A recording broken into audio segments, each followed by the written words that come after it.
Marshall Peak, Chapter 4958, I Have an Idea.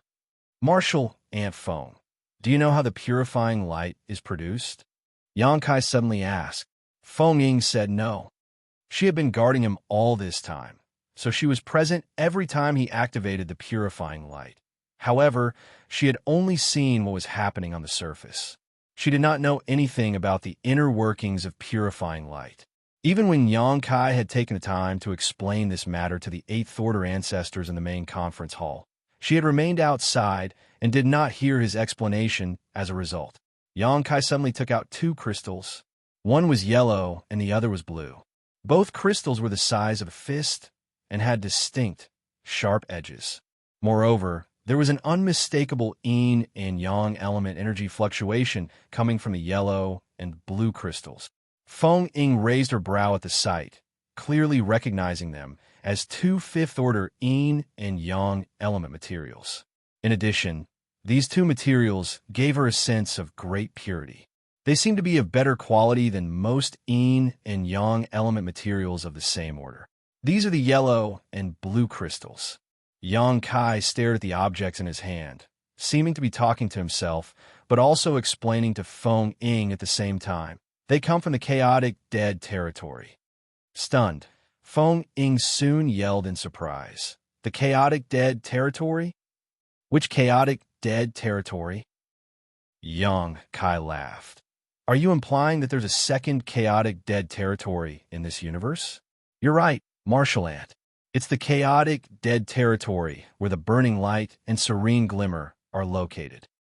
Feng Ying was flabbergasted. On the other hand, Xianxia waved his hand and said, it is rumored that the burning light and serene glimmer are brutal and extremely dangerous. While there is some truth to that, the rumors are somewhat exaggerated. I spent some time in the chaotic dead territory and interacted with these two beings before. Interacted with them before. Feng Ying was confused and could barely believe what he was saying. A black ink clansman once appeared in the 3,000 worlds. Elites from all the cave heavens and paradises had to be dispatched just to suppress the chaos. Unfortunately, many people were corroded by black ink strength and were converted into black ink disciples because of this incident. In the end, I went to the chaotic dead territory to seek help. The burning light and serene glimmer were the ones who gave me these two marks. She asked, the ones on the backs of your hands. During this period, two distinct marks would appear on the backs of Xianxia's hands every time he activated purifying light. Naturally, that had not escaped Feng Ying's notice. She had not understood the mystery and heritage hidden in the marks, but she immediately realized after listening to his explanation. Exactly, he nodded. With these two marks as the foundation, I can channel the powers of those two beings that are contained within these yellow and blue crystals.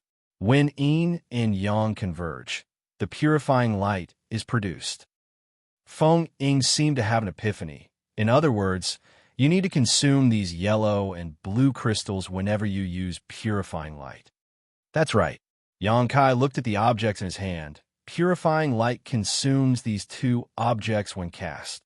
His words immediately made her anxious.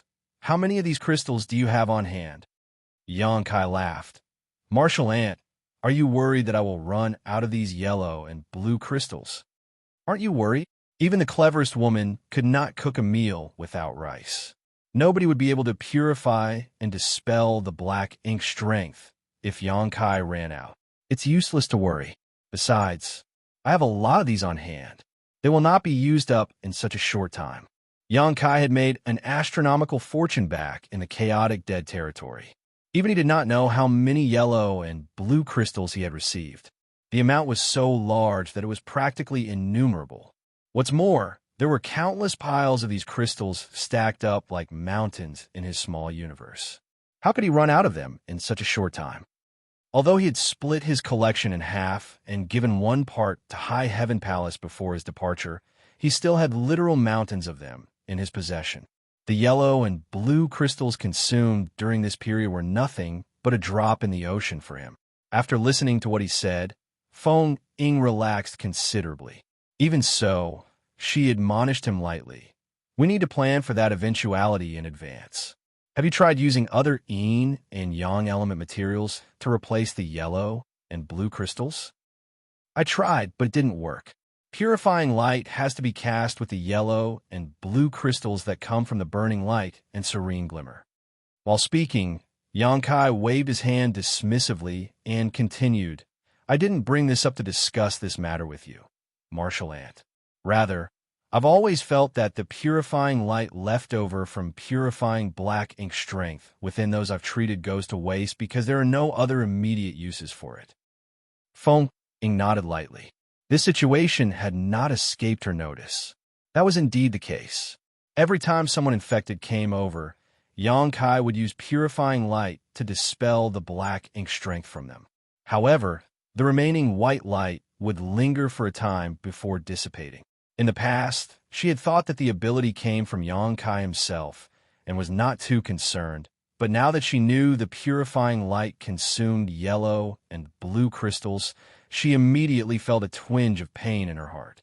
The purifying light that had been wasted was still an invaluable treasure that could dispel more black ink strength if it could only be preserved somehow. What do you want to do? She asked. Is there a way to prevent this wastage? I have an idea, but I don't know if it can be realized. He put the yellow and blue crystals away. Strictly speaking, the purifying light is just another form of energy. Since it is a type of energy, do you think it can be stored? Stored. She furrowed her eyebrows slightly. For example, with the help of a grand array. If we can achieve this, then there will be no need to worry about waste in the future. Xianxia continued slowly. I have quite a few yellow and blue crystals in my possession.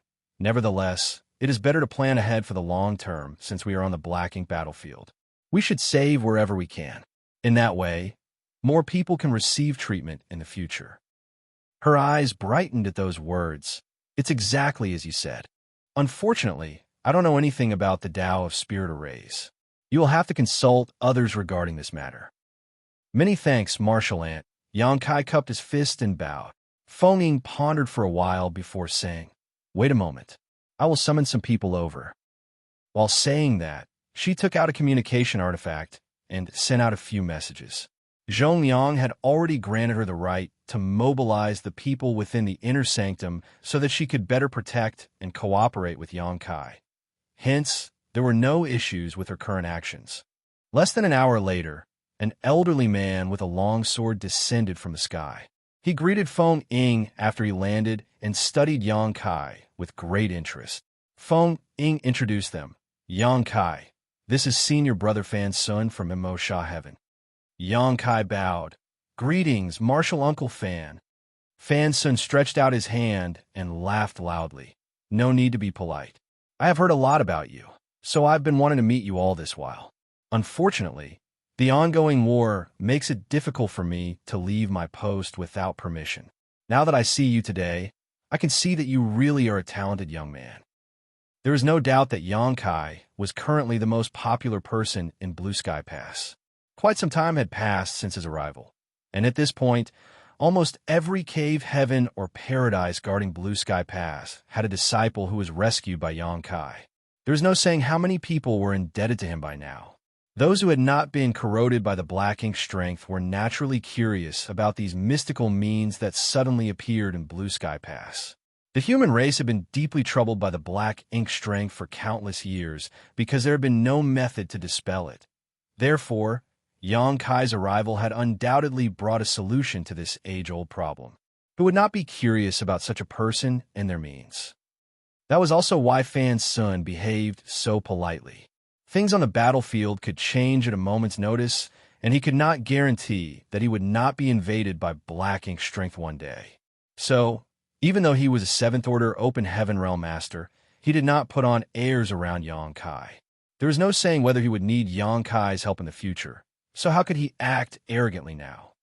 You praise me too much, Martial Uncle Fan. Xianxia responded humbly. Feng Ying said, Within the inner sanctum, in the 7th Order, Senior Brother Fan can be ranked among the top 3 in terms of his mastery in the Tao of Spirit Arrays. Fan's son smiled and waved his hand dismissively. Everybody has their talents. If your words spread to the public, Junior sister, I will not be able to hold my head up anymore. His expression turned solemn. Why did you summon me, Junior sister? Feng Ying said, Yangkai is the one who has something to discuss with you. But don't be in such a rush. I also summoned a few others, so let's wait for them to arrive before we talk about that. Doing that would allow them to save some energy from repeating themselves over and over again. Besides, it would be better to explain things in one go after everybody had gathered. Fan Sun nodded. With the goal of promoting a good relationship with Yangkai, he spent the time chatting with him. While they were waiting, a cultivator who was corroded by black ink strength happened to arrive seeking help. Fan Sun witnessed Yangkai casting the purifying light with his own eyes. The sight of the pure white light shrouding the cultivator and dispelling the black ink strength amazed him greatly. For people arrived in quick succession after a short wait. All of them were proficient in the Tao of spirit arrays. Their cultivations might vary, but even the lowest among them was in the 6th order open heaven realm. These people would be known as grandmasters wherever they went. According to Yangkai's own system of classification for the Tao, all of them had reached the 6th level, exceeding the ordinary to reach the extraordinary in the Tao of spirit arrays at the very least. It had to be said that Yangkai himself was only at this level in his Tao of time. Such talented people would not face the Black Ink Clan's offensive directly on the battlefield, and were generally stationed inside the barrier Grand Array of Blue Sky Pass, ready to repair and maintain the operation of all the Grand Arrays at any time. As long as the enemies did not invade Blue Sky Pass, they usually would not face any danger.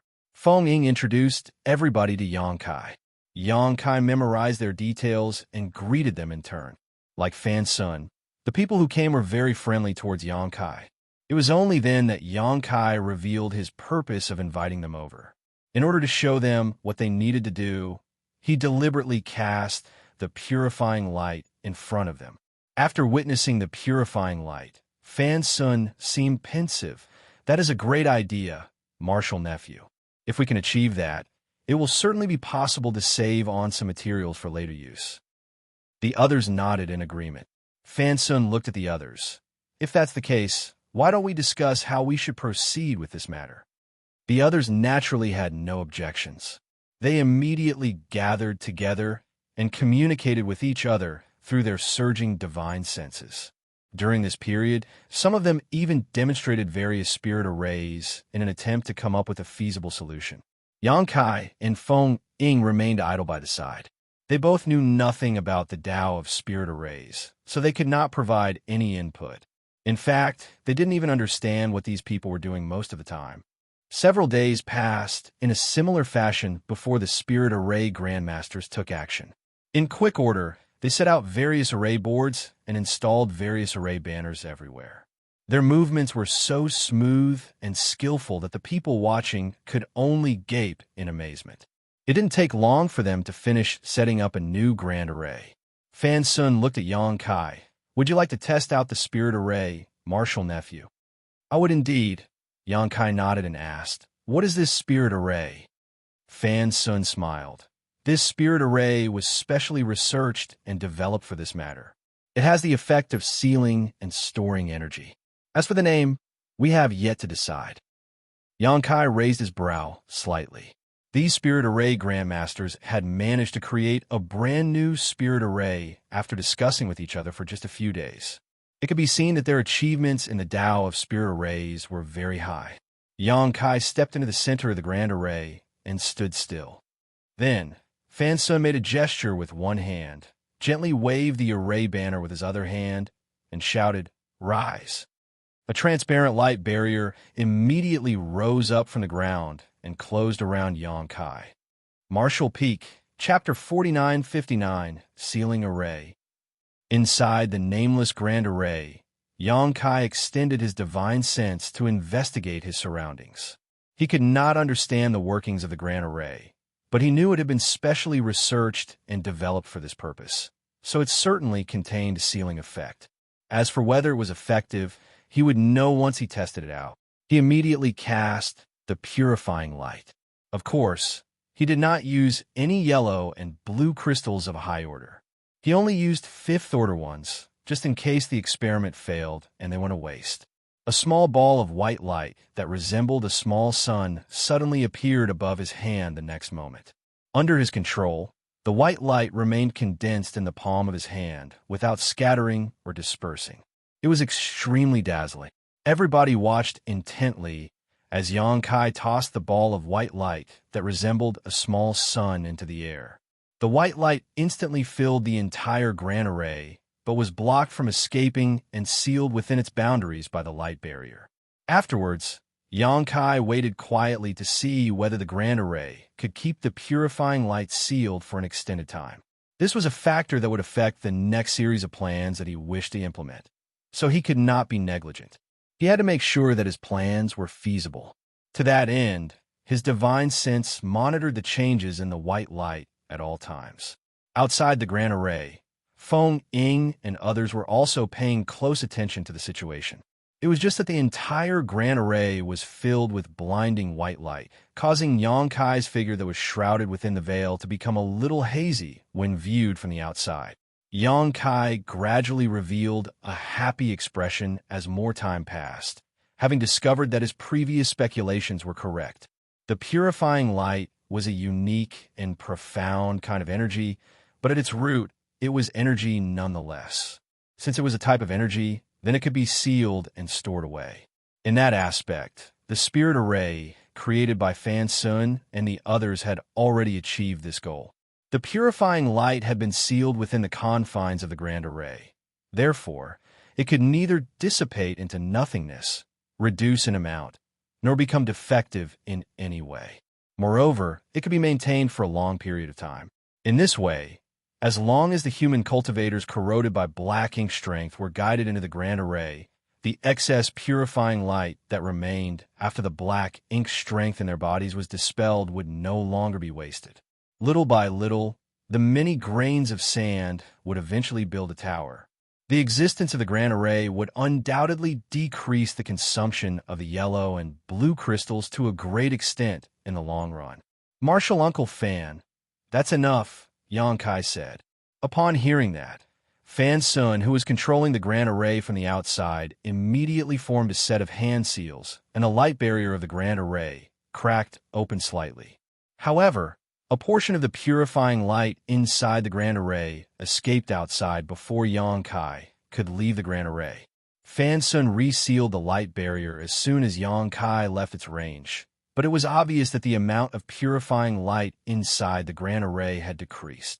Xianxia looked back, and the look of joy on his face faded from his face. His brow furrowed tightly together instead. He had forgotten that while the grand array had an excellent sealing effect and could easily contain the purifying light, a portal would open whenever someone needed to enter or exit, allowing the purifying light contained inside to flow out. The losses accumulated from opening the portal once or twice might not be significant, but what about tens or hundreds of times? It had to be said that if this plan could be realized, then every cultivator who was corroded by black ink strength would have to enter and exit the grand array. In that way, the entry and exit of a single person would cause some amount of purifying light to be lost twice. That would be far too much waste unless they could keep the grand array sealed at all times.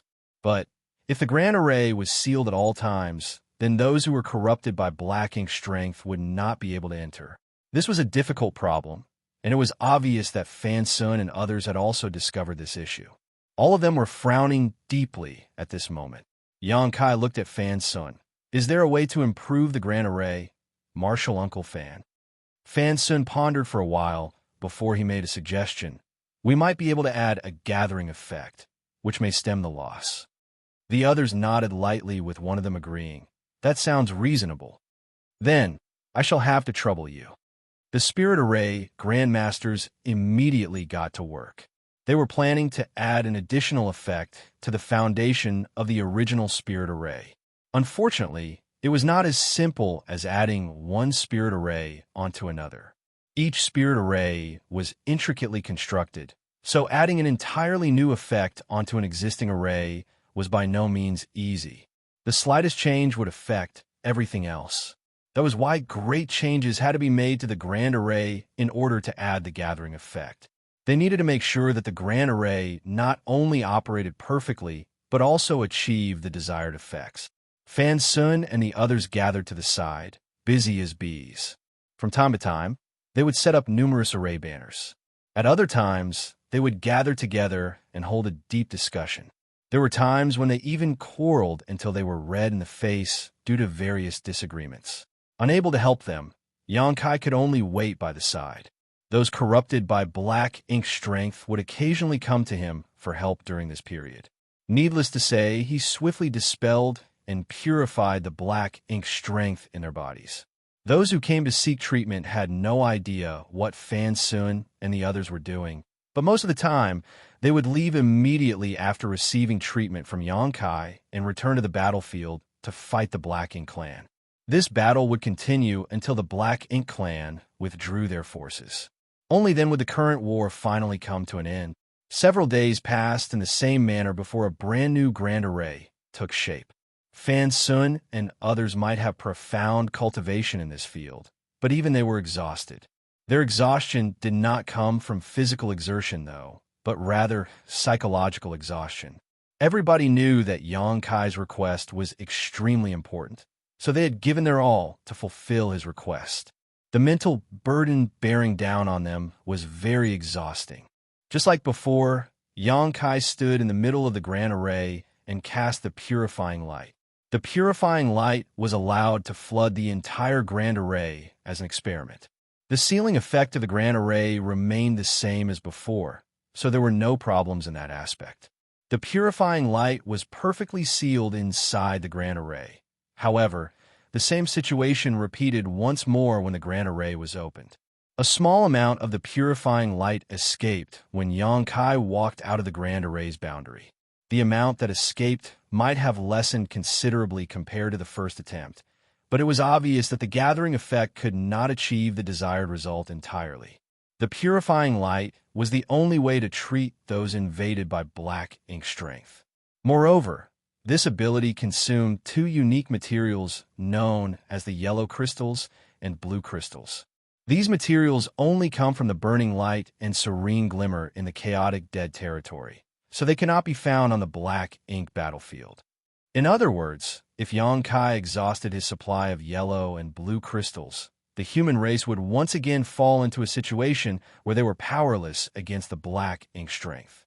That was something nobody wanted to see. The trace amounts of purifying light that were wasted today might have been the last rays of hope for one of the corrupted at some point in the future. With those thoughts in mind, how could Fan Sun and the others dare to be careless? They all felt as though there was a heavy burden pressing down on their shoulders. The second experiment had undoubtedly ended in failure once more. Nevertheless, the Spirit Array Grandmasters gathered together again to learn from their previous experience and improve upon their solution. For the next 2 months, the Spirit Array Grandmasters would come up with brand new solutions and prepare a different Grand Array every few days. Be that as it may, the results of each experiment were unsatisfactory. They were unable to solve the issue of the purifying light escaping when the Grand Array was opened, so they could not avoid the wastage caused when people entered or exited. After just a short span of 2 months, all the Spirit Array Grandmasters had bloodshot eyes. For them, their inability to answer Xianxia's request was an indication of their lack of skill and their shortcomings in the Tao of Spirit Arrays. How could these people, who had always been proud of their ability, accept such a reality? They were the top figures who represented the Tao of Spirit Arrays in the major cave heavens and paradises. There were only a handful of people in the world who could surpass their achievements in the Tao of Spirit Arrays. Therefore, they secretly vowed to develop a grand array that could solve this problem perfectly. Following another failed experiment, they did not become discouraged. On the contrary, they seemed to become even more enthusiastic than before. It felt as though they had gone back to the time when they were young and learning as apprentices. Back then, they had yet to make great achievements in the Tao of Spirit Arrays. Despite facing all sorts of challenges, they had always figured out a solution to their troubles. The joy they would experience in their heart every time they solved the difficult problem was indescribable. They were looking forward to the day they would experience that feeling again. On the other hand, Xianxia was worried about this group's mental condition. It was obvious that something was wrong with these spirit array grandmasters.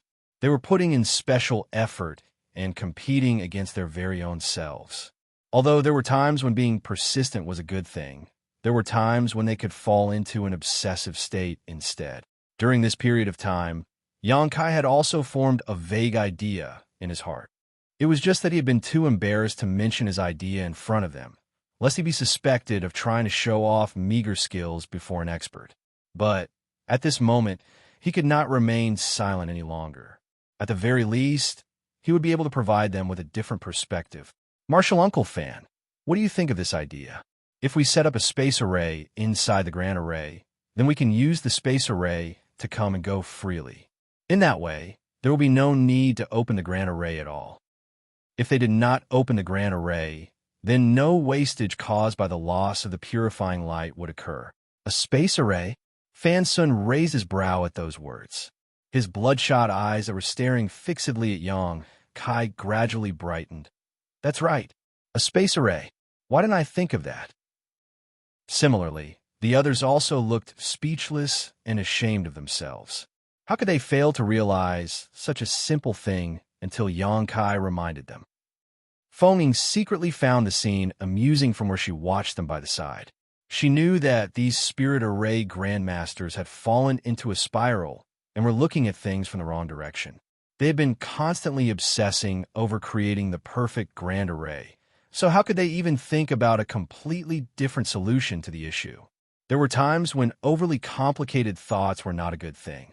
It could be said that Xianxia had brought them back to their senses with a single sentence. Fan Sun and others immediately cheered up and began working on preparing another grand array. With several spirit array grandmasters joining forces, it was only natural that a small space array would not be difficult for them. In less than a day, there was an additional space array inside the ceiling array. The space array was useless on its own. Therefore, they prepared another space array at a place not far away from the grand array so that both space arrays could resonate with each other. When both space arrays were ready, Fan Sun suddenly spoke up with a troubled expression.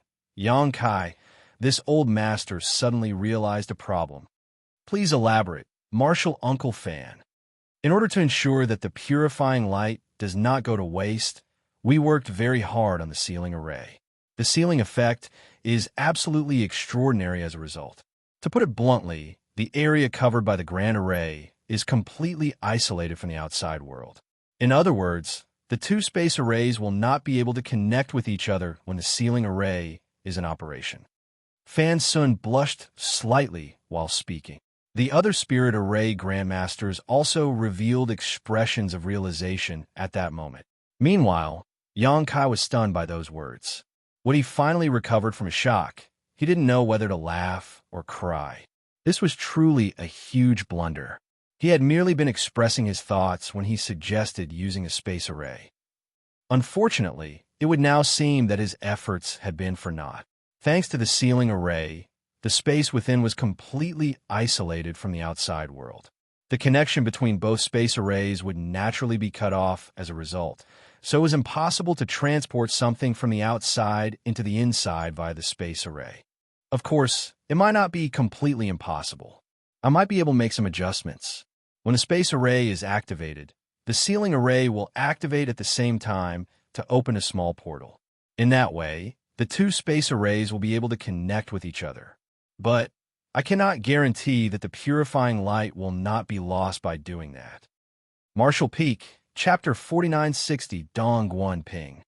Whether or not the purifying light will be lost, we will know once we test it out.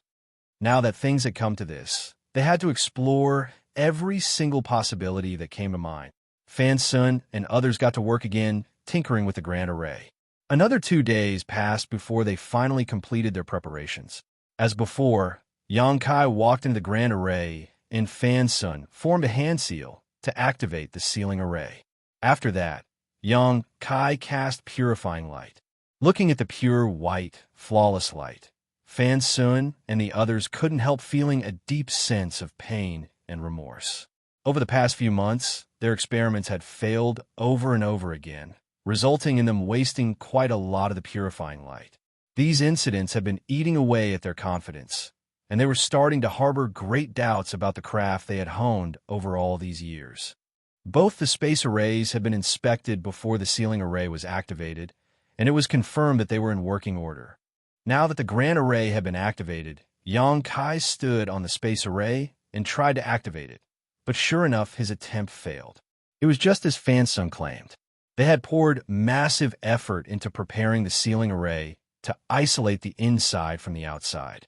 In other words, the space inside the sealing array could not connect with the outside world. Forget the two space arrays. Even if Xianxia wanted to perform instantaneous movement on his own, he could not escape from the confines of the spirit array without destroying the grand array first. "Xianxia, are you ready?" Fan Sun shouted. Xianxia replied, "Yes." "Martial Uncle Fan, please begin." Fan Sun nodded lightly and changed his hand seal. With a slight wave of the array banner, the grand array underwent some subtle changes. Outside the grand array, everybody watched intently without even blinking. In the next moment, obvious fluctuations of space principles came from within the grand array, emanating from Xianxia. Everyone quickly turned to look to the side. Sure enough, Xianxia's figure suddenly appeared on the other space array. Unfortunately, some of the pure white light emerged along with him. The light lingered around his body and quickly dissipated into the surroundings.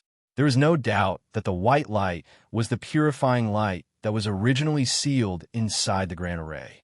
When the two space arrays connected with each other, Xianxia was not the only thing to be transported out of the grand array. The purifying light had also escaped along the passage established by the space array. Fan Sun frowned deeply. This outcome was both unexpected and expected. Therefore, he couldn't help feeling extremely helpless. On the other hand, Xianxia sighed softly. Even the space array could not solve their current conundrum. At this rate, he truly did not know how to solve this problem anymore. The failure this time had also affected him to a certain degree. That was because this matter was highly related to him. If they were unable to resolve this issue, the wastage of the purifying light was a secondary problem. More importantly, his future prospects would not be bright either. He was just about to console Fan Sun and the others so that they could think of other solutions when he heard Feng Ying's voice, "Martial Uncle Donghua." Everybody quickly turned to look in Feng Ying's direction, only to see her bowing in a certain direction in the sky. They followed her gaze and saw a burly middle-aged man suspended in midair. He was quietly looking down at the situation below him. Fan Sun and others hurriedly bowed in greeting, and Xianxia followed suit. Xianxia did not recognize the person who came. Although he had met most of the Eighth Order Masters in Blue Sky Pass back at the main conference hall, a few of them had not shown up for that meeting. Feng Ying had explained that it was impossible for Zhong Liang to summon all the Eighth Order Masters to the main conference hall at once. After all, somebody needed to oversee the battlefield. Martial Uncle Donghua was clearly one of those people. Having said that, Xianxia had seen this person passing by several times recently, even though he did not recognize him. Every single time, Martial Uncle Donghua would fly overhead with a group of people following behind him. He was always in a rush and seemed to constantly be busy. Xianxia had noticed him looking down curiously on several occasions, but he was most likely in too much of a hurry to come over and investigate the situation. It would seem that he had some time on his hands today. There is no saying how long he had been watching the situation. After all, everybody had been so focused on testing the effects of the space array that they did not notice his arrival. Martial Uncle Donghua walked over as though there were invisible steps leading downward under his feet. He turned to look at the sealing array. Then he turned to glance at Xianxia. After a brief scan, he smiled and nodded at Xianxia. Even though Xianxia did not know him, he knew about Xianxia.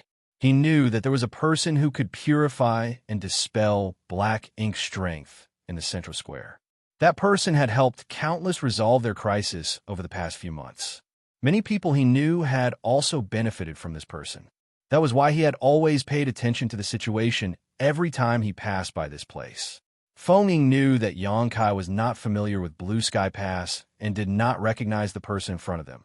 So she took the initiative to explain, "This is Martial Uncle Dong Guan Ping of Divine Cauldron Cave Heaven." Divine Cauldron Cave Heaven. Yangkai raised his brow at the name and recalled the little fatty, Suzhun. Speaking of which, he had not seen the little fatty again after they parted at the grand ancient ruins boundary. Suzhun was a core disciple of Divine Cauldron Cave Heaven after all. Not to mention, he had received the favor of a divine spirit while he was training in the grand ancient ruins boundary and grew tremendously as a result. It was rumored that Su Zhan had successfully advanced into the Sixth Order Open Heaven realm a long time ago. "Greetings, Martial Uncle Donghua." Yangkai bowed once more. Dongguan Ping nodded and said, "No need to be so polite. I've heard about you for some time now. Although I've passed by a few times, I've always been busy with work and could not make the time to come down. It so happened that I had some free time when I passed by today, so I came to take a look." Feng Ying explained, "Every time the Black Ink clan attacks, the people from Divine Cauldron Cave Heaven are the busiest. If the warships on the battlefield are damaged, they will require many artifact refiners to repair and replace them. The fellow brothers of Divine Cauldron Heaven are proficient in the Tao of artifact refining, so this task is naturally entrusted to them." Yangkai was stunned when he heard those words. It was not until this moment that he understood the reason why he kept seeing Martial Uncle running around recently. It turned out that Donghua and Ping had been going around repairing the damaged warships. Since Divine Cauldron Heaven was famous for artifact refining, it was only natural that they were also capable of this. It could even be said that most of the warships at the Great Passes were produced by Divine Cauldron Heaven disciples. They were considered extremely precious talents, similar to array masters like Fan Sun. Such talented individuals would never be allowed to carelessly set foot on the battlefield, lest they were killed or corrupted by Black Ink strength and became Black Ink disciples. On the contrary, they gave those at the front strong support from the rear. "What are you doing here?" Donghua and Ping asked with a glance at the ceiling array. Having passed by this place on several occasions, he had a vague idea about what they were up to, but he was not sure if the situation was the same as what he was thinking. It was precisely because he had some speculations on the matter that he deliberately took the time to stop and watch for a while today. Feng Ying quickly explained what they had been working on for the past few months and the challenges that they were facing at the moment. The person in front of her was not just an Eighth Order Master, but also a division commander. Even if he would not easily set foot on the battlefield, Donghua and Ping had the qualifications to intervene in such matters. Besides, she did not wish to conceal anything from him. Donghua and Ping nodded after listening to her explanation. "So that's how it is." Then he suddenly suggested something. "Since the Tao of spirit arrays is unable to perfectly prevent the wastage of the purifying light, have you considered using the Tao of artifact refining?" Fan Sun was taken aback. The Tao of artifact refining. They were all spirit array grandmasters, so when encountering problems, it was only natural that they tried to solve them from the perspective of spirit arrays. Why would they consider using the Tao of artifact refining? "The Tao of artifact refining," Yangkai murmured. His eyes lit up a moment later, and he rubbed his palms together, "Right? How could I have forgotten about that?" There were times when one might not see the light at the end of the tunnel. On the contrary, the road ahead might end in a steep hanging cliff. He had been working together with Fan Sun and others throughout this period of time, so he had been influenced by them and only considered the problem from the perspective of the Tao of spirit arrays. He had totally forgotten about the Tao of artifact refining. Back in the grand ancient ruins boundary, the little fatty Su Zhen had helped him to refine the Yuan magnetic divine bottle gourd, which sealed and contained a large amount of Yuan magnetic divine light. In the past, Yangkai had borrowed the strength of the Yuan magnetic divine bottle gourd to repel many powerful enemies. Strictly speaking, the Yuan magnetic divine light and the purifying light were essentially the same. Both were a kind of energy. Although they had different effects, there was no denying that both were a form of light. If the Yuan magnetic divine bottle gourd could seal the Yuan magnetic divine light, then it could also seal the purifying light. In his excitement, Yang took out the empty Yuan magnetic divine bottle gourd and handed the object to Dongguan Ping. Senior, please take a look at this. Dongguan Ping took the Yuan magnetic divine bottle gourd and immediately raised his eyebrows in surprise. This object contains traces of divine cauldron heavens techniques, but which lousy brat has such poor skills to refine something like this? Yang was instantly ashamed. When the Yuan magnetic divine bottle gourd was first refined, Su Jun had yet to advance to the open heaven realm. In fact, he had only just condensed his Dao seal. Su Jun had been in the process of accumulation, so his cultivation was not that high, although he had received instruction from divine cauldron heaven. In the eyes of artifact refining grandmasters like Dongguan Ping, Su Jun's methods were indeed clumsy and crude. The Yuan magnetic divine bottle gourd no longer contained Yuan magnetic divine light. Back then, Voidland had been in desperate need of cultivation materials, and the Yuan magnetic divine light was a metal element material. Moreover, it was a sixth-order material. For that reason, Yang had used the Yuan magnetic divine light as a cultivation material for the disciples to refine. This bottle gourd is interesting at least. Dongguan Ping carefully examined the bottle gourd. This gourd is born of the world, right? Yang revealed a look of admiration. Senior certainly has sharp eyes.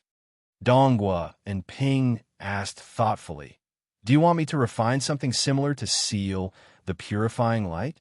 In that way, even without you, others will be able to help dispel and purify black ink strength. Yang shook his head. That's not the case. Although doing so is feasible, that will only increase the wastage of the purifying light. Senior, this junior was hoping to ask you to create an artifact that can satisfy the effect of sealing the purifying light, avoid any wastage, and even facilitate the entry and exit of personnel. Can that be done? Dongguan Ping held the Yuan magnetic divine bottle gourd and furrowed his brow in thought. Everybody else watched him intently. A long while passed before he finally nodded and said, it can be done. Yang was overjoyed. Are you serious? As soon as the words left his mouth, he realized that his words were inappropriate and quickly explained, please forgive me, Senior. It's not that this junior is not willing to believe you. It's just that this matter is extremely important, so we have to be extra careful. Dongguan Ping smiled and said, it's fine. I understand your feelings. But since this old master said that it can be done, then it can be done. The war is raging fiercely recently, so I might be quite busy. Let's do this. I will make some time to refine this artifact for you. The shortest will take 1 month, while the longest will take 3 months to complete. While saying that, he tossed the Yuan magnetic divine bottle gourd back to Yang Kai. Yang exhaled slowly and cupped his fist. Many thanks, Martial Uncle. Dongguan Ping waved his hand dismissively. It's all for the sake of our people. We're just doing our respective duties. Then, he glanced at Fan Sun and the others. Come with me. The sealing array will be needed. When that time comes, I will need your help. Naturally, there was no reason for Fan Sun and the others to object.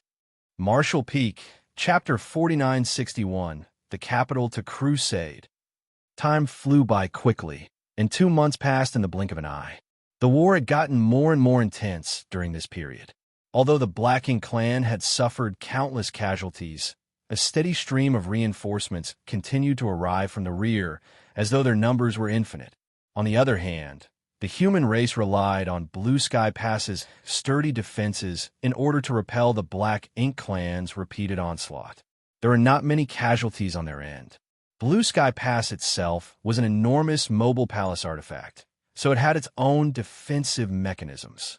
Furthermore, warships and masters were frequently sent into battle to break through and disrupt enemy lines. As long as the Blue Sky Pass and the various warships remained intact, the lives of those hiding inside would not be endangered. Be that as it may, the number of people who were corroded by Black Ink strength every single day remained very high. Knowing that they now had the means to dispel and purify Black Ink strength, the human masters no longer had any scruples when fighting the Black Ink clan. If they had the chance to kill an enemy, they would not pass up on the opportunity, even if they would be corroded by Black Ink strength, as a result. In the beginning, the Black Ink clan had been happy to see these changes. That was because many Black Ink disciples corrupted by Black Ink strength would voluntarily defect to their side every time the human race and the Black Ink clan clashed. Contrary to their expectations, though, they were surprised to discover that not a single Black Ink disciple was born from the human race after a certain point in time. This phenomenon was extremely unusual, and this matter soon attracted the attention of the higher-ups in the Black Ink clan. They tried to learn more about this phenomenon, but were powerless to do anything about the situation. In the central square of Blue Sky Pass, Xianxia cast purifying light to help those infected dispel and purify the Black Ink strength in their bodies. All of a sudden, he heard the sound of something traveling through the air at high speed. It did not sound like the arrival of another infected person, though. Thus, he took a moment out of his busy schedule to glance in that direction and was promptly astonished by the sight. Over there was a ship which by no means could be called small. Judging by its appearance, the ship did not seem to be a simple flight-type artifact, but a warship. Xianxia had seen many of the warships belonging to the human race during the time he spent on the battlefield previously. While there were various shapes and sizes to them, the vast majority of them seemed to adopt the appearance of a large ship. There were evident traces of an assault marring the surface of this particular warship, so it was clear it had seen action on the battlefield. Nevertheless, what surprised Xianxia was the people standing on the deck of the ship. They were none other than Dongguan Ping, Fan Sun, and the others. As soon as he saw them, Xianxia became excited and hurriedly finished the tasks he had on hand. Only then did he soar into the sky and land on the deck of the large ship. After greeting Dong, Guan, Ping, and the others, he examined the large ship with interest. Donggua and Ping smiled. This old girl was taken out of the storehouse. Since you needed a finished product in a hurry, there was no time to refine a new one. The other functional warships are already in use by others, so although this one was badly damaged in the past, it has been patched up since then. You can use it with peace of mind. Xianxia nodded and asked suspiciously, "Does it work?" Donggua and Ping laughed. "Whether it can be used or not, you will know once you've tested it out." Since he wanted to seal the purifying light while also having a convenient method for entry and exit, this was the only solution that I could come up with. Fan Sun and the others also made many modifications during this period before they finalized the design. "We brought this here for you to make the final verification. Come, follow me." While saying that, he beckoned and guided Xianxia toward the cabin inside. Upon entering the cabin, Xianxia discovered that ship's interior had undergone a lot of changes. The entire hull had basically been hollowed out, so the entire cabin was nothing more than a huge empty space. The surrounding walls of the cabin were engraved with complex patterns, and a space array had also been prepared in the center of the cabin. Donggua and Ping explained, "Those who were corrupted by Black Ink strength can be teleported into this room via the space array on the deck. In addition, they can be teleported out in the same manner after the Black Ink strength has been dispelled from their bodies." Xianxia nodded. "Your arrangements are very thorough, Senior." Donggua and Ping waved his hands dismissively. That was Fan Sun's suggestion. He claimed that you have tried implementing this method in the past. If this method becomes feasible, then it will certainly be inconvenient to constantly open and close the grand array. To prevent any wastage of the purifying light, the existence of the space array is necessary. I also heard from Fan Sun that you've been experimenting for several months, but have failed to solve this problem. In any case, this should be enough to satisfy your requirements. I've refined the interior of the large ship specifically for that purpose. On the other hand, Fan Sun and the others have supplemented the rest with the Tao of spirit arrays. You can think of this cabin as a space similar to the interior of your bottle gourd. It has a strong gathering and sealing effect. Even if an occasional connection is formed between the space arrays, the purifying light sealed in this place will not escape. After he finished his explanation, he turned to look at Xianxia. "Do you want to test it?" "Yes." Xianxia nodded. The space in the cabin was rather spacious. If he wanted to perform an experiment on its effectiveness, he would need to fill it with a large amount of purifying light to check its effects. That was why he drew upon the energy from a huge number of yellow and blue crystals all at once. At that moment, an extremely blinding white light bloomed in his hand and illuminated the entire cabin. The space inside the cabin was so huge that the purifying light seemed weak and scattered in comparison. Hence, Xianxia cast purifying light several more times in succession so that it would become a little denser. After careful inspection, he confirmed that the purifying light showed no signs of escaping. The purifying light was perfectly sealed inside this cabin, allowing Xianxia to breathe a sigh of relief. It could be said that they had taken the first step forward. However, even when he was experimenting with Fan Sun and the others, there were no issues during the first step.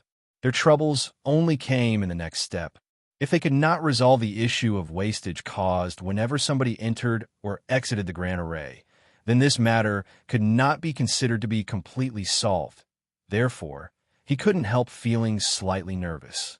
This matter was simply far too important to him. His ability to cast purifying light to dispel black ink strength had certainly brought great fortune to the human army in Blue Sky Pass, but at the same time, he was constrained by his ability. Due to his ability, Xianxia had to remain inside Blue Sky Pass at all times. It was impossible for him to go anywhere else. The reason he had been so enthusiastic about solving this issue during this period was so that he could regain some of his freedom. The problem of reducing the purifying light's wastage was secondary. Xianxia stepped onto the space array, breathed out lightly, and immediately manipulated space principles. The world spun around him, and his vision blurred for a moment. Then he appeared on the ship's deck. Fan Sun, Feng Ying, and the others had been waiting above while paying close attention to the movements of the space array. As soon as they saw Xianxia appear, they carefully observed the space array with solemn expressions.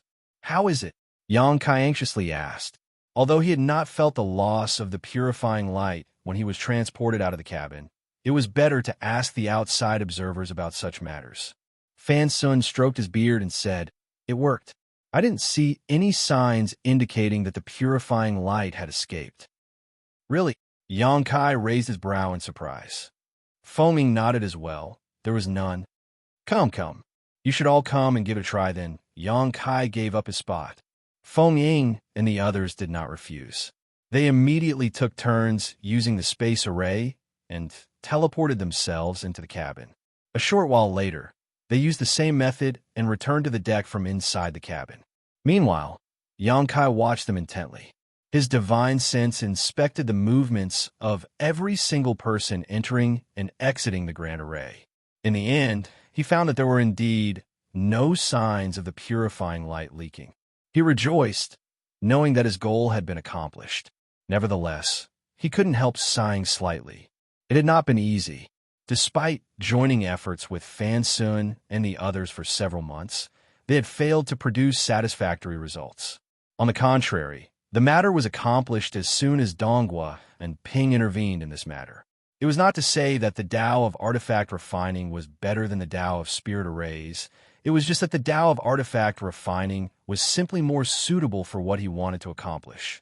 Besides, the many spirit arrays inside the cabin were clearly constructed through a careful blending of artifact refining and spirit arrays. That was why they could produce such effects. "Many thanks for your help, Senior Donghua." Xianxia sincerely thanked Donghua and Ping when the latter walked out to the deck. Donghua and Ping waved his hand nonchalantly. "You are too polite. There's no need to be so stiff, Martial Nephew." He paused for a moment before he continued.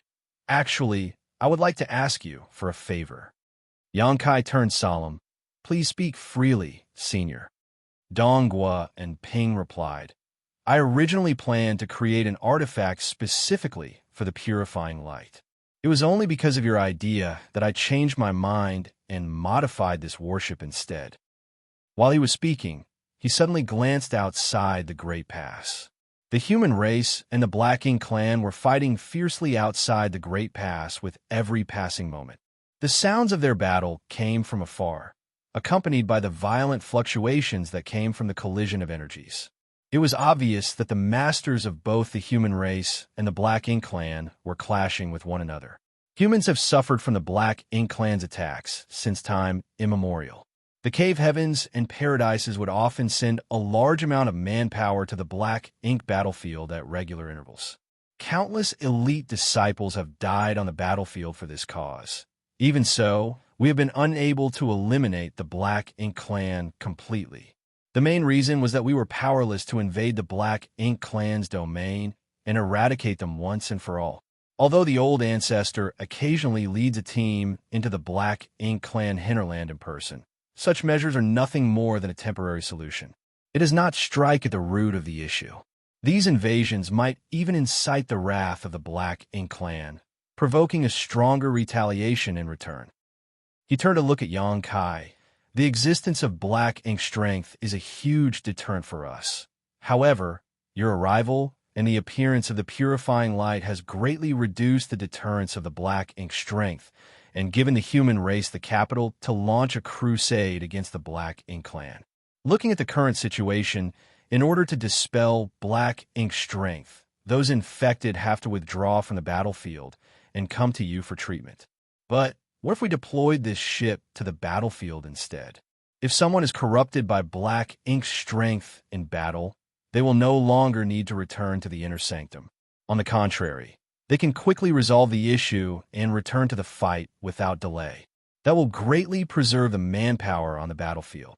Looking at things from a long-term perspective, if we refine more ships that contain the sealed purifying light and dispatch them along with the army, won't we be able to assault the Black Ink Clan's core and finally eradicate them completely? His words were delivered calmly, but anybody could hear the anticipation and excitement hidden in his tone. Following his speech, everybody else's eyes also began to light up with excitement. That was right. They had been fighting the Black Ink Clan for so many years, and the main reason they could not completely eradicate the Black Ink Clan was that Black Ink strength posed too much of a danger to the human race.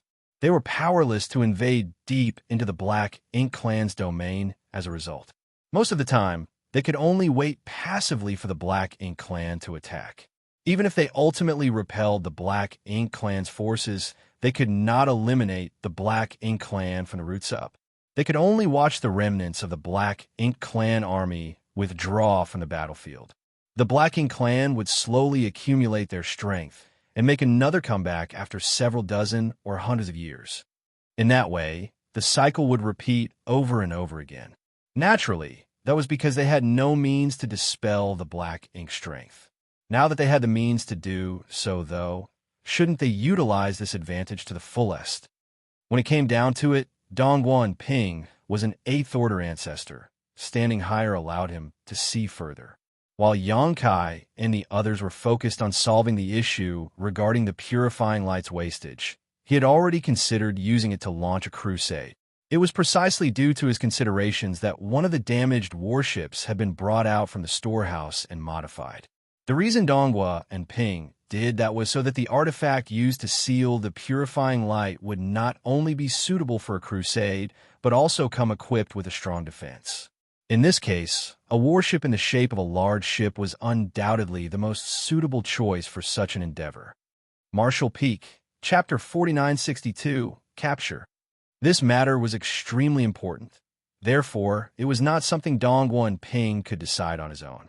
They had to wait until the old ancestor fully recovered and returned from retreat before they could make a full report and plans could be made. Even if they prepared for a crusade against the Black Ink Clan, this endeavor would involve more than just Blue Sky Pass. All the Great Passes would have to contribute to the crusade. The troops from each Great Pass would need to march forward together in order to eliminate and eradicate the Black Ink Clan completely. The advanced preparations for the crusade would not be something that could be accomplished in a short time.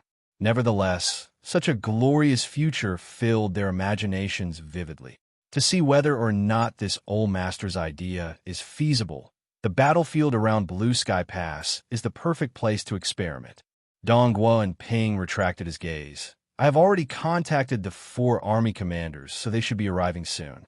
This old master will explain this matter to them later, but the final decision on how to proceed will ultimately depend on them. In any case, we will need you to work hard when the time comes, Xianxia. This junior will do his utmost. Yang Kai cupped his fist. When the results of the experiment came out and the application of the remodeled warship was confirmed earlier, Donghua and Ping immediately sent a message to the army commanders. Four figures quickly arrived one after another before the people on the ship had even waited for a stick of incense worth of time. The Eastern Army's army commander, Ding Yao, came from Great Battle Heaven. The Southern Army's army commander, Lian Yulong, came from Crepe Myrtle Cave Heaven. The Western Army's army commander, Zhong Liang, came from Blue Sky Paradise. And the Northern Army's army commander, Shun Tuimo, came from Azure Clouds Paradise. Every one of them was an Eighth-Order ancestor. Moreover, they were considered the best of the best among the Eighth-Order masters. The war was currently ongoing, and these four were in charge of guarding the east, south, west, and north directions around Blue Sky Pass respectively. Therefore, they would not carelessly leave their positions before the war ended. The last time they left their positions, it had been because Zhong Liang claimed that he had an important matter to discuss. This time around, Donghua and Ping had summoned them for another matter of great importance. It was something that required the army commanders to come forward in person. Otherwise, he would not have dared to disturb them so easily. They did not have much time, so they immediately inquired about the situation as soon as they arrived. Zhong Liang was well aware of Yang Kai's recent activities. Feng Ying, who had been serving beside Yang Kai all this time, would periodically send messages to him about the situation. However, the other three did not know much. Upon listening to Donghua and Ping's outlook on the war in the future, their eyes involuntarily lit up with hope. If that was truly the case, then Yang Kai's arrival would not only give Blue Sky Pass the means to resolve Black Ink strength, but also give the human race the power to launch a crusade against the Black Ink clan's domain. Such a matter was extremely important. Ding Yao was dressed in golden armor, looking absolutely imposing. All the cultivators from Great Battle Heaven generally dressed in this manner. After he entered the large ship and inspected the interior, he turned to the side and asked, "Does it work?" "It should work fine," Yang Kai nodded in response. Ding Yao frowned. "We cannot afford to be negligent in this matter. We need to take careful measures to ensure that this endeavor is feasible." While he was talking, he suddenly noticed a figure flying over at a high speed. It was a human cultivator who had been corroded by Black Ink strength and came here to seek treatment. As soon as he saw the four army commanders standing there, he visibly jumped in surprise and hurriedly cupped his fist in greeting. The four men waved their hands dismissively, indicating that there was no need for such courtesy. Yang Kai smiled. "Whether or not it works, we will know after this." There was no need to prepare anything on his part, since people would come to him for help with dispelling Black Ink strength every single day. In fact, he was waiting for this very moment in the first place. The four army commanders immediately understood. Nodding lightly, they waited quietly. Meanwhile, Yang Kai stepped forward and guided the cultivator corroded by Black Ink strength to the space array. Despite activating the spirit array and transporting that person into the cabin, he did not follow along. A short while later, that person came out of the cabin again. He looked slightly dazed and in shock. Although he had heard about the person in the inner sanctum who had the mysterious ability to dispel and purify Black Ink strength from his allies, those were merely rumors that he had heard. He had not experienced such miracles himself, so he did not have much understanding regarding the matter. Now that he had experienced the situation for himself, he finally understood what the word incredible meant. The Black Ink strength inside his body had been dispelled cleanly in such a short period of time. Furthermore, not the slightest trace remained. He was no longer at risk of becoming corrupted by it. On the contrary, the gentle white light in the cabin had been as comfortable as the spring breeze. This is a true lifesaver.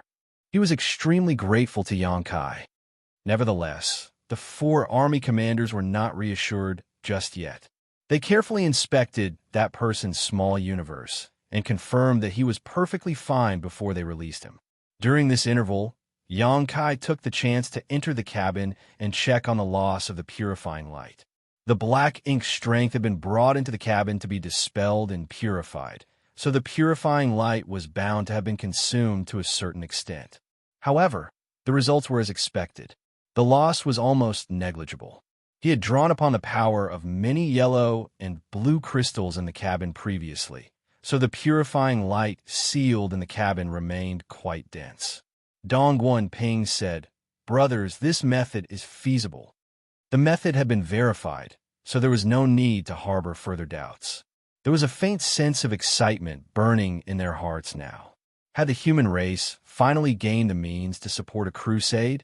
If they could perfectly end the war on the black ink battlefield one day, then those trapped here for so long would finally have hope of going home. Liang Yulong nodded. This matter is extremely important, so we shouldn't reveal anything for the time being. We should limit this knowledge to the people present here. Needless to say, everybody understood what he meant. It was impossible to hide the existence of this ship. All the people who sought help would eventually need to enter the large ship in order to dispel and purify the black ink strength in their bodies. Therefore, what Liang Yulong had been referring to was the matter regarding the future crusade. The human race was not ready for such an enormous campaign yet. What's more, the old ancestors had yet to make a decision regarding this matter. If news about the crusade were to spread, it would only give the people hope and expectations. However, their hope and expectations would turn into disappointment if their plans failed to materialize. Yang Kai and the others naturally accepted the order. Zhong Liang patted Yang Kai's shoulder with a chuckle. "You've worked hard recently, martial nephew." Yang Kai truly was a treasure. How many losses had been prevented since he arrived at Blue Sky Pass? If nothing else, he had rescued all those who were corrupted by black ink strength recently. Otherwise, those people would either have been forced to sacrifice a part of their small universe and suffer a decline in their strength, or have been converted into black ink disciples and defected to the black ink clan. However, such incidents no longer occurred after Yang Kai came to Blue Sky Pass. Not a single black ink disciple had been converted by the black ink clan. The more Zhong Liang looked at Yang Kai, the more he approved of this boy. It was fortunate that Feng Ying had encountered Yang Kai back in the Black Ink Clan hinterland and brought him to the Great Pass. Blue Sky Pass would not have been blessed with such great fortune otherwise. "It is this junior's responsibility," Yang Kai replied humbly. "Old ancestor." Ding Yao's expression suddenly changed, and he glanced in a certain direction. Startled by his words, everybody else turned to look in that direction only to see that there was nothing there. The old ancestor was nowhere to be seen. While they were caught up in their confusion, though, a surging force suddenly erupted from Ding Yao's body. The force immediately sent Yang Kai and the others flying backwards. Since they never expected to be attacked here, they were completely caught off guard and could not react in time.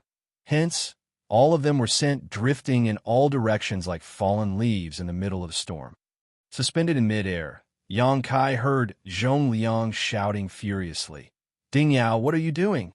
His heart sank abruptly, wondering why Ding Yao had committed such an outrageous act. Could it be that Ding Yao was a black ink disciple?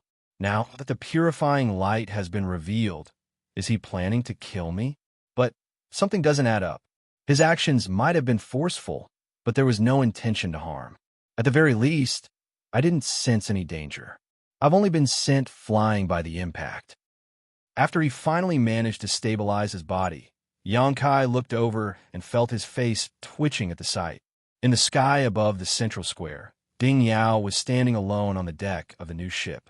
Moreover, the warship had been turned around and was currently facing the eastern defense lines. Looking at the situation, it would seem that Ding Yao had taken control of the ship and was trying to fly it towards the east. It was just that his path forward had been blocked, so he was forced to stop. Combined with Ding Yao's position as the Eastern Army's army commander, Yang Kai had a vague idea about the current situation. At this moment, Liang Yulong, Zhong Liang, and Shen Tumo were standing in front of the large ship and blocking the path forward. Like Yang Kai, these three had been caught off guard and sent flying backward by the impact just now. It was just that they were 8th Order Masters, so not only was their foundation strong, but their reflexes were also quick. The sudden attack only stunned them for a moment before they immediately adapted. Ding Yao, Your actions are dishonorable. Liang Yulong's expression darkened. Shen Tuimo frowned. What are you doing? Zhong Liang was polite and roared furiously. Do you even need to ask? As soon as this hooligan made his move, I already knew what he had in mind. This old fart is planning to steal the ship. Ding Yao did not deny his actions. His intentions had been seen through anyway, so he cheerfully said, from now on, this ship will belong to the Eastern Army. On what basis? Liang Yulong yelled inquiringly. Ding Yao looked down condescendingly from above, based on the fact that I'm standing on it while the three of you aren't. Shen Tuimo chuckled. What does that prove? That only happened because you made a sudden move and we were caught unprepared. If it really came down to it, this ship should belong to the Northern Army. Take a look at the emblem on the ship. Don't you see that the emblem belongs to the Thunder Battalion of the Northern Army's left wing, 3rd Division? Disembark, Ding Yao. I'm bringing this ship back to the Northern Army. The ship was something Donghua and Ping had taken out of the storehouse. It had originally been severely damaged and was barely usable after he made some repairs to the ship. Upon a closer look, though, it turned out that the ship once belonged to the Thunder Battalion of the Northern Army's right-wing 3rd Division. Ding Yao sneered coldly and responded with 3 words, in your dreams. Zhong Liang persuaded earnestly. Ding Yao, why don't you come down first? Let's talk things out peacefully. Ding Yao snorted, I'm not coming down. You will definitely board the ship as soon as I come down. Zhong Liang was speechless. Senior brother, you're not a child anymore. Why are you acting like a little brat fighting over a toy? What would others think if they learn about this? Nevertheless, he could understand Ding Yao's motives in snatching the ship. Bringing this warship back to the battlefield might not directly increase the Army's combat ability, but it would greatly cut down on the travel time needed to purify black ink strength. Furthermore, the existence of the ship itself would be a tremendous stabilizing force. The morale of the Army would be greatly improved as a result. It wasn't just Ding Yao who wanted the large ship, he wanted it too. We all belong to Blue Sky Pass.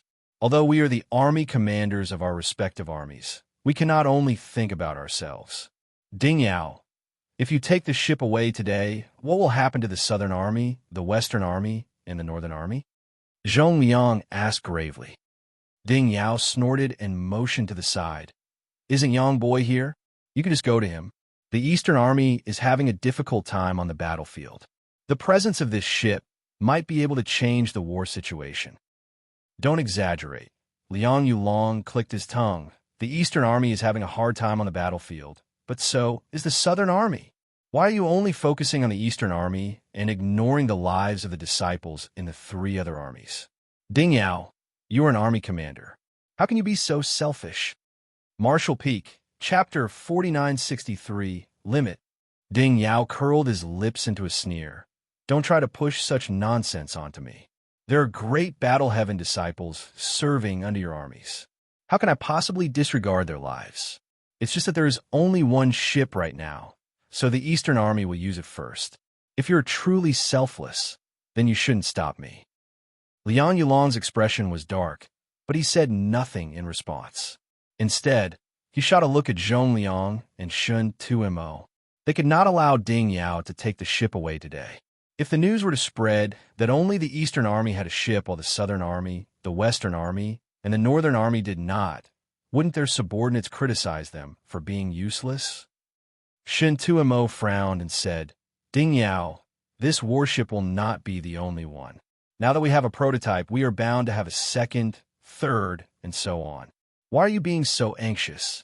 There will come a day when every one of us has a ship. Nevertheless, Ding Yao remained stubborn in the face of their persuasion. He retorted, since you're not anxious, then stop wasting my time. The army is still fighting outside, and the disciples are struggling desperately. This old master is not in the mood to waste my energy on you. Make way. The 3 of them naturally refused to move aside. On the other side, Donghua and Ping sighed as he muttered, highly improper. At this moment, the army commanders were squabbling over the ownership of a ship. Their actions were extremely detrimental to their dignity. It was fortunate that no disciples had seen their squabbling. Otherwise, they would quickly become laughingstocks. This ship was created by Yang Boy. Why don't we ask him for his opinion? The army he chooses will have the rights to use the large ship. What do you think? Zhong Liang suggested. While speaking, he secretly gave Yang Kai a wink. Among the 4 army commanders present, he was the closest to Yang Kai. He was certain that he held a great advantage if he asked Yang Kai to step forward. The other 3 could not object to this suggestion. Yang Kai's ability had been proven in the recent period, and many of the disciples serving under their respective armies had received help from him. More importantly, they would still need to rely on his ability to solve the problem of the black ink strength in the future. Rejecting this suggestion would simply cause problems for themselves. Therefore, Yang Kai had a great say in this matter, even though he was only in the 6th order. Seeing the gazes of the 4 men turning towards him, Yang Kai felt speechless. He had seen the wink Zhong Liang gave him, but how could he be partial at a time like this? Besides, he could not be biased in this matter. After pondering in silence for some time, he cupped his fist and said, "Seniors, although this ship can be used, I'm afraid it will not last for long if you bring it out to the battlefield." Ding Yao frowned. "What do you mean by that?" Yang Kai explained, "The purifying light is the foundation that dispels and purifies black ink strength. Although a large amount of purifying light has been sealed in the cabin, according to this junior's estimate, it is only enough for 100 people at most. In other words, the purifying light will be exhausted after 100 people come and go. After that, this large ship will be nothing more than a decoration." The army commanders exchanged a glance with each other. Meanwhile, Ding Yao blinked his eyes. He suddenly realized that he had been overly eager after seeing the effects of the purifying light ship with his own eyes. Although he had heard rumors about the purifying light recently, he did not actually know much about the specifics of the situation. He originally thought that he could kick back and relax once he obtained the large ship. It was not until he heard Yang Kai's explanation that he learned that the purifying light would be consumed with each use. If it could only be used for 100 people, then what was the point? Can't more purifying light be sealed inside? Ding Yao asked. Of course, that is possible, Yang Kai nodded, but this junior has yet to run thorough experiments on how much purifying light can be sealed in this ship. That is why I have to ask you to leave the ship here, seniors. This ship has only just been completed, after all, so nobody knows if there are any hidden faults with it. If you leave the ship here for further observation, this junior will be able to check on and resolve its flaws more easily. Since a single bowl of water could not be split evenly, there was no need to split at all. The large ship would remain here, and nobody could take it away. His words were not meant as a polite refusal either. Rather, checking the ship was really something that needed to be done.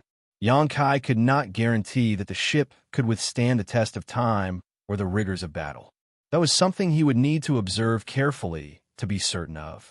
By determining these flaws earlier, he would have an easier time working on them in the future. Ding Yao and the others looked at each other. Yang Kai had already spoken, so how could they not know that nobody was allowed to set their sights on the ship today? Ding Yao came down from the ship following a period of silence. Meanwhile, Zhong Liang turned to look at Yang Kai and asked, "Approximately how long will it take for you to perform the necessary inspections and verifications?" "It will definitely take a few months. After all, many issues will not come to light if the time is too short." Zhong Lang nodded lightly and said, "Once you verify that nothing is wrong with the ship, we will proceed with mass-producing them. At the very least, we will need 4, so that each army will receive 1.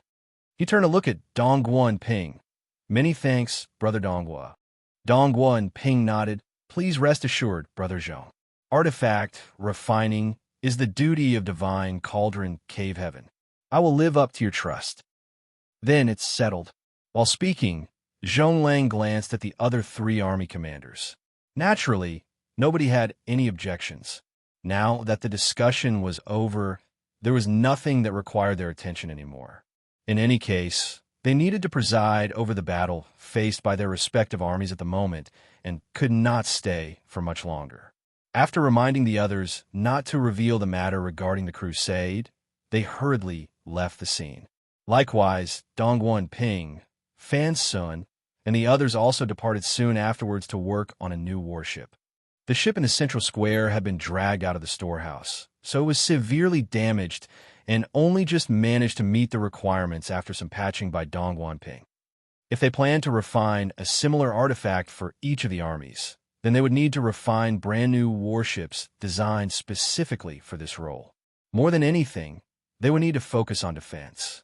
This new class of warship could probably do without any offensive abilities, but its defensive abilities would need to be top-notch. Otherwise, the losses would be massive if such a warship was damaged or destroyed in battle. It didn't take long before only Yang Kai and Feng Ying remained in the central square. If anybody comes here for help in dispelling black ink strength, just let them in directly, Yang Kai instructed before he stepped onto the space array and teleported into the cabin. It was just as he had explained to the army commanders earlier. The large ship was newly completed, so there were many things that needed to be tested and verified. At the very least, Yang Kai needed to know the limits of how much purifying light could be sealed within the cabin. It was easy enough to verify this fact, though, as he simply needed to cast purifying light without stopping until the grand array was saturated. Inside the cabin, yellow and blue lights bloomed continuously from Yang Kai's hands and immediately transformed into a pure white light. At the same time, he silently calculated the consumption rate of the yellow and blue crystals while paying close attention to the changes in the spirit array. He was testing the limits of the grand array's sealing effect, a little bit at a time. A huge amount of the yellow and blue crystals had been consumed, and it was not until half a day later that he finally stopped his actions. Yang Kai could vaguely sense that the grand array in the cabin was about to reach its limits. In other words, it could not accommodate any more purifying light. Looking around, the interior of the cabin was filled with a blanket of white at the moment. The purifying light was so dense that it almost felt solid to the touch. In fact, that was not that far from the truth. Yang Kai calculated the number of yellow and blue crystals consumed and immediately had a grasp on the situation. The purifying light sealed inside the cabin was enough for nearly 2,000 sixth-order cultivators. The outcome of his experiment satisfied him greatly. 2,000 was quite a big number after all. Based on the information he received from Feng Ying, during the previous wars between the human race and the Black Ink clan, the total number of people who got corrupted by Black Ink strength throughout the war did not exceed this number. The reason why so many people had been corrupted by Black Ink strength recently was that they were relying on Yang Kai's support. They knew that it did not matter even if they were corroded by Black Ink strength, so they fought freely without any scruples. As a result, the number of cultivators corrupted increased dramatically. Thanks to Yang Kai's existence, the cultivators corrupted by Black Ink strength would not suffer from a decrease in combat power as long as they returned in time for treatment. It was unlike before when they would have to sacrifice a part of their small universe in order to escape danger. If a single ship could be used for 2,000 people, and each army would have its own ship, that meant there was enough purifying light for 8,000 people at full capacity. That would be enough even for extended use, such as on a long crusade. While he was busy working, Yang Kai would occasionally sense others entering the cabin through the space array. These people had undoubtedly come to him for help, but now that they had the ship, there was no need for him to personally cast purifying light on each person.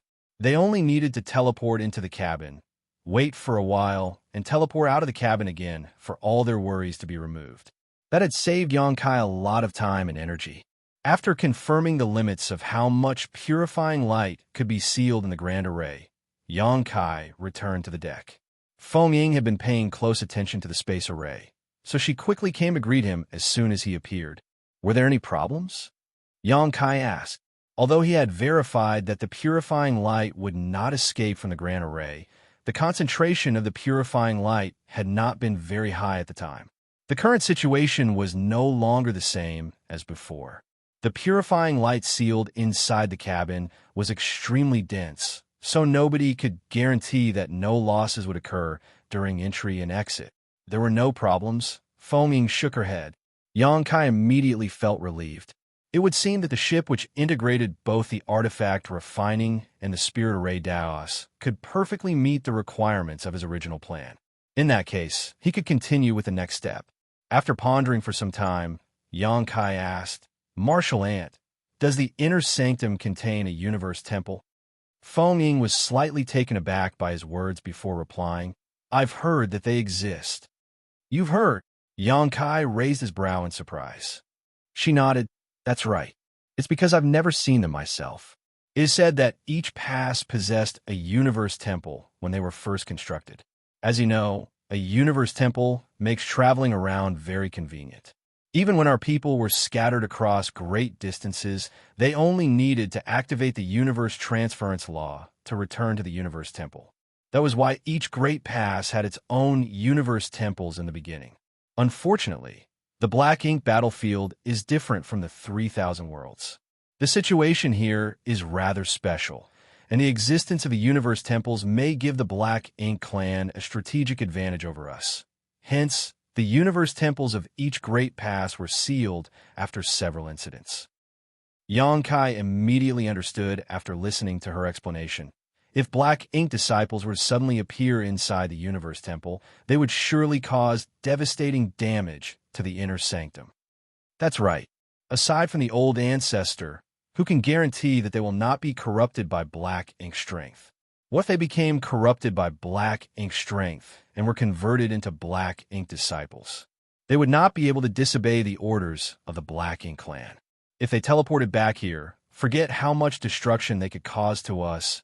Even if they merely self-destructed, they could spread Black Ink strength around and incite panic. That is why, even if there was a universe temple in the inner sanctum, it would have been sealed a long time ago. No one would be allowed to use it. He nodded. "That's true. Why did you suddenly ask about the universe temple?" She looked at him curiously. Xianxia smiled and pointed to the cabin. "Martial Ant, what effect do you think will occur if we arrange a universe array inside the ship's cabin?" Feng Ying was initially stunned by his words, but her expression immediately changed in the next moment. While she was deep in thought, various ideas flashed through her mind as she murmured to herself. The reason the universe temples were sealed was to prevent Black Ink disciples from infiltrating and causing havoc. But if we added a universe array to the ship's cabin, then we wouldn't need to worry about such occurrences. Even if a Black Ink disciple teleports into this place, the Black Ink strength in their bodies will instantly be dispelled and purified to restore their true nature. Martial Peak, Chapter 4964, Personal Matter. With the purifying light, all the previous issues that troubled them were no longer a problem. Feng Ying's eyes lit up. "Your idea might just work." But after saying that, she furrowed her brow. "I don't think anyone here can arrange a universe array. At the very least, there are no such talents in Blue Sky Pass." The universe temples in the various great passes were as ancient as the great passes themselves. There might have been people who could prepare a universe array and construct a universe temple in ancient times. Unfortunately, with the closure of the universe temples, the means and the knowledge disappeared with the passing of time. That was intentionally done by the human race in order to prevent the relevant personnel from becoming corrupted by Black Ink strength and the Black Ink clan from obtaining the creation method of the universe temples. The Black Ink clan was hard to deal with in the first place. If they were allowed to master the mysteries of the universe temples, then they would truly be invincible. "I can do it," Xianxia quickly said. Feng Ying was astonished. "You can arrange a universe array? Aren't you?" Xianxia laughed. "It's true that I'm completely clueless about the Tao of Spirit arrays, but space arrays and the universe arrays are related to the Tao of space after all. That's why I dabbled in them slightly." Back in the 3,000 worlds, he had spent over 30 years comprehending the mysteries of a universe array. His attainments in the Tao of space soared as a result, and he ultimately comprehended his cow punch secret technique from his efforts. Afterwards, Xianxia also constructed some universe temples in the new great territory adjacent to High Heaven territory so that his disciples could conveniently travel back and forth to investigate the new great territory. That was why preparing a universe array was not a difficult task to him. "Do you need me to do anything?" Should I gather some helpers? Feng Ying asked. Yang Kai shook his head. I don't need any assistance, though I am lacking a few resources. I will need you to help me gather these materials, Martial Ant. Good. She quickly nodded in agreement. A short while later, Yang Kai handed a list of resources to Feng Ying and asked her to procure them for him. This was not a difficult task for her. Blue Sky Pass had its own storehouse, which contained large amounts of cultivation resources and other materials. Most of the items that Yang Kai needed could be found there. Nevertheless, she would need to inform Zhong Liang and the others regarding this matter and obtain their permission to proceed before she could enter the storehouse to retrieve the corresponding resources. Upon learning that Yang Kai was not only capable of preparing a universe array, but was also planning to set one up inside the cabin of the purification ship, Zhong Liang could be said to be both surprised and delighted. Only less than half a year had passed since Yang Kai first arrived at Blue Sky Pass, but he had brought about numerous miracles in that short time. The biggest surprise was his means to dispel and purify black ink strength. Other than that, he also worked with Dongguo and Ping and the others to create a warship that was suitable for a large-scale expedition. In addition, he was planning to prepare the universe array in said warship. As an 8th-order open heaven realm master, it was only natural that Zhong Liang could see the endless prospects for this method.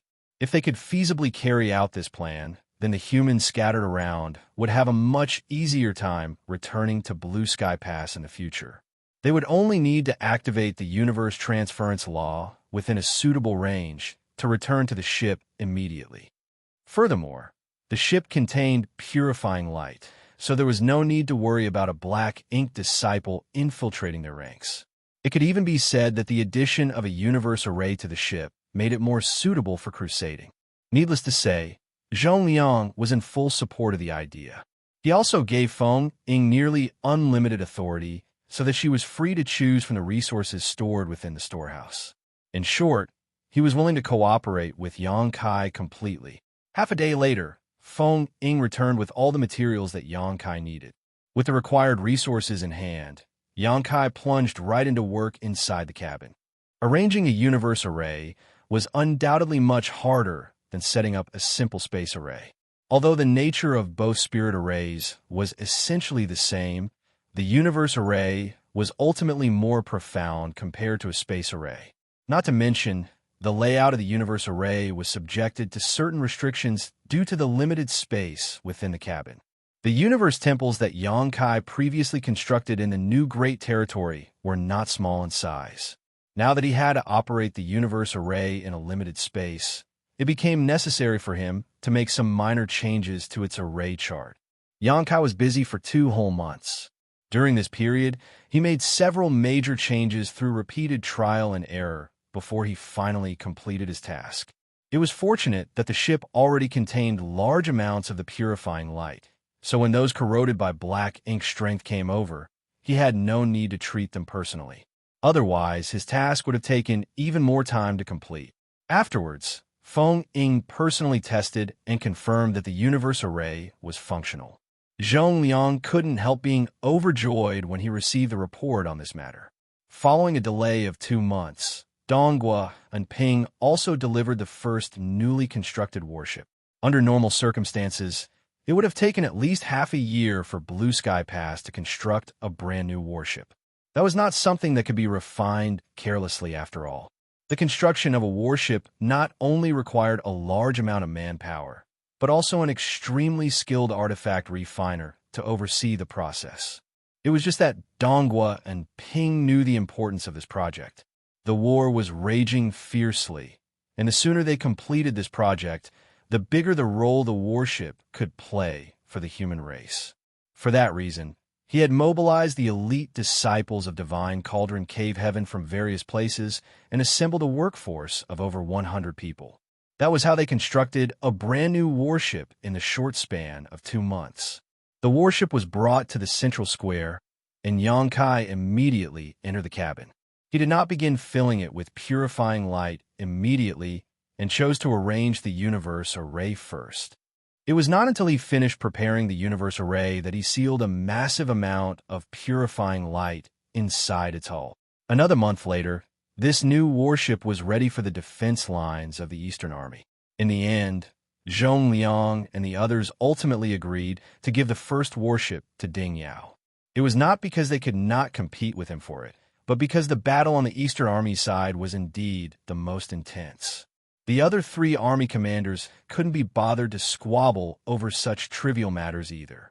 Since Ding Yao came forward in person to make the request, it was only right for them to show him some respect. Naturally, the most important reason was that each army would soon obtain a new warship of their own, so there was no need for them to quarrel among themselves. For both Yang Kai and Dongguan Ping, constructing these new warships was equivalent to traversing a familiar path. Hence, they could take advantage of parallel production to speed up the process. Half a year passed by in the blink of an eye, and all three other armies gained their own Purifying Black Ink battleship. Purifying Black Ink battleship was the class designation Dong, Gua, and Ping had given this special warship. The name soon spread far and wide, receiving the recognition of the public. The four Purifying Black Ink battleships were stationed at the rear of the four armies. Anyone corroded by black ink strength could be rescued immediately, so it was much more convenient compared to the past. Thanks to these four Purifying Black Ink battleships, the battle between the human race and the Black Ink clan became even more intense. Meanwhile, in the central square, Yang Kai suddenly had nothing to do. It used to be very lively here. At least a dozen infected people used to come to ask for help every single day. However, ever since the four Purifying Black Ink battleships were introduced, nobody came to visit this place anymore. Even if they were corrupted by black ink strength, there was no need for them to come here or for Yang Kai to take action in person either.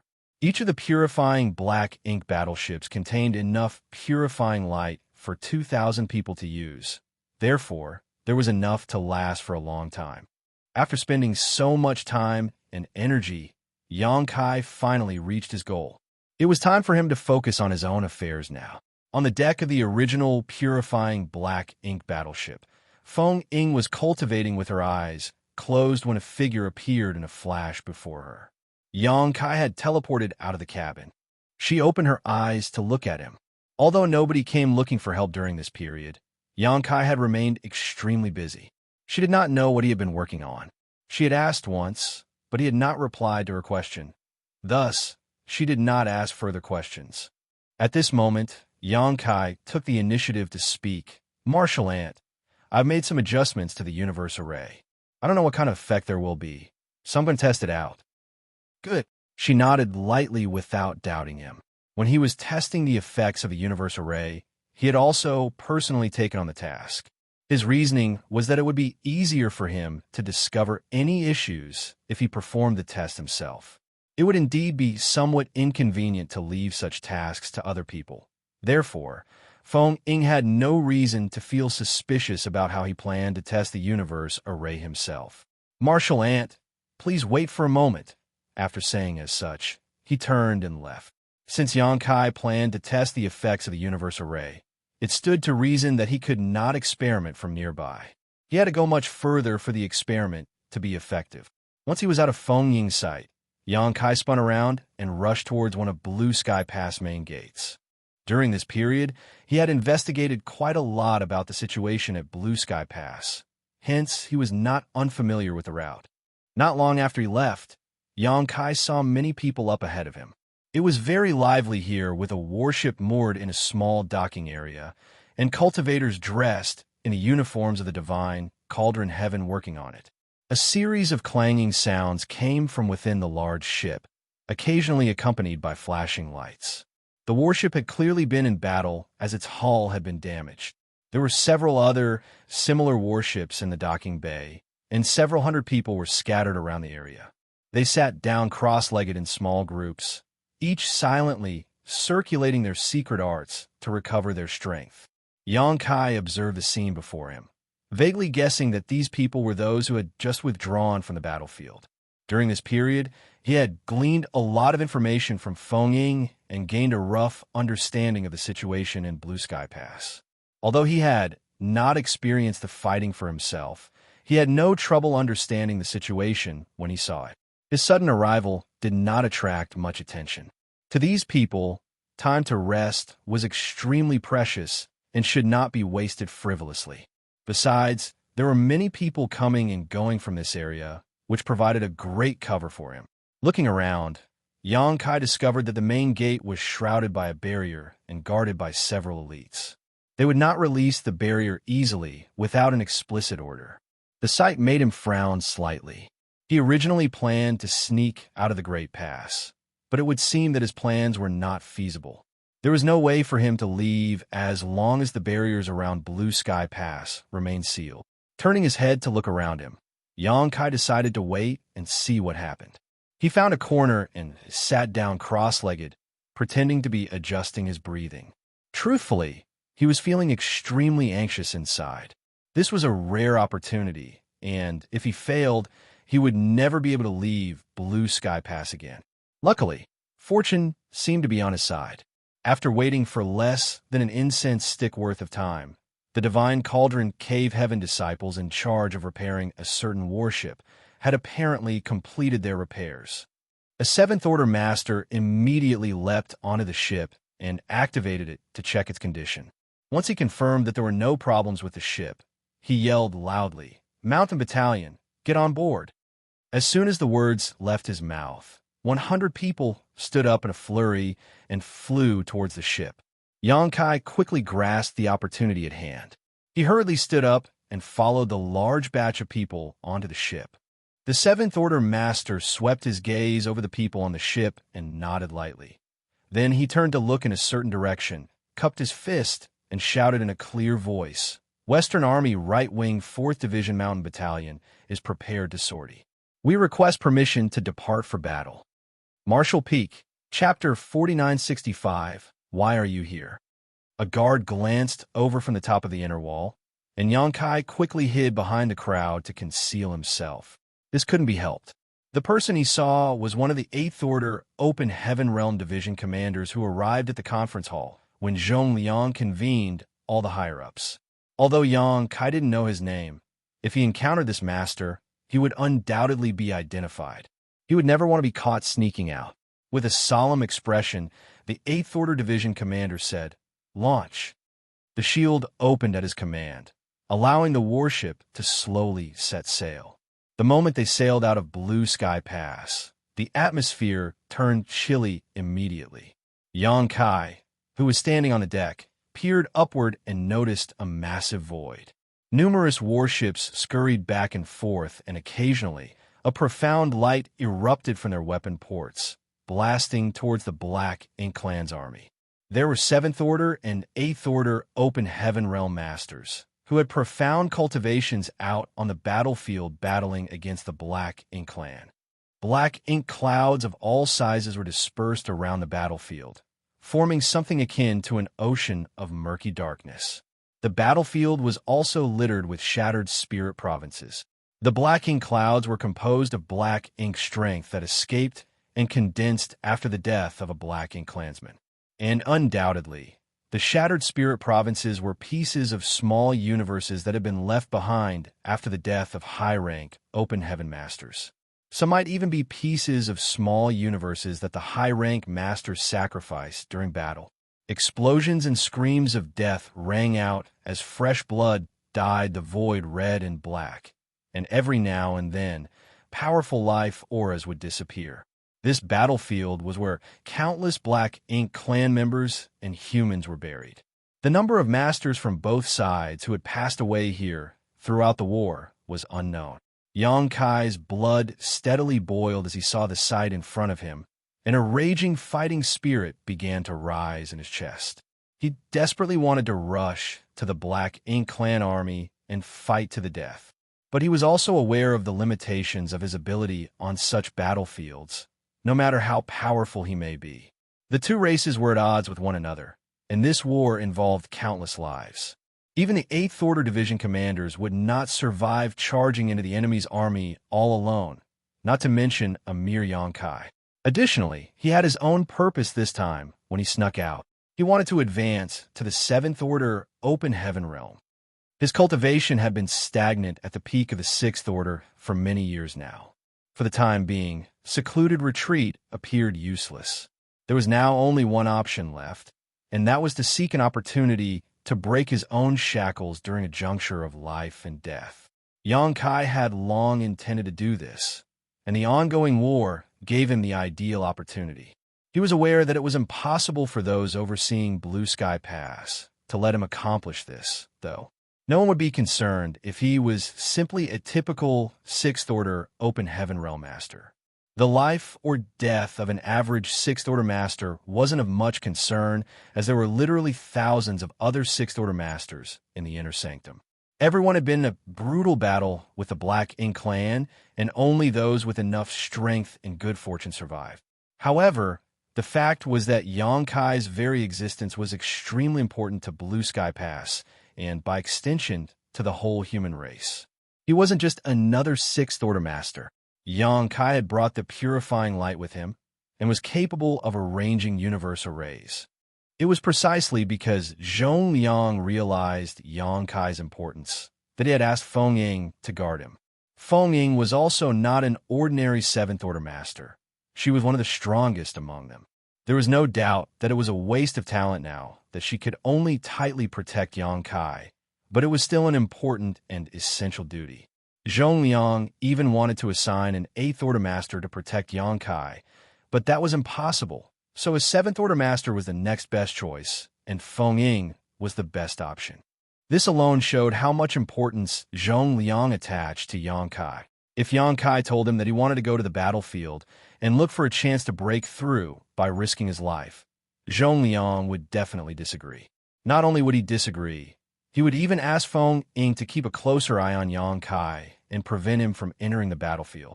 If Xianxia was killed, the cost of the human race would be too high. After all, he was just a Sixth-Order Junior, meaning his strength wasn't particularly high. Countless Sixth-Order Masters had died on this battlefield, as one tiny mistake could spell death. Because of this, Xianxia kept his desire to join the battle a secret from the beginning, and even Feng Ying, who had been with him for 6 months, failed to notice any such signs. After waiting for so long, Xianxia finally found a good opportunity. If he succeeded, he would become a Seventh-Order Master. If not, he would have to cultivate patiently in the future and simply wait for an opportunity to break through to come. However, before leaving, Xianxia still waited until the 4 purifying Black Ink battleships were delivered, so that even if anything went wrong in the battle, the purifying Black Ink battleships in Blue Sky Pass side could last for a while, enough to support everyone until the end of the current battle at least. If he was still in the 3,000 worlds, Xianxia might not be this anxious. But this was the Black Ink battlefield. The stronger he was, the higher his chances of survival. The Sixth Order was too weak, while the Seventh Order Open Heaven realm was barely enough, so he had to give it a try. Xianxia went without leaving even a space beacon for himself in order to prevent himself from having an escape route, thus increasing the pressure he felt. He did all this only to improve the chances of him making a life-or-death breakthrough. The Western Army Right Wing 4th Division Mountain Battalion was a unit under Zhong Liang's command. Each army had a total strength of around 8,000 troops with 15 divisions in total, each of which had 8 or so battalions. The Eastern Army was currently engaged in the fiercest combat, while the Western Army was somewhat better off. The Black Ink Clan army had attacked frequently in the west, but had been repelled each time. They had left many dead bodies after those battles, but they were evidently unconcerned about them. Xianxia, who had spent the 2 years residing in the Black Ink Clan's hinterland, knew that the Black Ink Nest served as the Black Ink Clan's foundation. The Black Ink Clan would continue to exist so long as the Black Ink Nest remained standing. Although the Black Ink Clan's casualties were not small, they weren't sufficient to force the enemy to retreat either. The Western Army's defense line was constructed in the void, some 10,000 kilometers from Blue Sky Pass. This was where warships laid out a tightly defended barrier that would never be broken through by the Black Ink Clan. The warship of the Mountain Battalion was only a few thousand kilometers away from its destination and sailed swiftly, so it arrived at the battleground soon after it departed Blue Sky Pass. The Seventh Order Master at the prow of the warship should be the Mountain Battalion's commander, and with his menacing gaze and deep voice, he ordered, "Everyone, follow me to kill the enemy." When that was said, the 100 or so members of Mountain Battalion immediately got busy, each of them performing their own duties. Xianxia was suddenly caught off guard and didn't know what to do. He was able to board this ship, but he was unaware of Mountain Battalion's distribution of duties. With no other choice, Xianxia followed a random pair of people to the deck after realizing that everyone else had gone to their respective positions to prepare to repel the enemy. Suddenly, the two ahead of him turned their heads to look at him, and one of them suddenly said in shock, "Senior Brother Yang, why are you here?" It wasn't that no one saw him when he followed everyone on the boat earlier, but rather that those who saw him didn't seem to pay much attention to him. After all, it wasn't odd for people to be transferred around when manpower needed to be replenished. Those who were unfamiliar with Xianxia automatically viewed him as a newcomer. Who would have thought that at this moment he met someone who knew him? As the words fell, Xianxia raised his head and became speechless. The man in front of him looked familiar, and although Xianxia didn't know his name, it was certain that he was someone who he had treated before. Before the advent of the purifying black ink battleships, there were at least hundreds of people treated by Xianxia personally. Each of these people was grateful to him and made a point of remembering his face, even if Xianxia didn't remember their names. Xianxia had been afraid of encountering such a situation, but he also knew that there was no way to avoid it. He had saved so many people after all, and being exposed was basically inevitable. What happened? The battalion commander turned his head towards them and immediately saw an unfamiliar face. He stared at Xianxia and frowned vigilantly. "Who are you?" The person who knew Xianxia said, "Sir, this is Senior Brother Yang," while hastily cupping his fist. The battalion commander raised his brow. Despite not having returned to the inner sanctum to meet Xianxia personally, he had lately heard the name a lot and asked in shock, "That Xianxia?" The person who replied nodded quickly. Indeed. The battalion commander was immediately shocked and asked, "Why are you here?" If this was the Xianxia he had heard of, he should be in inner sanctum at the moment. So how did he get on his ship? He hadn't received orders to replace any lost manpower, as the Mountain Battalion was currently at full strength. Furthermore, even if manpower had to be replaced, Xianxia would never have been deployed to the battlefield. The battalion commander understood the significance of Xianxia when he learned about his extraordinary methods. It only made sense for such a valuable asset to be well protected. How could Xianxia be sent to the front lines?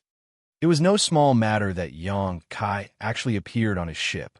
Xianxia quickly thought of an excuse, cupped his hand, and murmured, "Sir, I was ordered by the army commander to perform a secret mission. Traveling with you is mainly to conceal my involvement." A secret mission?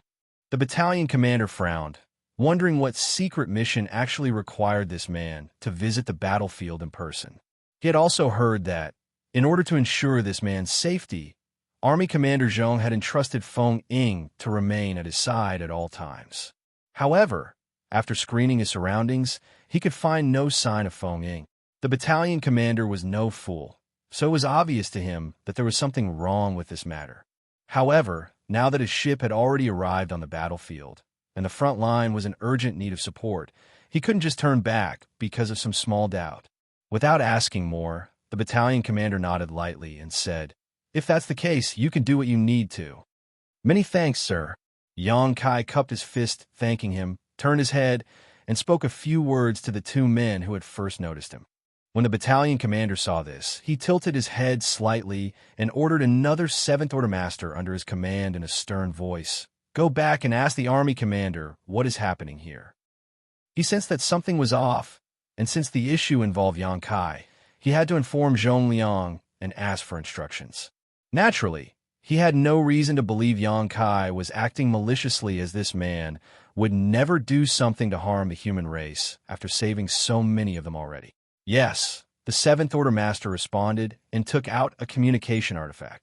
Back in the inner sanctum, Feng Ying stood up and scowled as she scanned the area around the prototype purifying black ink battleship. Xianxia said that he had made some changes to the universe array and needed to run some tests. But even after waiting here for half an hour, he had yet to return. As a result, She became doubtful and wondered if he had perhaps already returned. Marshall Peak, Chapter 4966. Why did he go to the battlefield? This was not impossible, for even the prototype purifying black ink battleship was equipped with a universe array. If Xianxia really came back, he would be inside the cabin. With that in mind, Feng Ying teleported in through the space array on the deck. However, all she could see was white in the cabin. The gentle purifying light flowed around her body like warm water, but there was no sign of Xianxia in this empty space. He obviously had not returned. Feng Ying left the cabin, now more suspicious than ever. She was perplexed when she unexpectedly noticed a stream of light that had abruptly fallen on the deck from a distance. She fixed her eyes upon him and hurriedly bowed. Marshal Uncle Zhong. The person who came was Zhong Liang. Where is Xianxia? Zhong Liang questioned nervously with an ashen face. Feng Ying replied. He said that he made some modifications to the universe array and needed to test it out, so he left. How long has he been gone? Zhong Liang's expression sank. Less than an hour. As soon as she said that, Feng Ying understood that something was off. Similar experiments were conducted by Xianxia in the past, but each time he returned quite quickly. He was experimenting with the universe array after all, so all he needed to do was to distance himself a little from here and perform the universe transference law to return. How is it even possible for him to take this long this time? The inner sanctum had nothing to delay him either. Damn it, it really is him. Zhong Liang exclaimed. He had hurried back from the front line immediately to investigate the matter himself as soon as he received a message from the 4th Division Mountain Battalion, wondering whether there had been a mistake. After all, why would Xianxia suddenly sneak out? But after he arrived here, he realized that there was no mistake. Xianxia had indeed snuck out. Upon hearing that, Feng Ying asked, Marshal Uncle, is something wrong? Zhong Liang ground his teeth in frustration for a moment before sighing in exasperation and muttering, that brat went out to the battlefield. What? Feng Ying was shocked when she heard his words. Why would he go out to the battlefield? How would I know? Zhong Liang looked over at the main gate. Worried, I hope we're not too late. After receiving the call from the 4th Division Mountain Battalion, Zhong Liang rushed to the inner sanctum to investigate the matter while also ordering Mountain Battalion to turn back. Before making sure whether the person was Xianxia, he preferred to err on the side of caution. However, the battlefield was always in chaos, and Zhong Liang was unsure if the Mountain Battalion would be able to carry out his orders. After all, returning from the front lines was not always simple. If they were surrounded by the Black Ink Clan army, they would have to kill their way out. Feng Ying stood there dumbfounded. Xianxia actually entered the battlefield. What did this brat intend to do? Furthermore, he didn't even let her know beforehand. It was just truly absurd. Since Xianxia was really with the Mountain Battalion, Zhong Liang had no reason to stay here any longer. He had to go and bring Xianxia back, so he instantly sprang into the air and shot towards the perimeter. Feng Ying followed closely behind. Zhong Liang had assigned her to protect Xianxia at all times, but the latter had deceived her and escaped. She needed to be responsible for this. He didn't bring this up to you previously, did he? As they soared by, Zhong Liang abruptly turned his head to inquire. No. Feng Ying shook her head. She was also perplexed by this series of events, but it was clear that Xianxia had planned this whole thing out. Otherwise, he wouldn't have to lie and claim that he wanted to go test the universe array to get past the gates. Has there been anything unusual about his recent behavior? Zhong Liang asked again. Feng Ying responded in shock. Marshal Uncle, are you suspecting that he has the ability to cleanse and remove black ink strength, and he has a world spring. He has helped thousands over these past few months, and he led the effort to build the purifying black ink battleships, which is of great significance to us. I don't think it's possible to doubt his loyalty. He should not intend any harm by his action towards Blue Sky Pass or the human race. I simply don't understand why he had to quietly leave. You spent months with him. Didn't you notice anything? Suddenly recalling something, Feng Ying scowled. Marshal Uncle, if I'm not mistaken, he is trying to break through to the 7th Order. What? When he initially arrived at Blue Sky Pass, he inquired about advancing to the 7th Order. Later, after treating several seventh-order masters, he would ask them about their breakthrough experiences. I asked whether he was getting ready for his own breakthrough, and he frankly admitted that he had reached the peak of the sixth order and was just looking for an opportunity to reach the seventh order. You are also aware that advancing to the seventh order is different for everyone. There are some who retreat to cultivate in seclusions. There are some who have accumulated over a long period of time and simply break through naturally. And then there are those who break through in life or death crises in battle. Xianxia said that he tried entering retreat, but failed. He also said only the heavens would know when he would succeed using the accumulation method. Since these two methods are useless to him, I'm afraid that he wants to try using the last one to make a breakthrough. Otherwise, he wouldn't even have to go to the battlefield at a moment like this. When Xianxia heard the words, his face twitched. That must be it. Judging by his actions, that brat must have had this idea for a long time now. He also understood that Blue Sky Pass placed an extremely high value on his own existence. Therefore, he had to sneak out because he knew that they would never allow him to go to the battlefield. After working hard to build the purifying black ink battleships and leaving enough purifying light to support the 4 armies for this war, though, Xianxia clearly decided it was his chance to go out and seek battle. As he began to understand this, Xianxia suddenly thought of something and gasped. Oh no! What's wrong, Martial Uncle? That brat is probably mentally prepared to not return. Otherwise, there would be no need for him to leave so much purifying light behind. He's made up his mind to succeed or die, trying and cut off all responsibilities to ensure he doesn't hesitate. Xianxia replied with an ashen expression. Feng Ying's heart clenched. If this was the case, then she would surely be punished for failing her duties, because she didn't even notice the signs despite being with Xianxia for such a long time. Xianxia abruptly halted their conversation and pulled out a communication artifact. After swiftly exchanging a few messages, he cursed, "That little bastard!" Feng Ying turned to look at him. Xianxia ground his teeth and said, "That brat is too slippery." He must have realized that Mountain Battalion was suspicious of him, so he actually escaped from their warship before it could retreat. Mountain Battalion currently can't locate him either. Feng Ying's face suddenly paled. Xianxia was just a sixth-order cultivator, yet he plunged into the battlefield alone. He would definitely be in grave danger if he did not receive support soon. I'll tan that boy's hide red once I drag him back. Xianxia angrily roared. Xianxia knew that he was vital to the human race as a whole, yet he dared to take such a risk. How would he explain to the old ancestor if anything happened to him? The old ancestor was still recovering in retreat, totally unaware of Xianxia's existence. But this incident would definitely have to be reported to him afterwards. Xianxia would also be blamed if the key to victory for the entire human race over the Black Ink clan encountered an accident right under his nose. At the very least, he would be stripped of his position as the Western Army's commander. Martial Uncle, Xianxia, he's not weak. Having worked with Xianxia to fight their way back from the Black Ink clan's domain, Feng Ying knew that Xianxia's strength was far beyond that of a typical sixth-order master, and he could even assume his Grand Dragon form, which put him on par with a seventh-order master. It makes no difference how powerful he is. How could one man stand against the Black Ink clan army? Even seventh-order and eighth-order masters perished on the battlefield, not to mention Xianxia, a junior in the sixth order.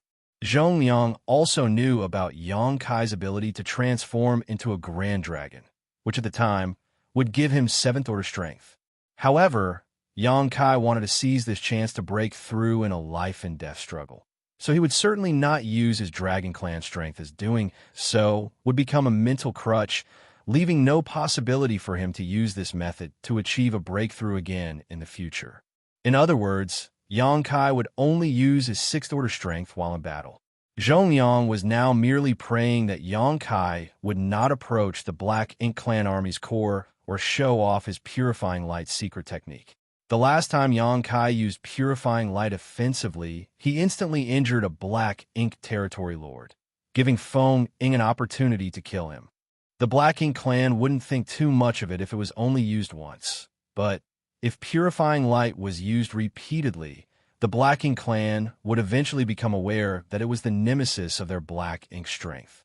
Once they realized that, they would spare no effort to eliminate Xianxia and would almost certainly succeed. The Black Ink clan would take whatever necessary measures to execute Xianxia. The both of them had hurried out of Blue Sky Pass while they were conversing, but once they were outside, all they saw was the raging battle between the two races with thousands of figures flying about everywhere. How were they to locate Xianxia in this tangled mess? Zhong Liang's expression turned dark, and he quickly sent out a message. Meanwhile, aboard the warship belonging to the 4th Division Mountain Battalion on the front lines of the battlefield, the battalion commander frowned. After rushing out to the battlefield to confront the Black Ink clan, Xianxia used the excuse of performing his secret mission to open the ship's shields and instantly escape. Naturally taken by surprise, Mountain Battalion hastily closed the shield to stop any Black Ink strength on the battlefield from flowing in. The battalion commander also received an order from the 4th Division's commander shortly after, asking him to keep Xianxia under strict supervision for the time being and immediately return to the inner sanctum. But this message was received too late. Xianxia had already left and was nowhere to be seen. There was no other option than to report this issue.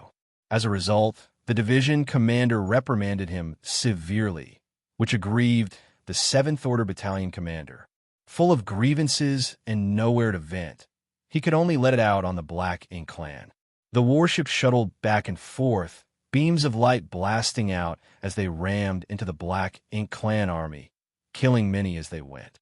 Soon after, a group of 7th Order masters from the battalion leapt out of the ship, activated their secret techniques and artifacts, and cut a swath through the surrounding enemies. This was how the human race and Black Ink clan fought. 7th Order masters were free to enter the battlefield at their own discretion, while those below the 7th Order had to rely on the might of their warships.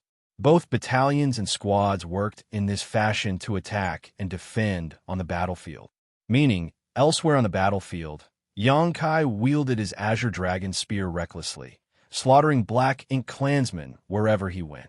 One reason he was currently invincible against his opponent was due to his own strength, but the more important point was that the strength of those in the Black Ink clan army was really quite diverse, with many Black Ink clansmen simply being too weak for Xianxia to have any trouble with.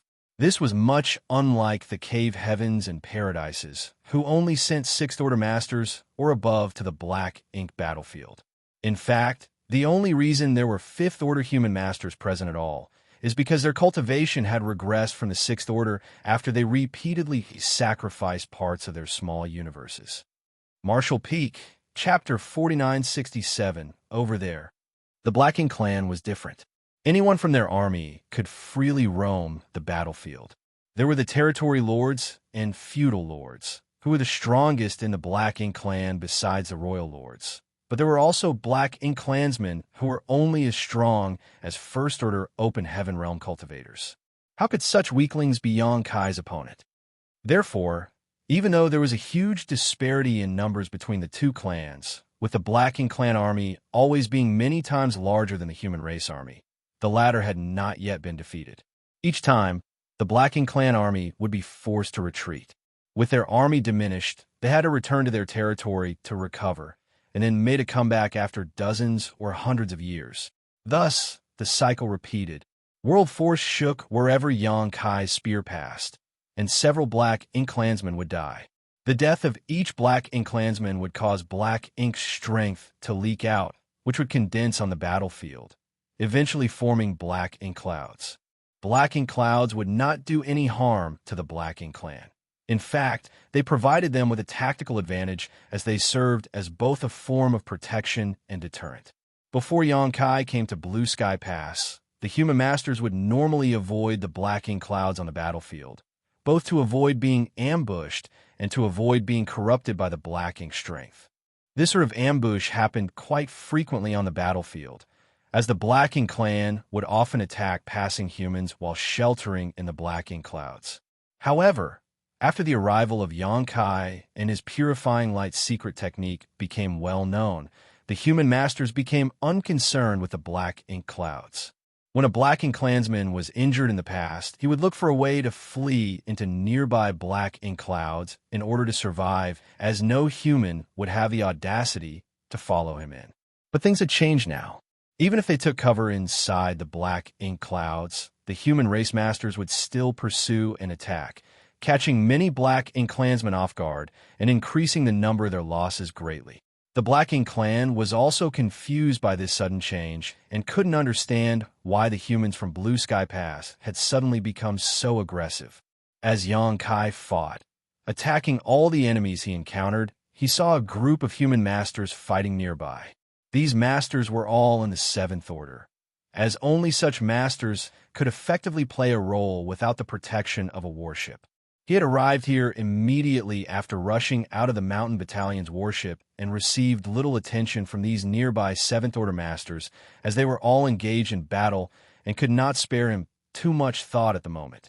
If one was careless in this place, they could end up dead, so he would not focus all their attention on the enemies in front of them. However, the 7th Order masters in the area soon took notice of Xianxia. This was unavoidable, though, as it was clear from Xianxia's aura that he was the only 6th Order. It was not that 6th Order Open Heaven Realm masters would not appear on the battlefield, but in most cases when they did, it indicated that a warship had been destroyed, exposing the 6th Order and 5th Order Open masters who were sheltering inside it. So, after realizing Xianxia's cultivation, the 7th Order masters assumed that he belonged to that scenario and began to move to protect him.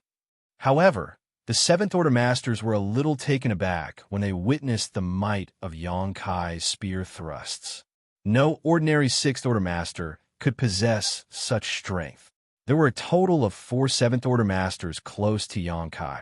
The leader of this small group seemed to be an elderly man, as his cultivation was clearly the strongest of the 4. As for the other 3 masters, they were a lanky middle-aged man, a young man who appeared to be around Xianxia's age, and a beautiful woman. A warship followed closely behind this group of 4, assisting them from the rear. These 4 masters and the warship which was accompanying them must have belonged to a certain battalion. Xianxia, who was already familiar with the distribution of forces in Blue Sky Pass, quickly determined this. This spot was also where the fighting was the most intense on the front lines of the battlefield. "Little brother, which battalion are you from? Why did you come here?" The lanky middle-aged man slashed out a shocking sword wave, dispersing the Black Ink clan army in front of him and giving him a moment to ask Xianxia amidst the chaos. 4th Division Mountain Battalion. He simply said. Technically, he wasn't lying, as he indeed came out of Blue Sky Pass with the 4th Division Mountain Battalion. The middle-aged man sighed, subconsciously believing that the 4th Division Mountain Battalion's warship had been destroyed. Due to this, the boy in front of him was forced onto the battlefield alone, so he said, "Get back on board. You're not qualified to be out here." Coincidentally, their battalion's warship was coming up on them. Although Xianxia did not belong to their battalion, they were all fighting for the same cause. Therefore, taking him aboard their ship was not an issue. Xianxia turned to look at this man, raised a spear, and began condensing a scorching power that filled the surrounding void. The cry of the golden crow rang out as a great sun appeared. The surrounding void was suddenly illuminated as this great sun rose. The golden crow cried out ecstatically as it circled around the great sun. The great sun perched itself atop the long spear, and Xianxia thrust it out into a nearby mass of Black Ink clansmen. A massive halo suddenly erupted within the Black Ink clan army and ignited a region 1,000 kilometers in radius. The blazing force of the light blanketed the landscape. The space itself began warping under the force. A great number of Black Ink clansmen yelled and wailed before disintegrating into ash under the light of the great sun. With a single strike, at least 10,000 Black Ink clansmen were obliterated. The nearby old man's brow rose as he and the young man looked at Xianxia in great shock, while the beautiful woman exclaimed, "Divine manifestation?" They had witnessed the great sun's brilliance, and they knew that it was no ordinary divine ability or secret technique. It was undoubtedly a divine manifestation. But How could a sixth-order master have a divine manifestation? How is that possible? The four of them almost thought they had seen wrong. Only seventh-order masters were capable of using divine manifestations, and not every seventh-order master had comprehended one. Despite the fact that all four of them were seventh-order masters, only the old man and the middle-aged man who spoke to Xianxia just now had their own divine manifestations. The other two had yet to fully comprehend one. The young man and the lovely woman exchanged glances as they both noticed the astonishment in each other's eyes and simultaneously felt somewhat ashamed. Unlike the two of them, this sixth-order junior could cast a divine manifestation, which was simply unprecedented in their opinion. Although Xianxia didn't say anything, his message was clear as he cast a quick glance at the middle-aged man who spoke to him earlier on. Though I'm an order lower than you, I'm not that weak. There's no need for me to fall back. The middle-aged man instantly understood as he grinned, though his brow twitched slightly as he spoke. Since that's the case, do as you please. Just be careful, kid. On the battlefield, you can only rely on yourself. Don't count on anyone saving you if you find yourself in trouble. With that said, he refocused his attention on his own battle. Although the Great Sun eliminated a large number of enemies, the Black Ink clans soon regrouped. These enemies, surrounded by Black Ink's strength, seemed almost inexhaustible. Back near Blue Sky Pass defense line, Zhongliang and Feng Ying strained their eyes as they scanned the battlefield. As the Western Army commander, Zhongliang had issued an order to all the battalions to search for Xianxia, but due to the chaotic nature of the battlefield, the actual number of people who could seek out Xianxia was quite limited. As a result, Zhongliang had gotten no useful information up to this point. He only knew that after Xianxia escaped the 4th Division Mountain Battalion, he flew off into the battlefield alone. Nobody knew his whereabouts now. Suddenly, somewhere out on the battlefield, several tens of thousands of kilometers away, a distinctive explosion of light occurred. Zhongliang's expression changed as he immediately looked over. He remembered the first time he saw Xianxia casting purifying light on the battlefield. The bright and pure white light was a sight never before seen in this war. With the eruption of that white light, the Black Ink territory lord who battled against Zhongliang was badly injured and subsequently killed by Feng Ying.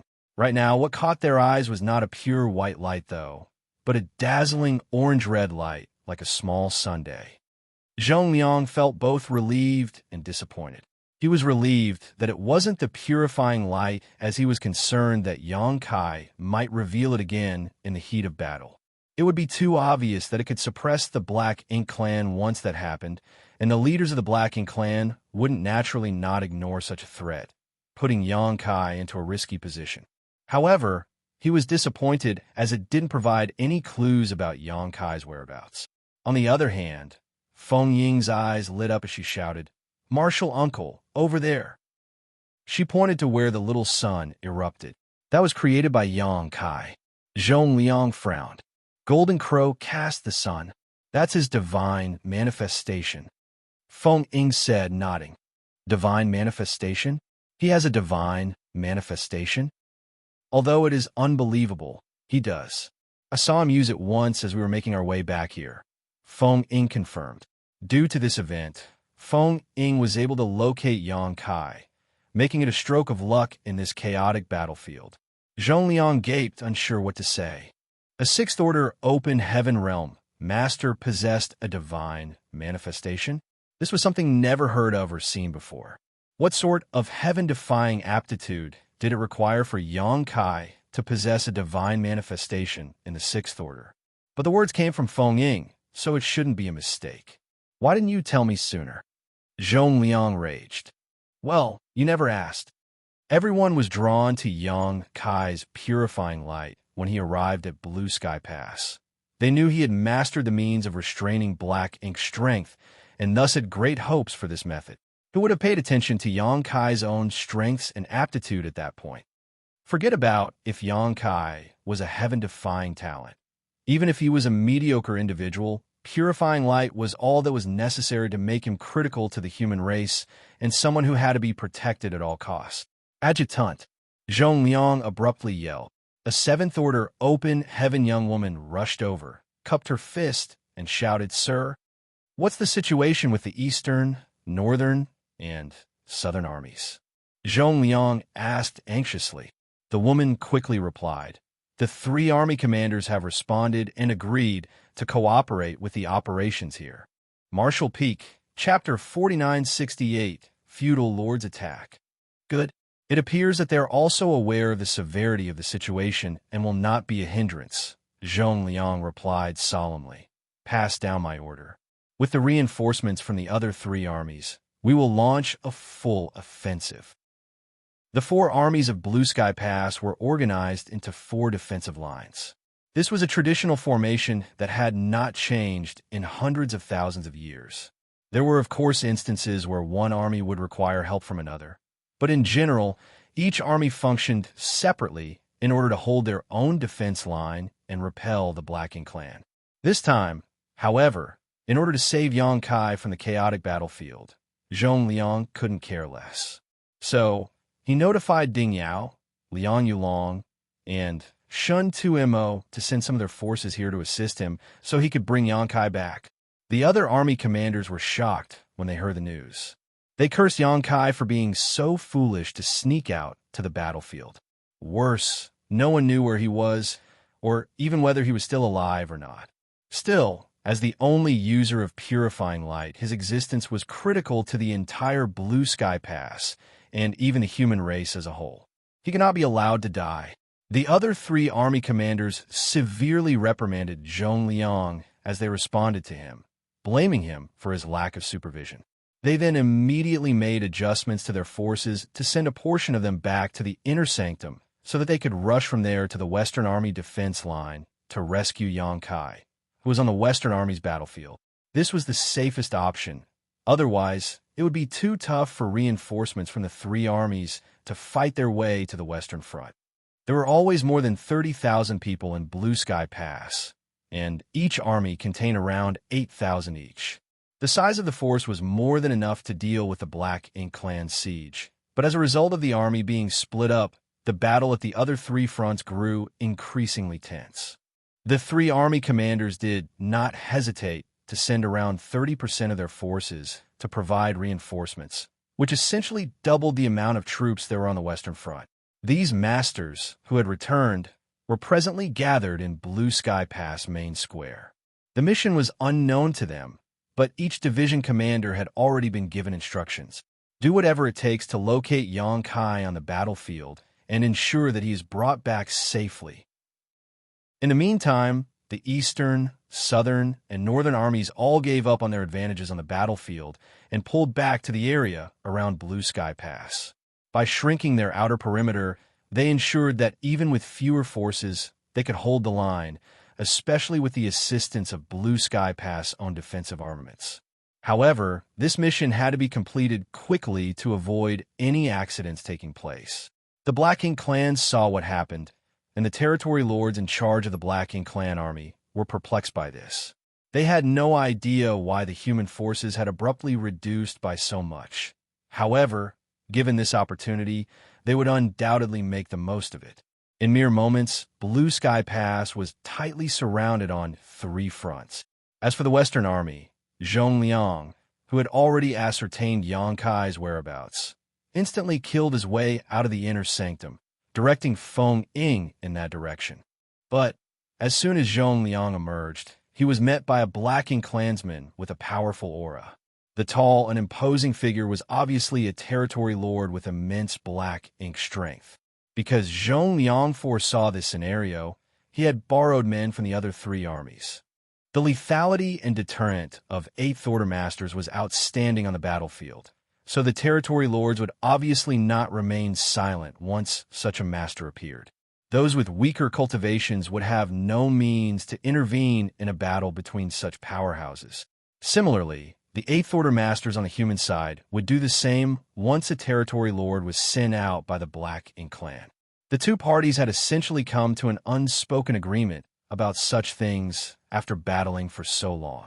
Go! Zhong Liang commanded Feng Ying as he cast a gaze across the battlefield and fixed a glare on the territory lord who was heading in his direction. Feng Ying nodded. Though she had killed a territory lord once before, That was only because that territory lord was already seriously exhausted and injured, and had been further wounded by Yang Kai's purifying light. If she really encountered a territory lord herself, she would definitely not be his opponent. Furthermore, she had something more important to do, which was to bring Yang Kai back safely. Be careful, martial uncle. Holding a razor-sharp sword, Feng Ying charged into the battle. From behind her came a powerful clash of power as Zhong Liang engaged the territory lord somewhere in the void. As soon as the two masters clashed, a radius of several thousand kilometers around them was evacuated as neither side dared to approach them. This was a battlefield solely for the two of them. Warships and masters surged towards the Black Ink Clan's lines as a dozen Eighth Order masters also rushed out from behind the surging Western army. The humans became increasingly aggressive, stunning the Black Ink Clan. For many months now, the humans have been entirely on the defensive and never launched counterattacks unless they had a decisive advantage. This was certainly not the situation right now, though, so the Black Ink Clan were quite confused about the human masters' thinking. The Black Ink Clan still responded swiftly when they noticed several division commanders being sent out against them. Territory lords from the Black Ink Clan's rear appeared one after another to meet the enemy. Eyes from the two sides of great experts clashed in the void, unleashing endless murderous intent. Only a moment later, the Eighth Order division commanders and the territory lords clashed. Divine abilities and secret techniques bloomed, and the universe trembled as figures transformed into streams of light and surged towards one another. However, the human side was undoubtedly at a disadvantage due to the imbalance in the numbers, with some division commanders having to engage two territory lords at once. Zhong Liang experienced a similar situation. He was quickly met by a territory lord as soon as he stepped on a battlefield, but it was not long before another territory lord emerged and joined the fight. The human side had always had a disadvantage when it came to numbers against the Black Ink Clan, though, so all the Eighth Order masters had experience fighting two enemies at once. Deep into the battlefield, Yang Kai silently slaughtered enemies around him. He came to advance to the Seventh Order Open Heaven realm, and for this reason, he deliberately made up an excuse to deceive Feng Ying and used others to sneak out of Blue Sky Pass. However, when he arrived on the battlefield and became completely immersed in the fight, he had no time to ponder on his breakthrough. All he could do was focus and give it his all in battle. He cooperated with the 4 Seventh Order Open Heaven Realm Masters nearby, and it was not long before the number of Black Ink Clansmen that died at his hands became countless. Initially, the old man was worried that Yang Kai couldn't keep up with their pace and intensity, but as time passed, he surprisingly found that though Yang Kai was a mere Sixth Order Master, his head count was not lesser than theirs. Moreover, he seemed to have no trouble keeping up with and even coordinating with them. They worked together as if they had been comrades for years. This realization made the old man and others feel relieved, and soon they simply considered him another Seventh Order Master. Yang Kai, fighting on this battlefield, soon discovered a peculiarity. Under the premise of them being in the same realm, the average strength of a Black Ink Clansman was weaker than that of a human master. Yang Kai, for instance, easily butchered many high-ranked Black Ink Clansmen that were equivalent to Sixth Order Masters. However, none of these enemies was on par with the Sixth Order Masters he knew. In Voidland, there were plenty of Sixth Order Open Heaven Realm Masters with varying depths of heritage. As a result, their strength varied greatly as well. Nevertheless, none of the high-ranked Black Ink Clansmen here would be a match for even the weakest Sixth Order Master in Voidland. In fact, Yang Kai first became aware of this issue when he was following Feng Ying back to Blue Sky Pass. However, at the time, he paid little attention to it. Back then, before he could even take action, the majority of Black Ink Clansmen would be dealt with by Feng Ying and the others while he focused on saving Black Ink disciples. Thus, at that time, he only at best cleaned up the leftovers. Prior to that, Yang Kai had pretended to be a Black Ink disciple for 2 years, so he had not fought any of them during that time. It was only now that Yang Kai was able to confirm his original suspicions. Even so, until now, he had only fought those below the black ink feudal lords, so he did not know whether this trend was consistent among the stronger black ink clan masters. Watch out! The feudal lords are going to launch an attack. A cry was heard from the beautiful woman. Xianxia's heart clenched upon hearing that. Wasn't this the moment he had been looking for? This was the first time he participated on the defensive side of the war between the two races, so he didn't know much about the situation on the battlefield. On the other hand, the old man and his comrades were very clear that the higher ranking of black ink clansmen was, the less they cared about their lower clansman's life or death. Every time the two races fought, the black ink clan would send forth its weaker members to wear down the human army. Only after grinding down the human strength would the real masters from the black ink clan show up in an attempt to catch the enemy off guard. The old man and the others had been fighting for about 2 hours already, yet they had not encountered a single feudal lord during this time. It was clear what the enemy was up to. As soon as the word came out, a figure suddenly rushed out from a dense black ink cloud close to the old man. The old man frowned before extending his hand and directly charging towards the approaching enemy. The feudal lords, who had been hiding all this while, all took action simultaneously, emerging from the black ink clouds to launch an ambush. The middle-aged man, young man, and beautiful woman were instantly pinned down. To top it all off, the middle-aged man was actually caught between two powerful enemies. Several feudal lords rushed towards the warship and began bombarding it. However, the humans had long gotten used to dealing with such tactics. Furthermore, warships were all refined with this exact situation in mind, so even without any high-rank master on board, with the aid of powerful defensive and offensive artifacts, the weaker human masters could still hold off such an assault. The Black Ink clan immediately became fiercely entangled with the battalion Xianxia was accompanying. Suddenly, a rather slender female Black Ink clansman leapt out of a large group of enemies and sent a palm strike out at Xianxia. Caught off guard, Xianxia was sent tumbling by this sudden attack. The next moment, he frowned as he realized that this female Black Ink clansman was actually a feudal lord. Apparently, she had hidden in the group of Black Ink clansmen previously while concealing her strength, causing Xianxia to not notice her until she struck. Martial Peak, Chapter 4969, You Talk Too Much. The female feudal lord resembled a typical human in terms of her physical form.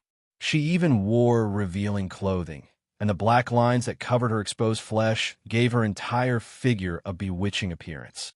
She glanced at Xianxia with cold eyes and was surprised that he survived her sudden assassination attempt. Since the two races had been at war for so long, they had a fair understanding of each other's strengths. While she was hiding in the Black Ink clan army, she noticed that Xianxia was only a 6th Order Open Heaven Realm Master, whereas she was a feudal lord on par with a 7th Order Human Master. It didn't make sense that he had survived her sneak attack. However, she soon began to giggle, her long, crimson, forked snake-like tongue licking her lips seductively. Her figure then flickered and transformed into a black cloud of smoke. Xianxia's heart clenched as he instinctively thrust his spear forward. Subsequently, the figure of the female feudal lord was revealed, avoiding the deadly spear and appearing directly to his left. She patted him lightly with her seemingly soft little hand, but her palm strike contained a heaven-destroying, earth-shattering power. Xianxia just barely managed to block the blow with his spear. Asterisk Hong Hong Hong. Star. Xianxia countered 3 successive palms, but was forced to retreat several hundred meters before somehow stabilizing himself. At that moment, he could feel the vitality in his chest roiling and fresh blood threatened to leak from his lips. With nothing more than stubborn will, he forcefully choked back down the metallic liquid. The female feudal lord was now genuinely stunned, to the point where she didn't use this opening to kill Xianxia. Rather, she gasped slightly as she stared at him. This human seems different from the others. He's clearly in the 6th Order, but he's considerably stronger than any other 6th Order human I've killed before. On the opposite side, Xianxia brandished his spear, sweeping clean all the Black Ink clansmen that were charging towards him, reducing them to a cloud Black Ink strength. He then aimed a spear at the female feudal lord and smirked. "You really are quite weak." He had now confirmed his earlier hypothesis. Under the premise that they were in the same relative realm, the Black Ink clan masters were indeed weaker than their human counterparts. Xianxia had not been certain about this before. After all, he had not faced a feudal lord alone before now. It was only after he traded blows with this female feudal lord that he was able to verify his speculations. It was also at this moment that Xianxia figured out why this odd dichotomy was. In order to reach the open heaven realm, humans needed to cultivate for a very long time.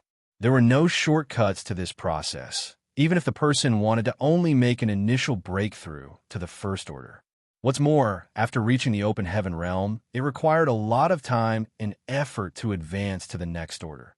Therefore, no matter which order a human master was in, their foundation and heritage would be much stronger compared to those from the Black Ink clan, whose cultivation was fundamentally different. The Black Ink clan were born from the Black Ink nests, and their advancement also depended on it. As a result, while they needed less time to develop than human masters, their strength was not acquired through personal effort and comprehension. Thus, it was not as refined.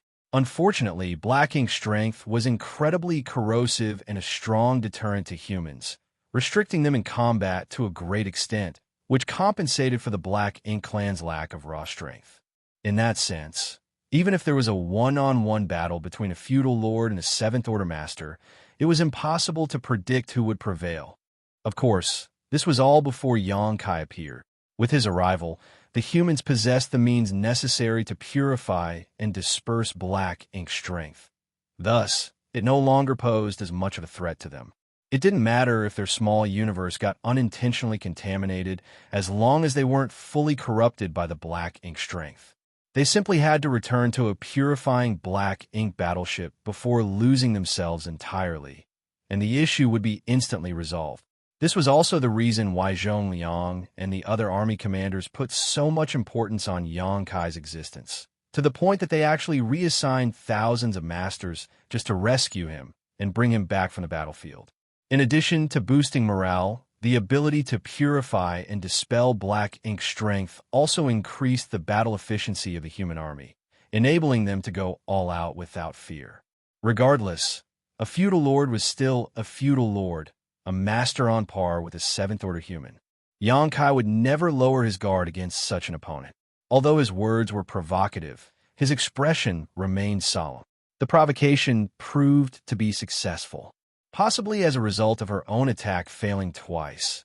The female feudal lord was completely furious. Not only did she fail to kill Xianxia, but there weren't even any signs she had been able to seriously injure him. She immediately let out a piercing scream and rushed towards him. The feudal lord released a massive cloud of Black Ink strength, which was so dense it instantly turned into a gigantic Black Ink cloud, engulfing Xianxia inside of it. She now believed it would be too kind to simply kill this arrogant human who was looking down on her despite being weaker. Thus, she made the decision to turn him into her own Black Ink disciple, so she could torture him for a long time to come. Deep inside the Black Ink cloud, Xianxia put on a guileful expression as he instantly understood his enemy's plan.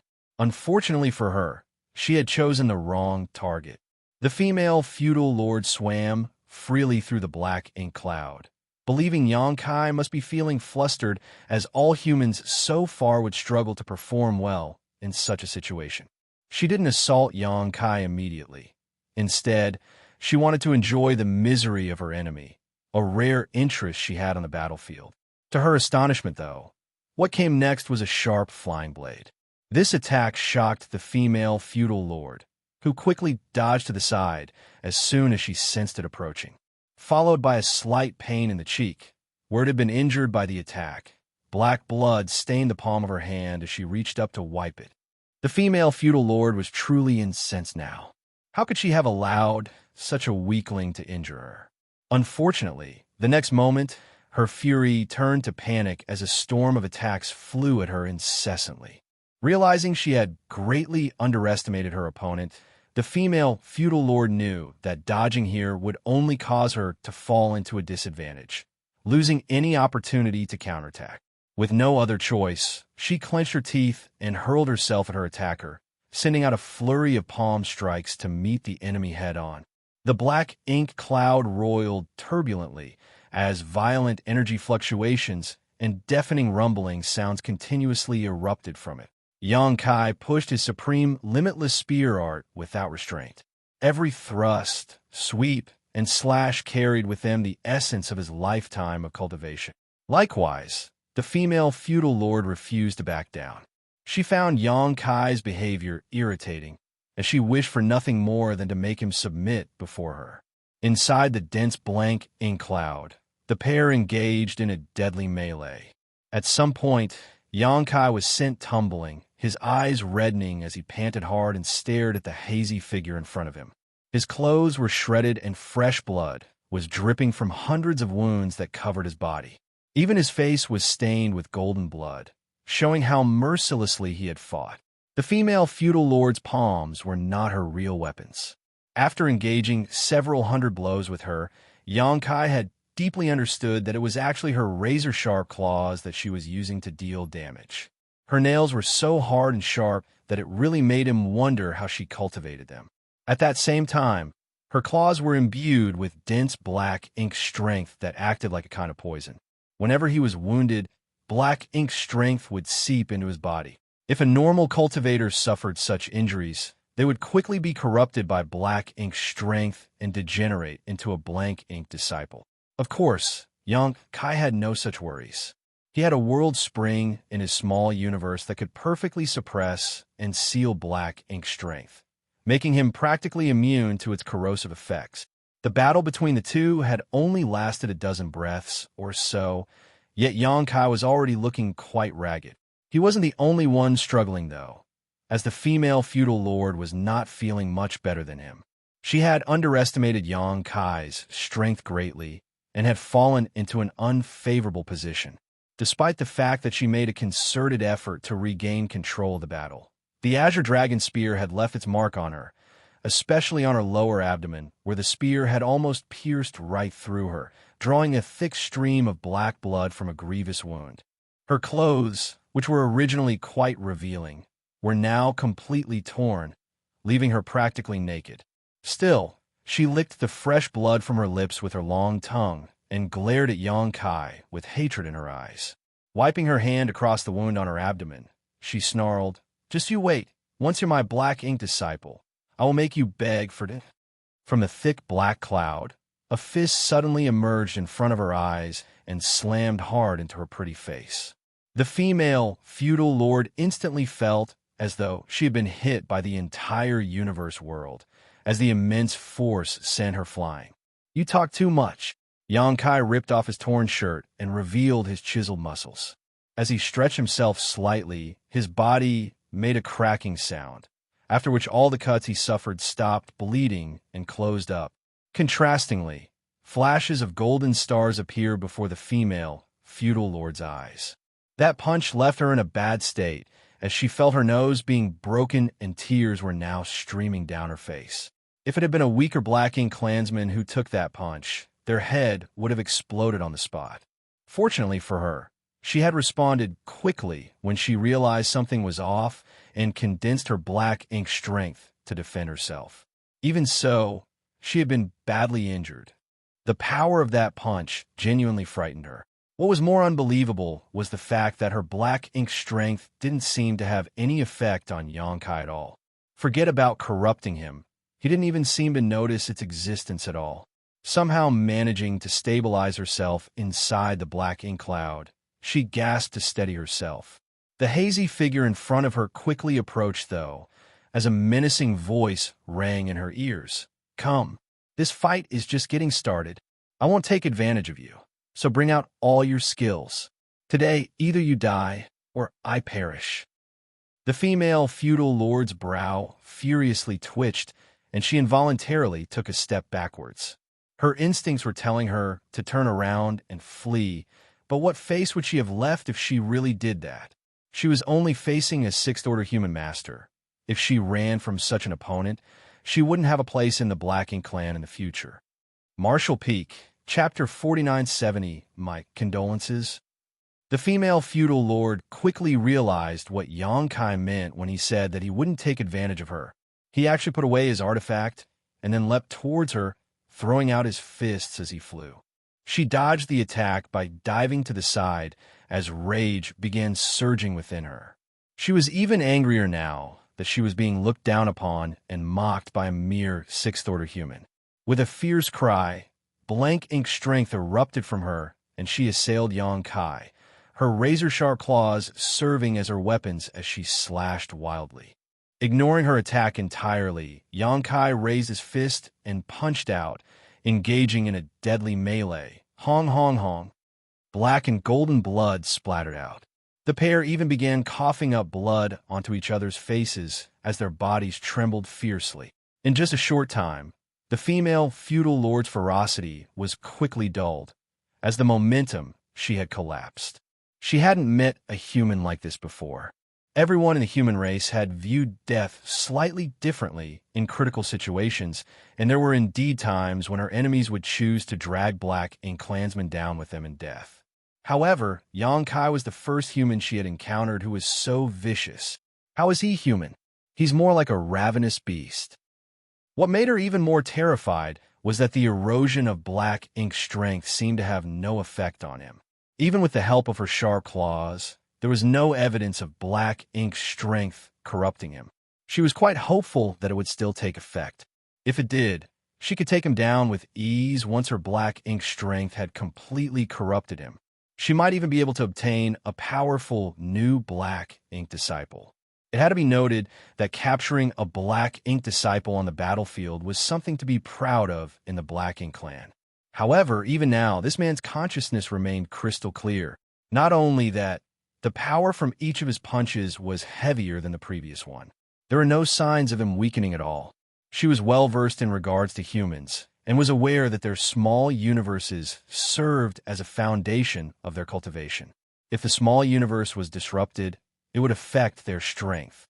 Logically speaking, after all these violent clashes, Xianxia's combat ability should have been reduced. But it was the complete opposite for him. Additionally, close combat was not her forte. The dreadful thought that she would perish at the hands of this strange human slowly crept into the female feudal lord's mind. She was terrified when this notion crossed her thoughts, and she seriously considered fleeing. After another clash, the female feudal lord suddenly tried to shake off Xianxia and retreat. "Want to run?" Xianxia glared fiercely. He did not immediately chase after her, but rather his body shook and the void stretched infinitely as space principles surged. Near distant horizon. The female feudal lord was shocked to discover that no matter how hard she tried to escape, she was unable to move away from Xianxia due to some strange power engulfing her. What is this secret technique? Despite the fact that she had no idea what the mystery of the secret technique was, her fingers were moving as swiftly as the wind, and she immediately broke free of its restraints by disrupting the space around her. In the end, she was still stronger than Xianxia in terms of realms. Thus, near distant horizon couldn't trap her for long. But thanks to this moment of delay, Xianxia successfully caught up to her, and the fierce battle continued. Outside, on the battlefield, Feng Ying wielded her long sword. She was one of the strongest Seventh-Order Masters in Blue Sky Pass, so no one other than a Black Ink Territory Lord could stop her. All around her, sword chi flashed as Blank Ink clansmen died before Feng Ying even approached them. Even a Black Ink clan feudal lord could hardly resist 3 strikes from her sword. They could either flee or fight on knowing they would die. She had not used her divine manifestation, but if she did, her strength would only increase further. Feng Ying once killed a territory lord, even if she did so with Xianxia's assistance, so it was clear she had an incredibly strong heritage. She kept moving forward, with many allies helping her clear the way, and eventually reached the front lines of the battle. At the spot where Golden Crow cast the sun had previously erupted, she turned around and looked in all directions. Her divine sense surged, but she was unable to locate Xianxia at all. Her face suddenly sank. Could it be that she was too late and Xianxia had already been killed? Two feudal lords were besieging a seventh-order master nearby, and he was in danger of dying at any moment. Even though humans were somewhat stronger than those from the Black Ink clan in the same realm, two fists could not block four strikes. Once two feudal lords joined forces, most seventh-order masters would not be their opponent. Slashing out with her sword, Feng Ying struck the two feudal lords and forced them to retreat temporarily. "Have you seen Xianxia?" she urgently questioned, grabbing the collar of the seventh-order master before he re-engaged the two feudal lords. The old man who was caught by her was stunned and asked, "Who's Xianxia?" Suddenly, Feng Ying remembered that not everyone knew who Xianxia was, or what he looked like. She realized that she might not be able to learn anything by asking this question, so she instantly changed the question to, "Have you seen a strange sixth-order youth? You're looking for him?" The elderly man instantly knew who she was referring to. This old man was one of the four masters that Xianxia had been cooperating with before. There were innumerable sixth-order youths on the battlefield, but Feng Ying must have a reason for asking, so the old man recalled a certain sixth-order master right away. "Where is he?" Feng Ying was nervous about the response she would receive. She was afraid the answer was not what she wanted to hear. The old man's expression suddenly darkened, and he pointed to a specific area, saying, "In there, dealing with a feudal lord." Looking in the direction he was pointing, Feng Ying noticed a sizable gathering of black ink clouds. Feng Ying's heart clenched. That brat was very strong, but unfortunately, the old man let out a small sigh.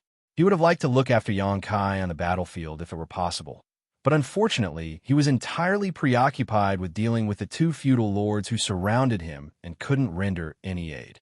The old man didn't know how Feng Ying was related to Xianxia, so he simply blurted out, "My condolence." He was almost positive that the feudal lord had already killed the boy. After all, even if it was him, his fate would not be pleasant if he were to fight inside those black ink clouds. He won't die so easily. Feng Ying gritted her teeth. She had witnessed Xianxia's abilities. What's more, Xianxia still had a world spring and would not be corrupted by black ink strength. He could even transform into a grand dragon.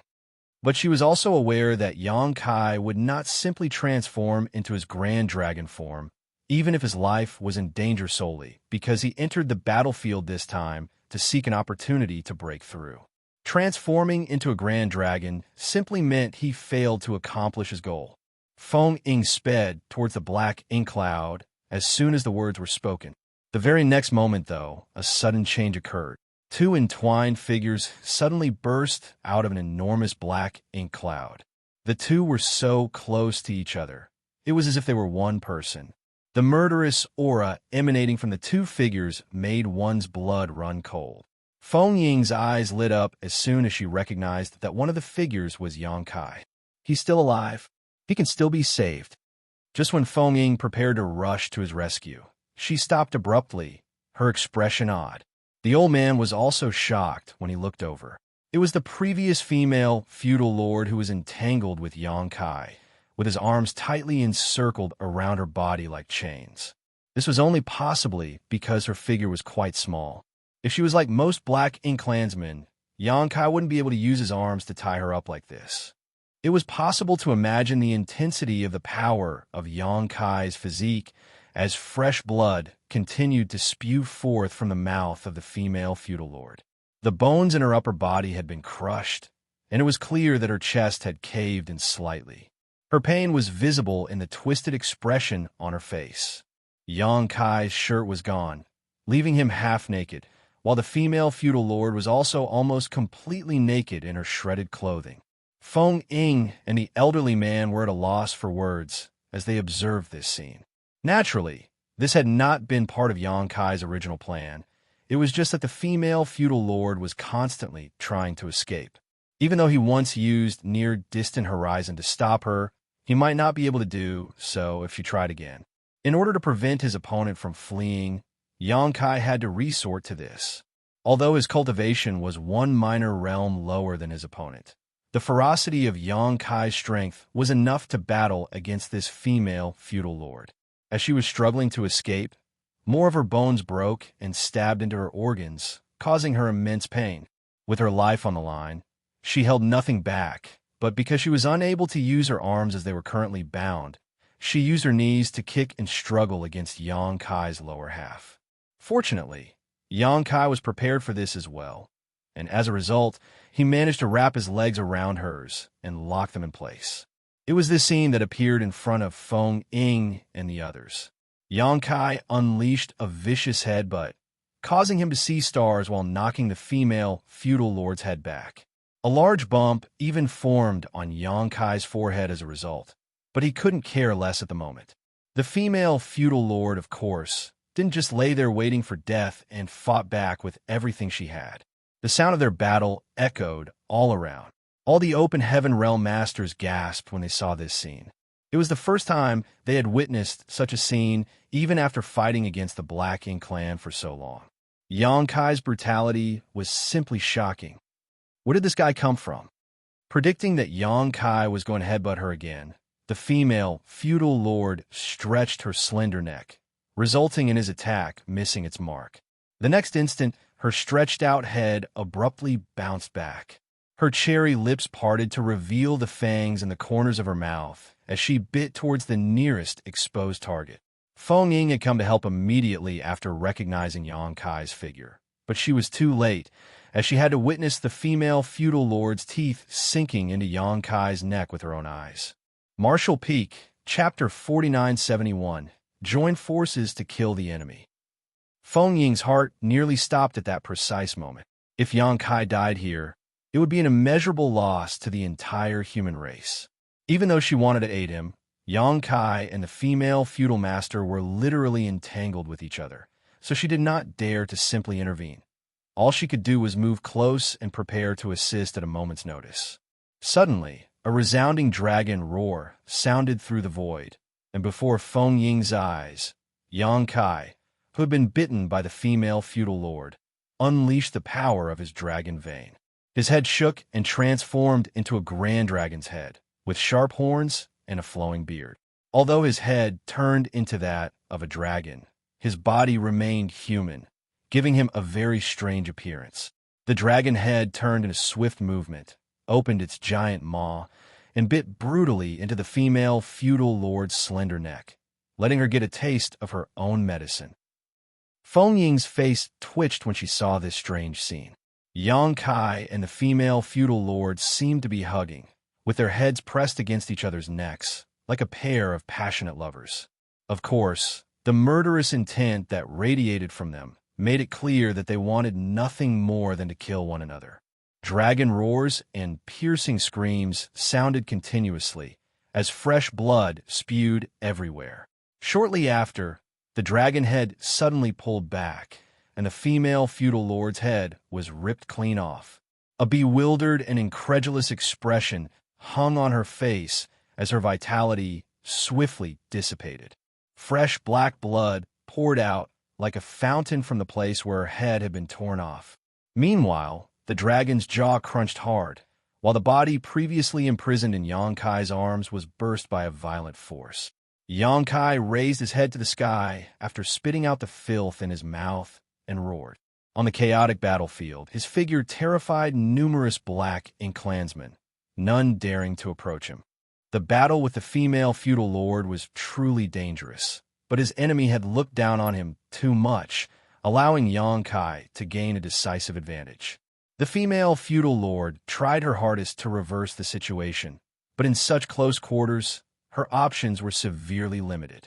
In the end, she eventually lost and died in battle. The next moment, Yang Kai felt someone rushing at him and instinctually threw out his fist. Feng Ying became pale in shock and immediately flourished her sword to deflect the punch, while at the same time shouting, "Yang Kai." Upon hearing his name, Yang Kai brought his fist back and locked eyes with the person approaching from behind.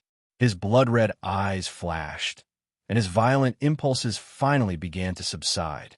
He then nodded to Feng Ying, and the massive dragon head returned to its original form. Feng Ying took a deep breath as she looked down at his neck. A bite wound on Yang Kai's neck was vivid and clear. A deep gash that made it a fair way through his neck demonstrated just how much strength the female feudal lord used at the very end. If Yang Kai hadn't reacted quickly enough, Feng Ying might actually have had to collect his corpse. Nevertheless, fortune had favored him. Yang Kai appeared to be seriously injured, but such a wound was actually not a major issue to a sixth-order open heaven realm master. Have you come to your senses? Feng Ying inquired. Killing a black ink feudal lord all on his own was a major accomplishment for a sixth-order open heaven realm master. But Feng Ying felt that in that life-or-death battle, Yang Kai had completely lost track of his surroundings and given in to his battle instincts. Otherwise, he wouldn't have tried to punch her when she approached him. Yang Kai nodded in response, feeling a little guilty. Army Commander Zhong has ordered you to immediately return to the inner sanctum. Feng Ying remarked. Yang Kai's eyes flashed. I'm part of the human race too. The connotation was he wanted to contribute on the battlefield between the two races. Feng Ying gritted her teeth as she solemnly warned. On the battlefield, orders are absolute. Yang Kai, don't make things difficult for me. She came here to get Yang Kai to return. Even though she knew exactly why he had come to this battlefield, a breakthrough to the Seventh Order was something that should not be rushed. His safety was of utmost importance. Feng Ying really didn't know what she should do if Yang Kai insisted on not returning.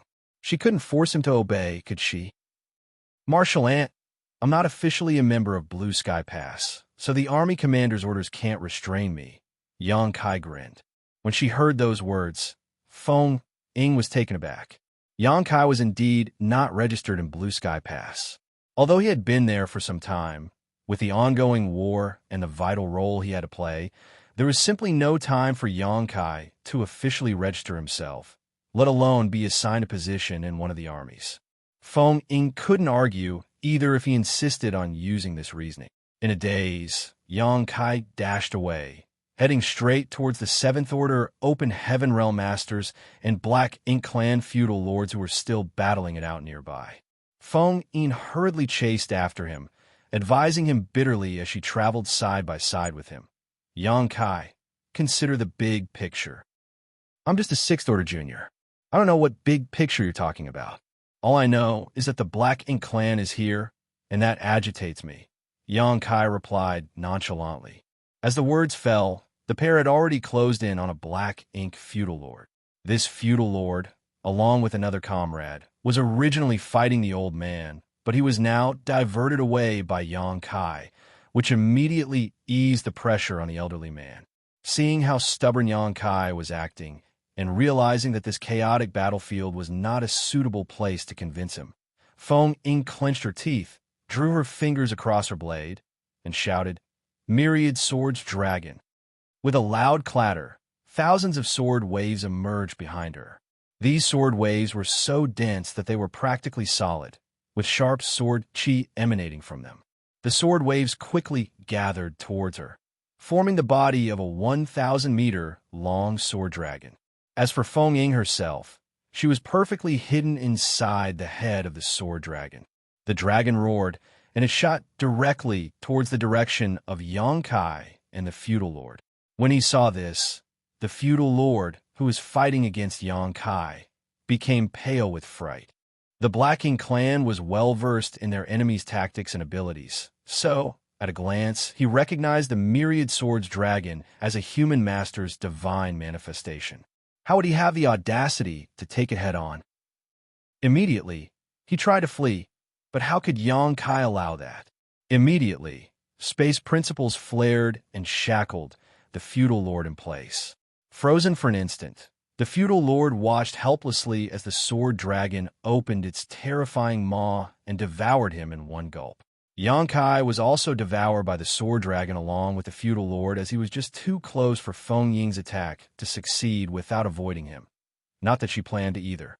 Once Yang Kai entered the sword dragon's belly, he vividly felt the deadly murderous intent and the rich sword chi around him, but he remained unharmed.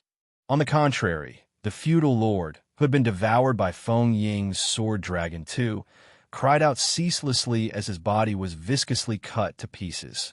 A short while later, the aura of the feudal lord disappeared, indicating that Feng Ying had killed him. Even so, she had no intention of letting Yang Kai out. The massive sword dragon turned around and began rushing back towards Blue Sky Pass.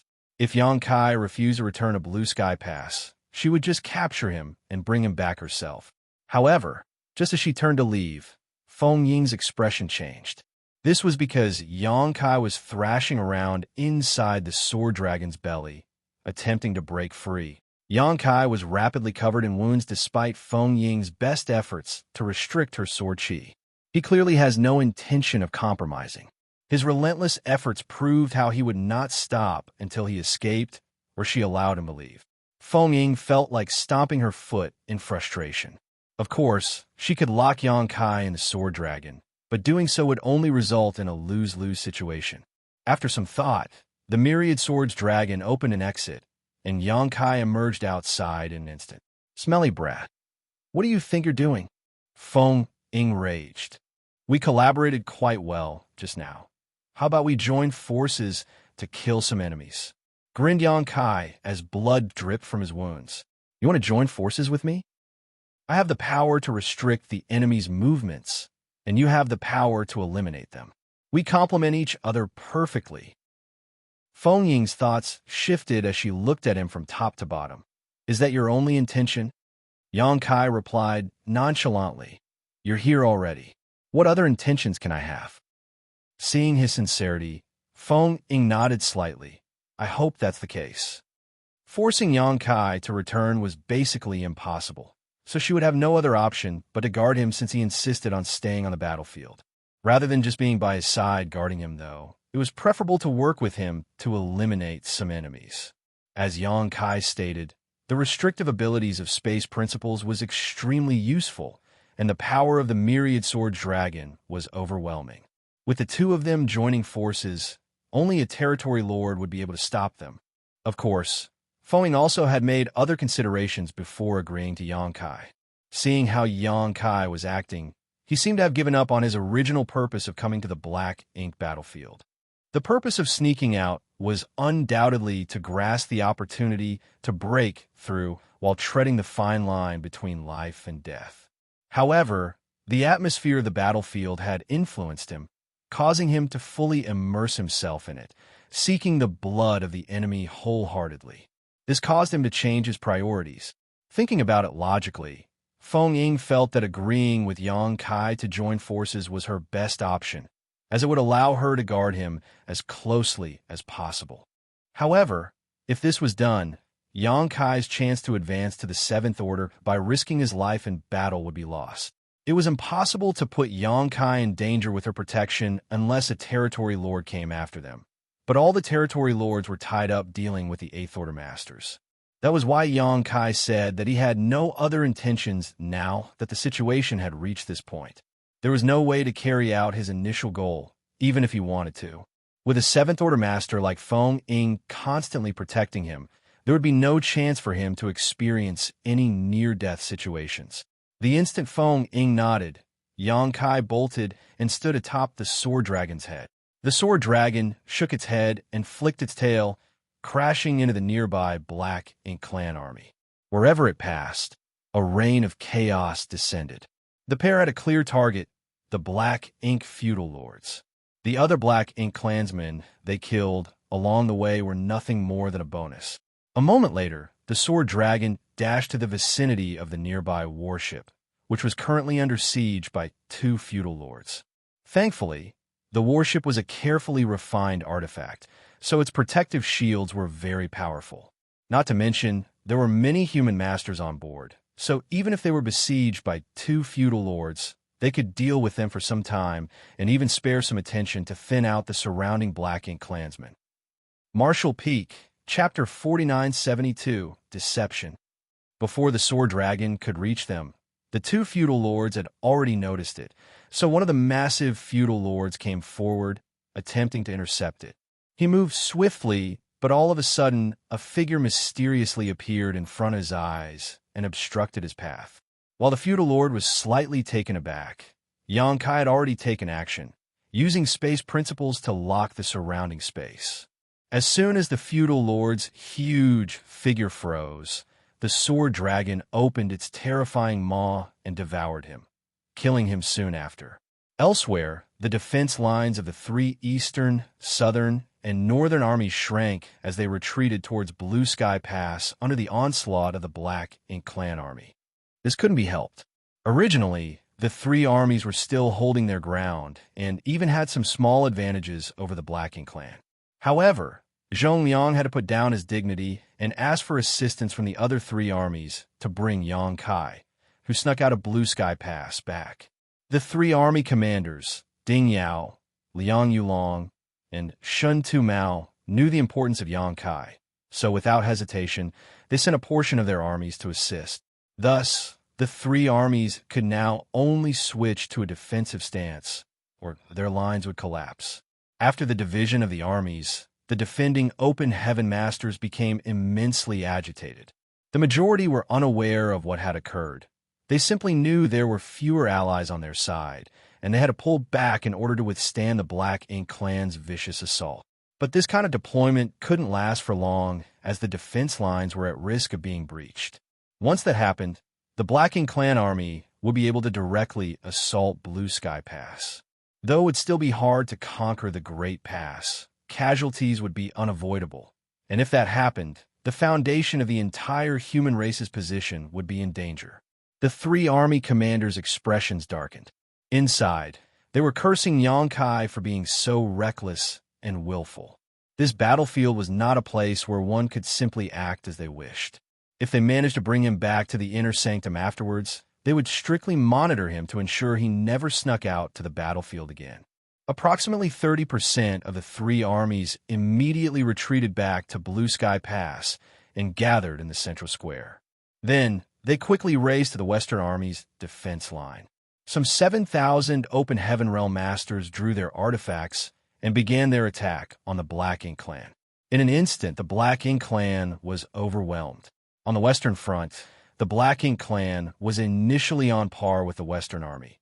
However, the sudden influx of reinforcements was like an entire additional human army had appeared. How could the Black Ink Clan deal with this?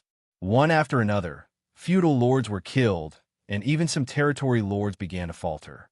The Western Black Ink army descended into chaos, and the humans took advantage of the situation to slaughter as many as they could. They would definitely not pass up this chance to deal damage to the enemy. On the Western defense line, having at some point disengaged from the territory lord he was previously battling, Xianxia stood, peering out at the situation. He had already received a message from Feng Ying, who was on the battlefield. Despite the fact that the battlefield was chaotic and deadly, taking some time to deliver a message was not at all a problem. Yang Kai had been located, but as he refused to return, Feng Ying could not force him back. Moreover, the location they were was already at the forefront of the battlefield where they could come face-to-face with Black Ink Clan masters at any time. Any negligence could result in disastrous consequences. Feng Ying also said that Yang Kai had given up his intention of achieving a breakthrough and was now cooperating with her to kill the enemy. Their efforts had proved fruitful already. She proceeded to send out a message asking whether they should continue to kill or convince Yang Kai to return. Xianxia frowned. Yang Kai had obviously given up his intention to break through, and Feng Ying was protecting him. What's more, the brat had a world spring, so there was no risk of him being corrupted by Black Ink strength. Under such circumstances, being out on the battlefield was not too dangerous. After all the territory lords in the western region were being dealt with by the Eighth Order Masters. As long as no territory lord took action against them, Feng Ying and Yang Kai would be able to defend themselves. But there were also all the what-if situations. What if both of them accidentally fell into the trap and got surrounded by the enemy? Two fists couldn't block four strikes. Yang Kai's existence was just too vital to be jeopardized. So, after some thought, Xianxia responded, urging Feng Ying to convince Yang Kai to return to Blue Sky Pass no matter what. Even if it required her to break his arms and legs to bring him back, it had to be done.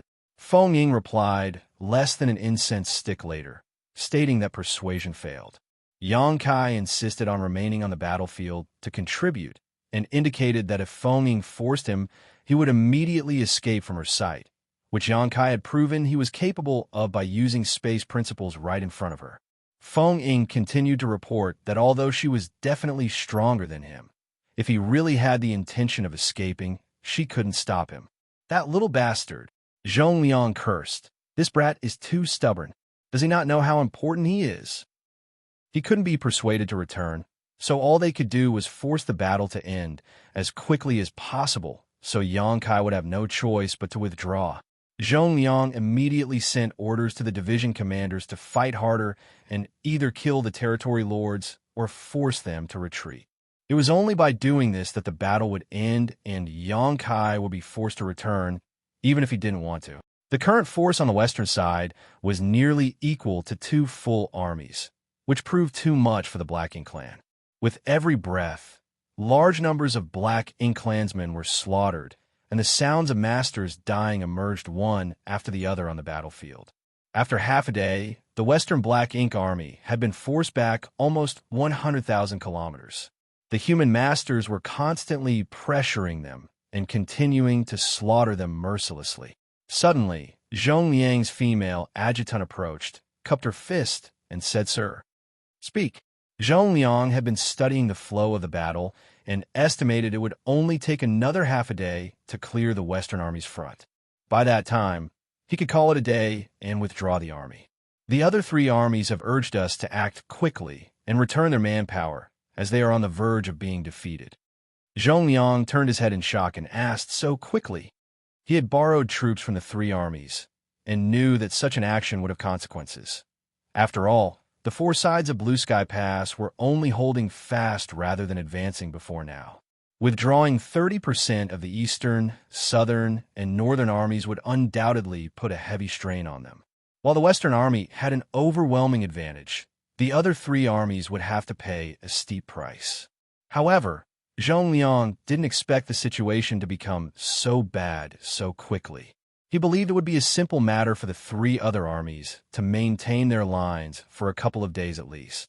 Contrary to his expectations, only half a day had gone by before this scenario played out.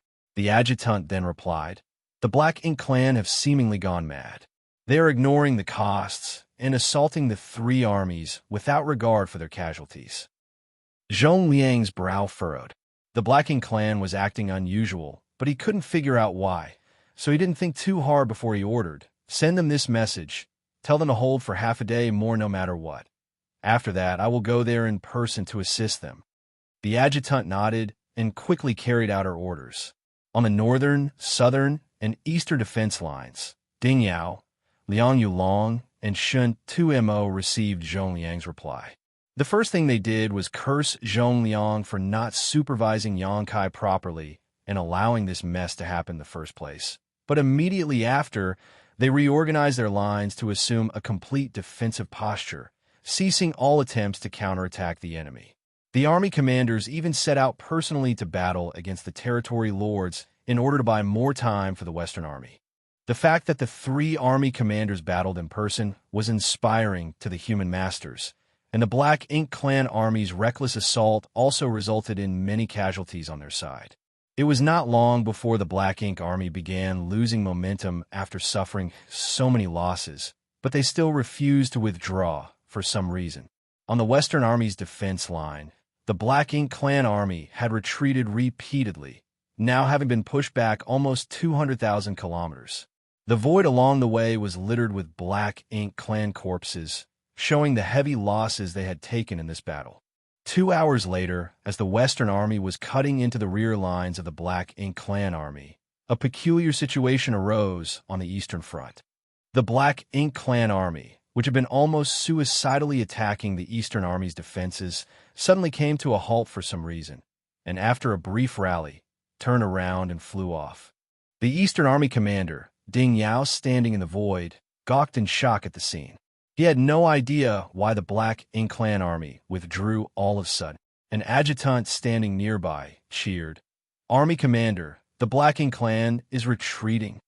Ding Yao snorted, "I can see that, I'm not blind." The adjutant awkwardly cleared his throat and said nothing further. An injured division commander nearby frowned and muttered, "But why? Army commander, do we pursue them?" The adjutant hurriedly warned, "Sirs, this might be a trap. The Blacking clan may be trying to lure us out. The division commander did not argue his point, as he had similar concerns. The Blacking clan had never done anything like this before. They appear to have evacuated their soldiers, but in reality, they might be digging a pit and waiting for the humans to jump into it. If it was really a trap, they couldn't go after them, or they would be caught. Just as the adjutant's words fell, he received a communication and hurried to inspect it. A moment later, he raised his head with a perplexed expression. Army commander, the Blacking clan on the southern and northern fronts have also withdrawn. Ding Yao turned his head hurriedly and asked for confirmation. The Blacking clan to the north and south also retreated. The adjutant nodded firmly. Word was passed from both sides. They are also asking us what the situation is here. Ding Yao was now dumbfounded. The Blacking clan withdrew its troops from the eastern, southern, and northern fronts. What exactly were they up to? Whatever the Blacking clan's intentions were, such a large-scale, three-sided retreat did not appear to be part of some elaborate trap. There were simply too many risks with this type of grand plan. Defeating an entire army, as the expression goes, is as difficult as collapsing a mountain. Such a large reorganization of the Blacking clan's deployment would leave them scattered and out of position, rendering any kind of trap they wanted to set useless, at least for a while. So, after a brief hesitation, Ding Yao shouted, "All units, pursue the enemy." The adjutant was startled and hurriedly discouraged. "Army commander, we should be wary of Ding Yao kicked him in the butt and snapped, "Trap my ass." What kind of trap could there be in this situation? Inform the northern and southern armies about my decision, and ask Liang Yulong and Shun Tu Mo to make their decision quickly. He was the army commander of the Eastern Army, so he could not command them to do anything, but Ding Yao believed that Liang Yulong and Shun Tu Mo would make the correct decision. After all, they had been fighting alongside each other for thousands of years. They understood one another perfectly. Right after he gave the order, Ding Yao rushed out first, followed by numerous human masters from the Eastern Army. In an instant, the human army began pursuing the retreating enemy. Martial Peak, Chapter 4973, Surround and Kill. The adjutant got up and stomped angrily as he watched the army leave before hastily sending a message to the northern and southern armies. He then hurriedly followed the army forward. Ding Yao's judgment was swiftly proven correct. Liang Yulong's southern army and Shun Tu Mo's northern army immediately made the same decision when they received the message stating that Ding Yao ordered his army to pursue the retreating enemy. Within moments, other than those who had to stay behind to tend to the wounded, tens of thousands of human masters set out to attack the enemy from 3 different directions. On the Eastern Army side, Ding Yao led the charge to hunt down the Blacking clan. He was initially a bit worried that the Blacking clan was really scheming something, but after chasing them for a while, he discovered that the enemy appeared to have no plots in mind. It was a true retreat with no traps along the way. This made him completely relieved, and to the Blacking clan army who made a beleaguered retreat, they would show no mercy. It was not when the 2 massive armies were facing one another in a large-scale battle that massive casualties were incurred. Although there would be losses and conflicts when they were battling each other, the casualties suffered would be minimal as long as the difference in strength between the 2 sides was not too big. What truly led to mass casualties was when one party lost the will to fight and was forced to escape. Great results could naturally be achieved when chasing down a disorganized, fleeing enemy, as the pursuing side could focus all their attention on attacking. This was the scenario that the Eastern Army found itself in right now. When the Blacking clan army saw that the human army was pursuing and attacking them from behind, they sacrificed some of their troops to block the Eastern Army. Needless to say, these Blacking clansmen were rapidly wiped out. The whole of the Eastern Army was deployed, so masters were as numerous as clouds, and naturally, they dealt significant damage to the enemy. The same situation occurred with both the northern and southern armies as well. The number of Blacking clansmen killed was so high they couldn't be counted anymore. Ding Yao and the others weren't sure why the Blacking clan retreated at first, but after pursuing them for some time, they realized that the Blacking clansmen were all heading in the same direction. The Western Front. The Black Ink Clan armies in the north, south, and east were all racing towards the west to provide assistance. When Ding Yao and the rest discovered this, they hurriedly sent a message to Zhong Liang to alert him of the situation. Zhong Liang was shocked as well when he heard the message, because he never anticipated the Black Ink Clan to respond in such a manner. It made no sense. Although the Black Ink Clan on the Western Front were defeated and were fleeing due to Zhong Liang borrowing so many reinforcements, the Black Ink Clan armies in the north, south, and east did not need to risk coming here to rescue them. All the enemy needed to do was continue to attack Blue Sky Pass to overturn their defeat on the Western Front. Given what Zhong Lang knew of the Black Ink Clan, he wouldn't be surprised if they were willing to sacrifice their entire Western force if they could breach Blue Sky Pass defenses on the other three sides. Unlike the human race, the Black Ink Clan cared little for their fellow clansmen, so they wouldn't provide support to each other at the risk of their own lives and benefits. There was definitely something wrong here, but for a while, Zhong Liang couldn't figure out what the problem was. However, this had provided him with a tremendous chance. Initially, he had to take a lot of risks by borrowing troops from the three other armies. This approach aided the Western Front, but thinned the lines on the south, north, and east. The original plan was for him to wait until the fighting on the Western Front ended before he sent reinforcements to the other three fronts. But the Black Ink Clan had apparently become impatient for some reason and was now all but handing victory to them. Zhong Liang, who had served as army commander for thousands of years, was extremely sensitive to the ebb and flow of the battlefield, so he did not miss this chance to capitalize on the situation. Immediately, he sent orders to redeploy the army. On the western battlefield, the human masters quickly seized the initiative and began dividing up their forces. Some pursued the remnants of the Black Ink Clan's western army, while another portion turned around to meet the enemy reinforcements. At the same time, Zhong Liang himself also disappeared from where he stood and hurried towards the battlefield. Ding Yao and others were already fighting on the front lines, and every asset that both Blue Sky Pass and the Black Ink Clan possessed had been deployed. It was almost predetermined that the Black Ink Clan would lose this war now, so there was no need for Zhong Liang to restrain himself. Soon after, Zhong Liang reached the front lines. The divided army had already prepared itself, and was just waiting for the command to attack.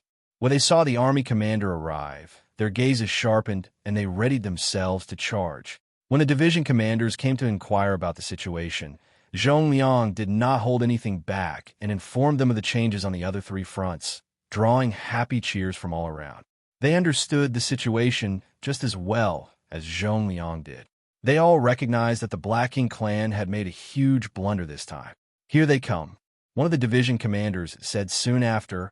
Everyone turned towards Blue Sky Pass and saw three massive Black Ink armies moving in their direction like tidal waves. These groups were undoubtedly the Black Ink Clan armies from the north, east, and southern fronts. Behind those three armies were the humans who were closely chasing after them. They were the armies led by Ding Yao and the other army commanders. During the pursuit, the Black Ink Clan was taking heavy casualties, with life auras disappearing en masse. Soon, the Black Ink Clan armies that retreated gathered together. Likewise, the human race armies rendezvoused like many streams flowing into the ocean. The split force from the Western Army held their ground, waiting for the enemy to arrive. As the Black Ink Clan army took in the situation, many of them wanted to turn around and flee. However, Zhong Liang had been waiting for this moment in person, so he certainly wouldn't allow the Black Ink Clan to do as they wished. Drawing his sword, he lifted it high and roared, "With me, men, kill!" As soon as his words dropped, his body transformed into a stream of light as he crashed towards the approaching Black Ink Clan army. Following him were the 8th Order Division commanders, and behind them was the rest of the army. Divine abilities pummeled the Black Ink Clan army even before they arrived, and in the blink of an eye, the Black Ink Clan suffered massive casualties. Ding Yao and other army commanders lead their forces into the fray, showing no mercy. In the void, the Black Ink Clan army from the east, north, and south sides, who had just gathered together, were now surrounded and besieged. World forces continuously erupted as the light of diving abilities and secret techniques set the void alight. The situation soon descended into chaos. Even taking its entire history into consideration, Blue Sky Pass had not engaged in many battles of this scale. Previously, Blue Sky Pass's defenders were separated into 4 armies that each fought independently of one another. It was the same for the Black Ink clan. The current condition, though, was essentially all of Blue Sky Pass forces against all of the Black Ink clan army in one massive melee. On their way to the west to provide support, the Black Ink clan had already taken significant losses from Ding Yao and the other 3 armies' pursuit, and now they were halted by Zhong Liang's army from the front. They were assailed from both sides, forcing them into a passive position where they couldn't counterattack at all. The number of feudal lords that had fallen was simply uncountable, and even 3 territory lords had perished in less than half an hour. The Black Ink clan army, like any cornered beast, naturally fought back fiercely. They tried their hardest to break through, but the more desperately they struggled, the greater the casualties they suffered. At the front lines of the western battlefield, Feng Ying's divine manifestation was in shambles and no longer possessed its original power. Xianxia had been standing on top of the dragon's head, working with Feng Ying to kill the enemy all this time. More than a dozen feudal lords had perished at the hands of these two, but their resistance before death could not be disregarded. Xianxia and Feng Ying both suffered a lot, especially Xianxia, whose bare chest was covered with scars and blood, making him look equal parts terrifying and miserable. But to him, it didn't matter as long as the injury wasn't fatal. The massive commotion behind him, of course, drew Xianxia's attention, and as he turned his head to look back and saw that the 2 races' armies were locked in battle some distance away, and he exclaimed in shock, "Why are there so many Black Ink clansmen coming from behind us?" Feng Ying also noticed the situation behind him and commented, "They should be reinforcement from the other 3 fronts." It seems that the battle on the Western Front is so intense that the Black Ink clan can't hold on any longer. Xianxia smirked. He assumed that the Black Ink clan armies from the other 3 fronts came to assist because of the disadvantage they suffered on the Western Front, but Feng Ying had the feeling that something was amiss. Compared to Xianxia, who was new to the Black Ink battlefield, Feng Ying had been here for thousands of years and had some grasp of the Black Ink clan's way of thinking. Typically, even if the war on the Western Front was very intense, the Black Ink clan on the other 3 lines would never come to support them. Instead, they would attack Blue Sky Pass more and more aggressively with no regard for the lives of their allies. However, despite the fact that she had no idea why this was happening, the reality in front of her was clear. The human race had achieved a significant advantage, and after this battle, the Black Ink clan would definitely suffer severe losses. On the Western Front, the reinforcements Zhong Liang borrowed from the 3 other armies were in charge of intercepting the reinforcements from the Black Ink clan, while the original Western Army was still in charge of advancing. It was impossible for everyone to turn around and intercept the Black Ink clan reinforcements, otherwise the original Western Black Ink Army would assault them from behind, and in the end, the human race would also find itself besieged from both sides. The Black Ink clan on the Western Front was still trying to retreat. Having taken huge losses over the past day or so, though, they were unable to withstand the assault of the Western Army. The sword dragon shook its head and flicked its tail, charging towards a Black Ink feudal lord. The high-rank and low-rank Black Ink clansmen along the way all burst and died as the sharp sword waves brushed across them. The feudal lord, who apparently had sharp perception, sensed the approaching crisis and instantly turned his head to stare at sword dragon and roared. His initially large body expanded as rich Black Ink strength lingered around his figure. Next, a fierce punch was thrown towards the sword dragon. With one punch, space shook. Xianxia, who was standing atop the sword dragon's head, abruptly stepped forward and his azure dragon spear thrust out at the feudal lord without hesitation. When the violent energies collided, Xianxia flew out while coughing up blood. On the other side, the feudal lord cried out in pain as his gigantic hand was pierced through by the azure dragon spear, causing fresh black blood to gush out. Without giving him a chance to recover, Feng Ying's sword dragon instantly transformed into thousands of sword waves and began pelting the feudal lord. Despite his best efforts to repel them, the feudal lord was swiftly pierced by hundreds of blades. Yang Kai, who had previously been blasted away, flickered and appeared right before his target. Channeling his strength, Yang Kai cast his divine manifestation, and the great sun directly struck the feudal lord's chest. A massive hole was silently formed in the feudal lord's chest, and with a conspicuous flash of sword light, Feng Ying, whose divine manifestation had collapsed, found its mark. A massive head flew up, and black blood gushed into the void. The massive body of the feudal lord staggered before collapsing in a dead heap. Martial Peak, Chapter 4974, Royal Lord Appears, Old Ancestor Acts. Feng Ying spat out a mouthful of fresh blood, her expression somewhat languid. She could not maintain her divine manifestation anymore. Furthermore, killing that last feudal lord had cost her and Yang Kai a lot. The great sun's afterglow was particularly noticeable, shooting forward like a small sun and scattering a massive black ink cloud in front of it. Yang Kai and Feng Ying helped steady each other, but just as they were about to head for a nearby warship to recover, they felt a shiver run up their spines. It was as if a pair of cold eyes suddenly opened and fixed on them from the depths of the black ink cloud, dissipated by Yang Kai's golden crow, cast the sun. At the same moment, a crushing will seem to awaken from a deep slumber. That will felt as deep as the abyss and carried with it a terrifying aura. Yang Kai's hairs all rose up at once, and his heart clenched tight. When he turned his head sharply to look at the source of the will, Yang Kai saw a massive figure towering inside the rich black ink cloud. It was unknown how long this figure had been in this black ink cloud, as previously its aura had not been revealed at all, and no one had noticed it. Moreover, this location was basically at the rear of the Black Ink clan armies, so humans weren't supposed to be anywhere near here. The repeated losses of the Black Ink clan's western forces had led the battlefield to expand to this place, though, exposing it to the ongoing conflict. Coincidentally, Yang Kai's golden crow cast the sun divine manifestation had blown away this particular black ink cloud, revealing the figure hiding inside it. The will was like a sleeping dragon, and once it awakened, the entire universe trembled, causing the raucous battlefield to fall silent. Yang Kai once felt a similar will back in the black prison from a Black Ink clan royal lord. However, that royal lord had been sealed and suppressed for countless years, so her strength had been greatly diminished. At the very least, it was far less intense than the one he was currently facing.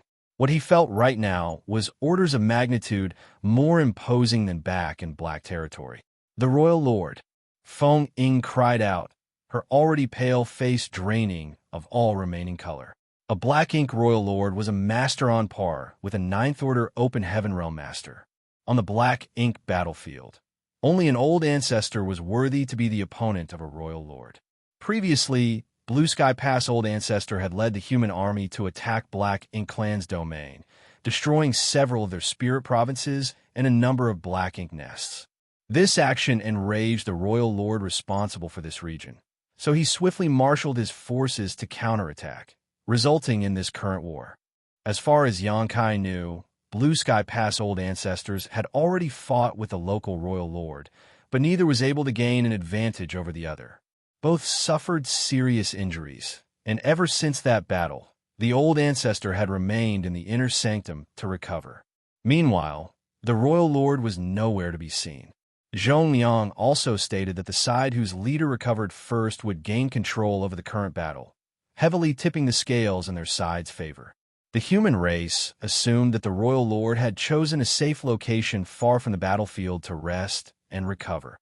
Nobody would have thought that the royal lord had deceived them and actually hidden in a Black Ink cloud only a few 100,000 kilometers away from Blue Sky Pass. Of course, logically speaking, though the royal lord did not retreat very far, ordinarily he wouldn't have been disturbed where he was. Even if he had hidden at the rear of the Black Ink clan army, he could rest easy and recover as long as the humans did not slaughter their way through the entire Western Black Ink army. All previous wars of this sort had lasted at least a few years, normally taking several dozen years to resolve. With that much time, the royal lord was confident he could completely recover from his current injuries. However, the battle developed in a manner far outside his predictions. Zhongliang had an overwhelming advantage on the Western Front, having borrowed troops from the other three armies. The Western Black Ink Army was repeatedly defeated and forced to withdraw over and over again. Yang Kai and Feng Ying, who were battling on the front lines, had already fought their way right up to the royal lord's hiding place. Then, in one move, Yang Kai's golden crow cast the sun divine manifestation, just happened to explode near the royal lord and revealed his figure, interfering with his recovery.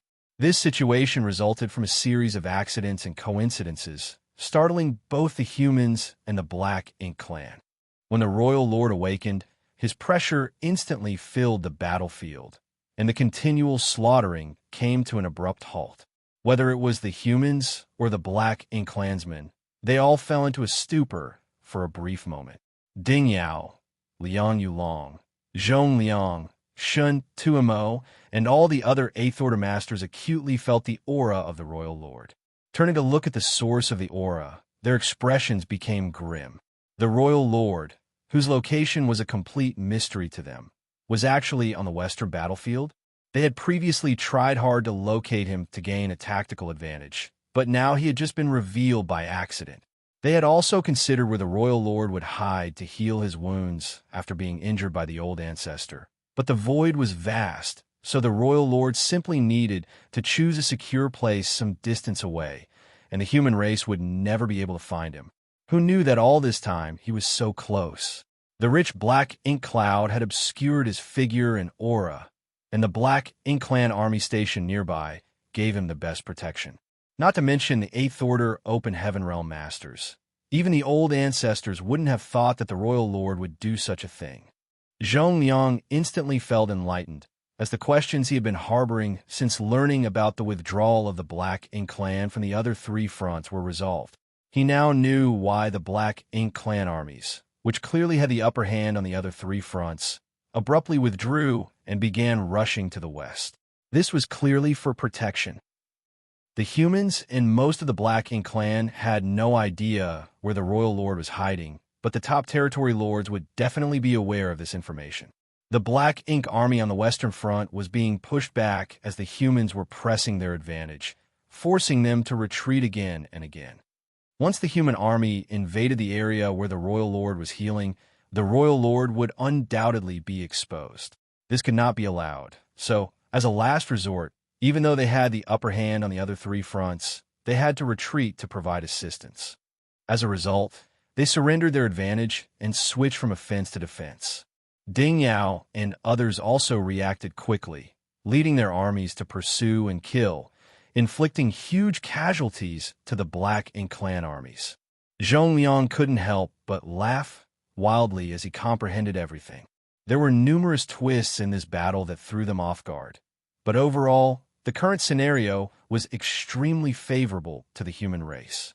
This was all thanks to him borrowing troops from the other three armies to force back the Black Ink clan on the Western Front. Originally, the plan was to quickly defeat them and rescue Yang Kai from the battlefield. However, at this moment, this one action had actually altered the entire course of the current war.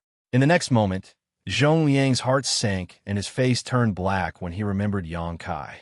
Zhong Liang was so distracted by the sudden and unexpected changes that were happening on the battlefield that he temporarily forgot that Yang Kai was still fighting on the front lines. The little bastard was undoubtedly at the very tip of the Western Army's spear, which meant he was quite far forward. If he was killed by the royal lord, this battle would still be counted as a massive loss, even if they managed to slaughter ever last Black Ink clansman present. Zhong Liang had no idea that the royal lord had been revealed by Yang Kai's accidental action. There was no telling whether he would laugh or cry in exasperation if he found out. "I'll leave this place to you," Zhong Liang said to the human masters around him before turning around and dashing towards the Western Front, hoping in his heart that Yang Kai did not encounter an accident. The old ancestor would deal with the royal lord now that he had appeared, so Yang Kai would not be in any danger as long as he could protect himself until the old ancestor arrived. At the same moment, as Zhong Liang set off, the door to a certain palace in the depths of Blue Sky Pass opened and a figure shot out, transforming into a stream of light as he soared towards the battlefield. The old ancestor had taken action. Yang Kai and Feng Ying had been immobilized at the leading edge of the Western Front. Before the glare of the royal lord, they didn't even have the ability to move a finger. The difference in strength was too enormous, and both Yang Kai and Feng Ying were already arrows at the end of their flight. The two had intended to retreat to a nearby warship to rest and recover after having expended all their strength just now. But who could have predicted that this disaster would suddenly befall them? The ice-cold eyes of the royal lord fixed on Yang Kai, the culprit who had revealed his whereabouts, and murderous intent gradually began to rise from their depths. Of course, Yang Kai had no idea about the royal lord hiding here. All he did was cooperate with Feng Ying to kill a random feudal lord. Blasting off the black ink cloud and exposing the royal lord with the remnants of his golden crow cast the sun of divine manifestation was a complete accident. But this matter could not be explained away, nor would it be useful to even try to explain. The royal lord was now staring in their direction as if he was looking at a corpse, obviously aware that Yang Kai was the culprit behind his current awkward situation. As long as the royal lord's gaze was on them, Yang Kai and Feng Ying were incapable of moving as the pressure and nearly tangible murderous intent locked them in place. Pooh! Suddenly, a muffled sound came from the royal lord who had been glaring coldly at Yang Kai. Opening his lips, a black mist of blood was spat out by the royal lord. His figure staggered and his aura fluctuated chaotically. Seeing this, Yang Kai and Feng Ying were both shocked and surprised. The royal lord had clearly suffered some kind of backlash from his injuries. It was apparent that his last battle with the old ancestor had left him in a bad state, one that would require several years of cultivation to recover from. What caused his current weakened condition was undoubtedly Yang Kai's golden crow, cast the sun, which wiped away the black ink cloud he was hiding in. This divine manifestation naturally did not cause any direct harm to the royal lord, but it seemed to have disturbed him at a critical moment in his recovery. Usually, a royal lord wouldn't have been affected at all by an attack from a sixth-order human, even one as strong as Yang Kai. However, being interrupted at the critical juncture in his healing had caused a backlash that further aggravated his wounds. It was equivalent to the royal lord striking his old injuries himself. Yang Kai and Feng Ying figured all this out in an instant, and without any hesitation, they turned around and escaped while the royal lord was busy trying to stabilize himself.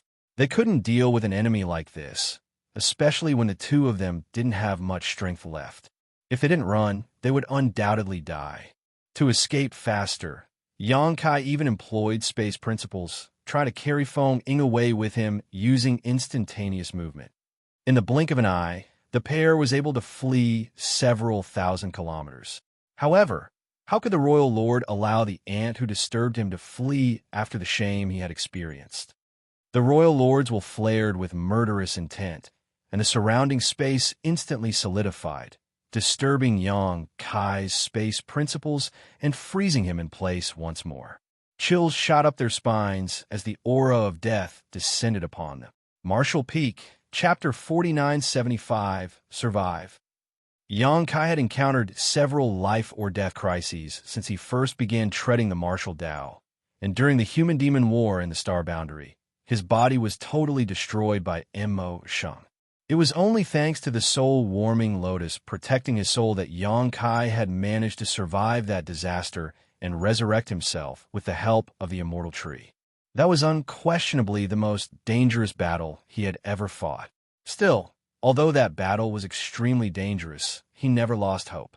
The great emperors all gathered together and united with all the masters of the Star Boundary to face Emo-Sheng. Eventually, after a hard-fought battle, they won and saved the Star Boundary, along with all those that lived there. But at this very moment, targeted by this aura of death, Yang Kai couldn't help but feel despair. The royal lord he encountered in Black Territory was completely different from the one behind him now. The Black Prison royal lord had been shackled for countless eons and could not bring out anywhere near her full strength. Although the one behind him now was injured, he was still much stronger than the one Yangkai met in Black Territory. With great effort, Yangkai stiffly turned his head and saw the massive figure in the black ink cloud wave his giant hand, after which a torrent of darkness surged towards him. The action seemed light and casual, like flicking off an annoying bug, but the bug that was soon to be flicked off was Yangkai. The darkness cut through the void, shattering the space around it as it rapidly approached its target. At that moment, time seemed to be frozen. Many scenes inexplicably flashed before Yangkai's eyes. Familiar faces appeared and disappeared like a rotating lantern as his entire life's journey vividly replayed in his mind. All this while the aura of death grew increasingly intense. At the critical moment, Yangkai's dragon vein suddenly rampaged. The strength of his dragon vein almost exploded in the face of this certain death crisis. However, even if he transformed into his grand dragon form right now, it would be impossible to resist this seemingly offhanded attack from the Black Ink Royal Lord. The Royal Lord had really used only a small bit of force, a result of the vast disparity in their strength, preventing him from even considering Yangkai a threat worthy enough of a fight. He only intended to kill Yangkai because he was irritated that this ant had revealed his location and interfered with his recovery process. After this simple strike, the Royal Lord quickly turned his head and gazed in the direction of Blue Sky Pass, where a shooting star-like stream of light was speeding in his direction. The familiar aura of his old enemy, the human race old ancestor, was coming. His whereabouts had been revealed, so the old ancestor would definitely not stand idly by.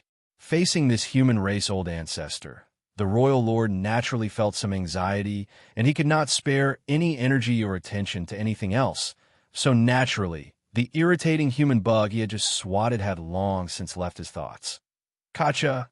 The sound of something cracking rang out from the depths of Yangkai's heart, and he abruptly came to his senses. The simple strike from the Royal Lord was still bearing down on him, leaving him feeling defeated. It was an absolute suppression of strength, a gulf that could not be crossed. Yangkai had, however, encountered certain death before, so of course he would not sit still and wait for the end to take him. I will never give up so easily. Yangkai roared fiercely, resisting the agitation of the dragon vein in his body, refusing to transform into his grand dragon form at this critical juncture. The cry of a golden crow resounded across the void in the next instant, and a great sun slowly rose behind him, followed by a full moon leaping out. As both the sun and the moon appeared together, they formed an astonishing scene. Even the Royal Lord, who was intently observing the old ancestor's movements, took notice of this anomaly and couldn't help glancing over to inspect it. Space principles surged as the sun and moon began orbiting around Yangkai. When the sun set, the moon rose, and time principles propagated out. The two principal strengths swirled and intermingled just as the sun and moon did, forming a profound and mysterious new strength. Sun and Moon Divine Wheel. Under Yangkai's control, the great sun and full moon rapidly spun together and crashed towards the approaching wave of darkness, space-time strength warping everything around it in a surreal manner. Yangkai's face was as pale as paper after he unleashed this blow.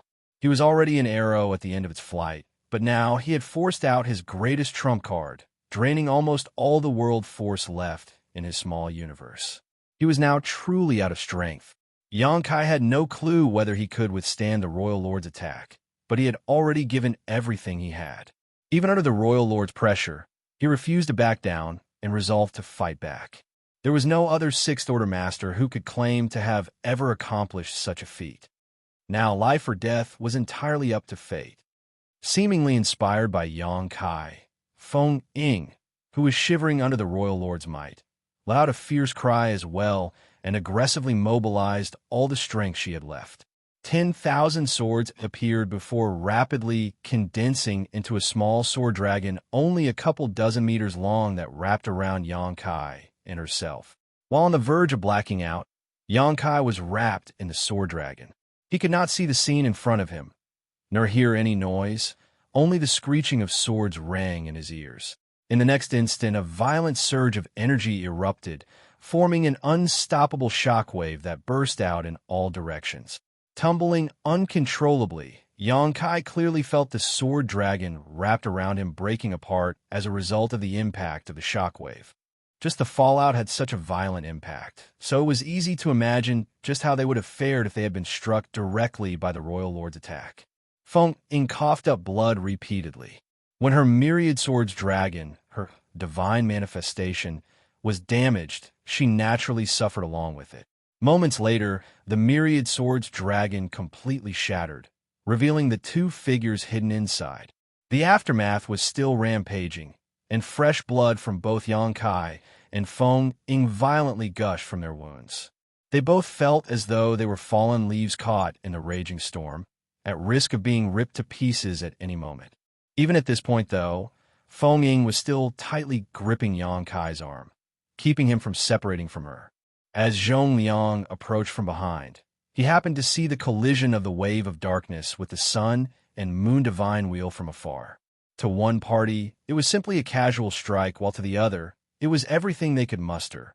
However, the darkness still came out on top in the clash, collapsing the sun and moon divine wheel after only a brief standstill. The attack then directly smashed into the sword dragon. Zhong Liang's face paled at this sight, and in the next instant he spat out a mouthful of blood mist, burning his own blood essence just to increase his speed. He originally didn't know where Yongkai was, but the second he saw the sword dragon, he understood. Feng Ying's divine manifestation couldn't be more obvious, and Zhong Liang knew she was together with Yongkai. Zhong Liang's heart pounded with anxiety. How could the Royal Lord attack the two of them out of everyone around? Zhong Liang didn't think that the Royal Lord would be so petty as to assault weaklings like Yongkai and Feng Ying. The only enemies the Royal Lord should have paid any attention to were the Old Ancestor and the Eighth Order humans. The Old Ancestor was also already rushing to the battlefield, so the most logical course of action for the Royal Lord was to conserve his energy for the coming fight. So, why would the Royal Lord actually target Yongkai and Feng Ying? Zhong Liang silently prayed that the two of them weren't dead. However, the wave of darkness had clearly shattered Feng Ying's myriad swords dragon. Zhong Liang vividly observed two individuals tumbling in the tumultuous aftermath of the explosion as the horrific shockwave pummeled their bodies, causing them both to cough up blood incessantly.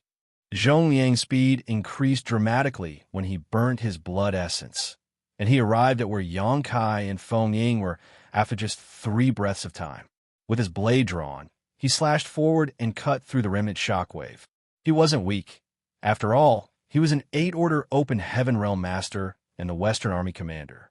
Under normal circumstances, such a casual strike from a royal lord wouldn't have been too difficult for Zhong Liang to block, because the other party hadn't put any real strength into the attack. However, Zhong Liang had just burnt his blood essence, and though it gave him a momentary boost in speed, he suffered from a backlash soon after, resulting in a loss of strength. As such, he was pushed back and slightly injured when dispersing the shockwave. Before he even checked his own condition, though, Zhong Liang immediately whirled around and grabbed both Yongkai and Feng Ying. Looking down at them, he saw that they were both drenched in blood and their auras were so weak they could barely be detected. Feng Ying was in a particularly bad shape and had seemingly slipped into a coma. However, Zhong Liang was relieved to discover that Yongkai was still alive. As long as he didn't die, he could slowly restore himself. From behind, a terrible force erupted. Zhong Liang turned his head to look, and his eyes caught sight of 2 figures, one large and one small, battling in the distance. Every time they collided, space shattered like glass, rending apart chaotically. It was the battle between the Old Ancestor and the Royal Lord. The surrounding humans and black ink clansmen hurriedly withdrew. In such a battle, no one could interfere, or they would only end up dead. The Royal Lord was unconcerned with the lives of his subordinates, but the Old Ancestor wasn't. Therefore, whenever he clashed with the Royal Lord, he would purposefully shift their battlefield to an area further away from the army. The location they were was not suitable to linger at for much longer. so Zhongliang tightened his grip on Feng Ying and Yang Kai and dashed toward Blue Sky Pass. Shortly after, Zhongliang set down both of them on the outer ramparts of Blue Sky Pass and scolded Yang Kai while glaring at him. "Stay here. If you have the audacity to run off again, I'll break your damn legs." Yang Kai's neck shrank as he spoke weakly. "In my condition, I couldn't move even if I wanted to." "I'll deal with you later," Zhongliang furiously snapped. After instructing some nearby cultivators to tend to Yang Kai and Feng Ying's injuries, Zhongliang returned to the battlefield. His eighth-order strength could not be absent on the battlefield at this crucial time. The outcome of the current war was about to be determined, so he had to return. Those left behind immediately took out healing pills and gave them to Yang Kai and Feng Ying after receiving orders from Zhongliang. Compared to Feng Ying, Yang Kai was luckier as he was awake at the very least, whereas Feng Ying was already in a coma, so they could only open her lips and place the healing pill in her mouth before using their own world force to help her refine its medicinal efficacies. Yang Kai, on the other hand, sat cross-legged on the wall, staring out into the vast battlefield, feeling delighted. Fortunately, the Royal Lord did not take him or Feng Ying seriously, as he needed to conserve his strength to battle against the old ancestor, or else both of them would have died then and there. The wave of darkness that struck them managed to destroy his sun and moon divine wheel and Feng Ying's divine manifestation, while still having enough power remaining to inflict critical injuries on both of them. Yang Kai was not in a rush to recover, though, as he was more concerned about the outcome of the war. In any case, he had an intrepid physique due to his dragon vein, with strong restoration powers. Though his injuries appeared quite serious, possibly even fatal, it would only take him cultivating for a few days to recover. The results of the current battle were of more interest to Yang Kai right now. Martial Peak, Chapter 4976, Victory. Yang Kai first concentrated on the battle between the human Old Ancestor and the Black Ink Royal Lord. The two figures clashed with one another several 100,000 kilometers away, and the intense fallout from their attacks generated shockwaves that were visible even from Blue Sky Pass outer walls. No one dared to go near them, and both armies had intentionally shifted away. Even though they were hundreds of thousands of kilometers away, Yang Kai could still feel the frightening fallout of their battle. This was the power of a Ninth-Order Open Heaven Realm Master and a Royal Lord. It was simply astonishing. With his current ability, Yang Kai couldn't tell which side had the advantage. He only felt that they were evenly matched. Within a short period of time, the two figures gradually drifted away, eventually fading out of sight entirely. It was a pity that he wouldn't get to watch these two masters battle it out till the end.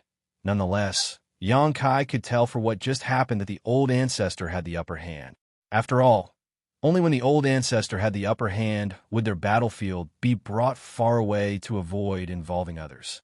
On the contrary, if the Royal Lord had the upper hand, he would have brought the battle closer to the human armies, so that the Old Ancestor's movements would be restricted. This outcome was no surprise once he thought about it, though. Although Yang Kai personally verified on the battlefield that the Black Ink clansmen were noticeably weaker than humans in the equivalent realm, the discrepancy seemed to get smaller the higher one's strength was, to the point where it was basically indistinguishable for Old Ancestors and Royal Lords. After all Royal Lords endured countless years of accumulation and combat to achieve their strength, effectively eliminating the drawbacks from their prior rapid cultivation. In the previous battle, both the Royal Lord and Old Ancestor had been injured, so it was already clear that they were roughly equal in strength. In fact, the battle between the Royal Lord and Old Ancestor had repeated itself over and over again as the Black Ink clan repeatedly launched attacks against the Great Pass. Under normal circumstances, such battles would persist for years, if not longer. However, an accident had happened that disrupted the normal rhythm of these battles. Yang Kai snuck out of Blue Sky Pass, intending to break through to the Seventh Order in battle. When Zhongliang became aware of this, he hastily borrowed men from the other three armies in order to gain complete control of the Western Front and force Yang Kai to return. As a result, the Black Ink Clan's western forces collapsed and were swiftly forced to retreat. This put the Black Ink Cloud, where the Royal Lord was hiding to heal, in danger. Coincidentally, Xianxia's divine manifestation revealed the Royal Lord's whereabouts and interfered with the latter's recovery at a critical moment. As a result, not only did the Royal Lord's injuries not heal, they worsened. The old ancestor's injuries had definitely not fully healed either. Once a Ninth Order Open Heaven Realm Master was injured, it would be difficult for them to recover. Nonetheless, it was far better to interrupt one's own healing than to be interrupted by someone else while healing. In this way, the two peak masters, who were initially on par with each other, now had a small gap between them. This showed when the old ancestor managed to shift their battlefield away from Blue Sky Pass. If nothing went wrong, the old ancestor would certainly win this battle. As to whether the Royal Lord could be killed, it was impossible for Xianxia to judge.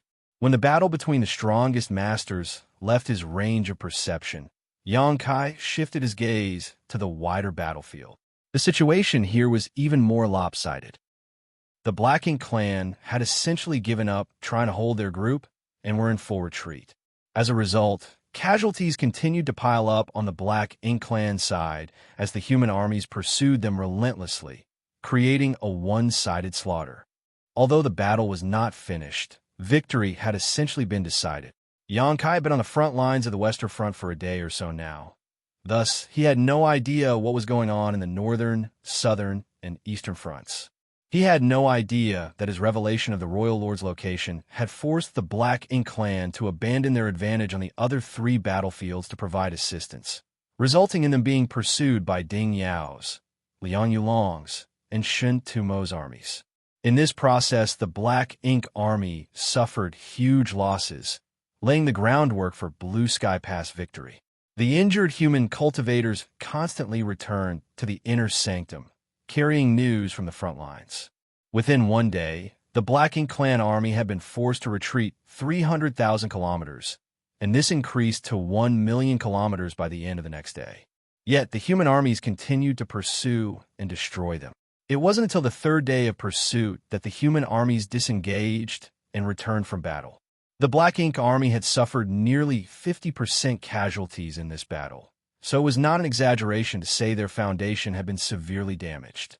Since ancient times, the number of such overwhelming victories could be counted with one's fingers. This was a true victory that filled Blue Sky Pass with a joyous atmosphere. Everyone understood that this battle would lead to at least 100 years of peace and stability. In the next 100 years, the Black Ink Clan would not have the power to launch another large-scale attack. The old ancestor had yet to return, and it was unknown how the battle with the Royal Lord had gone. The Eighth Order Masters gathered briefly to discuss, and came to the conclusion that half of them would stay back to take charge of the Great Pass, while the rest would seek out two Peak Masters. It wasn't that they were worried that the old ancestor would lose, but rather that they wanted to seek an opportunity to help the old ancestor slaughter the Royal Lord. If this could be achieved, the Blue Sky Theater on the Black Ink battlefield would be stilled for at least 1,000 years. After all, only when another Royal Lord was born from the Black Ink Clan could they afford to launch an offensive against Blue Sky Pass again. It wasn't easy for a Royal Lord to appear.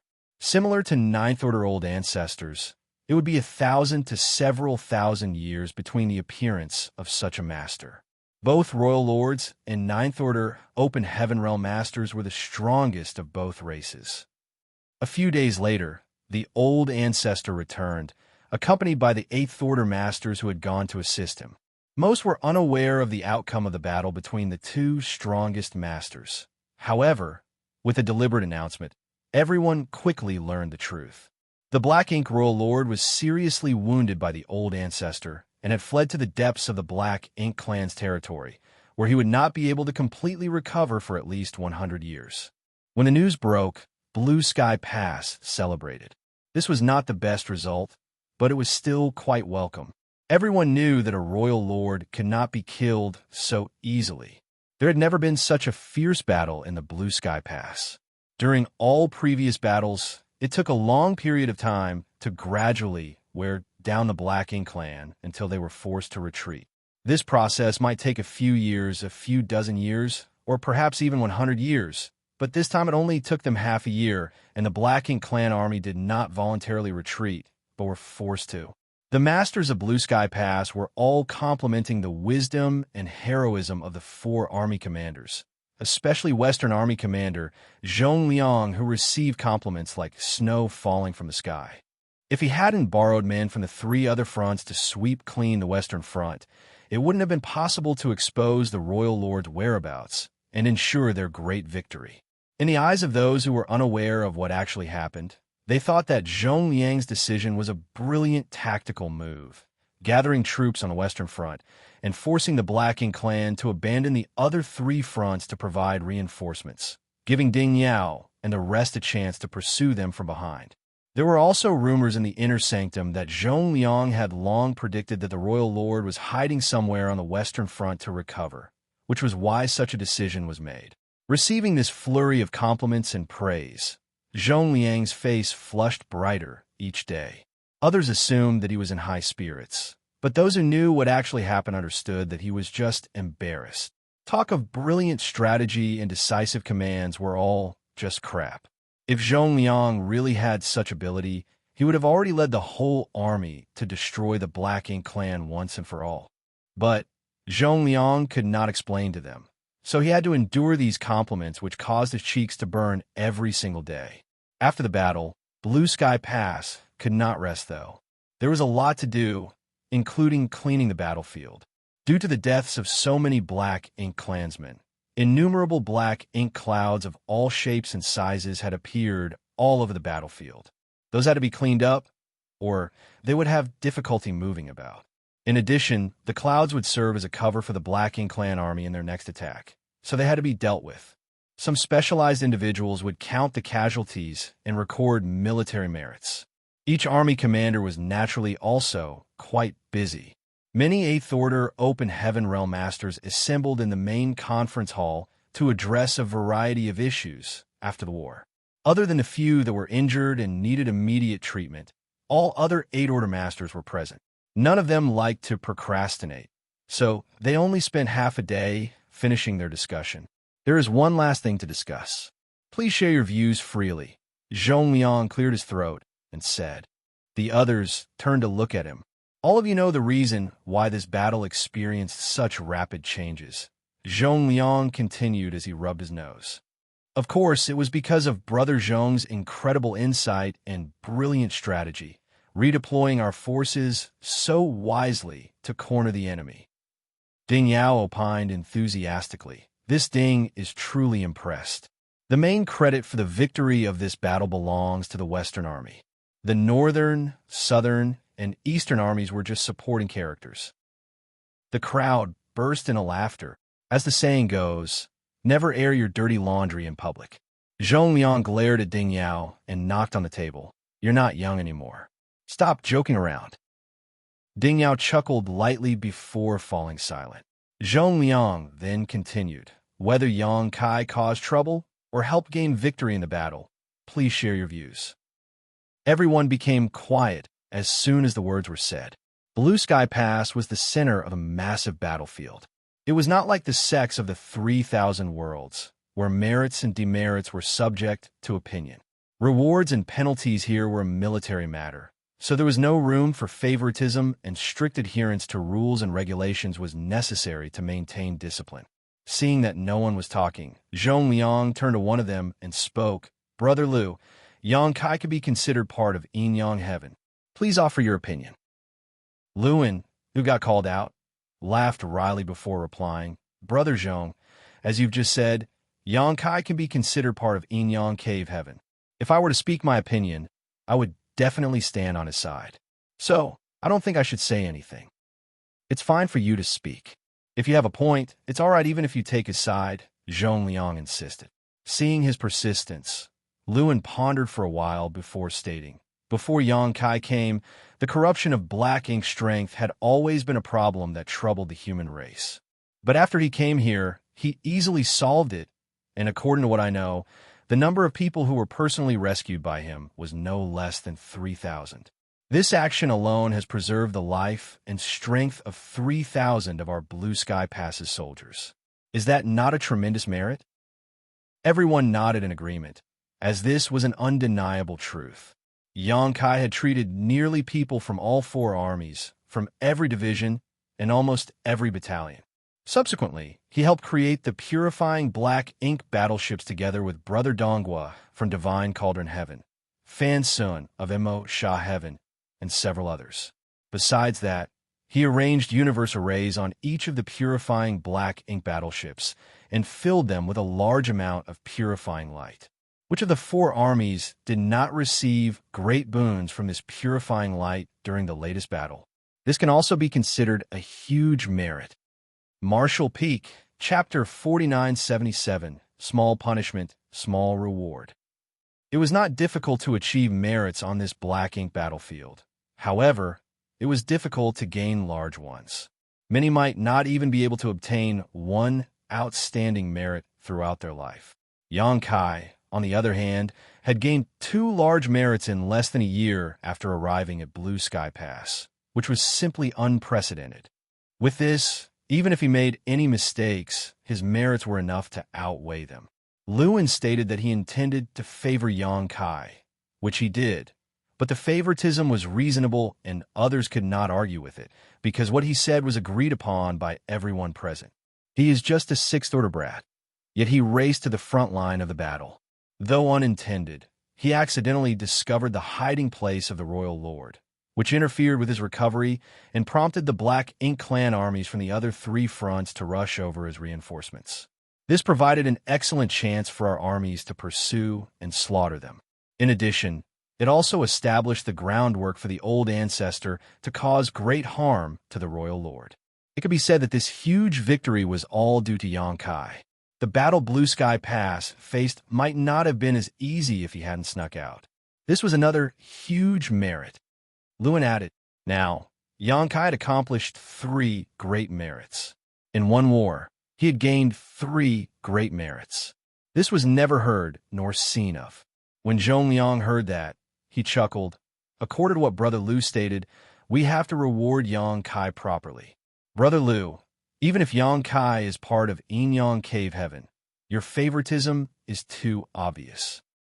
Of course, after talking about his merits, naturally, he has demerits too, not to mention that he disobeyed orders on the battlefield and insisted on doing things of his will. Because of him, the 3 fronts had to send out a portion of their men to aid him, putting countless lives at risk, Lewin said with a slight smile. Zhongliang had to endure large risks as well when he borrowed men from the other 3 fronts. If the war on the Western Front did not conclude in time, then the battle on the Southern, Northern, and Eastern fronts would have become unsustainable. In the worst-case scenario, their defense lines would be broken through, resulting in massive casualties. Although this did not occur, it was highly probable that it would have if the Royal Lord's location had not been revealed and his recovery had not been interfered with. It's a big demerit to disobey orders, and it's another to put others in danger as a result. For the time being, although his merits outweigh his demerits, I'd say we should neither punish nor reward him, Lewin concluded. Everyone in the main hall was silent. Lewin previously stated that he would side with Xianxia, but how is this considered favoritism? 3 great merits and 2 big demerits. There is still 1 great merit to be rewarded, but Lewin suggested not doing so. This obviously was not favoritism. On the contrary, it had the notion of repression. However, everyone understood that Lewin was from Inyang Cave Heaven, and so was Xianxia. Him only stating this was to avoid suspicion of being too biased. Although they were from the same sect, that was of little importance on the Black Ink battlefield. His relationship with those in the inner sanctum was far more critical. Only when Blue Sky Pass was one cohesive force could they continue to repel powerful foes. No, Ding Yao remarked, waving his hand. If you've gained a merit, you will be rewarded, and if you gained a demerit, you will be punished. This is the rule. If merits and demerits can be cancelled out, it would become a mess in the future. Zhongliang glanced at him and said, Brother Ding, what's your opinion? Ding Yao said softly, That brat has indeed accomplished a lot in this battle, so the punishment can't be too severe. How about this? Since the battlefield needs to be cleaned, we'll delegate him an area to be responsible for. Can that even be counted as punishment? Zhong Liang laughed. Ding Yao replied nonchalantly, we just need to do it for show. That boy is now extremely popular in the inner sanctum. If the punishment is too harsh, even our own subordinates won't agree to it. Everyone nodded in agreement. Yang Kai held the key to purifying and eliminating black ink strength. Who hadn't heard of his name in the inner sanctum? Any one of them might need his help in the future, so it was only natural that they would try to get on his good side. It was said that people were constantly going to Yang Kai's residence with fine wine, wanting to pay him a visit. There were also those who received his help while on the battlefield. In fact, many said at the time that if they were able to return alive, they would invite him to have a drink. They had all come to fulfill their promises now that the battle was over. It was a pity that Yang Kai seemed to be in retreat and not meeting anyone. Shen Tuemo gave a light nod and said, that's a good idea. When that kid arrived at Blue Sky Pass for the first time, he was informed of the inner sanctum's rules. Now that his punishment is settled, what about this reward? He still has some massive accomplishments, so his rewards can't be ignored, can they? Ding Yao responded with a smile. Since it is a small punishment, the reward should be minimal as well. His military merits cannot be erased, so note them down for him for now, and he can exchange them for anything in the War Materials Hall at a later date. As for his position going forward, that's a bit more complicated. When Ding Yao mentioned complicated, everyone knew what he meant. According to what Yang Kai accomplished, even promoting him to battalion commander was less than what he deserved. However, this boy was only a 6th Order Master, so how could he take on the role of battalion commander? Which battalion commander in Blue Sky Pass was not a peak 7th Order Master? If his ability was insufficient, he would be unable to convince his subordinates. I propose that he be promoted to squad leader for now. Ding Yao stated while glancing at the crowd. Someone instantly objected, saying, I heard he's only a 6th Order Master. His cultivation isn't sufficient to be a squad leader, right? Although there were only a dozen or so people in a squad, as the squad leader, Yang Kai would be responsible for all of their lives. Being in the 6th Order Open Heaven realm was indeed too low. Ding Yao smiled and replied, he is indeed in the 6th Order, but which of you has seen a 6th Order Junior fight on par with a 7th Order Master before? His performance on the battlefield this time was more dazzling than many established 7th Order Masters. With the cooperation of Feng Ying, they killed no less than a dozen feudal lords. And don't forget that this brat can also transform into a Grand Dragon. In that form, his strength is comparable to a peak 7th Order Master. Strength is also something that can be improved with time. That brat advanced to the 5th Order Open Heaven realm initially and, after taking a mid-rank world fruit, advanced to the 6th Order. So, he is also expected to reach the 8th Order in the future. Hearing what he said, everyone agreed. Then, according to what Brother Ding said, we'll let him be promoted to squad leader, but one thing must be made clear. Whose army will he be joining? Liang Yulong remarked. Zhong Liang replied, of course, he will belong to my Western army. Feng Ying brought him here in the first place. Shen Tuemo grinned meaningfully. He is from Yingyang Cave Heaven, and Brother Luen is part of my Northern army. Shouldn't he join us instead? Ding Yao chimed in immediately. It's not right for you to put it like that. No matter your background, we're all one family on the Black Ink battlefield.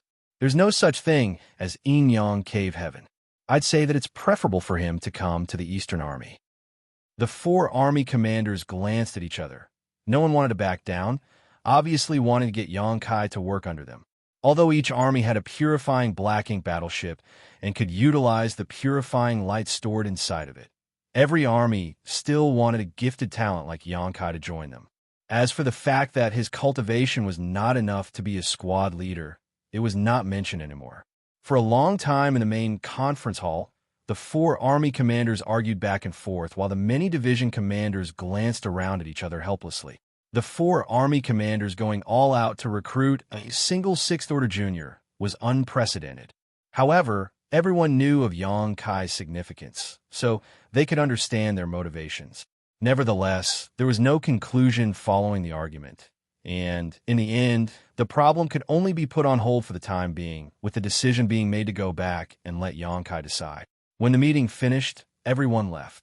The four army commanders walked at the back, seemingly as friendly as if they had not just argued. "Brother Ding, don't you need to check in on the Eastern Army? Why are you walking in this direction?" Zhong Liang suddenly looked at Ding Yao. "Just taking a stroll. Why do you care?" replied Ding Yao, his hands folded behind his back. Having said so, he indeed strolled off. "Brother Liang, why are you walking this way too?" Zhong Liang looked at Liang Yulong with a darkening expression.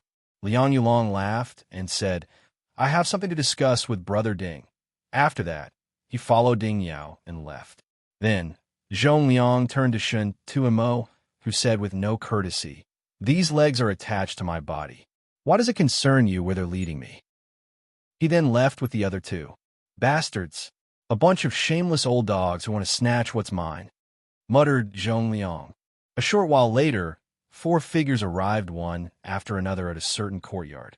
There were a lot of residences in Blue Sky Pass for those in the inner sanctum. Blue Sky Pass could accommodate tens of thousands of people easily, and everyone had their own residence. The higher the position, the better the benefits. This was Feng Ying's home. As a battalion commander, she lived in her own courtyard. Though it wasn't particularly big, it was clean and well kept. Yang Kai hadn't had time to register, so he didn't have a distinct identity in Blue Sky Pass, nor a permanent residence. Therefore, he followed Feng Ying here after the battle. Feng Ying swiftly emerged after sensing someone approaching. When she saw the four army commanders, though, she couldn't help but be shocked and greeted hurriedly. "Greetings, sirs." Zhong Liang nodded lightly, cast a wary glance at the other three, and inquired, "Where is Yang Boy?" "In retreat," Feng Ying said, glancing in the direction of a private chamber. Zhong Liang frowned. "How are his injuries?" He remembered Yang Kai and Feng Ying's miserable state when he carried them back from the battlefield. Feng Ying was even unconscious at the time. "His injuries are fine, but..." "But what?" Zhong Liang anxiously asked. Feng Ying quickly answered, but he said that he felt like he had the chance to break through. If his retreat this time is successful, he could advance to the Seventh Order after leaving seclusion. Zhong Liang and the rest were both shocked and pleasantly surprised. One of the division commanders in the conference hall mentioned that Yang Kai's cultivation was too low for him to be promoted to squad leader, but it seemed this was no longer an issue. Since the chance for advancement had been recognized, reaching the Seventh Order should be a given. For a squad leader, being in the Seventh Order Open Heaven realm was the most suitable. The fact that Yang Kai suddenly entered retreat to advance to the Seventh Order made Zhong Liang extremely excited. This brat could already exert such power while just in the Sixth Order. If he advances to the Seventh Order, how strong would he be? Thinking about it again, it was no surprise that Yang Kai felt an opportunity to break through. Yang Kai snuck out of Blue Sky Pass and onto the battlefield this time, hoping to break through while facing death in battle, but events unfolded far differently than he had anticipated. Marshall Peak, Chapter 4978, Break Through to the Seventh Order. The battlefield was dangerous, and even the best of plans could never keep up with ever-changing circumstances. Feng Ying arrived just in time to find Yang Kai, and with her watching over him, he had been safe. Yang Kai himself understood this too. So when he met Feng Ying, he abandoned his initial plan and joined forces with her to defeat as many enemies as possible. However, the Royal Lord's location was unintentionally exposed by Yang Kai, disrupting the former's recovery. As a result, the Royal Lord became annoyed and attacked the two of them. It was a casual blow for the Royal Lord, but to Yang Kai and Feng Ying, it was a death sentence. Facing certain death, Yang Kai had no time to think and could only go all out. It was only with the Sun and Moon Divine Wheel and Feng Ying's Myriad Sword Dragon that the pair managed to barely survive and hold out until Zhong Liang arrived. At the moment of critical danger, it was when under overwhelming pressure that something seemed to have shattered inside Yang Kai. He didn't notice it at that time, But when Yang Kai was back in Blue Sky Pass, safe from the ongoing war, he realized that the shackles that he had been trying to break through during his previous retreat snapped under the immense pressure. It truly was a great fortune that was stumbled upon by accident. Yang Kai would naturally not let go of this fantastic opportunity now that he had grasped it. When the battle was over, he returned with Feng Ying, informed her about his situation, and then entered retreat to break through. Naturally, when Zhong Liang and others came to look for him, he was not available. However, the 4 army commanders were overjoyed when they heard that Yang Kai was advancing to the 7th Order Open Heaven realm. Yang Kai's existence was too important to the human race, so obviously, the greater the strength he had, the better. The Black Ink battlefield had a lot of dangers, so if Yang Kai was stronger, he would have a better ability to protect himself. The 5th Order was too low, and the 6th Order was the bare minimum.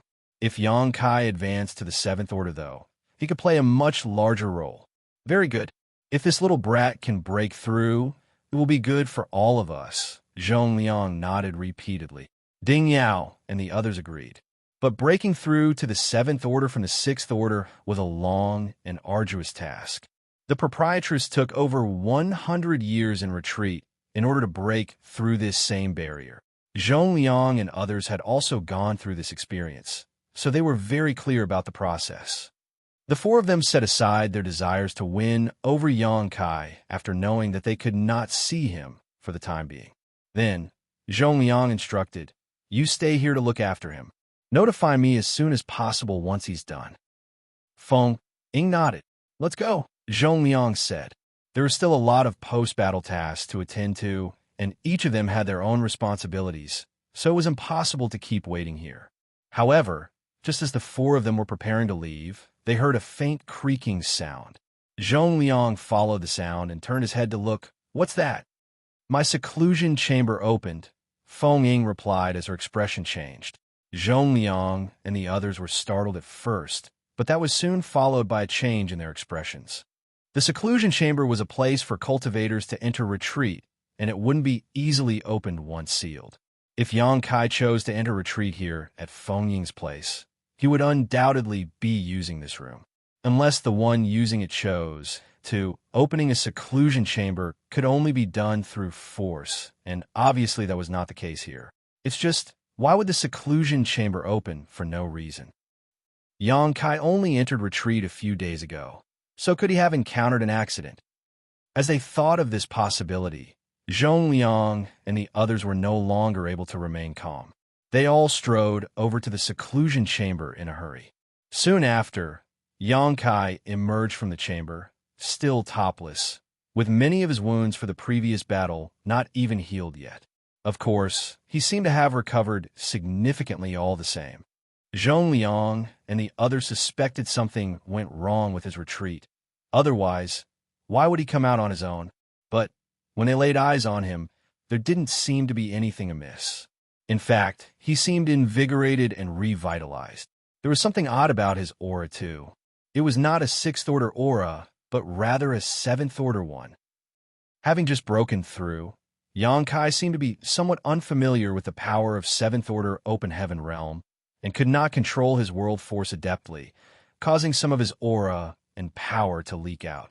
Zhong Liang and the others immediately widened their eyes in surprise as they stared at him in shock. Yang Kai noticed them as well and pondered why these 4 were here. Still, he quickly composed himself and saluted, "Greetings, seniors." Zhong Liang and others remained silent, their 4 pairs of eyes examining Yang Kai from top to bottom. Yang Kai was feeling uneasy when these 4 were scrutinizing him in such a manner. It felt like there was something odd with their gaze, but he could not understand what it was. As such, he cautiously asked, "Seniors, what brings you here today?" "Don't move," Zhong Liang commanded in a deep voice, took a step forward and reached out to Yang Kai's dantian, touching it with his palm before investigating it thoroughly. Ding Yao and the rest stood back and waited quietly. A few moments later, Zhong Liang withdrew his hands, his expression odd. "So," Ding Yao asked. "Strange. He's reached the 7th Order without a doubt." Zhong Liang shook his head and glanced at Ding Yao and the others. Under his inspection, he confirmed that Xianxia had indeed advanced to the 7th order, which was completely unbelievable.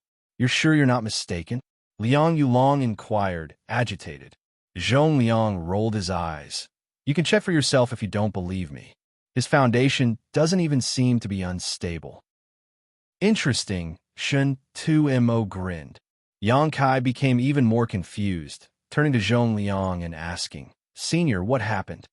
"If you ask me, who am I supposed to ask?" Zhong Liang turned to face him. "How did you advance to the 7th order?" Xianxia furrowed his brow for a moment before replying nonchalantly, "I sensed an opportunity to break through, so I entered retreat for a while and broke through." The way he spoke about it was like he had been hungry, decided to eat, and was now full.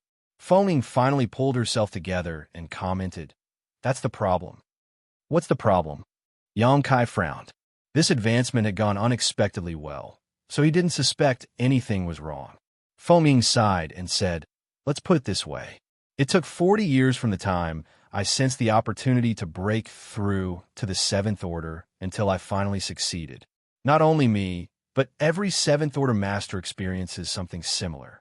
It takes a long time to break through because the 7th order is a massive watershed where one small universe must undergo the process of materializing. This is an extraordinarily long and difficult process that cannot be completed overnight." As she spoke, though, Feng abruptly came to a realization.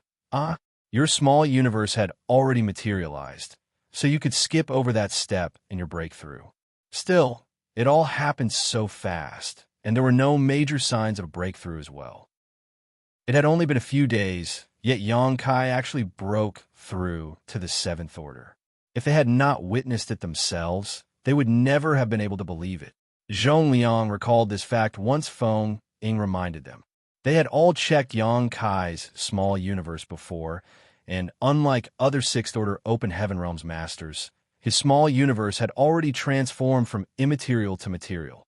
Therefore, Xianxia did not have to go through arduous process of materializing his small universe to advance to the 7th order. What concerned Zhong Liang the most before was Xianxia feeling his opportunity for a breakthrough on the battlefield. If he did, he would be forced to break through while in battle, which would sap him of all his strength during the transforming process, which would place him in a precarious state. Fortunately, that did not happen. After hearing Feng Ying's explanation, Xianxia finally understood everyone's earlier odd reaction. He also had some idea of what happened when others advanced to the 7th order. Still, this realization took him aback. But since his special small universe had saved him a huge amount of time, as far as he was concerned, it was something to celebrate. This time, his retreat went rather smoothly.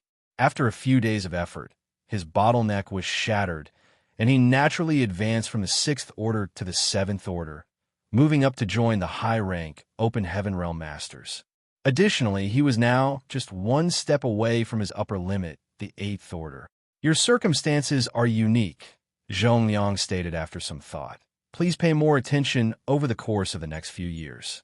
Make sure you report to us if you sense any abnormalities." "Yes," Xianxia replied, then asked again, "So, what brought you here today, seniors?" "The old ancestor wants to see you." Zhong Liang turned serious. When the old ancestor returned, Xianxia was already in retreat, but the former had been greatly intrigued by the existence of a person like Xianxia in the inner sanctum. So he instructed Xianxia to pay him a visit as soon as possible. When Xianxia asked, he also desired to meet with the old ancestor, but previously the old ancestor was in the midst of recovering from his injuries, so he could not meet him. The issue of the Void Corridor had to be reported, but in accordance with Meng Qi's instructions before his death, Xianxia never disclosed the issue to anyone else, only planning to explain everything when he met the old ancestor. Zhong Liang suddenly turned awkward, maybe in a few years. The old ancestor should be recovering right now. Although he instructed you to meet him, nobody expected you to be out of retreat so quickly. According to the old ancestor's previous estimation, Xianxia would need at least a few dozen years to advance to the 7th order. By that time, he would have completed his recovery and could meet this interesting junior. Who knew in just a few days, Xianxia had already successfully advanced to the 7th Order. Besides, the old ancestor hadn't fully recovered from his previous injuries when he went out to battle the Royal Lord again. They really should not interfere with him this time when he returned to recover. Xianxia nodded without objections. Good. Get some rest. We'll take our leave, Zhongliang said as he signaled to Ding Yao and the others. Xianxia and Feng Ying bowed and watched them leave. After exiting the courtyard, Liang Yulong suddenly asked, Brother Zhong, what are you up to? The four of them hurried over here, hoping to recruit Xianxia into their respective army, but no one spoke about this matter, and Zhongliang even motioned them to leave quickly. Of course, Liang Yulong wanted to ask why. Zhongliang then replied, I considered it thoroughly. We old fogies should not trouble the little ones. How do you want him to choose if all four armies try to recruit him? It's not appropriate for him to promise any one of us. We are all part of Blue Sky Pass anyways. So let's let things drift for now, and we can talk about it after he has become more familiar with things here. Ding Yao answered with a nod. Good. It will indeed make things difficult for him if we force him to choose now. The future is still far, so let's not be in such a hurry. Since they had said so, Liang Yulong and Shun Tuimo could not object either. Thus the subject was put on hold for the time being. Martial Peak, Chapter 4979, Cleaning the Battlefield. Just after Zhongliang and the others left Feng Ying's courtyard, someone else came for a visit. Xianxia didn't know them, but after Feng Ying's introduction, he learned that the visitor was from Blue Sky Pass Merit Hall. The Merit Hall was a very important organization in Blue Sky Pass, as its main responsibility was to document everyone's military merits in each battle.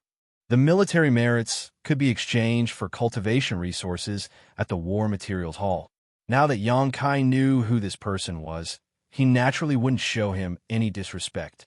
It was fine when he didn't know who he was before, but now that he knew the identity of the person before him, he was curious to know what military merits he had obtained in this battle.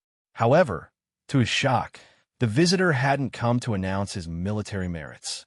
Instead, that person came here under the order of the army commanders of the four armies to announce his punishment.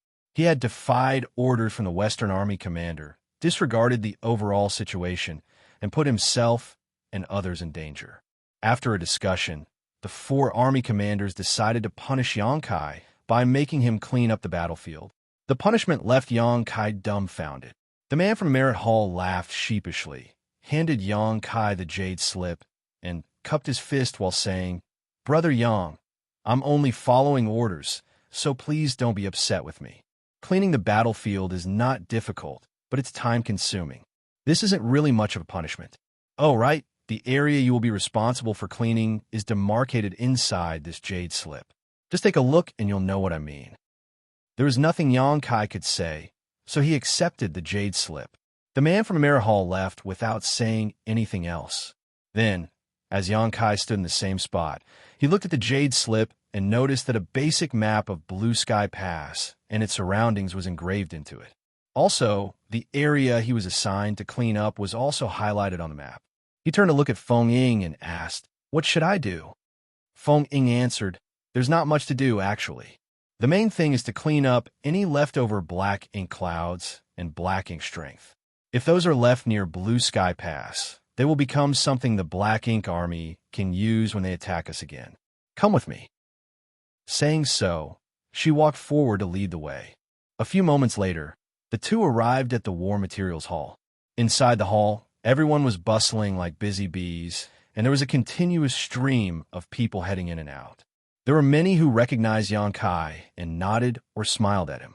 Some even came forward and greeted him so that they could have a chance to get to know him. Xianxia politely responded to all of them.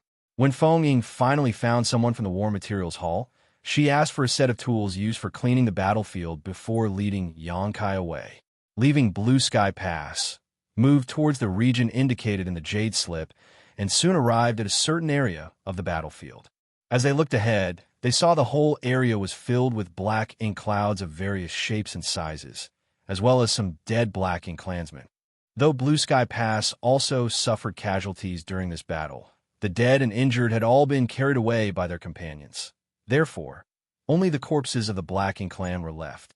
The area Yonkai was responsible for was about 100,000 kilometers in length, breadth, and width. It wasn't particularly big, but it wasn't small either. At this moment, there were already many others cleaning up in other areas of the battlefield. Looking from where they stood, they saw most of the cleaning crews working in groups of two, each person holding one end of net that they dragged across the void.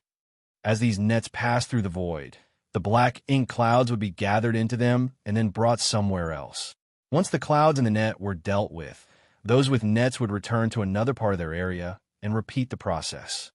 Yonkai came to the realization that these nets were special artifacts the human masters had come up with because black ink strength was very difficult to deal with.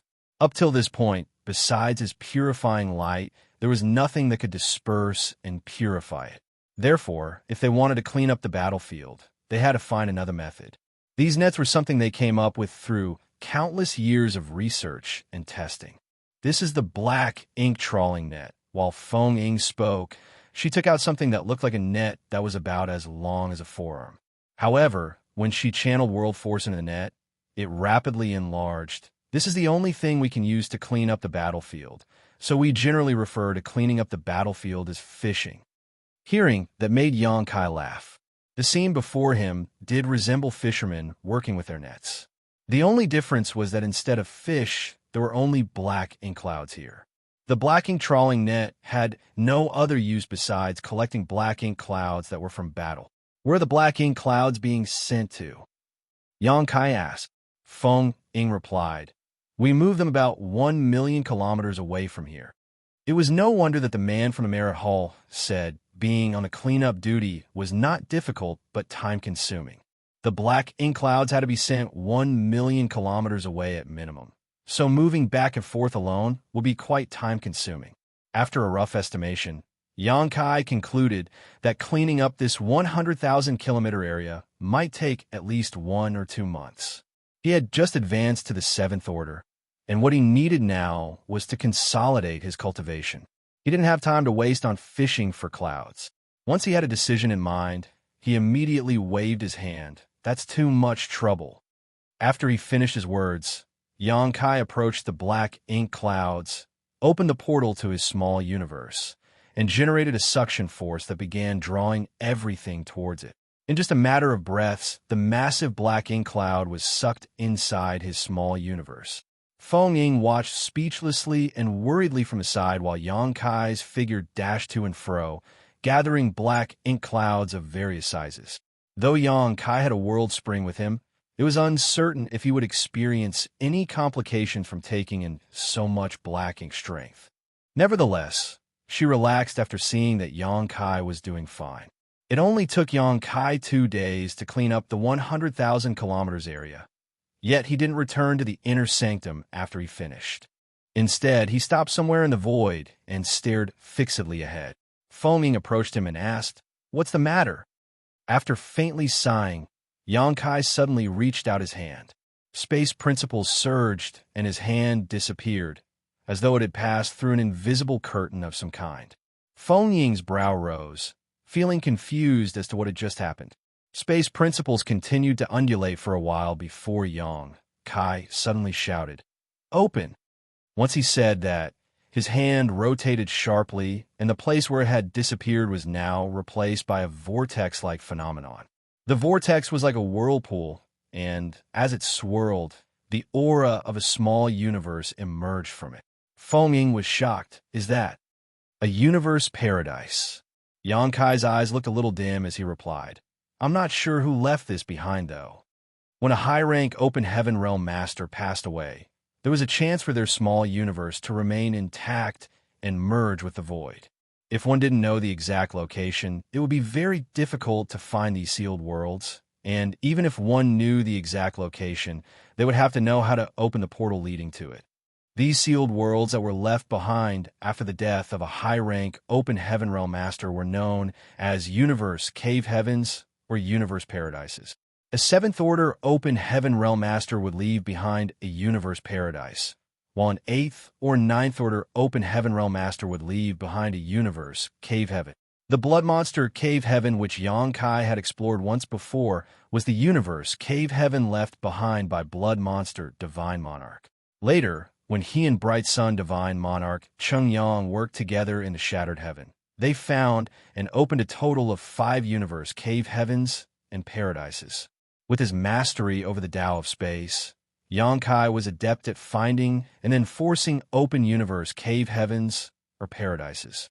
These universe cave heavens and paradises were left behind by powerful masters, and if one were lucky, one might be able to inherit the previous owner's legacy.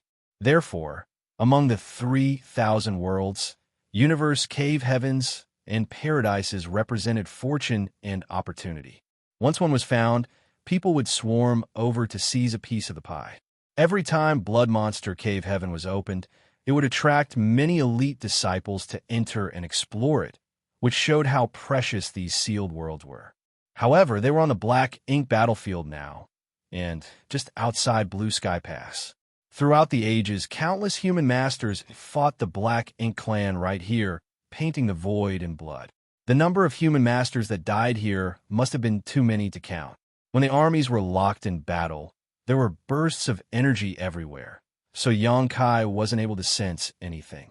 While he was cleaning up the battlefield, though, he could feel slight, almost imperceptible spatial fluctuations coming from certain points around him.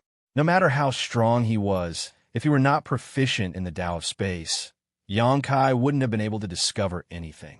But due to his experience of discovering and opening so many universe cave heavens and paradises before, coupled with the special conditions here, he naturally knew what these space fluctuations meant. After giving a try, just as he predicted, he easily opened up a portal to a universe paradise. Though it seemed easy for Yonkai, it was mind-blowing for Fengying. Many knew that countless universe cave heavens and paradises were located outside of Blue Sky Pass. After all, an uncountable number of high-rank open heaven realm masters had died here over the millennia. To this point, though, there had been no one besides Yonkai who could easily find and open those lost small universes. If he could open one, he could open a second, third. What did that mean? It meant the legacies of the owners of those universe cave heavens and paradises could be found and retrieved. Though there might not be much, even retrieving some memorial items of these masters who had fought and died to stop the Black Ink clan would have meaning. Do you want to head inside? Yonkai nudged his head towards the portal. Nodding, Fengying added, I just need to report about this first.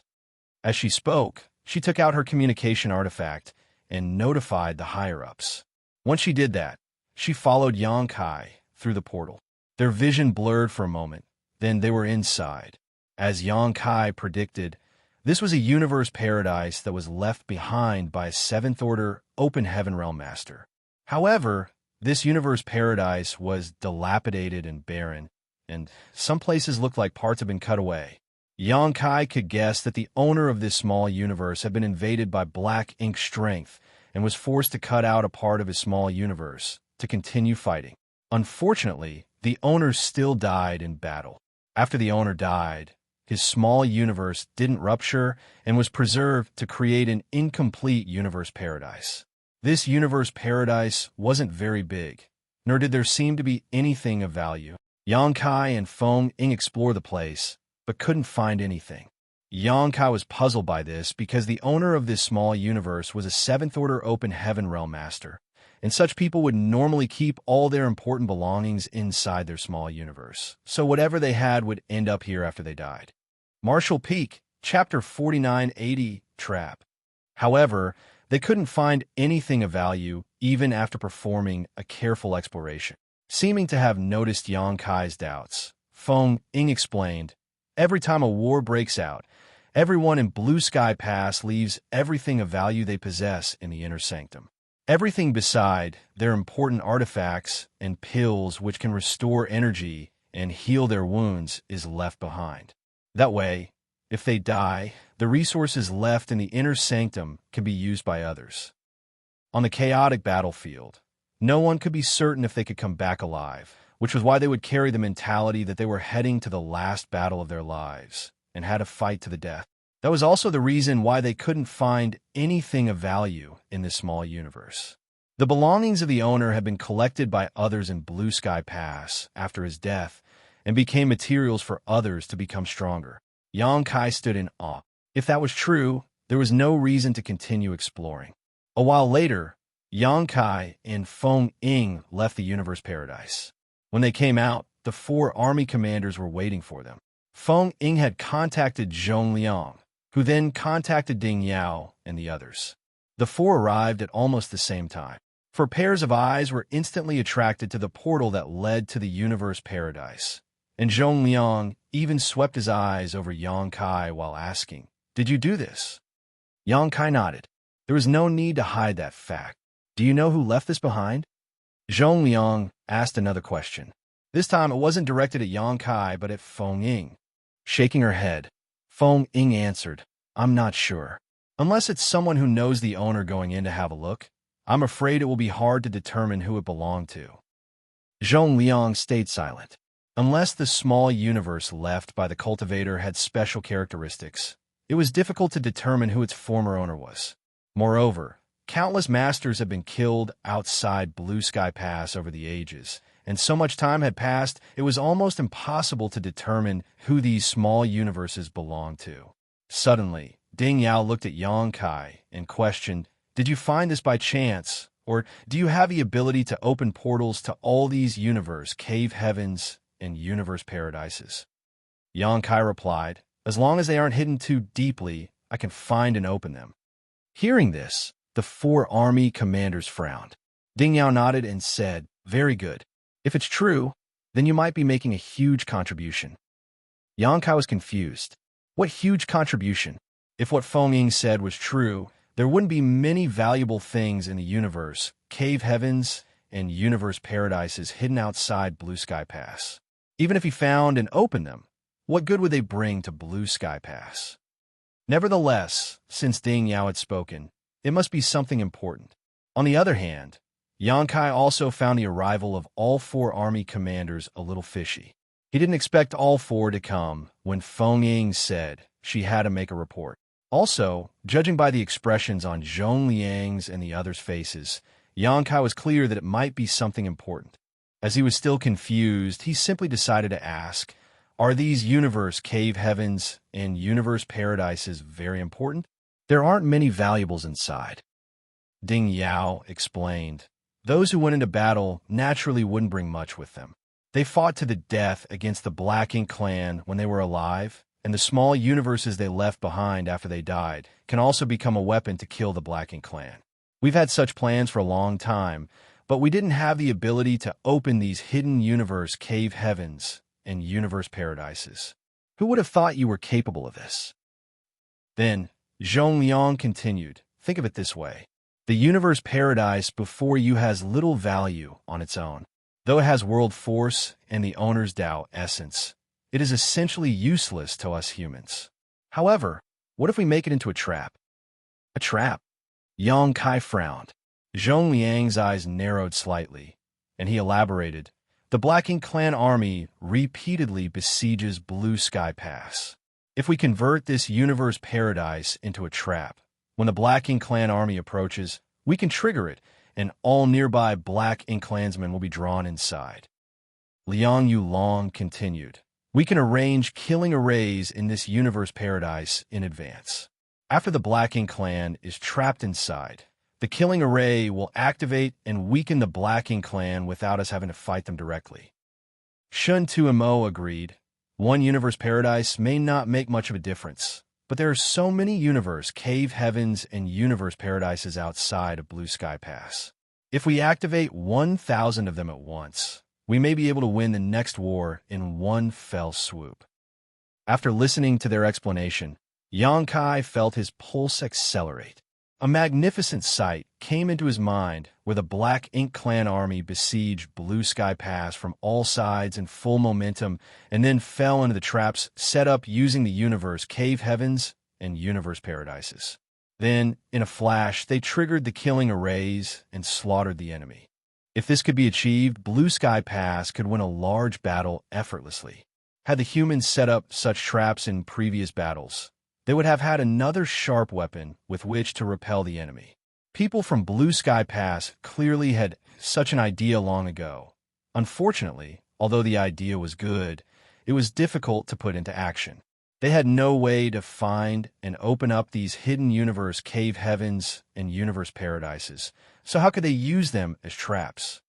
Therefore, after hearing that Xianxia could find and force open these small universes, Zhongliang immediately realized the importance of the matter and summoned Ding Yao and the others to come and assess the situation. This time, the Black Ink Clan army suffered heavy losses and severely damaged their foundation, so Blue Sky Pass was safe for the time being. But the Black Ink Clan army would return someday, and there would be another fierce battle when they did. While the Black Ink Clan were recuperating, there was enough time for them to set up a grand killing array here at Blue Sky Pass. If their plan was executed well, the next time the Black Ink Clan army arrived, there would be a huge, unpleasant surprise waiting for them. The key to this plan relied on Xianxia's ability to find and open these long-lost universe, cave heavens, and universe paradises. If he could do this, then everything else would fall into place, but if he couldn't, then they couldn't even begin. The four army commanders looked at Xianxia with complicated expressions. Originally, because Xianxia disobeyed orders, they decided to punish him by having him clean up the battlefield. But who would have thought that cleaning up the battlefield could earn him another great merit? They also heard from Feng Ying that Xianxia was going to contribute a large batch of profound Yin bamboo to Blue Sky Pass. Each profound Yin bamboo was a precious treasure, especially for the high-rank Open Heaven Realm Masters on the Black Ink battlefield. If they did get their hands on those profound Yin bamboo, they would have a huge advantage in both resisting the corruption of Black Ink's strength and improving their own cultivation. This was another great merit that could be awarded to Xianxia. That realization gave Zhongliang and others a headache. A junior with too many merits wasn't something to celebrate because it made it difficult to force him in a line when the time came. Once all his merits were converted into military merits, Xianxia would have accumulated a considerable amount of wealth. With these potential merits and the ones he earned in the last battle, he now had more than most 8th Order Division commanders. Xianxia, this matter is of great importance. Are you sure you can find and open those universe, cave heavens, and universe paradises? Zhongliang put aside the many thoughts in his head and asked solemnly. This was a matter related to the situation of future wars, so he had to confirm everything carefully. Xianxia answered respectfully, I wouldn't dare to make any wild claims. Ding Yao retorted indifferently. Seeing is believing. Naturally, he meant he wanted Xianxia to do a demonstration for them. Xianxia didn't refuse and immediately nodded, Follow me, please. When he was cleaning the battlefield, he found several suspicious places, so it was not difficult to open another portal. A short while later, the crowd stopped at a certain place, and under everyone's watchful gaze, Xianxia, like before, stretched his hand out into the void. There seemed to be a faint burst of space principles before Xianxia's hand immediately disappeared without a trace before everyone's eyes. Zhongliang and others immediately raised their brows. The next moment, Xianxia twisted his hand and manipulated the space principles. Then, a slowly rotating vortex appeared in everyone's field of vision. Also, there was an aura of a small universe gradually diffusing outward from that vortex. Ding Yao and others watched with widened eyes. They knew Xianxia wouldn't deceive them about such matters, and they believed that he had such abilities, but wasn't this too easy for him? It felt like opening a hidden universe cave heavens or universe paradises for him was as easy as eating a snack or drinking a glass of water.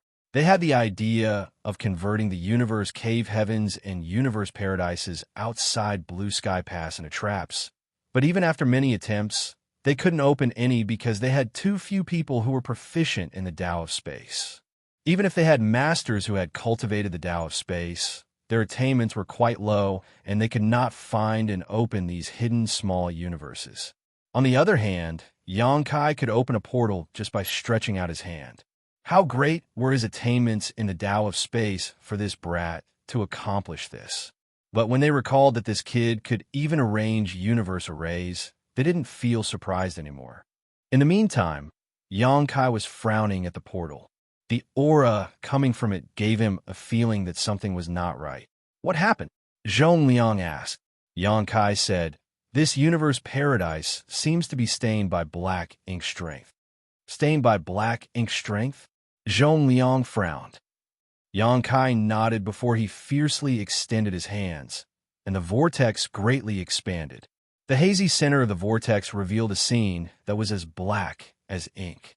It was obvious that the scene before them was the scene inside the portal. With the opening of the portal, the black ink strength inside wanted to gush out, but under Xianxia's suppression, it remained sealed inside the universe paradise. Zhong Liang sighed slightly. Seal it up. This universe paradise can't be used anymore. To set up an array inside a universe paradise, the spirit array grandmasters had to enter it. However, they couldn't enter a universe paradise if it was suffused with black ink strength. The spirit array grandmasters didn't have Xianxia's ability to resist the corruption of black ink strength. This universe paradise was completely stained with black ink strength, so it was conceivable that its owner was already corrupted by black ink strength while he was alive. Before the owner died, he still fought hard, but eventually died, leaving this small universe behind. There had to be more than one small universe like this. There were likely many, in fact. Furthermore, not every high-rank open heaven realm master would leave behind a small universe after their death. There were also many who had given their lives for the sake of the human race, but couldn't even leave a trace of their existence behind. It was pitiful. Even so, the cave heavens and paradises were still fighting against the Black Ink clan on the Black Ink battlefield, not allowing the Black Ink clan to set foot into the 3,000 worlds, which was a sacrifice worthy of respect. Marshall Peak, Chapter 4981, War Materials Hall. Who would have known that cleaning up the battlefield would result in realizing such an important plan that could change Blue Sky Pass' future? The 4 army commanders passed down orders, and men immediately swarmed out of the inner sanctum to the battlefield to rapidly clean it. Only when the battlefield was fully cleaned could Xianxia open the various portals to the universe, cave heavens, and universe paradises. After that, they would let those who were proficient in the Tao of Spirit Arrays enter them and get to work. Because the battlefield was so vast, it would take at least 2 or 3 months to clean it no matter how many people were helping. So Xianxia had nothing to do in the meantime. He had to wait until the battlefield was cleaned up before he could start working. Thus, he followed Feng Ying back to Blue Sky Pass. It was only then that Xianxia was registered at Blue Sky Pass and officially became one of the members of the army. Xianxia arrived here in the middle of a war, so no one was available to help him get registered. After the war, he went into retreat to break through to the 7th Order Open Heaven realm, and then he was punished to clean up the battlefield. Therefore, he only had the time to go through the registration procedures now. Now that he had his own identity token, Xianxia felt a weight on his shoulders. Throughout the ages, every human master on the Black Ink battlefield had an identity token, yet so many had died, and the only way to trace their existence was to search for this token. He had witnessed how fierce the battles here were, and knew how difficult it was for an open heaven realm master to survive on the Black Ink battlefield.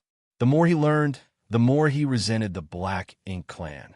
While Xianxia was lost in thought, the 7th Order Open Heaven Realm Master who had registered him suddenly handed over a jade slip with a smile. Xianxia, here is a letter of appointment authorized by the 4 army commanders. Please accept it. Letter of appointment? Xianxia took it curiously and was shocked when he used his divine sense to read it. The content of the jade slip was very simple. It said he had performed well and worked hard during this battle, so he was being promoted to squad leader as a reward for his valor. Also, the jade slip had imprints from all 4 army commander, which no one could and would dare to fake. So I'm a squad leader now. Xianxia was confused. First, he was punished and made to clean up the battlefield, and now he was rewarded. What was this all about? Was this what they call the carrot and stick approach? Senior Sister Feng also has one. The 7th Order Open Heaven Realm Master added while handing a jade slip to Feng Ying. Feng Ying took it curiously and nodded lightly after checking its contents. Xianxia wanted to ask Feng Ying about her jade slip, but if it was something bad, it wouldn't be appropriate for him to ask, so he kept quiet. However, Feng Ying directly turned her head to look at him and said, "From now on, I am your deputy." Xianxia looked at her in astonishment. After putting away the jade slip, Feng Ying reiterated, "You heard correctly. From now on, I am to serve as your vice squad leader." Xianxia was surprised, "But aren't you a battalion commander?" A battalion commander ranked higher than a squad leader. Feng Ying also performed well in this battle, but not only wasn't she rewarded, but she was demoted from battalion commander to deputy squad leader. What were the army commanders up to? But on second thought, Xianxia figured it out. The 4 army commanders made this arrangement to 1, let Feng Ying protect him, and 2, to keep an eye on him. After all, he had disobeyed their orders, disregarded his own safety, and ran straight to the battlefield, which greatly frightened the 4 army commanders. They weren't certain if he would do it again, so they had Feng Ying stick close to him to make sure this didn't happen a second time. Among all the 7th Order Open Heaven Masters, Feng Ying was one of the strongest, so even if they did get into a dangerous situation, she could protect him. All this happened because of me. Xianxia couldn't help but feel a little guilty. "Marshal Ant, I'll go talk to the 4 army commanders and ask them to rescind their orders."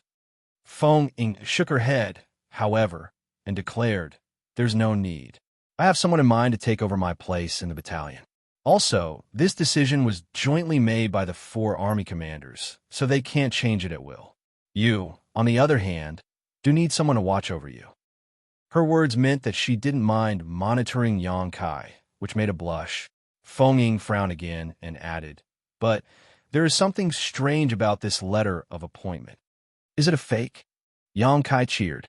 He didn't care about being a squad leader, but it didn't feel good to have someone watching him all the time.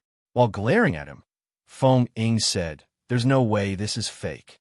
What I mean is the army commanders appointed us as squad leader and vice squad leader, but they didn't say which army, wing, division, or even battalion we would be joining." Only when she said this did Xianxia realize what the problem was. It was true that the letter of appointment only said that he was promoted to squad leader, but it didn't mention who he would be serving under. He hadn't been on the black ink battlefield for long, but Feng Ying had been here for thousands of years, so she knew exactly what should be included in such letters. However, something vital was missing from both their letters, so both of them felt doubtful. "I'll ask them when I have time." Feng Ying said, "Let's go. I'll take you to the Merit Hall and War Materials Hall. You've just broken through to the 7th Order Open Heaven Realm, so take advantage of this free time to consolidate your cultivation." The Merit Hall and War Materials Hall were in the same central building, so there were many cultivators coming and going. This place was usually packed because one could check their military merits and exchange them for supplies here. Thus, this was naturally a place that many cultivators would frequent. Especially now that the war had just ended, the place seemed even more lively than normal. The 2 first stopped at the Merit Hall to check out their military merits, and soon received a detailed report. Xianxia wasn't clear on what the number of military merits represented.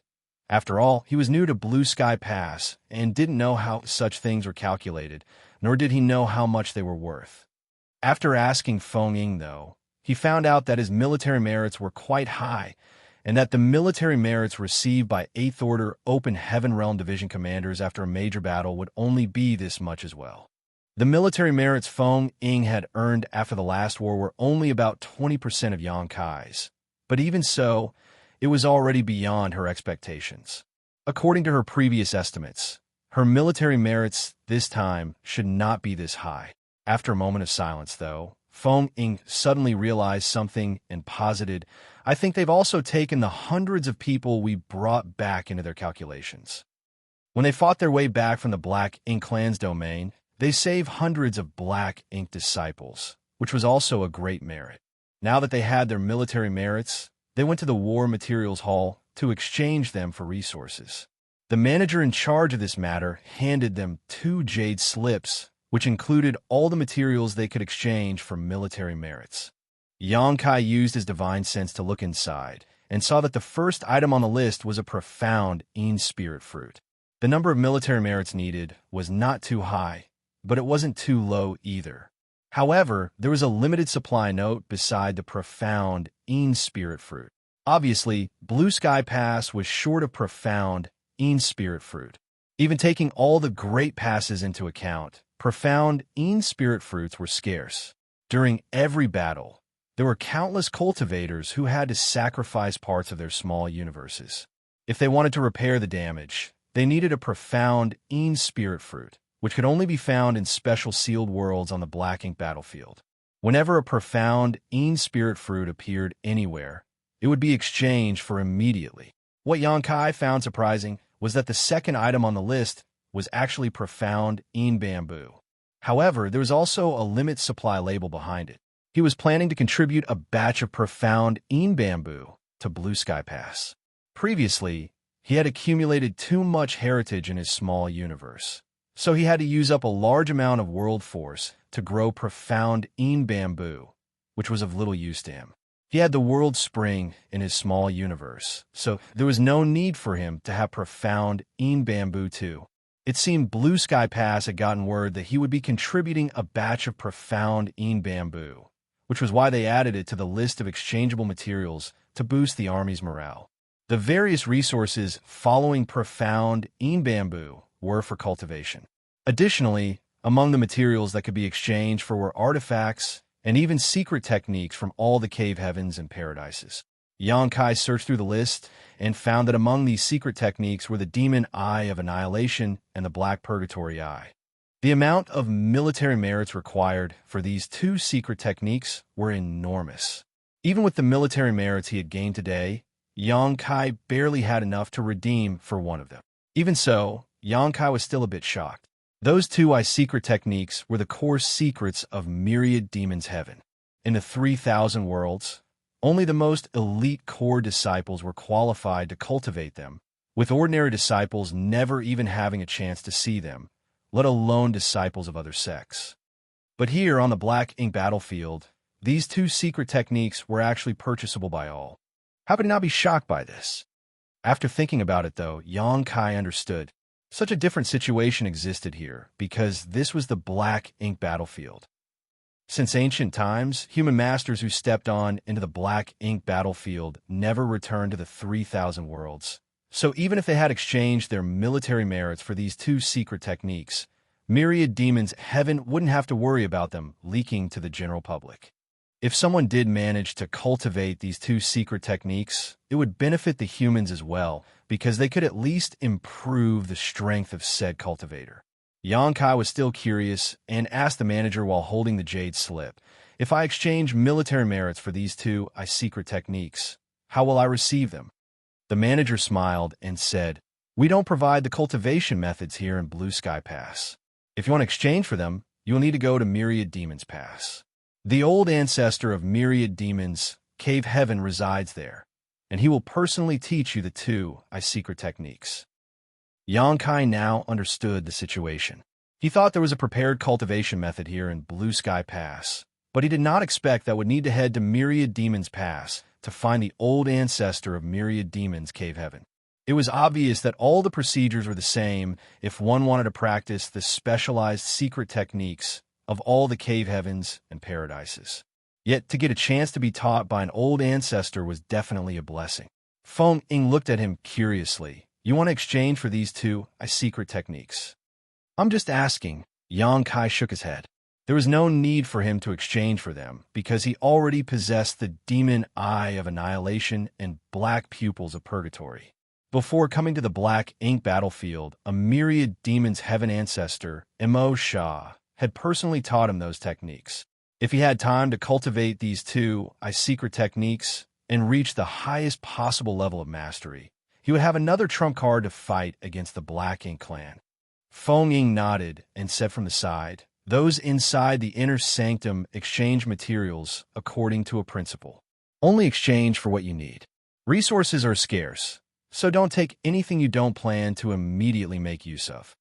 Martial Peak, Chapter 4982, Dawn. Xianxia nodded. He didn't need to exchange for cultivation materials because he had already prepared enough of them before coming to the black ink battlefield. The cultivation materials piled up in his small universe were enough for him to cultivate until the 8th Order Open Heaven realm and still have some to spare. However, the War Materials Hall did have some good quality spirit pills, which would be used for quickly healing injuries, restoring strength, and accelerating cultivation. Thus, Xianxia exchanged a small amount of his military merits for some pills to try out their effects. Meanwhile, Feng also quickly exchanged for materials she needed.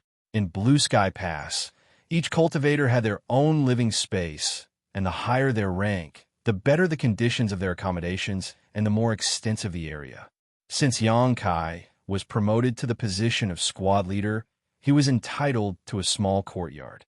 Perhaps someone had forgotten about it or deliberately did it on purpose, because though Xianxia received a letter of appointment, he wasn't actually assigned a place to stay.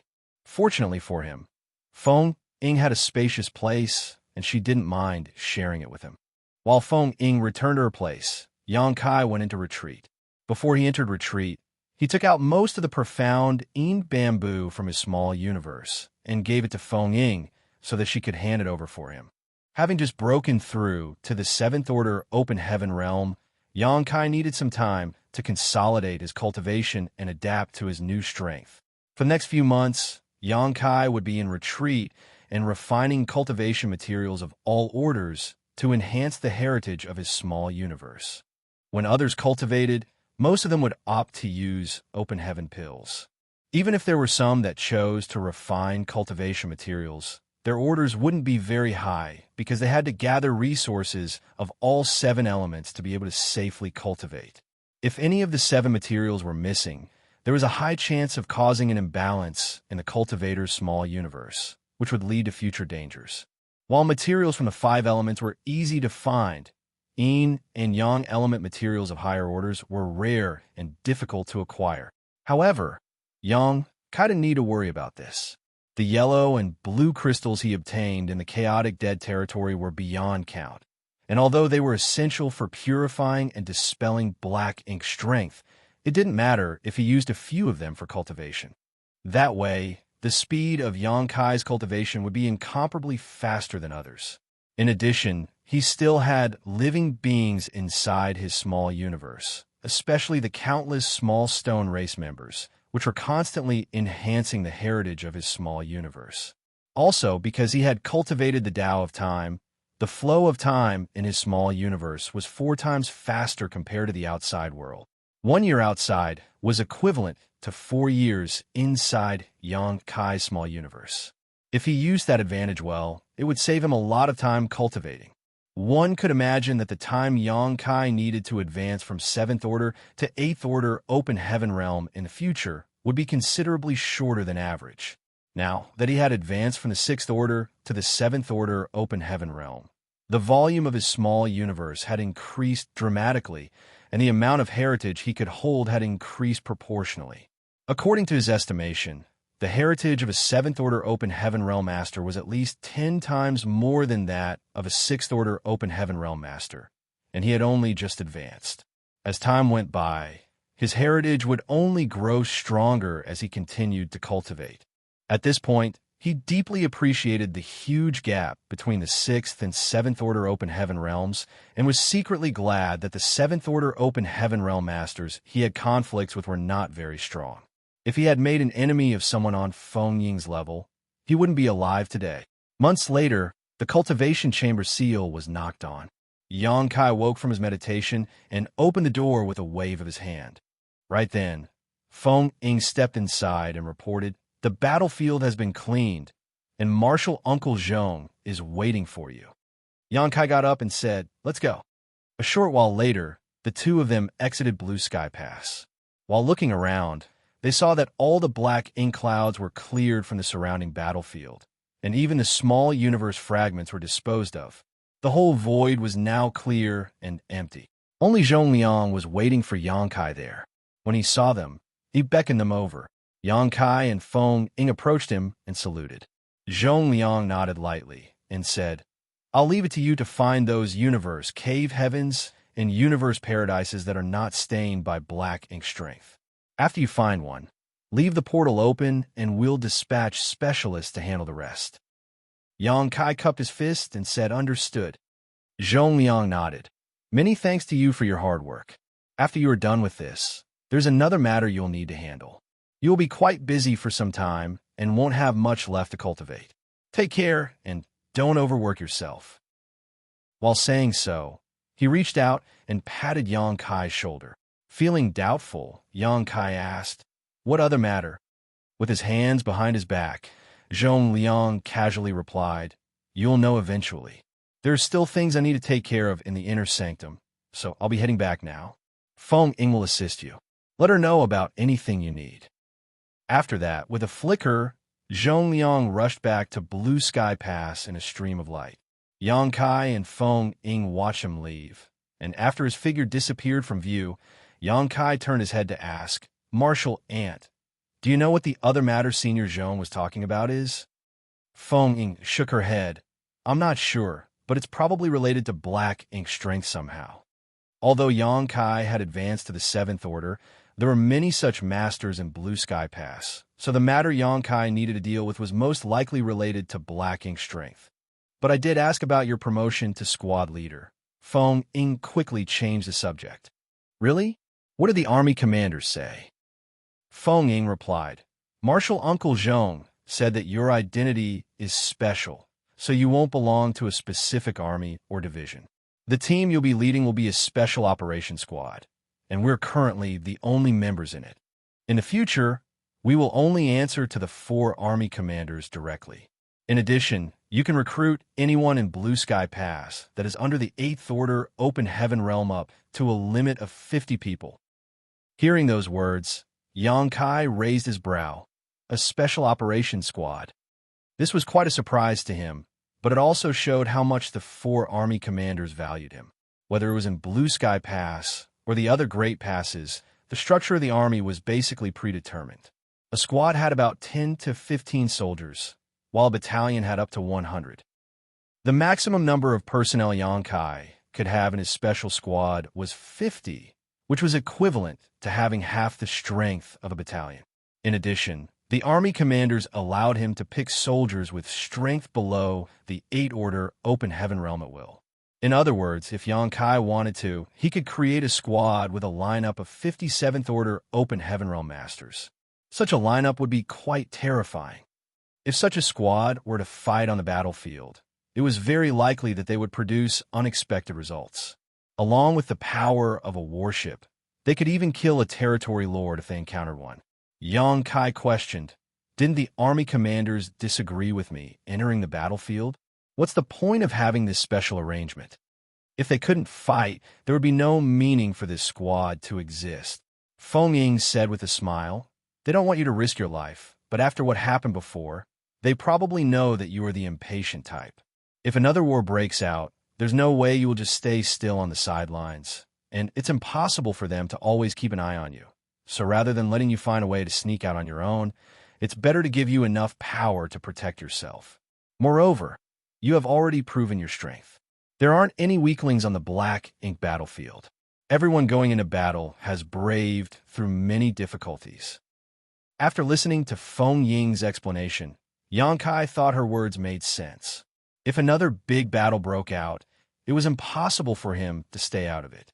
Of course, he had to fight. He even survived an attack from a royal lord, so there was almost nothing he needed to fear on the black ink battlefield. You were in retreat back then, so I didn't have the chance to tell you about it. If you have any suitable candidates in mind, do tell me, and we'll see about recruiting them."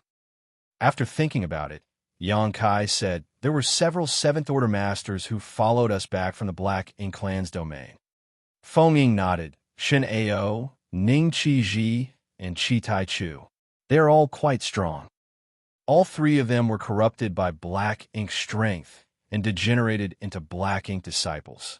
After being saved by Yang Kai, though, they each consumed a profound Yin spirit fruit to repair their damaged small universes and fought their way back here.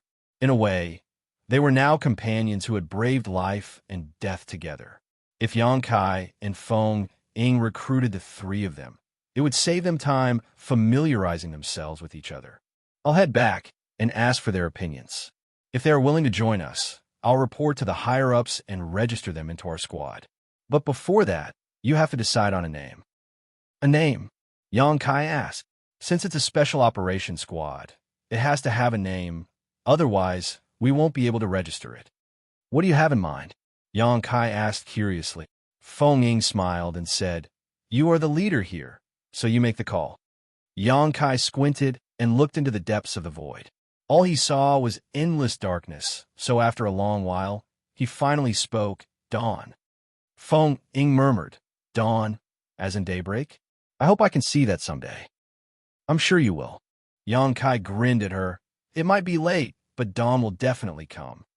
After a pause, he urged, Marshal Ant, I'll have to trouble you with the recruitment of personnel for our squad.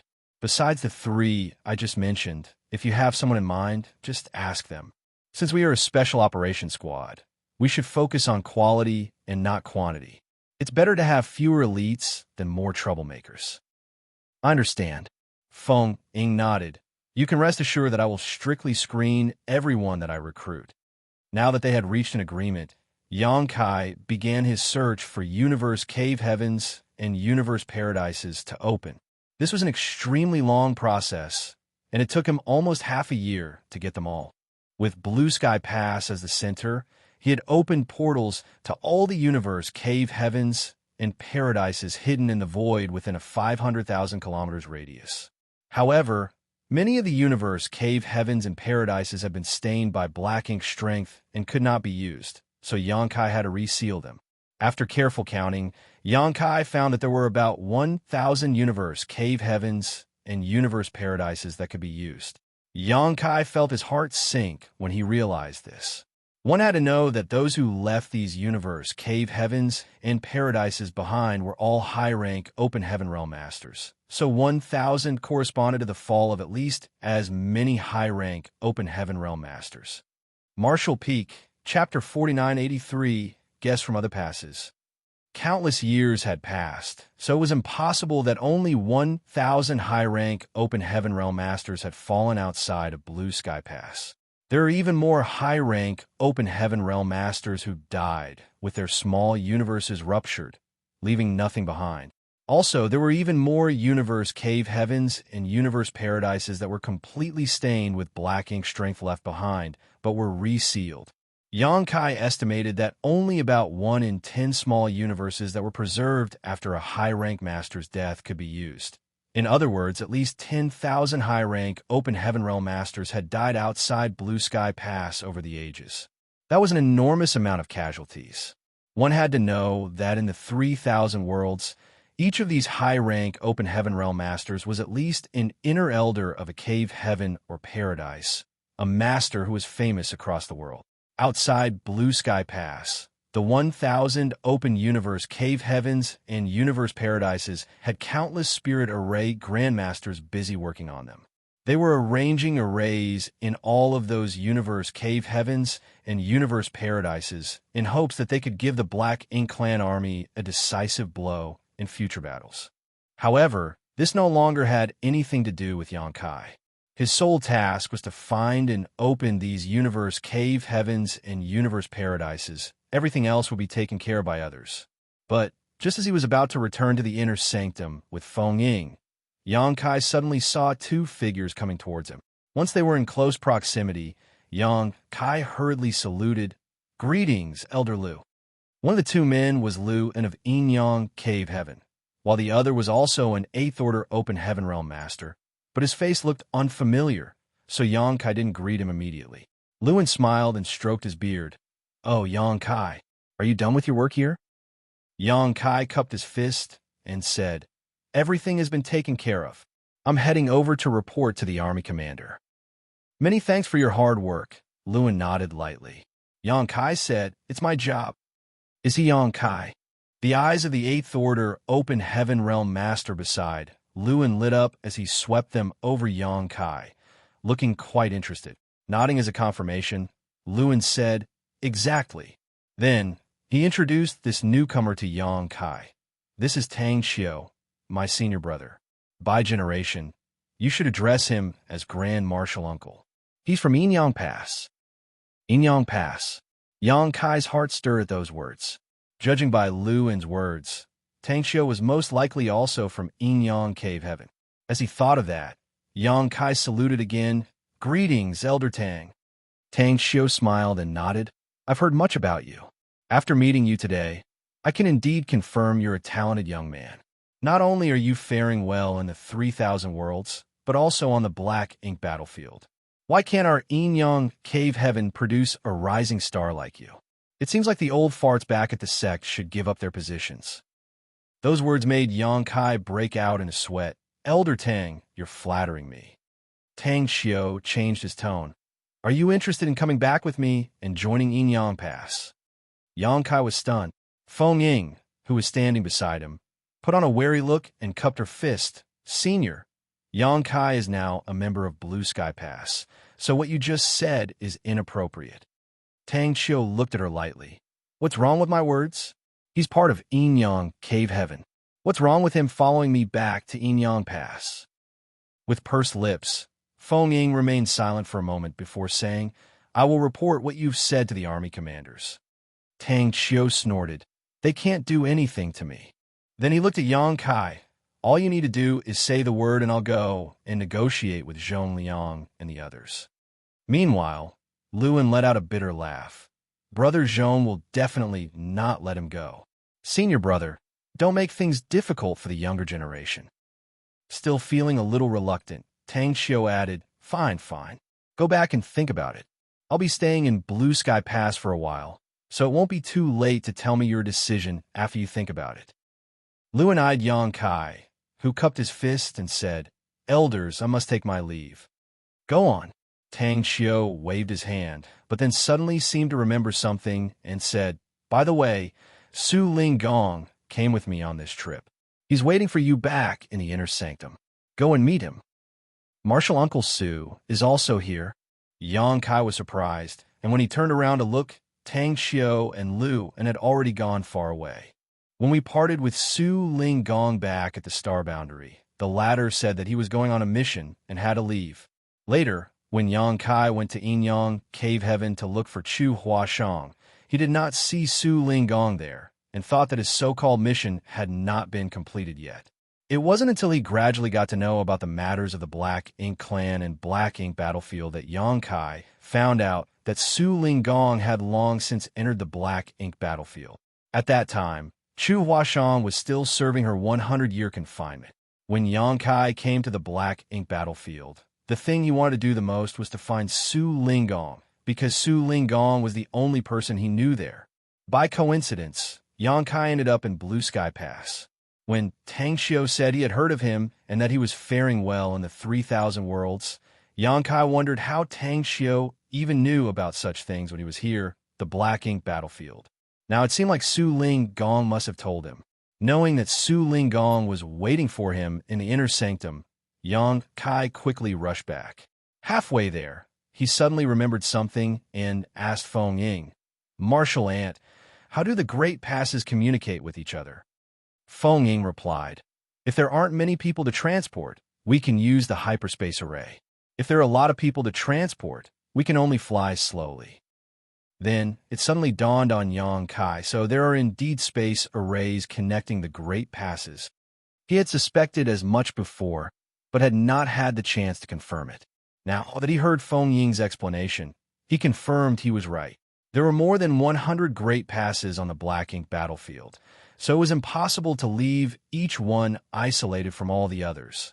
Otherwise, every great pass would be like a lonely island, unable to remain secure for long. Thus, there had to be some method of communication between them. As Feng Ying knew that he was still uninformed about the Black Ink battlefield, she patiently explained, You should know that though the distance between the great passes is not too great, they aren't close either. Even with the help of a flight-type artifact, it would still take a few months to get from Blue Sky Pass to the nearest Great Pass, and it's more or less the same situation for other Great Passes. Also, there might be dangers on the way, so we generally use the hyperspace array to transit between Great Passes. Yang Kai nodded his head. Feng Ying continued. The human race has more than 100 Great Passes, and each one is connected to several Great Passes nearby. Take Blue Sky Pass as an example. With Blue Sky Pass as the center, we can be directly transported to a total of 4 Great Passes to our left and right. If you want to go to a further Great Pass, you would have to transit again. But as you know, it's not easy to get supplies here in the Black Ink battlefield. So under normal circumstances, the hyperspace array is only used to transmit information and supplies. We won't easily transport people if the situation isn't dire. Why is that? Asked Xianxia. After laughing bitterly, Feng Ying explained, it only takes 1 jade slip to transmit information or 1 space ring to transmit supplies, so it's not resource-consuming to use the hyperspace array. The Black Ink battlefield does not have anyone under the 5th Order Open Heaven Realm present, so every time we transport a person, it consumes a lot of energy and supplies. Who would have so many spare resources? It was then that Xianxia remembered that when they were exchanging materials at the War Materials Hall, Feng Ying had said those from the Great Passes adhered to a strict principle of only exchanging for what they needed immediately. The reason for that was that cultivation materials were hard to come by, so no one dared to waste any.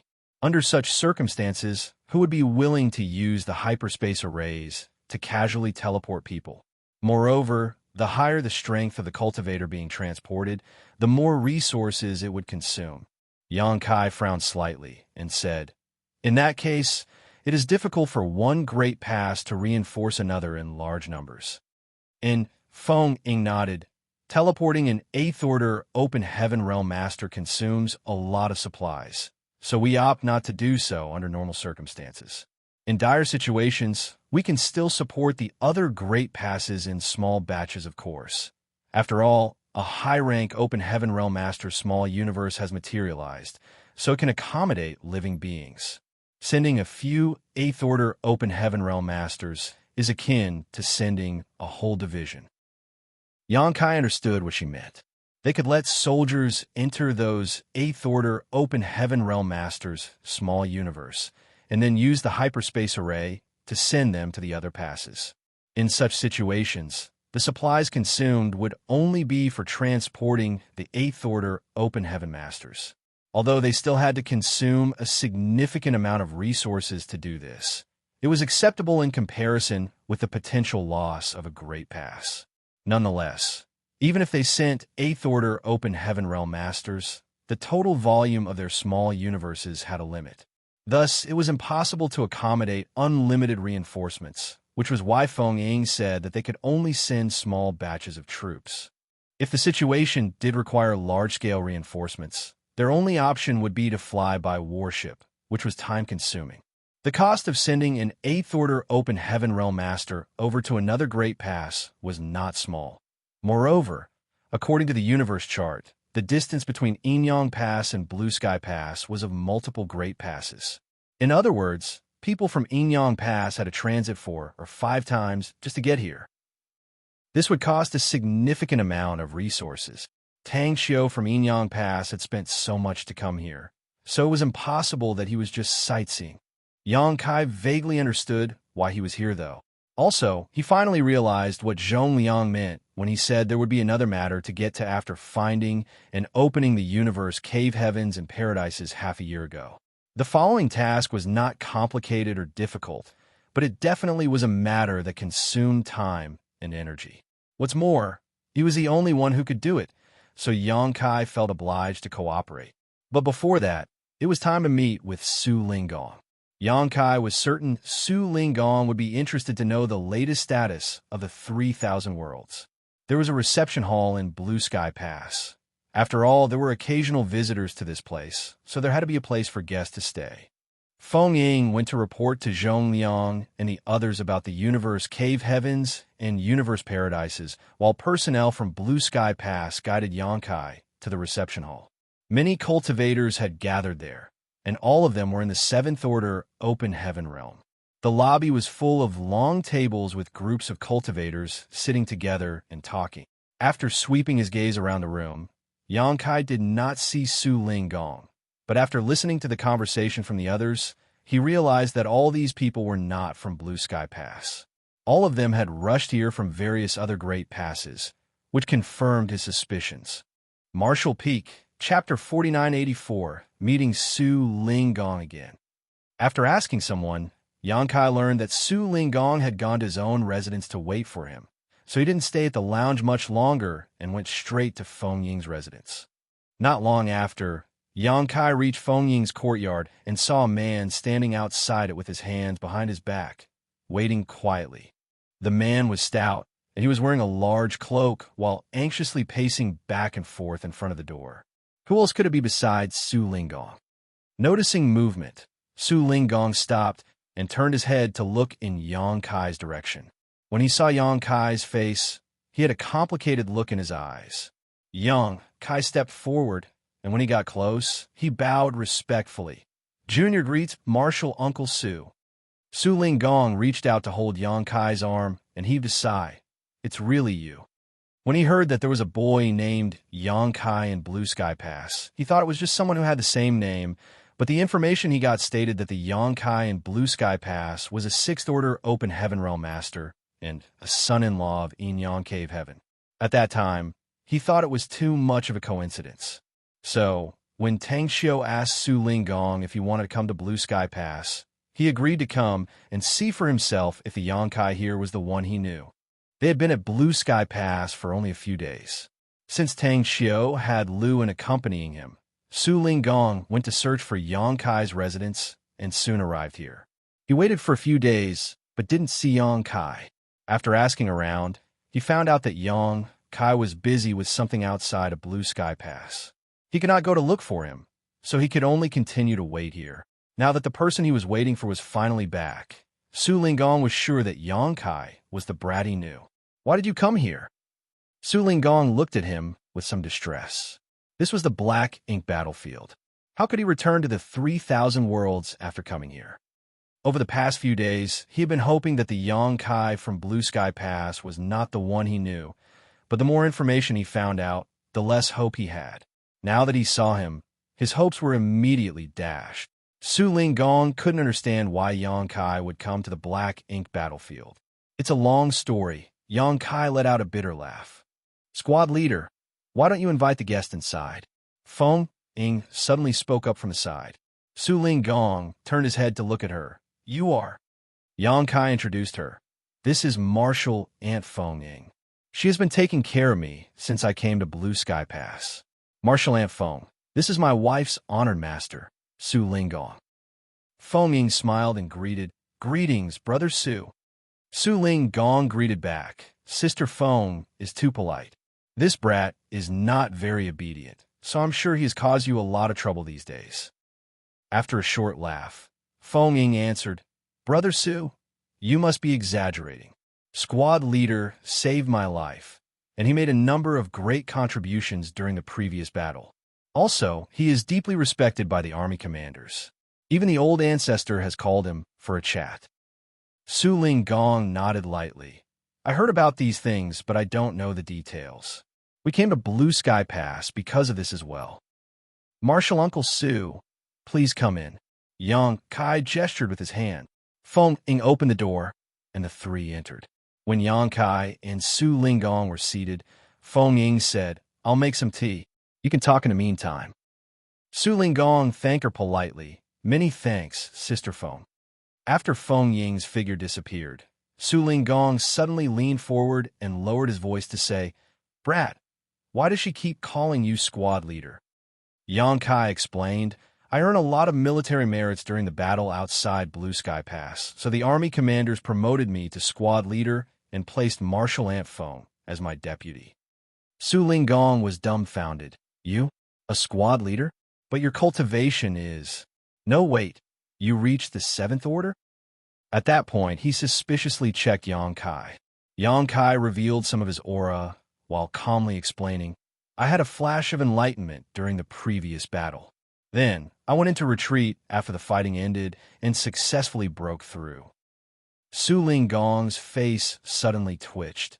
"If I remember correctly, it hasn't been long since you advanced to the Open Heaven realm, right?" He knew a lot about Yang Kai's background. After all, Yang Kai was the husband of his treasured disciple, so he naturally had to know more about this young man. The news of Yang Kai being forced to advance to the Fifth Order Open Heaven realm in the Shattered Heaven had spread far and wide, so Su Linggong had naturally heard about it. How long ago was that, though? After a rough calculation, it should have only been 300 to 400 years. These 300 or 400 years might be a few lifetimes for a mortal who never cultivated, but for Open Heaven realm masters with a long lifespan, that was like a snap of the fingers. It was unheard of for someone to advance from the Fifth Order to the Seventh Order in just a few hundred years, even taking a mid-rank world fruit into account. Su Linggong had never heard of anyone spending only a few hundred years to achieve such a feat. To go from the Sixth Order to the Seventh alone required a long process of accumulating heritage in one small universe.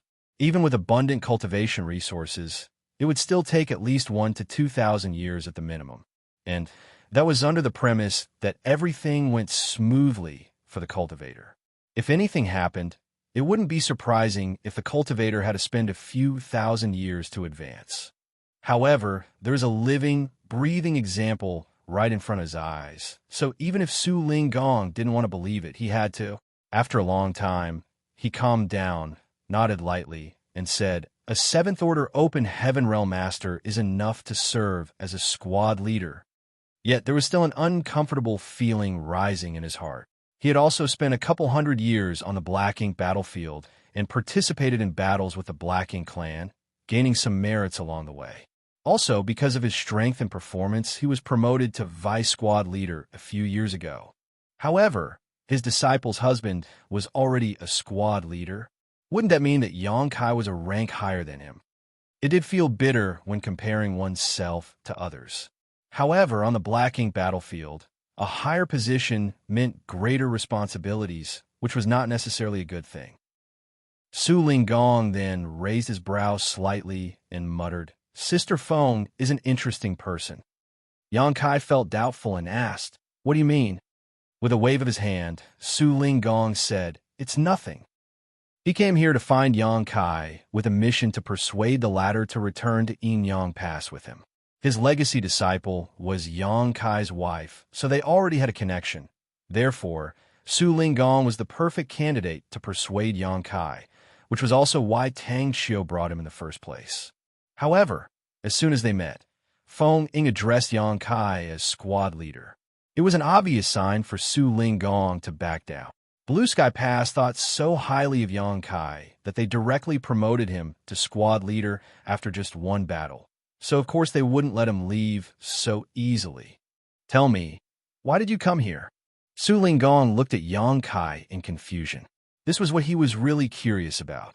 As Yang Kai had previously said, he had a flash of enlightenment during the previous battle and broke through to the Seventh Order Open Heaven realm. In other words, he was only at the Sixth Order Open Heaven realm when he came to the Black Ink battlefield. He wasn't directly from any of the cave heavens or paradises, so logically his cultivation wasn't high enough for him to be sent to the Black Ink battlefield. Yang Kai kept silent for a good moment before saying, "Martial Uncle Su, it's a long story and inconvenient for me to tell you." Su Linggong frowned slightly. "You can't tell me." Cupping his fist, Yang Kai declared, "Martial Uncle Su, please forgive me, but I have a compelling reason." If he wanted to explain why he came to the Black Ink battlefield, he would have to mention the Void Corridor. It wasn't that Yang Kai didn't trust Su Linggong, but the words Meng Qi said before he died were true. Everyone besides the Ninth Order Open Heaven real old ancestors were at risk of being corrupted by Black Ink strength. Once the Black Ink clan learned about the existence of the Void Corridor, it was bound to bring disaster to the 3,000 worlds. Although the Void Corridor had only been opened once and was now hidden and sealed, with the small sealed world containing it having been ruptured, it was still there. As long as it wasn't destroyed, someone could still find it and reopen it. Su Linggong was silent for a moment before nodding. "You must have your reasons for not talking about it, so I won't insist." Yang Kai breathed a sigh of relief.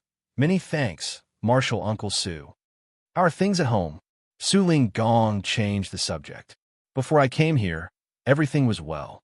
Martial Uncle Su, you can rest assured that I have properly married Senior Sister Chu." After sighing, Su Linggong asked, "As her honored master, I did not attend her wedding. Xiaohuashan must have felt sad.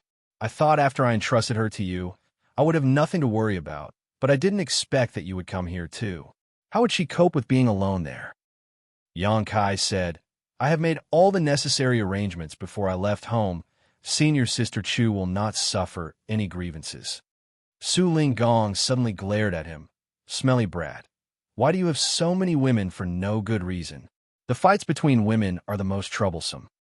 Faced with Su Linggong's reprimand, Yang Kai could only remain silent. Feng Ying came with tea just in time to ease the embarrassment. After thanking her, Su Linggong sipped on the tea and was very impressed. Feng Ying smiled in response. After drinking 2 cups of tea, Su Linggong said, "Let's get down to business. I came all the way from Yinyang Pass with Marshal Uncle Tang because I heard that Blue Sky Pass has come up with a powerful weapon to deal with the Black Ink clan. I believe that people from other great passes will gradually gather here." Though Yang Kai had already guessed the truth when he saw the many cultivators from other great passes in the reception hall, he was still surprised to hear the scope of things and asked, "All the great passes know about this already?" Su Linggong nodded. Since ancient times, the human race was helpless against Black Ink strength. The purifying Black Ink battleship that the Blue Sky Pass created is new and is the sole method to deal with Black Ink strength. All the great passes are allies, and if one suffers, all suffer, and if one prospers, all prosper. All the great passes would share good things with each other. Blue Sky Pass sent messages to all the great passes the day the first purifying Black Ink battleship was launched. We at Yinyang Pass were skeptical when we received the news. After confirming with Blue Sky Pass a few times to make sure the news was correct, though, we immediately started constructing our own purifying Black Ink battleship according to the blueprint provided by Blue Sky Pass. We've managed to complete 4 purifying Black Ink battleships just a few days ago, and Master Uncle Tang has brought them here. Yang Kai nodded his head in understanding and suddenly felt a great sense of responsibility. The composition of the great passes was basically the same, with each great pass being divided into 4 armies. Just like Blue Sky Pass, each army needed a purifying Black Ink battleship to function optimally. In other words, each great pass needed 4 battleships. With more than 100 great passes, they had to refine more than 400 purifying Black Ink battleships. Marshall Peak, Chapter 4985, completing the purifying Black Ink battleship. They had to make 400 purifying Black Ink battleships, all of which required Yang Kai to personally seal purifying light inside them and arrange universe arrays aboard. Sealing purifying light was not a hard task, as he only needed to trigger the 2 marks on the back of his hand to draw out the power of the yellow and blue crystals, converge and fuse them together, and form purifying light. However, personally arranging a universe array on every purifying Black Ink battleship would be a huge project that Yang Kai estimated would take him 3 to 5 years to complete at best. And that was just the start. He couldn't rest easy after that. Purifying light would be consumed in battle, and if the purifying light of a great pass was depleted in the future, they would have to come to Blue Sky Pass to replenish it. Even though Yang Kai had countless yellow and blue crystals in hand, he was still a bit worried. At this rate of consumption, no matter how many yellow and blue crystals he had, they would eventually be used up. By then, what would happen to the humans on the Black Ink battlefield? Maybe he could return to the 3,000 worlds and find Big Brother Huang and Big Sister Lan in the chaotic dead territory. However, this wasn't an urgent matter as he had enough yellow and blue crystals to last for some time. Yang Kai also asked about Qin Kuei and Suing Shui, but Su Linggong only said that they were staying at Yinyang Pass and did not come with him this time. After hearing that they were fine, Yang Kai felt reassured. After chatting for a while, Su Linggong left without mentioning that he wanted Yang Kai to accompany him back to Yinyang Pass. The next day, Yang Kai was ordered to go to the central square with Feng Ying accompanying him. When they arrived, they saw Ding Yao waiting for them there, and beside him was a lofty middle-aged man wearing golden armor. His aura was as deep as the Abyss, and he was clearly also an 8th Order Open Heaven Realm Master. Judging from his looks, this man came from Great Battle Heaven. Behind them were 4 brand new, purifying black ink battleships lined up in a row, all of similar shape and size to those refined by Blue Sky Pass. Xianxia knew these were the purifying black ink battleships they had brought with them.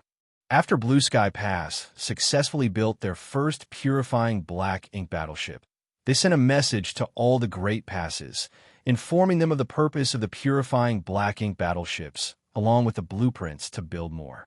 When the Great Passes received the message, they paid a lot of attention to it and immediately began refining their own purifying black ink battleships after confirming that the message was accurate and authentic.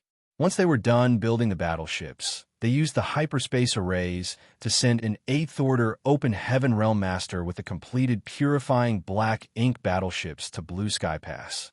Xianxia was the only one who could finish the refinement of these ships. When they got close enough, Xianxia cupped his fist. "Greetings, Senior Ding." Ding Yao nodded lightly and said, "Do you know what you are here for?" Xianxia nodded, "I do." "Good," Ding Yao said flatly. The purifying black ink battleships made great contributions in the previous battle and proved their immense value. It is now a fundamental weapon for us to win this war against the Black Ink clan, so you will have to work even harder in the future. Xianxia cupped his fist and said, "I will not disappoint you." "Very good."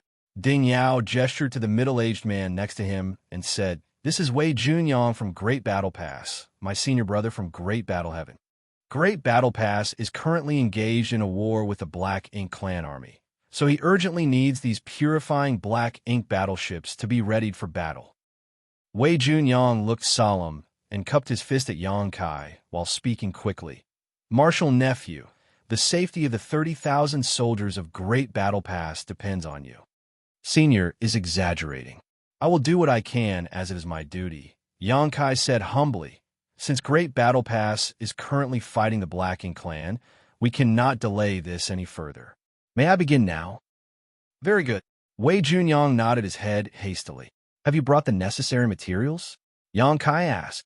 Hearing that, Wei Junyang hurriedly took out a space ring. "The materials for the universe array are all in here.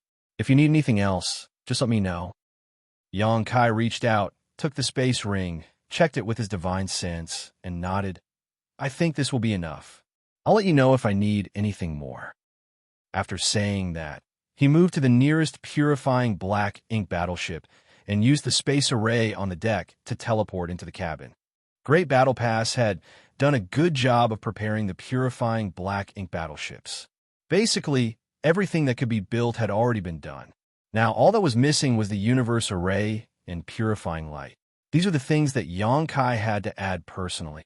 The moment Xianxia dashed inside, Wei Junyang exhaled slightly and turned his head to look at Ding Yao. "Junior brother, how long will it take to finish?" The battle was raging over at Great Battle Pass, so he naturally wanted to return as soon as possible. Ding Yao replied, "It shouldn't take long, though I'm not exactly sure." While saying so, he turned his head to look at Feng Ying, who was standing to the side. Feng Ying understood what Ding Yao wanted and spoke up after a moment of contemplation. "We can probably complete a purifying black ink battleship within 6 or 7 days." Wei Junyang raised his brow. 1 in 6 or 7 days, so all 4 ships will take at most a month. 1 month was not too long for a battle that could take decades to end, so they could afford the wait. Then, Ding Yao persuaded, "Senior brother Wei, why don't you head back and rest? You can return to collect them once they're ready." Wei Junyang waved his hand. "No, I'll wait here. I must return to Great Battle Pass as soon as the ships are ready." If he could return even a moment sooner, he would be able to save more people. Moreover, he couldn't bring himself to rest at such a moment. Knowing his senior brother's character, Ding Yao stopped, tried to persuade him. Wei Junyang said, "You may go if you have something to do. I'll leave as soon as these are done." Ding Yao nodded, cupped his fist, and said, "Take care, senior brother." Wei Junyang returned the gesture without saying anything. They had known each other for thousands of years and had entered the Black Ink battlefield together, but since they came to the black ink battlefield, they had met only a handful of times. After they parted today, there was no telling when they would see each other again, or if they ever would. Such a situation was not uncommon on the black ink battlefield. As time passed slowly, Xianxia didn't leave the purifying black ink battleship while Wei Junyang and Feng Ying waited outside. Perhaps news had spread around the pass because someone sped over and stopped before them a few moments later. Brother Wei, the visitor, cupped his fist and greeted them. Brother Ma. Wei Junyang recognized the identity of the man and returned the salute. The visitor, like him, was an army commander of one of the great passes, and his identity and cultivation were not inferior to his. Has it begun? Brother Ma took a look at purifying black ink battleship and asked. And Wei Junyang nodded his head. Brother Ma said, I'll go in and take a look. While he said that, he dashed into the purifying black ink battleship from the space array. Wei Junyang frowned, but he could not say anything more. In fact, when they came to Blue Sky Pass, they had already seen the interior of a complete purifying black ink battleship. The pure white light inside was astonishing, and the universe array was even more exquisite. The battleships they visited were already finished products, so none of them had been inside a semi-finished battleship like this one. It was natural that they would be curious. After a few moments, Brother Ma came out of the purifying black ink battleship, nodded lightly at Wei Junyang, then rushed off again. He seemed to have only taken a short visit and then left, so both Wei Junyang and Feng Ying did not pay much attention to him. However, this was just the beginning. The news seemed to have spread quickly because the 8th Order Open Heaven Realm Masters from the other Great Passes found out that Xianxia had started to complete a purifying black ink battleship, so they ran to Central Square one after another to take a look. Even though Wei Junyang had a straightforward personality and might even be considered simple-minded, he still noticed that something was amiss. These old fogies all wore solemn, yet subtle expressions when they left the battleship like they were plotting something. Xianxia exited the purifying black ink battleship with a bitter face soon after one such guest left and stood on the deck while looking at Wei Junyang. Senior Wei, I can't focus with people constantly interrupting me. If I make a mistake, those from Great Battle Pass will not be able to use the universe array. Wei Junyang raised his brow at these words and came to the deck in a flash. Then he announced, from now on, I will stand guard here. Whoever dares to trespass will have to face my wrath. The man's face looked murderous as he stood there. His tone made Xianxia break out in cold sweat, so he hurriedly waved his hands, of course, of course. After he said that, he glanced at Feng Ying and silently sent a message to her. Feng Ying understood and nodded imperceptibly. Xianxia turned around and re-entered the cabin. A few moments later, someone else arrived, but what they saw was a menacing Wei Junyang standing on the deck with his sword in hand. The visitor cupped his fist and said with a smile, Brother Wei, I heard that the completion of the battleships has started. I would like to take a look inside. Would you?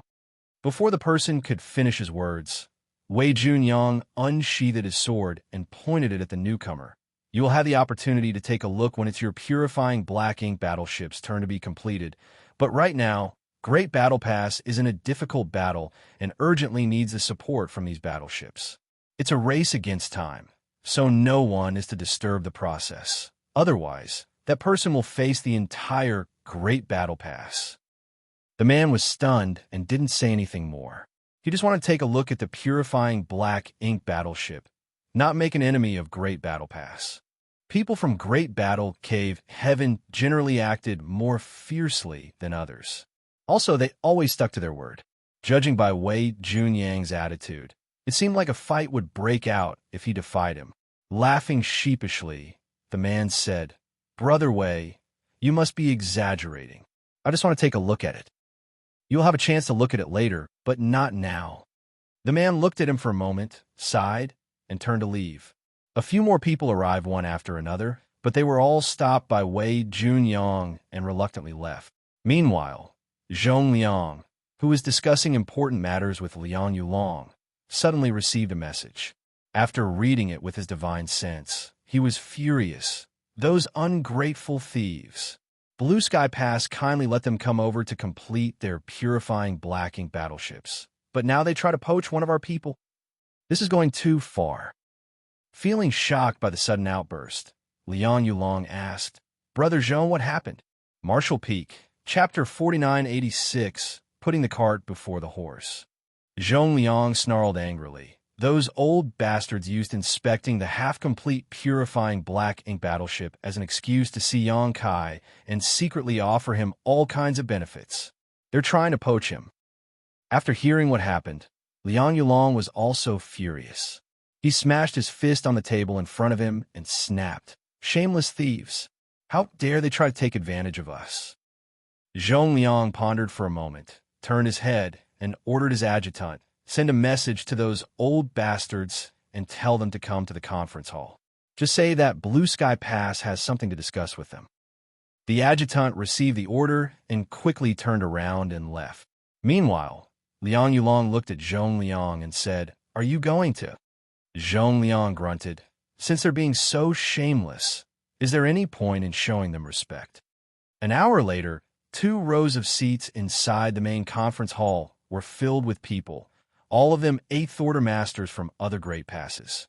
The scene could be described as a gathering of talents and a luxurious lineup. There were roughly 50 people gathered inside the hall, all of them representing one of the great passes. There were only these few because there were many 8th Order Open Heaven Realm masters from other great passes who had not arrived yet. They were either in the middle of building purifying black ink battleships or were on their way here. Although there weren't many people, the hall was silent, and there were only divine senses flying back and forth as the masters conversed with each other. After everyone had arrived, the 4 army commanders of Blue Sky Pass came out from the back and took their seats in the front. The scattered divine senses calmed down, and the group looked forward, wondering why the army commanders of Blue Sky Pass called them here. As they had already discussed this prior to coming here, they didn't spare any time after taking their seats, and Ding Yao, the Eastern Army commander, spoke first. I heard that many of you went to take a look at the purifying black ink battleship in progress today. The moment he said that, many 8th Order Open Heaven Realm masters immediately understood. All of them were old foxes, so how could they not notice that the hidden annoyance behind Ding Yao's tone was because word of their actions had spread to the ears of Blue Sky Pass army commanders. Some of them felt restless, some closed their eyes and pretended to be sleeping, and some smiled but didn't say anything. No one spoke a word. Noticing their silence, Ding Yao continued. I also heard that you all have promised Yang Boy a lot of benefits and are trying to poach him for your own great passes. He slammed his hand on the table and roared, Look at you! Is this something an honorable person would do? The day the purifying black ink battleship was created, Blue Sky Pass was still being besieged by the Black Ink clan and was in a precarious situation, yet we still immediately passed on word to all the great passes and told all of you about this wondrous news. We know that on the Black Ink battlefield, if one of us suffers, we all suffer, and if one of us prospers, we all prosper. We share whatever advancements and advantages we have and never hoard them from other great passes.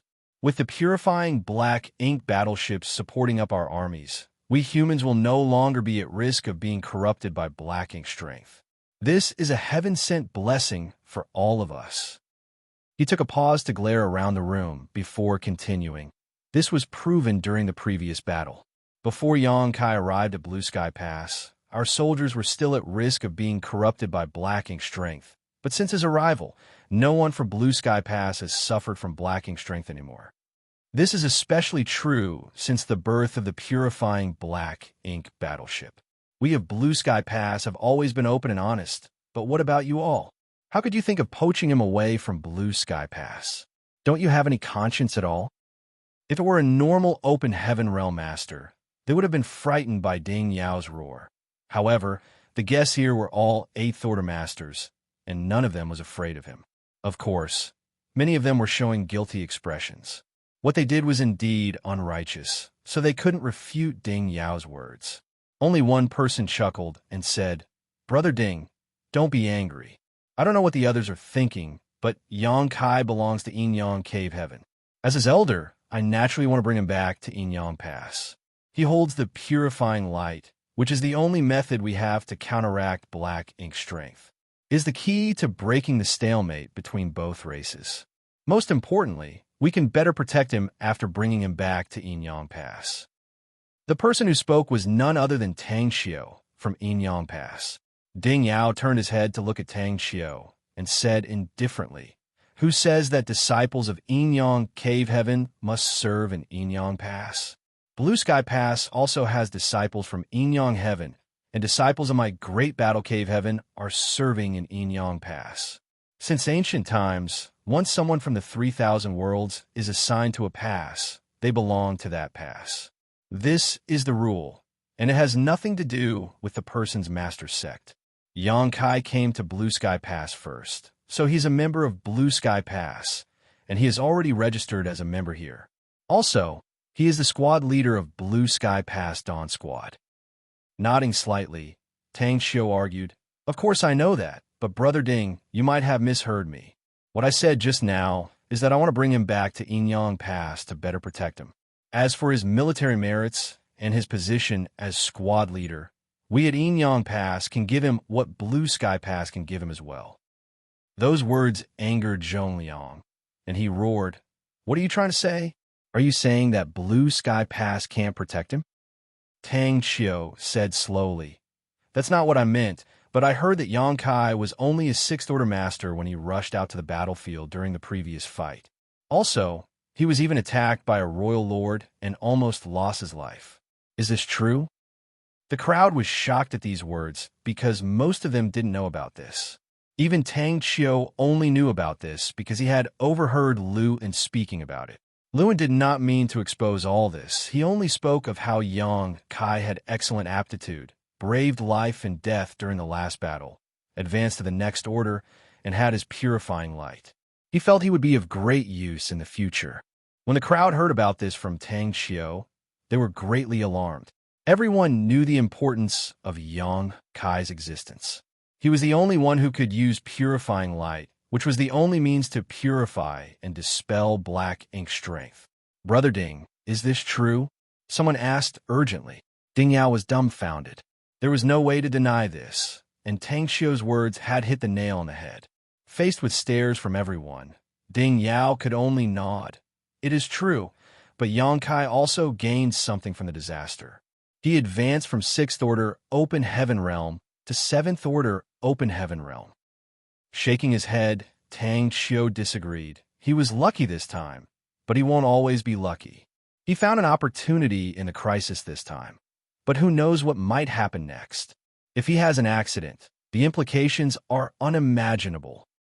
Zhong Liang turned to look at him and asked, "Brother Tang, let me ask you this. If you take Yang Kai back to Inyang Pass, how will you protect him?" Tang Xiao replied, "I will place him in the inner sanctum. I will grant him anything he needs and won't ever let him be in danger." Nodding, Zhong Liang retorted, "This was the same idea I had before, but that brat might not agree with that. To tell you the truth, Brother Tang, he joined the battle last time by sneaking out onto the battlefield. This is an important matter, and it doesn't matter if he's willing or not. Throughout the ages, how many elites from the cave heavens and paradises shed blood on the black ink battlefield? How many of them fell into this vast void? For the greater good of the human race, everyone must make sacrifices.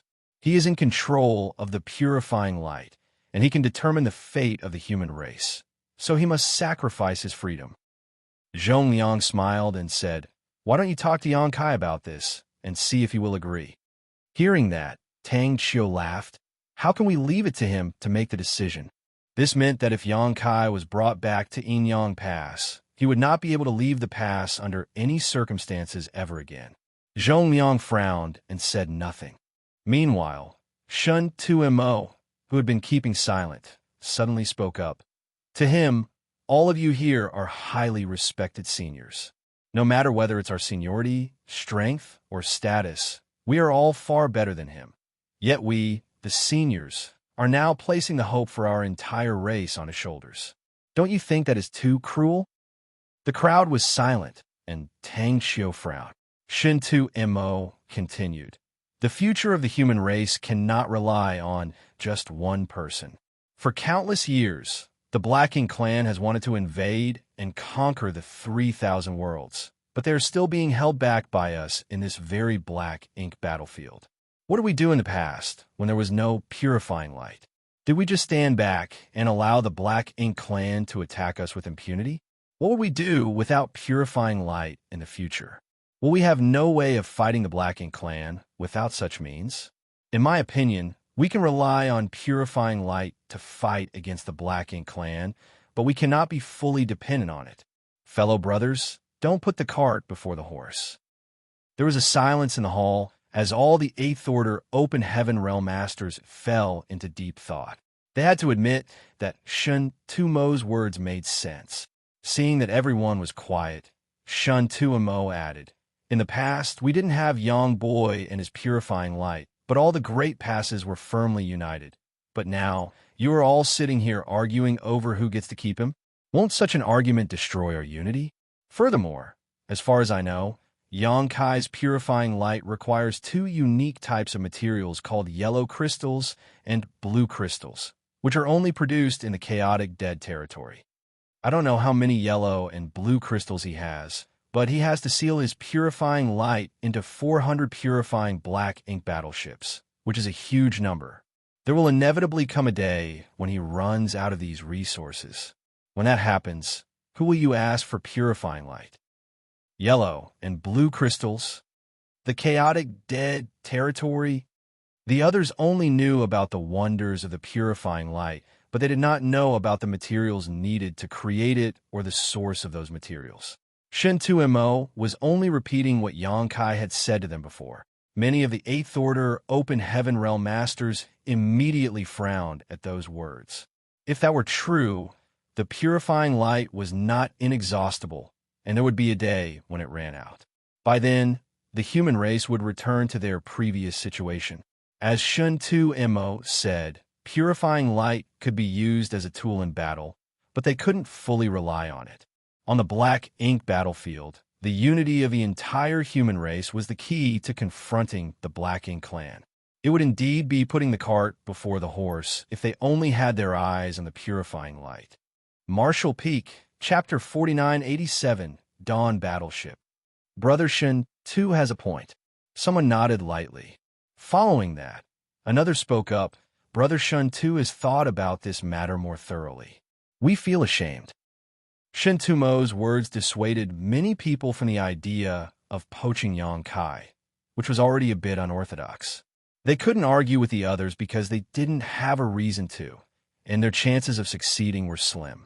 Now that they heard Shen Tumo's analysis of the pros and cons of this matter, they thought he was right and canceled their current plans. Meanwhile, Ding Yao and the others were observing the crowd, so they knew Shen Tumo's words had persuaded them and immediately felt relieved. Zhong Liang looked toward Tang Xiu after a moment and asked, "What do you think, Brother Tang?" Tang Xiu frowned and said, "I still insist on bringing Xianxia back to Inyang Pass, if he is willing to come back with me." Although he said that, his tone was not as insistent as before. Smiling, Zhong Liang spoke up.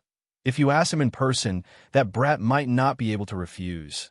After all, you are also his elder, so why force him to make a decision? I don't think it's necessary to ask him that, and I think his presence in Blue Sky Pass is just right." Tang Xiu raised his eyebrows. "How is it just right?"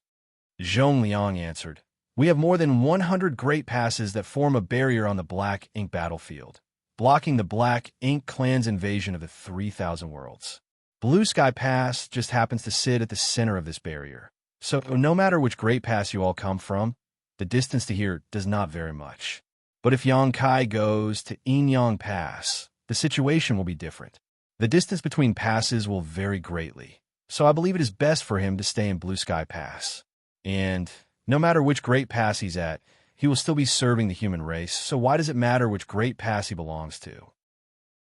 1 month later, the 4 purifying Black Ink battleships of Great Battle Pass were completed and delivered. Wei Junyang, who had been waiting at the central square the whole time, thanked Xianxia and put the 4 purifying Black Ink battleships in his small universe. Then, he immediately left. Great Battle Pass was engaged in battle with the Black Ink clan and needed the purifying Black Ink battleships to aid them as soon as possible. Meanwhile, Yonkai had no time to rest before another 4 purifying Black Ink battleships from another Great Pass were ready and waiting for him to finish. He had no idea how the others negotiated it, but every time Yonkai finished the purifying Black Ink battleships from one pass, he had to work on the ones from another. After huge amounts of supplies were consumed, and all the universe arrays were arranged, the purifying Black Ink battleships that were filled with purifying light were taken away by their respective Great Pass representatives. Once the purifying Black Ink battleships were introduced into the battlefield, they could greatly curb the problem of Black Ink strength. And at the same time, the universe array inside each purifying Black Ink battleship could allow the humans to return to their lines quickly. Repeating this process day in and day out was incredibly dull. Yet Yonkai was meticulous because he knew that the tedium he endured today could save the lives of many tomorrow. Gradually, he even forgot about the passage of time. Except for resting for a few days after exhausting himself, he continued working in the central square. Almost every month, one of the visitors to Blue Sky Pass would leave while feeling satisfied. The purifying Black Ink battleships that were brought back to the Great Passes blossomed like a beautiful flower, with Blue Sky Pass as its stem. Finally, after Yonkai delivered 4 more battleships and saw them off together with an 8th Order Master from one of the Great Passes, he suddenly realized that the square was empty. In the past, before he finished his work, there would be 4 new purifying Black Ink battleships waiting here for him, and he had long gotten used to this kind of life, but there seemed to be something different today. Soon after, Xianxia came over. He smiled and nodded when he saw Yonkai looking at him.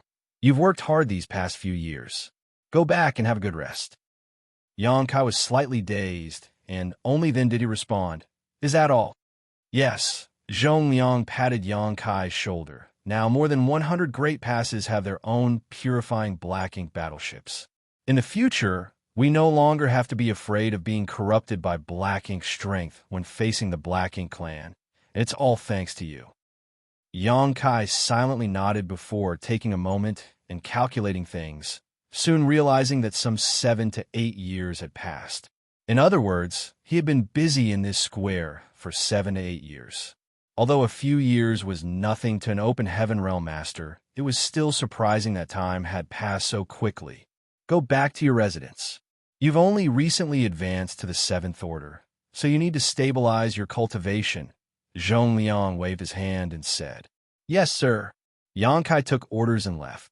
When he returned to Fengying's compound, Yonkai opened the barrier and entered. He sat alone in front of the porch steps and suddenly felt a little dazed. After being used to a busy life, he somehow felt like a fish out of water when it was all peaceful and quiet. Xianxia had asked him to consolidate his cultivation, but he was not in a hurry to do so. Since his advancement to the 7th Order Open Heaven Realm, although he hadn't had the time to cultivate properly, the special situation of his small universe made it possible for his heritage to continuously increase. Now that 7 or 8 years had passed, his cultivation had long since been stabilized. However, after checking the situation of his small universe, Yonkai let out a faint sigh. Over the past 7 or 8 years, he had completed more than 400 purifying Black Ink battleships. While he did not need to bother with the materials for the universe arrays, as each Great Pass had prepared them, he had to consume yellow and blue crystals to seal purifying light into each purifying Black Ink battleship. Finishing 400 purifying Black Ink battleships had depleted roughly 10% of his yellow and blue crystal stockpile. Before he left the 3,000 worlds, he had divided half of the yellow and blue crystals he received in the chaotic dead territory to be used by High Heaven Palace. Still, he retained an enormous amount. Even after all the work he put in, he only consumed about 10% of it. Although there were still huge amounts of yellow and blue crystals left, they would be consumed sooner or later. By then, there would be no more purifying light for the human race to use on the Black Ink battlefield. When that day arrived, where would he find more yellow and blue crystals? Yangkai looked up and saw a stream of light falling straight down towards him. Once the light cleared, Feng Ying's slender figure was revealed. "You're back." Feng Ying was surprised to see him. Yangkai nodded his head. "It's good that you're back. Come with me, I'll show you something good." Feng Ying beckoned with a mysterious expression. Feeling curious, Yangkai wanted to ask what it was, but Feng Ying had dashed away already, so he had no choice but to follow her. Soon, they returned to the central square, and Feng Ying waved her hand. Then, a portal to her small universe flickered, followed by a large ship-like warship that appeared in Yangkai's view. The ship was approximately 100 meters in length, 25 meters wide, and seemed to have 3 levels. It was much larger than the smallest warships, but definitely smaller than the biggest ones Yangkai had seen on the battlefield. Yangkai's brow rose slightly as he asked curiously, "What's this?" Feng Ying smiled. "This is the Dawn battleship." Astonishment filled him as he asked, "Dawn battleship?" Feng Ying nodded and explained, "Blue Sky Pass provided us with this. Each squad has its own warship, and since Dawn is also a squad, and a special operations squad at that, of course we have one." Yangkai questioned, "Is that why this warship has such an odd size?" "A battalion ship needs to accommodate 100 people, so it has to be bigger. This is a ship for a squad, so it's not comparable to a battalion's. In large-scale battles like the previous one, it's safer if we move in battalions, which is why you didn't see many squad warships," Feng Ying explained. Yangkai nodded in a daze, "So that's how it is." He looked at it with interest. After all, it belonged to Dawn and was considered a great weapon allocated to the Dawn squad by Blue Sky Pass. Feng Ying gestured to him. "Want to go up and take a look?" Indeed, Yangkai dashed up onto the warship, followed by Feng Ying. The large ship-like artifact was not too big as it was only 100 meters long, but it was not small either, and it had all the necessary features. Feeling surprised, Yangkai said, "The power of this thing seems to be a bit unusual." According to Feng Ying's introduction, a squad warship only needed a few open heaven realm masters to control their direction and speed across the battlefield. This ship, however, had 8 offensive arrays with an extremely powerful array artifact as a core. It only took 3 6th-order masters working together to bring out the power of a 7th-order open heaven realm master with the help of 1 such offensive array. Therefore, 8 arrays were equivalent to, and could display, the power of 8 7th-order open heaven realm masters. There were also several grand arrays dedicated to defense, each one with outstanding array cores which required the combined efforts of 3 6th-order masters to bring forth the defensive strength of a 7th-order open heaven realm master. This warship had incredible offensive and defensive capabilities. Feng Ying explained, "The warships of ordinary squads are naturally quite different from this one. I went to ask someone from the refining hall to custom make this ship, and all of the grand arrays were specially designed to best suit it. If we have the proper amount of personnel on our ship, the power it can display will be far greater than average. With a few 7th-order open heaven realm masters with us on board, we can confront a territory lord." Nodding incessantly, Yangkai repeated, "Good, good, good. This is amazing." Then, Feng Ying added, "But this ship has cost a lot of military merits, your military merits in fact. They've basically been depleted." "My military merits?" Yangkai was stunned, then suddenly remembered that a few years ago, Feng Ying had asked him for his identity token. Back then, he was so busy arranging universe arrays for the purifying black ink battleships and sealing purifying light in them that he gave it to her without asking any questions. At that time, Feng Ying must have already had the plan to build such a powerful ship using his military merits. Feng Ying explained, "The Inner Sanctum gives each squad a ship, but that ship only has the most standard configuration. If you want to modify and enhance your squad's warship, you need to spend military merits to get help from the refining hall." Marshall Peak, Chapter 4988, Not More Than Thrice. On the black ink battlefield, military merits were extremely important. Not only could one exchange them for cultivation resources, artifacts, pills, or even techniques, one could also ask for guidance from powerful masters. If one had enough military merits, they could even ask to be taught directly by an old ancestor. Of course, the costs for such opportunities were basically unaffordable for the average cultivator. A warship like the one before Yang Kai naturally needed a massive amount of military merits to construct. Basically, every squad and battalion would slowly customize their warship in order to best fit its members. Moreover, the members of the squad or battalion were happy to spend their military merits on such things because a better warship would give them a better chance of survival and make it easier to kill the enemy. Since Yang Kai was new to Blue Sky Pass, of course he didn't know about these things. However, Feng Ying knew them very well. Yang Kai was Dawn's squad leader, so she had spent his military merits without batting an eyelid. Yang Kai had no objection to this, of course, and nodded.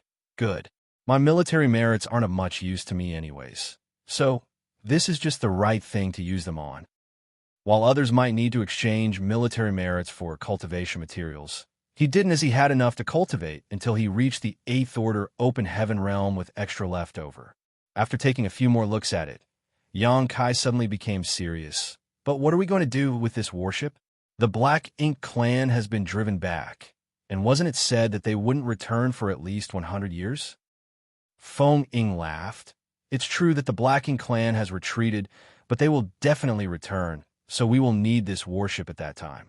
Moreover, after every battle, Blue Sky Pass will send out some personnel to collect cultivation resources and monitor the Black Ink clan's movements, which requires approaching, if not entering Black Ink clan territory. Yang Kai's eyes lit up and he parroted, gathering cultivation materials and spying on the Black Ink clan. Nodding, Feng Ying added, while you were busy with the purifying Black Ink battleships, others have been carrying out these tasks, generally with squads as a unit. After all, the Black Ink clan just suffered a serious defeat a few years ago and is still recuperating. As long as one doesn't venture too deep into Black Ink clan territory, there's basically no danger. On top of that, if you come across Black Ink clansmen while gathering resources, you might even be able to earn more military merits. Yang Kai couldn't help but feel eager, so he quickly asked, "Are these tasks assigned to specific squads, or can anyone go?" Glancing at him, Feng Ying immediately knew what he was thinking, and she smiled and replied, "As long as you apply, you will not be rejected." Yang Kai suddenly said with excitement, "Have we applied? Don't we have to wait for you?" Feng Ying glared at him. At that comment, Yang Kai nodded, "Good, very good. Martial Ant, let's go apply now." The smile on Feng Ying's face slowly faded before she said with some concern, "We can apply, but I'm not sure if the army commanders will let us go." "Let's give it a try. If they don't let us go, I'll find the army commanders and talk to them directly." Yang Kai suddenly remembered one more thing. "By the way, how many people have you recruited for our squad?" Immediately after dawn was ordered to be established, Yang Kai started to work on the Universe Cave Heavens and Universe Paradises outside of Blue Sky Pass. Later, he was busy with the purifying Black Ink battleships, so he didn't have time to deal with this matter and instead left it in Feng Ying's hands. Therefore, he didn't know how many members they had and who they were. "I'm almost done recruiting members. I'll have them meet with you later so we can all get to know each other better." After she said that, she pointed at the cabin. "I left a space inside for you to arrange a universe array, and I have prepared the materials necessary, so you can work on that first. Also, you have to name this warship." "Martial Ant, you're too thoughtful." Yang Kai reached out and took the space ring from Feng Ying.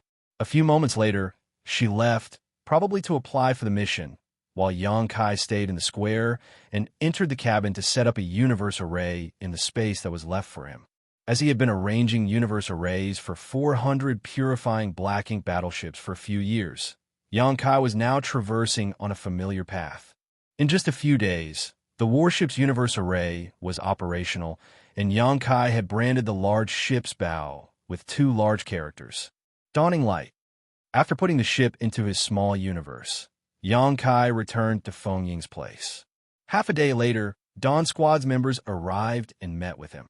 Shun Ao, Ning Qiji, and Chitai Chu were the 3 7th Order Open Heaven Realm Masters who fought their way back from the Black Ink clan with Yang Kai and Feng Ying.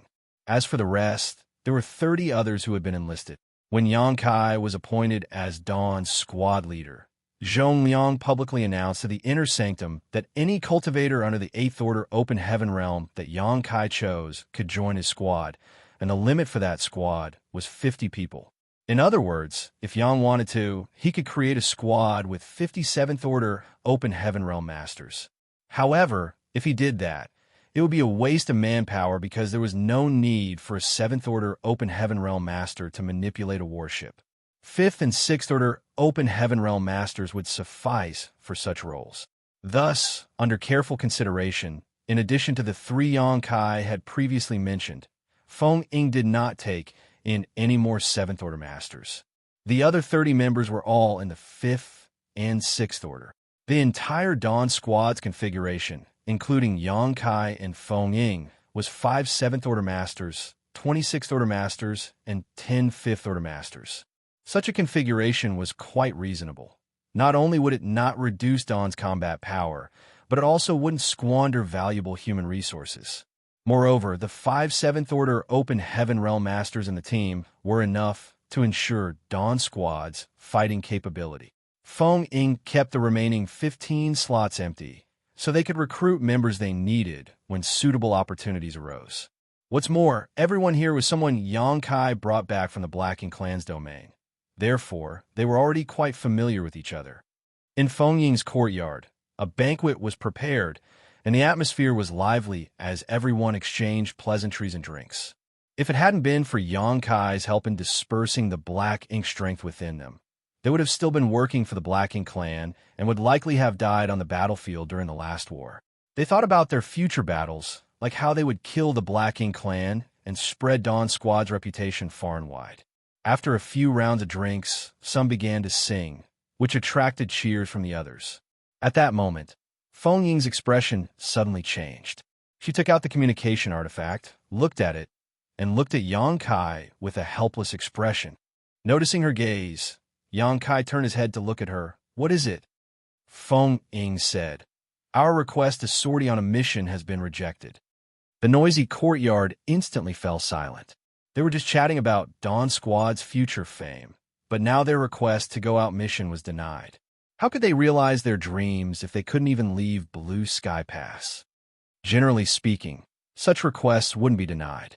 In the years after the Great Battle, countless squads would leave the Great Pass to go out on missions.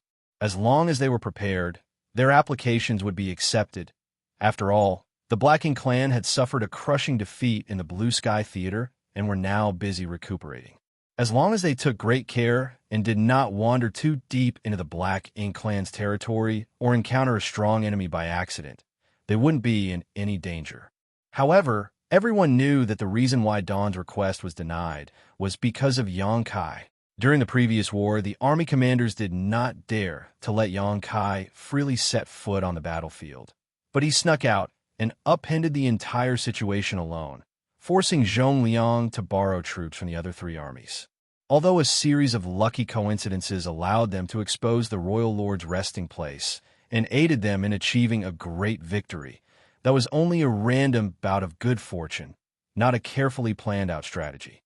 How many lucky coincidences could one person have? The army commanders and the other higher-ups did not feel safe letting Xianxia leave Blue Sky Pass. If they had a chance, they wouldn't even want Xianxia to take one step outside the inner sanctum. While the crowd fell silent, Xianxia drank his glass of wine in one gulp and coldly snorted, "I expected as much. I'll go make my case to the army commanders." After saying that, he stood up and flew off into the sky. A short while later, in front of Zhongliang's office, Xianxia landed straight down from above. Someone was guarding the door and stopped Xianxia. Xianxia explained his intention and asked the guard to report his arrival to Zhongliang. Moments later, the guard came out, cupped his fist, and said, "Brother Yang, the army commander is busy at the moment and won't see any guests." Frowning, Xianxia asked, "When will the army commander be finished?" The guard shook his head and answered, "I don't know. Why don't you go back and wait?" Xianxia took a deep look at the hall in front of him, pondered for a moment, and then nodded, "Fine, many thanks." Then he turned around and left. Inside the hall, Zhongliang sat behind the long table while perceiving the situation outside with his divine sense. Yang Kai was gone, but the direction he left in seemed to not be the way back to Feng Ying's residence. It seemed like the way to the Eastern Army's headquarters. Knowing that the brat was probably going to find Ding Yao after not seeing him, Zhongliang snorted lightly and took out a communication artifact to send a message to Ding Yao. A few moments later, Yang Kai arrived at Ding Yao's office and asked to see him, but the guard there didn't even go inside to inform Ding Yao. Instead, the guard told Yang Kai that Ding Yao was not in Blue Sky Pass and that he did not know where he had gone or when he would return. Yang Kai was speechless. He went looking for Zhongliang, but couldn't see him because the latter was busy, and now he couldn't find Ding Yao because he was out. Yang Kai began to suspect he wouldn't be able to see the other two army commanders either. As Yang Kai expected, when he went to see Liang Yulong and Shen Tuomo, the guards at their doors also told Yang Kai that the army commanders were not in the inner sanctum, and their whereabouts and return dates were unknown. At this point, Yang Kai knew they were intentionally avoiding him, and they wouldn't give him any chance of meeting them. That realization made Yang Kai furious, and he thought that the tricks those four old men were playing were too shameless. Shut out from all directions, he had no choice but to return to his residence. The next day, Yang Kai asked to see Zhongliang again, but he still failed. On the following day, Yang Kai went to see Zhongliang for a third time, only to be told by the guard there that Zhongliang had left the Great Pass as well. Yang Kai was so angry he thought he was about to explode. After lingering in front of the door for a long time, he finally clenched his teeth, opened his mouth, and shouted, "Army Commander, I won't do things more than thrice. Since you won't see me after I've been asking to meet you so many times, I'll gather my men now and leave the pass." Martial Peak, Chapter 4989. Let's make a bet. After Yang Kai said what he had to say, he turned around to leave. He had only taken a few steps when a furious shout came from behind, though. "Brat, you dare leave the pass without authorization?" Yang Kai did not look back and stubbornly said, "Try me." He then walked forward with large strides. Zhongliang, who was pretending to have gone out, couldn't sit still any longer and stormed out of the hall and stopped right in front of Yang Kai. Yang Kai looked at him with a derisive expression. "Sir Army Commander, didn't you leave the Great Pass on a mission?" Shamelessly keeping his expression, Zhongliang calmly declared, "I just came back. It's just a coincidence." Yang Kai let out a chuckle. "What a coincidence. Since you're here, I need to ask permission to leave my squad." Before he could finish his words, Zhongliang waved his hand, "Rejected." Feeling like half of his words were stuck in his throat, Yang Kai almost spat out a mouthful of blood. He took a deep breath, gazed helplessly at Zhongliang, and pleaded, "Army Commander, I fought my way up from my youth and killed so many I have lost track of their number. I'm not some weak and delicate greenhouse flower." Zhongliang answered flatly, "It has nothing to do with your strength or weakness. Your existence is of vital importance to the human race and cannot be treated carelessly. I understand your feelings, but young boy, I hope you can put the big picture first." Hanging his head, Yang Kai said, "I've just advanced to the 7th Order Open Heaven realm, and the bigger picture of the black ink battlefield is too much for me to care about. I can only do what I can." Zhongliang raised his brow and ordered, "Stay in the inner sanctum. That's what you can do, and what we want the most." After Zhongliang said that, Yang Kai fell silent. Of course, he knew what Zhongliang and others were thinking and understood why they had such thoughts. If he were in Zhongliang's shoes, he wouldn't be willing to let himself be in danger by leaving the pass either. However, understanding their situation was one thing, but he still had his own insistence and plans. With a world spring, Yang Kai was not afraid of being corrupted by black ink strength, and he also had his purifying light, which could safeguard those around him. He had just advanced to the 7th Order Open Heaven realm, and his strength had increased greatly, so he should have been able to move freely around the black ink battlefield.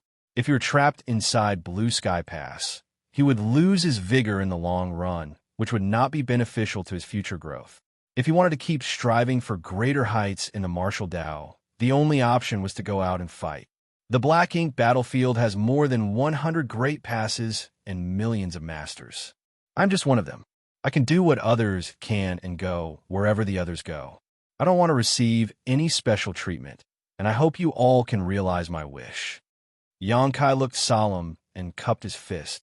Zhongliang sighed. Life never goes the way you want it to. There are always people in this world who have abilities that others do not, so they have to bear the responsibilities that others cannot. You said you don't want any special treatment, but you have a unique ability, so it's impossible for you not to have special treatment. Feeling unresigned, Yang Kai argued, "They always say that the older a person gets, the more stubborn they become. I originally did not believe it, but seeing how you're acting now, I have to believe it." A few guards nearby couldn't help but laugh at those words. Zhong Liang gave a light TSK, "Brat, you're acting reckless again." Then, he glared at the guards to shut them up. Yang Kai gritted his teeth and shouted, "Army Commander, I am proficient in the Tao of Space." Zhong Liang nodded. "Yes, I know. What are you trying to say?" "What I'm trying to say is that if I insist on leaving, you cannot stop me unless you lock down the entire Blue Sky Pass. Otherwise, I can easily leave at will." Zhong Liang felt his face twitch as he snarled, "Don't forget that you are an official member of Blue Sky Pass. Disregarding orders is punishable by military law." Yang Kai snorted, obviously not taking his words to heart. "How about this, Army Commander? Let's make a bet." "What kind of bet?" Zhong Liang frowned at him. "Using Blue Sky Pass interior as the boundary. If you can catch me before an incense stick burns out, I will stay, but if you can't, you have to approve my application. How about that?" Zhong Liang was immediately exasperated as he quipped, "Are you that confident in yourself?" He did know that those who were proficient in the Tao of Space were good at escaping, and if it had been the limitless void outside, he wasn't confident if he could catch Yang Kai within an incense stick. However, with the inside of Blue Sky Pass as the boundary, it would be a simple matter for an 8th-order master to catch a 7th-order junior. With his nostrils pointing up towards the sky, Yang Kai looked at Zhong Liang arrogantly. "I dare you to make a bet with me. It's fine if you don't. I won't laugh." Even though Zhong Liang knew Yang Kai was trying to provoke him, he was still furious and said through clenched teeth, "Good, I'll take that bet. But boy, if I catch you, it won't be as simple as you staying in Blue Sky Pass. I'll beat you black and blue until you beg for mercy." With a wave of his hand, Zhong Liang ordered, "Light up an incense stick." One of the guards who had been watching the fun hurriedly took out an incense burner from his small universe. Yang Kai glanced at the half-human tall incense and incense burner, and he couldn't help but snicker. "Army Commander, your methods continue to astound me. This incense is much, much bigger than any I've ever seen before." No matter how shameless Zhong Liang was, he couldn't help but blush at this moment. A normal stick of incense was a bit longer than a palm's length, so the time it took to burn through was naturally not too long. This giant incense stick was several times bigger and would probably burn for at least 5 times as long. This was not something Zhong Liang had prepared in advance, of course. It was something the guard had done of his own accord. Although it felt like he was cheating, it was exactly what Zhong Liang had in mind. So he choked down his embarrassment and instead laughed and taunted. "If you think it's inappropriate, we can stop the bet and you'll have to obediently stay in the inner sanctum. Otherwise, you would know the consequences of disobeying my orders." Taking a look at the big incense, Yang Kai knew that there was no room for him to retreat at this point, so he clenched his and said, "Let's begin." Zhong Liang smiled even more cunningly than a fox as he raised his hand and shouted, "Light it up." The guard got the order and immediately prepared to burn the incense. Zhong Liang smilingly looked at Yang Kai and said, "Boy, don't blame me for not reminding you. You can start running now. Once the incense is lit, I'll be making my move." While saying so, he stood in place and began to stretch and loosen his muscles. Before he finished his sentence, Yang Kai turned around and ran. Behind Zhong Liang, the incense was also lit at the same time. The moment the incense filled the air, Zhong Liang rushed in Yang Kai's direction like an arrow that had been shot from a bow. He wanted to take this smelly brat down in one fell swoop and cut off anything thought of leaving the pass, so Yang Kai would obediently stay inside the inner sanctum from now on. Suddenly, Zhongliang felt a sense of crisis, and when he looked up, he saw that Yang Kai, who should have been wildly fleeing, had actually turned around and was looking at him with a fierce grin. Yang Kai raised his hands high into the sky, and above him a great sun around with a golden crow was cawing rose. Above his other hand, a shimmering full moon had manifested. Both the sun and moon shone together. The two celestial bodies began circling one another, radiating rich time principles as they orbited faster and faster. Yang Kai surged his space principles next and merged the two images together to create a new, mysterious force. The rapidly rotating sun and moon enlarged and soon filled Zhongliang's field of vision. Even though he was an eighth-order master, he couldn't help but feel chills run down his spine at this moment. The power of this divine ability was beyond his imagination, and it was definitely not something that a seventh-order master could perform. With such a divine ability, even though he was at the peak of the eighth-order open heaven realm, he would not escape unscathed if he just stood there and took the hit from Yang Kai. Zhongliang never expected Yang Kai to turn around and attack him instead of fleeing, so he was caught completely off guard and didn't have time to dodge. In addition, under the influence of this strange divine ability, time and space around him distorted, and even his thoughts and perception became a little blurred. This whole situation was too absurd. Zhongliang made an immediate decision, and with a loud shout, the power of an eighth-order open heaven realm master exploded forth. World force exploded from his body as he threw his fist out at Yang Kai. A loud bang was heard, and violent energy surged throughout the space. The entire Blue Sky Pass was shaken by the shockwave, and all the humans inside the inner sanctum were so shocked that they thought the Black Ink clan was attacking. So they all came out to investigate. All of a sudden, the sky above Blue Sky Pass was filled with people. Meanwhile, inside the Eastern Army's headquarters, Ding Yao leapt up into the air after noticing the movement. He looked around and frowned when he saw Zhongliang suspended in midair. However, the current Zhongliang looked a bit haggard. Although the sun and moon divine will didn't injure him, it wasn't easy for him to take the blow. His vitality was churning slightly, making it impossible for him to chase after Yang Kai immediately. Moreover, under the dazzling fallout from the clash, he had lost sight of Yang Kai and didn't know where to find him. Frowning, Ding Yao flew over and soon arrived in front of the Western Army's headquarters. Together with him were Liang Yulong and Shun Tuimo, who were supposed to be outside right now. The three army commanders gathered together, and Zhongliang's adjutant hurriedly greeted them. "What's the meaning of this?" Ding Yao asked with a frown. As soon as he spoke those words, though, he turned his head up towards Zhongliang. In his vision, Ding Yao clearly saw a ripple in the void, followed by Yang Kai's ghostly figure appearing less than 100 meters behind Zhongliang.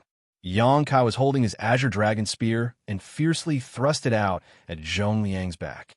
Ding Yao's eyes widened at Yang Kai's action, but he also saw that Yang Kai did not have any killing intent. Moreover, Zhongliang was at the peak of the Eighth Order Open Heaven realm, so although this spear attack was unexpected and powerful, it couldn't do much to Zhongliang. What Ding Yao didn't know was that Zhongliang's senses had been scrambled somewhat after being struck by the Sun and Moon Divine Wheel, so when Yang Kai launched this sneak attack, he was not able to detect it until the spear tip was almost touching his body. Only then did Zhongliang sense danger and turn around to throw out a punch. Yang Kai's body flew out like a paper kite before plunging into the void, disappearing between the ripples as his voice lingered in the air, as expected of an army commander. "My greatest respects to your strength." Zhongliang grabbed at him, but missed, his face now as black as the bottom of a pot. He could not help but roar. "You little bastard, you better hide well, and not let me catch you, or I swear your end will be miserable." He was the army commander of the Western Army, one of the most important figures in all of Blue Sky Pass, only ranking below the old ancestor himself. But now he was being played by Yang Kai, who had just advanced to the Seventh Order Open Heaven realm in front of everyone. What's more, he actually suffered 2 losses because he was repeatedly caught off guard, furthering his humiliation. Zhongliang was angry, but he was also forced to admit that he admired Yang Kai's boldness. He simply did not expect Yang Kai would dare act so recklessly and decisively. If it had been an ordinary 7th Order Open Heaven Realm Master, that person would have already died twice by now. Marshall Peak, Chapter 4990, I'm Not Beaten Yet. Meanwhile, in front of the Western Army's headquarters, the adjutant gulped and finally had the time to answer Ding Yao's question. After finding out about the bet between Yang Kai and Zhong Liang, Ding Yao then turned his head to look at the giant burning incense and didn't know whether to laugh or cry. Such a large incense stick might take almost an hour or longer to burn through completely. Blue Sky Pass was not a small place, but with it as the boundary, even if Yang Kai, who just advanced to the 7th Order, had his space secret techniques, he might not be able to escape from the palm of Zhong Liang's hand. No wonder Zhong Liang agreed to the bet. If it had been him, it would have been difficult for him to refuse such a bet too. Zhong Liang could have ignored this provocation completely, but Yang Kai was bound to not be convinced, and there would only be further disputes. Thus, it was better to take this opportunity to stop Yang Kai from having such thoughts and prevent any future problems. However, the commotion had grown far too big, and the others in Blue Sky Pass were in turmoil at the moment as they didn't know what had happened. Ding Yao thus issued a series of orders to control the situation. Soon, the people floating around Blue Sky Pass came down and watched the show from the sidelines. It wasn't a big deal for them as long as it wasn't the Black Ink clans invading. Meanwhile, somewhere in the west of Blue Sky Pass, Yang Kai was running away in a hurry, pushing his space principles to the limit. However, no matter how hard he fled, a divine sense was able to lock onto him from afar. It was Zhong Liang. If Yang Kai didn't find a way to cut off this divine sense, no matter how exquisite his instantaneous movement was, he would never be able to escape from Zhong Liang. But with their difference in strength, how could he cut off Zhong Liang's divine sense?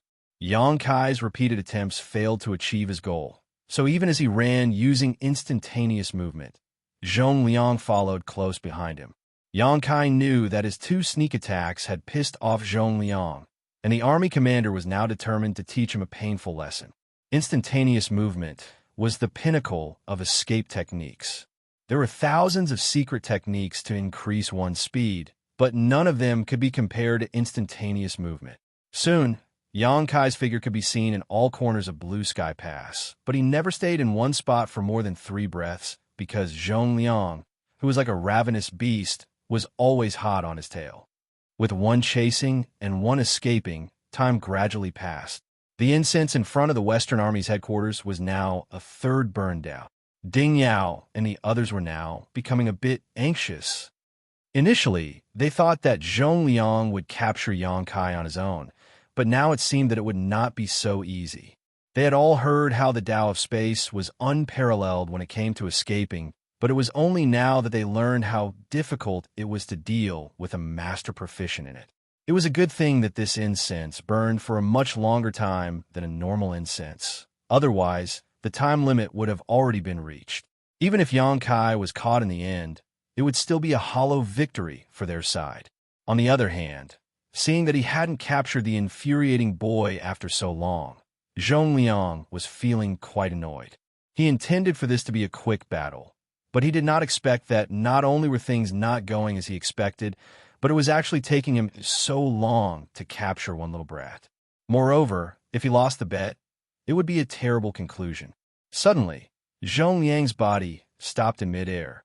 Noticing that Zhong Liang was acting differently, Yang Kai quickly dodged away, but the divine sense locked onto him remained. He didn't know what Zhong Liang was up to, but he figured that the army commander was about to make some kind of big move, so he became alert. As expected, a strong burst of word force came from Zhong Liang's side, followed by ripples that started from Zhong Liang's location and spread out in all directions. The speed of the ripples was not fast, but it wasn't slow either. As the ripples passed through the air, the surrounding space was gradually undergoing a noticeable change. It was a heaven-sealing earth-locking technique. When Yang Kai saw this scene from afar, his face paled as he cried out in anguish, "Army Commander, you shameless cheater! Zhongliang was preparing to spread out his small universe and envelop the entire blue sky pass. Yang Kai had no doubt that Zhongliang had such an ability. After all, Zhongliang was a peak 8th Order master, so once his small universe was manifested, it could easily encompass all of Blue Sky Pass. If that happened, the entire Blue Sky Pass territory would be inside his small universe. By then, Zhongliang would be the master of this space, and Yang Kai would have no way of escaping.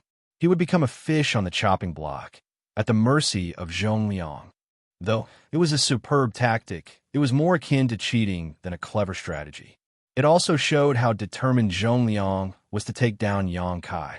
Hearing Yang Kai shout, Zhongliang's face did not blush. He simply laughed wickedly and declared, "In battle, there is no such thing as cheating. Why don't you try shouting at the Blacking clan that they're being unfair in battle, and see if they will let you go?" As he spoke, his small universe's frontier spread in Yang Kai's direction. Yang Kai retreated in haste, but he was limited to the inside of Blue Sky Pass, so there was no place to hide. He could only watch as the ripples swept past his body and enveloped him. Yang Kai's face suddenly turned blue. Zhongliang laughed loudly and approached Yang Kai in a flash. He looked at Yang Kai calmly with his hands behind his back. "Are you going to admit defeat voluntarily, or will I have to capture you first? Let me make it clear, if you willingly admit defeat, you will be spared from a beating, but if you make me come and get you, I'm currently in a bad mood, so I'm afraid I won't be able to control my strength very well." Yang Kai immediately gritted his teeth. "You're quite brazen, army commander, but I'm not beaten yet." Saying so, Yang Kai's fist flashed and began blasting towards Zhongliang. Smiling, Zhongliang thought that although Yang Kai was quite strong, such an attack was nothing to him. He was wary of the sun and Moon Divine while Yang Kai used it as a sneak attack, and if Yang Kai had brought it out here and now, he would certainly be wary of him, but this kind of haphazard flurry of punches wouldn't cause him any harm. "You're too arrogant. It seems you won't regret it unless you see your coffin. Good. I'll let you understand the consequences of your actions." As Zhongliang spoke, the palm of his hand reached forward, transforming the world around them into a seemingly solid projection as he moved to capture Yang Kai. However, in the next moment, Zhongliang's face changed dramatically. The attack that seemed so unthreatening to him suddenly felt like a heavy hammer pounding on his heart, shaking his entire small universe. "Huh? What the?" When Zhongliang cried out in dismay, as the power of his small universe was greatly disturbed. For a moment, his strength became disordered and his head became dizzy. An open heaven realm master would not easily spread out their small universe when fighting because their small universe was their very foundation. Once their small universe was damaged, they would suffer grave consequences. The only time open heaven realm masters would choose to use this method was when they were truly desperate. When Yang Kai besieged Zuoquan Hui in the new Great Territory, Zuoquan Hui laid down his small universe in the final battle as he had no other choice. Zhongliang was also forced to take a risk today because he had no choice. But he also had his own considerations. With the heritage of his small universe, a newly advanced 7th Order Open Heaven Realm Master like Yang Kai should not be able to do anything to him in short order. In other words, as long as he took him down swiftly, there shouldn't be any danger. How could Zhongliang have expected that Yang Kai's seemingly ordinary punches would be able to shake his small universe? Once his small universe became unstable, his world force stopped flowing smoothly, leaving him essentially defenseless. Zhongliang, who had been hovering in midair, fell headlong to the ground. Although he was able to stabilize his body and withdraw his small universe in a flash, even a moment of weakness would be enough to determine life or death in a fight between masters. Zhongliang's face suddenly became blacker than the bottom of a pot, for when he looked up, Yang Kai had disappeared without a trace. Worse, because he was temporarily dazed, his divine sense lock had been cut off. This is bad. Feeling his heart clench up, Zhongliang became worried because he was only able to chase after Yang Kai because he locked him down with his divine sense. Now that Yang Kai had escaped this lock, How was Zhong Liang supposed to track him? Turning his head towards the Western Army's headquarters, Zhong Liang saw the incense stick in front of the door was already half-burned. Also, Ding Yao and the others looked at him with intrigued expressions while standing before the incense burner, making Zhong Liang blush. Up until now, he still could not understand how Yang Kai shook his small universe. Those seemingly ordinary punches were definitely not as simple as they seemed. This should be some kind of secret technique that was used to directly target small universes. He was right. Yang Kai did have a secret technique to deal with small universes. That secret technique had worked wonders since he first discovered it, and it gave Yang Kai the ability to fight against masters above his cultivation realm. If he tangled with the enemy for long enough, he could trace the opponent's internal chi back to their small universe, and then, using space principles, he could bombard it directly. That was the essence of his cow punch. Originally, Yang Kai didn't have the chance to use this technique because of the wide gap between him and Zhong Liang, making him unable to hold off Zhong Liang long enough to use cow punch.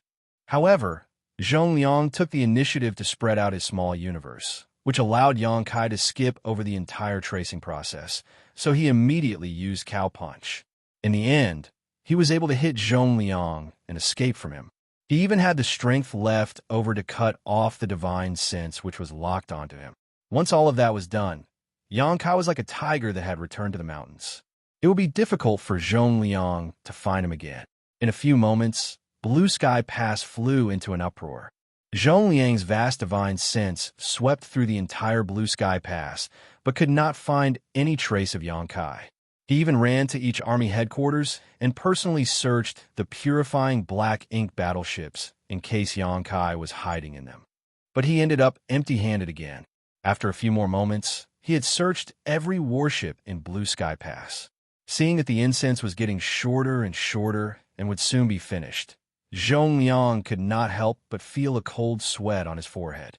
He had turned the entire Blue Sky Pass upside down and searched everywhere he could think of, but there were still no signs of Yang Kai. Just where was that little brat hiding? What if he had left the Great Pass? But that would be like admitting defeat, and Yang Kai would never do that.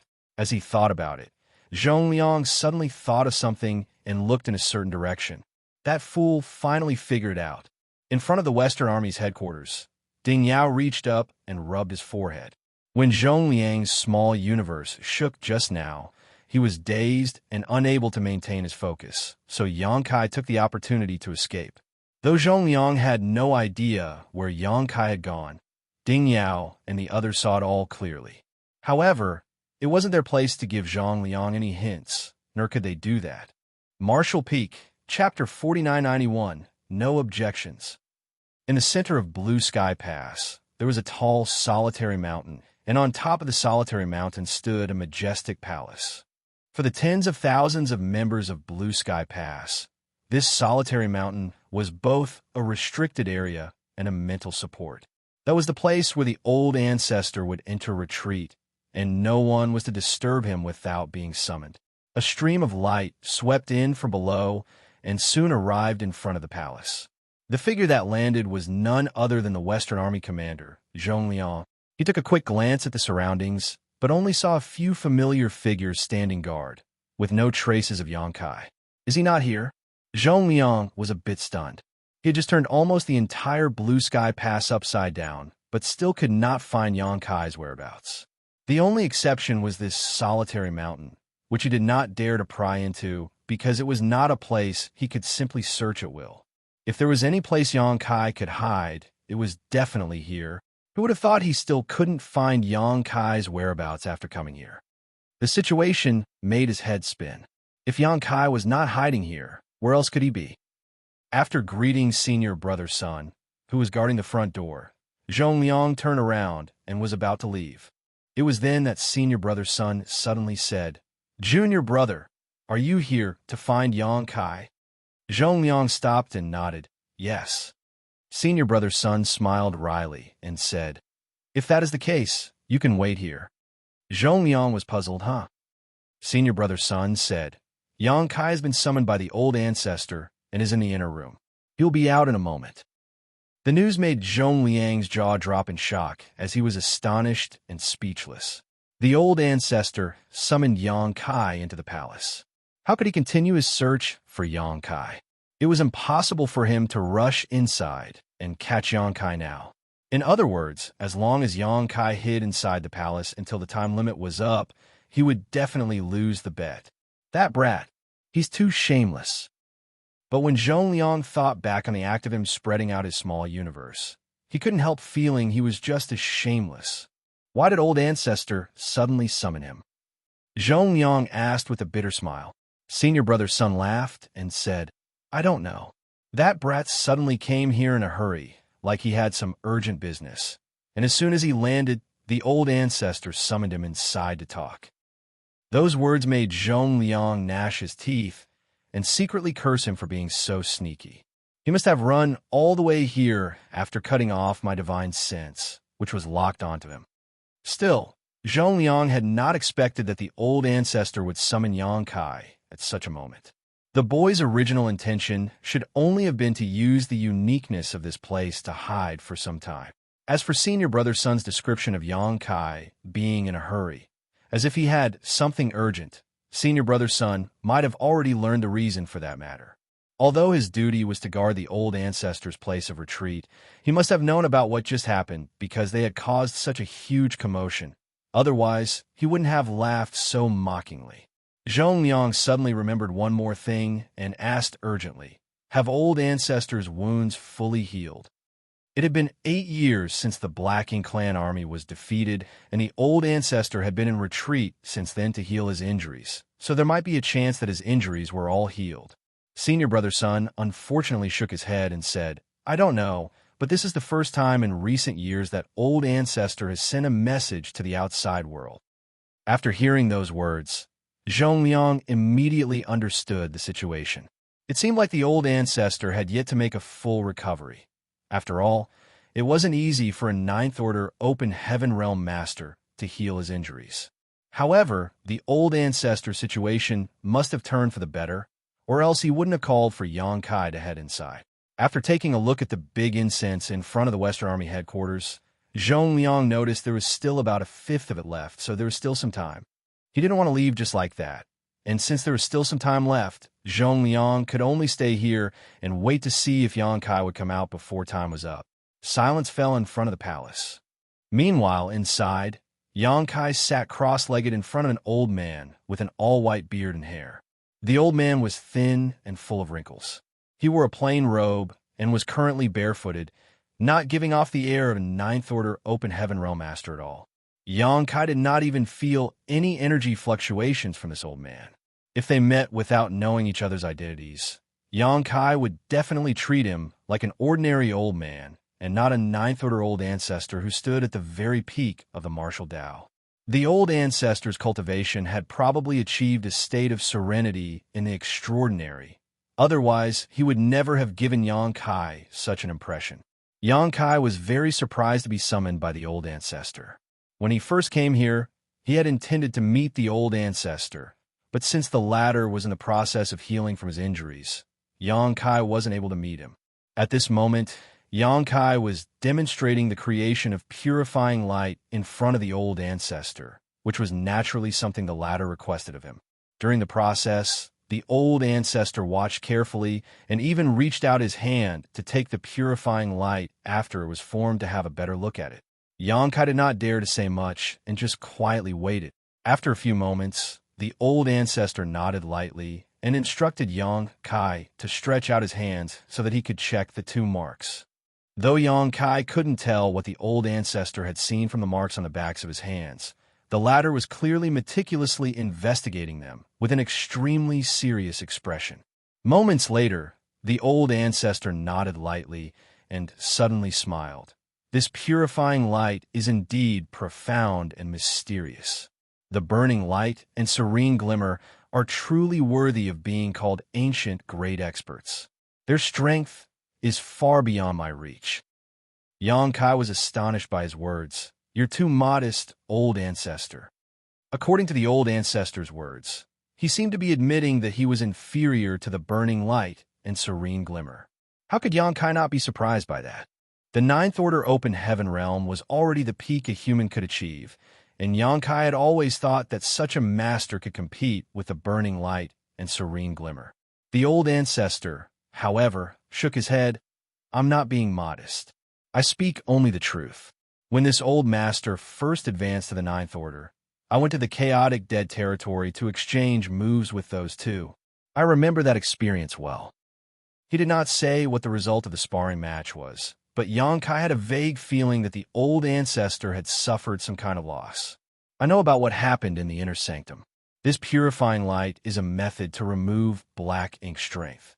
So since you have gotten this opportunity, you should work hard to safeguard others well. Xianxia said respectfully, Junior will abide by your orders, old ancestor. After a pause, he added, Old ancestor, I have one more thing to report. Go ahead. Old ancestor nodded lightly. This junior did not enter the black ink battlefield through the northern pass. Instead, I came here through a void corridor. Once he said those words, the old ancestor's eyes narrowed. Tell me more. Xianxia then went on to explain what happened in the black prison. He began his story after the death of the royal lord, then described how the void corridor was formed, how he went in alone and sealed the void corridor with space principles, and then found himself in a sealed world which existed on the black ink battlefield. I have sealed the corridor with my secret technique, and that sealed world has probably ruptured by now, but the void corridor might still exist. How many people know about this? Old ancestor asked in a deep voice. Xianxia answered, I met a black ink disciple named Meng Qi in that sealed world, and after saving him with purifying light, he told me the importance of this matter and that I must report it to you and no one else, so I haven't told anyone else about it. And Meng Qi, old ancestor asked. After sighing, Xianxia explained, I wanted to bring him with me, but he refused and immediately sacrificed his life after I left. The old ancestor was slightly stunned, but soon understood and sighed. His loyalty to the human race is praiseworthy. His name will be recorded on my Blue Sky Pass Heroic Souls Monument. The Heroic Souls Monument was something Xianxia knew about. One such monument was located in every one of the Great Passes, and it recorded the names of all those who died in the war against the Black Ink clan. The Heroic Souls Monument in Blue Sky Pass, which was 1,000 meters high, had recorded countless names, each one representing a human life. The matter of the void corridor ends here. Do not mention it to anyone else, the old ancestor declared. Junior understands. The old ancestor nodded before suddenly giving him a deep look. You have done a great service to the human race by sealing the void corridor, saving the 3,000 worlds from a catastrophe. Shaking his head, Xianxia said, Those who have been battling to the death with the Black Ink clan on the Black Ink battlefield are the real heroes. Countless ancestors gave their lives in exchange for peace in the 3,000 worlds, while this junior is still alive and well. The names on the Heroic Souls Monument are the ones who deserve the credit. The dead have merit, but so do the living. As the old ancestor spoke, he suddenly lifted his hand and extended his finger towards Xianxia's forehead. His movement was obviously very slow, but in Xianxia's eyes, it seemed incredibly fast. Before he could react, the finger was already on his forehead. As soon as old ancestor's finger touched his forehead, he smiled and said, The incense outside is burned out. You can leave now. Xianxia was stunned to realize that although the old ancestor was in retreat, nothing in Blue Sky Pass could escape his gaze. He must have known about his bet with Xianxia, or else he would not have said these words. Perhaps the old ancestor had summoned him inside with the intention of helping him. Xianxia got up and said respectfully, Many thanks, old ancestor. The old ancestor closed his eyes and said nothing while Xianxia bowed and exited the palace. After leaving the inner room, Xianxia touched his forehead and fell in a deep thought. Just now, when the old ancestor's finger touched him, he did not notice anything unusual, though he didn't know what that action meant. As an old ancestor, whatever he did must have a purpose. That was why Xianxia was confused. Outside the hall, Zhong Liang looked resigned as Xianxia walked out. Just now, The incense in front of the Western Army headquarters had completely burned out. According to his bet with Yang Kai, he had lost. His heart was full of discontent. If the old ancestor had not intervened and summoned Yang Kai inside, he wouldn't have lost. However, he did not dare to say this out loud, because it was not his place to complain about the old ancestor's actions. Yang Kai first went to greet the senior, surnamed Sun, before looking at Zhong Liang. With his nostrils pointing high up to the sky, he arrogantly declared, "Army commander, I'm going to gather my men and head out of the Great Pass. You have no objections, right?" Feeling his face twitch, Zhong Liang wanted to slap Yang Kai half to death and force him to stay in the inner sanctum. But that was impossible now. Suddenly putting on a smile, Zhong Liang made another attempt at negotiation. "Oh, young boy, let's sit down and have a good chat about this. Why do you want to head outside the Great Pass? What's so good about the outside world anyway? Isn't it more free and easy inside the inner sanctum?" Hearing that, Yang Kai cracked his neck and retorted, "No, I want to go outside the Great Pass.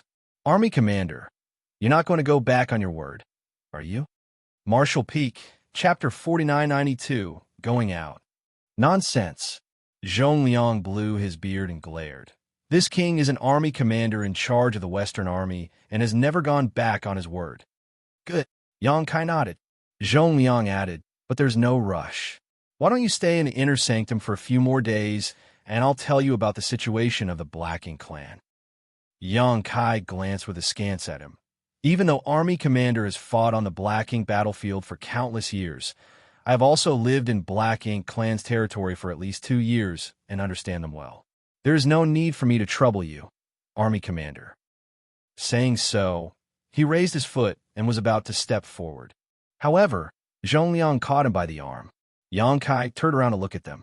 For eyes met, and Zhong Liang gritted his teeth. "Fine. This king won't stop you if you want to leave, but this king must draw up some rules with you. If you do not agree, then I won't let you leave no matter what." Yang Kai frowned and urged him on. "Go on." Zhong Liang reached his hand out to him. "Give me your universe chart." Yang Kai had no idea what he was going to do, but he still took his universe chart out for him. This universe chart was the same one that Meng Qi handed him back then. It was the universe chart of Black Ink Battlefield. Zhong Liang took it from him and seemed to do something with it before casually tossing it back to Yang Kai. The first rule is that you must not go past the boundaries set by this king. Right now, the area within the boundary can only barely be considered safe. There are feudal and territory lords beyond this boundary, so you will not be able to resist them with the current strength of your Dawn Squad. Hearing that, Yang Kai brought his divine sense into the universe chart and examined the boundaries that Zhong Liang had drawn. When he recalled his previous experiences living within the Black Ink clan's territory and compared it to this line, he just about had an understanding of the limits where he could move around. Yang Kai nodded. "Rest assured, Army Commander, my life is my own, so I will cherish it more than anyone else." Seeing him agree, Zhong Liang relaxed a little and nodded. "The second rule is, unless you are completely out of options, you must never use purifying light against the Black Ink clan. If you do use it, then you must make sure to leave no witnesses." Yang Kai frowned. Why? Purifying light had the ability to dispel and purify Black Ink strength, and it was the only way to save Black Ink disciples and cultivators who had been corrupted by Black Ink strength, but it was also a sharp weapon to use against the Black Ink clan. When Yang Kai first arrived at Blue Sky Pass, it was the purifying light that he used to injure a Black Ink territory lord, allowing Feng Ying to seize the opportunity to kill him. Zhong Liang said, "Since ancient times, humans have had no means to effectively disperse the corruption of Black Ink strength before your arrival, which was the biggest reason why we could only defend the Great Passes and not take the initiative to attack. If the Black Ink clan were to find out that you hold such power, it would attract their attention and perhaps even stir up a royal lord to act. How are you going to resist if that were to happen? So, it is fine if you do nothing, but once you show your cards, you must exterminate them in order to keep the information from leaking out." Yang Kai realized what he was trying to say and nodded. "I understand now. However, Army Commander, I have already shown that ability on the battlefield last time. Surely, the Black Ink clan would have taken notice. Zhongliang waved his hand. One time won't matter. Even if the Black Ink clan noticed what you did, they may not pay too much attention to it. However, if you use purifying light repeatedly, and if they were to find out about it, then things would truly become troublesome. This is important. If it is exposed that you are able to wield purifying light, then you will never be able to leave as you please ever again. What is the third rule? Yang Kai asked. Zhongliang said solemnly. The third rule is that you will escape alone if you are met with mortal danger. You are proficient in the Tao of space, and you are also in the Seventh Order Open Heaven realm. As long as a royal lord does not act personally, and as long as you do not fall into an inescapable trap, then there is nothing that the Black Ink clan can do to stop you. Do you understand me? Yang Kai fell silent. Zhongliang stared at him. If you are unable to accept these 3 rules, then I will not let you out of here no matter what. A long while passed before Yang Kai sighed. In that case, I will agree to them. Zhongliang patted him on the shoulder. Remember, your existence is vital to the entire human race. Do not put yourself at risk. Yang Kai nodded and cupped his fist. If Army Commander has no other orders, then this Yang will go now. Zhongliang opened his mouth as if he were going to say more, but he ended up just waving his hand, go. Yang Kai cupped his fist again and took to the skies. A few moments later, Yang Kai landed in Feng Ying's courtyard, where she had long been waiting. When she saw him return, she asked, how was it? Yang Kai smiled. Gather the troops and prepare to leave. Feng Ying was surprised. The army commander lost. Yang Kai and Zhongliang made a lot of noise during their argument, so everyone in Blue Sky Pass knew about their bet. Feng Ying did not have high hopes since Zhongliang had even spread out his small universe. As long as Yang Kai was inside a Blue Sky Pass, then he would be captured sooner or later no matter where he tried to hide. However, it seemed now that Zhongliang had lost the bet. I just got lucky, Yang Kai responded casually. Feng Ying did not dwell on the matter and hastened to send word to the squad. In less than an incense stick of time, Dawn Squad's members had all fully gathered in the courtyard. Including Yang Kai, there were 35 of them, no more, no less. In front of the crowd, Yang Kai announced, everyone, I have obtained permission from the army commander for Dawn to depart today, so I hope that you will join me and work together to exterminate and destroy the enemy so that we can gain honor for the human race. Despite their suspicions, all of them were overjoyed to hear Yang Kai's words. Everyone present used to be a Black Ink disciple who served the Black Ink clan, lived in their lands for many years, and saw the miserable experiences that the other Black Ink disciples of the Black Ink clan endured. So, nobody hated the Black Ink clan more than they did. After being incorporated as members of Dawn Squad, they all longed for the day that they could march into the Black Ink clan's domain and save even more of their allies while avenging the deaths of their fellow comrades. Unfortunately, the army commanders were unwilling to let them go due to Yang Kai's special status. Now that the day had finally come, all of them rolled up their sleeves and chanted, kill, kill, kill. The sound of their voices swept through the scene, and their morale rose to a crescendo. Yang Kai was extremely satisfied with this reaction, and he waved his hand, depart. In a flash, more than 30 figures turned into streams of light, speeding to the main gates of Blue Sky Pass, identified themselves, and were allowed to pass, entering the void. Yang Kai turned to Feng Ying, who nodded lightly before reaching out to the void in front of her. There was a small flicker, and the aura of a small universe opening could be felt. Then, a warship in the shape of a large ship appeared. Dawning Light.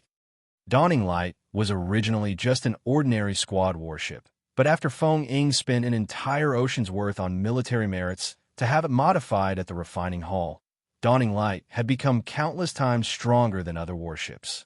The number and quality of Dawn Squad's members was also not something that an ordinary squad could compare with. There were typically 10 to 15 people in a squad, and apart from the squad leader, who was in the 7th Order Open Heaven realm, there would at most be 2 other 7th Order members. Some squads would even be limited to only having their squad leader as the sole 7th Order member. However, Dawn had 5 7th Order Open Heaven realm masters. With a lineup of this caliber, backed by the combat power of Dawning Light, it may not be impossible for them to put up a fight even if they were facing a territory lord. This was also a reason why Zhong Liang eventually agreed to Yang Kai's departure, as strength was the greatest guarantee for one's safety. The squad members boarded the ship, and apart from the 5 7th Order Open Heaven Realm members, the remaining 30 quickly took their positions in a coordinated manner. It was clear that Dawn Squad's members had already trained together while Yang Kai and Zhong Liang were arguing. They knew where they were supposed to go and what role they were in charge of. However, as Dawn was only just established, they were not yet completely familiar with each other and had not built up a tacit level of understanding between them. So, the members still needed some time to get familiar with Dawning Light and its capabilities. The best way to raise that familiarity was to gain experience in battle. Out of such considerations, though Yang Kai was eager to slaughter his way into the Black Ink Clan's domain, he ordered Dawning Light's crew members to proceed at a steady pace and to not be hasty. That was also they could break in their new warship. Inside the cabin, Feng Ying opened her universe chart, which turned into a field of light that appeared before everyone's eyes, and the 5 7th Order Open Heaven Realm Masters gathered around it. Feng Ying pointed to a certain place. Squad leader, this here is Blue Sky Pass, and with Blue Sky Pass as the center, the area surrounding it is Blue Sky Theater. The royal lord who is garrisoned here is called Xianxia. He is the one you discovered and the one who fought against the old ancestor. There is a tacit agreement between all sides that we only need to take care of Blue Sky Theater while not minding the adjacent theaters. The Black Ink Clansmen of those 2 other war zones will not enter the Blue Sky Theater either. They have their own opponents. Yang Kai nodded at her words. Naturally, he already knew about this basic information. On the Black Ink battlefield, every human race Great Pass corresponded to a grand theater. Feng Ying continued on. Xianxia was found by you during the critical moment when he was recovering from his injuries. Then he received further injuries from the old ancestor. He will have to go into seclusion in his Black Ink Royal City for at least 100 years in order to recover and will not come out again without reason. So, the greatest threat can be ignored. Additionally, after the last fight, there were many casualties among the territory lords. Based on the latest intelligence, there should be less than 60 territory lords under Xianxia Royal Lord remaining, many of whom are also busy trying to recover. They are all scattered across the huge war zone. So as long as we are careful enough, it should be unlikely for us to bump into any territory lords. As for Black Ink Clansmen under the territory lords, Dawn should have no issue dealing with them. Very good. Yang Kai nodded in satisfaction. Feng Ying then pointed to a few specific areas. These 3 locations around Blue Sky Pass are far enough that they can almost be considered the edge of the Black Ink Clan's territory. The Inner Sanctum has set up forward camps in each of these 3 locations, each one overseen by an 8th Order Master. These forward camps will be able to provide supplies for our soldiers. There are also artifact refiners and array masters present there who can repair artifacts and warships. We can also report military merits there.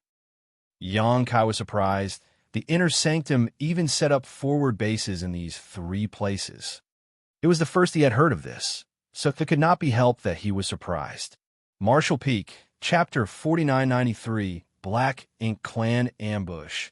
He had imagined that Blue Sky Pass squads would each fight on their own after exiting the pass, but now it seemed that Inner Sanctum had already set up 3 forward camps on the front lines, and their benefits were obvious.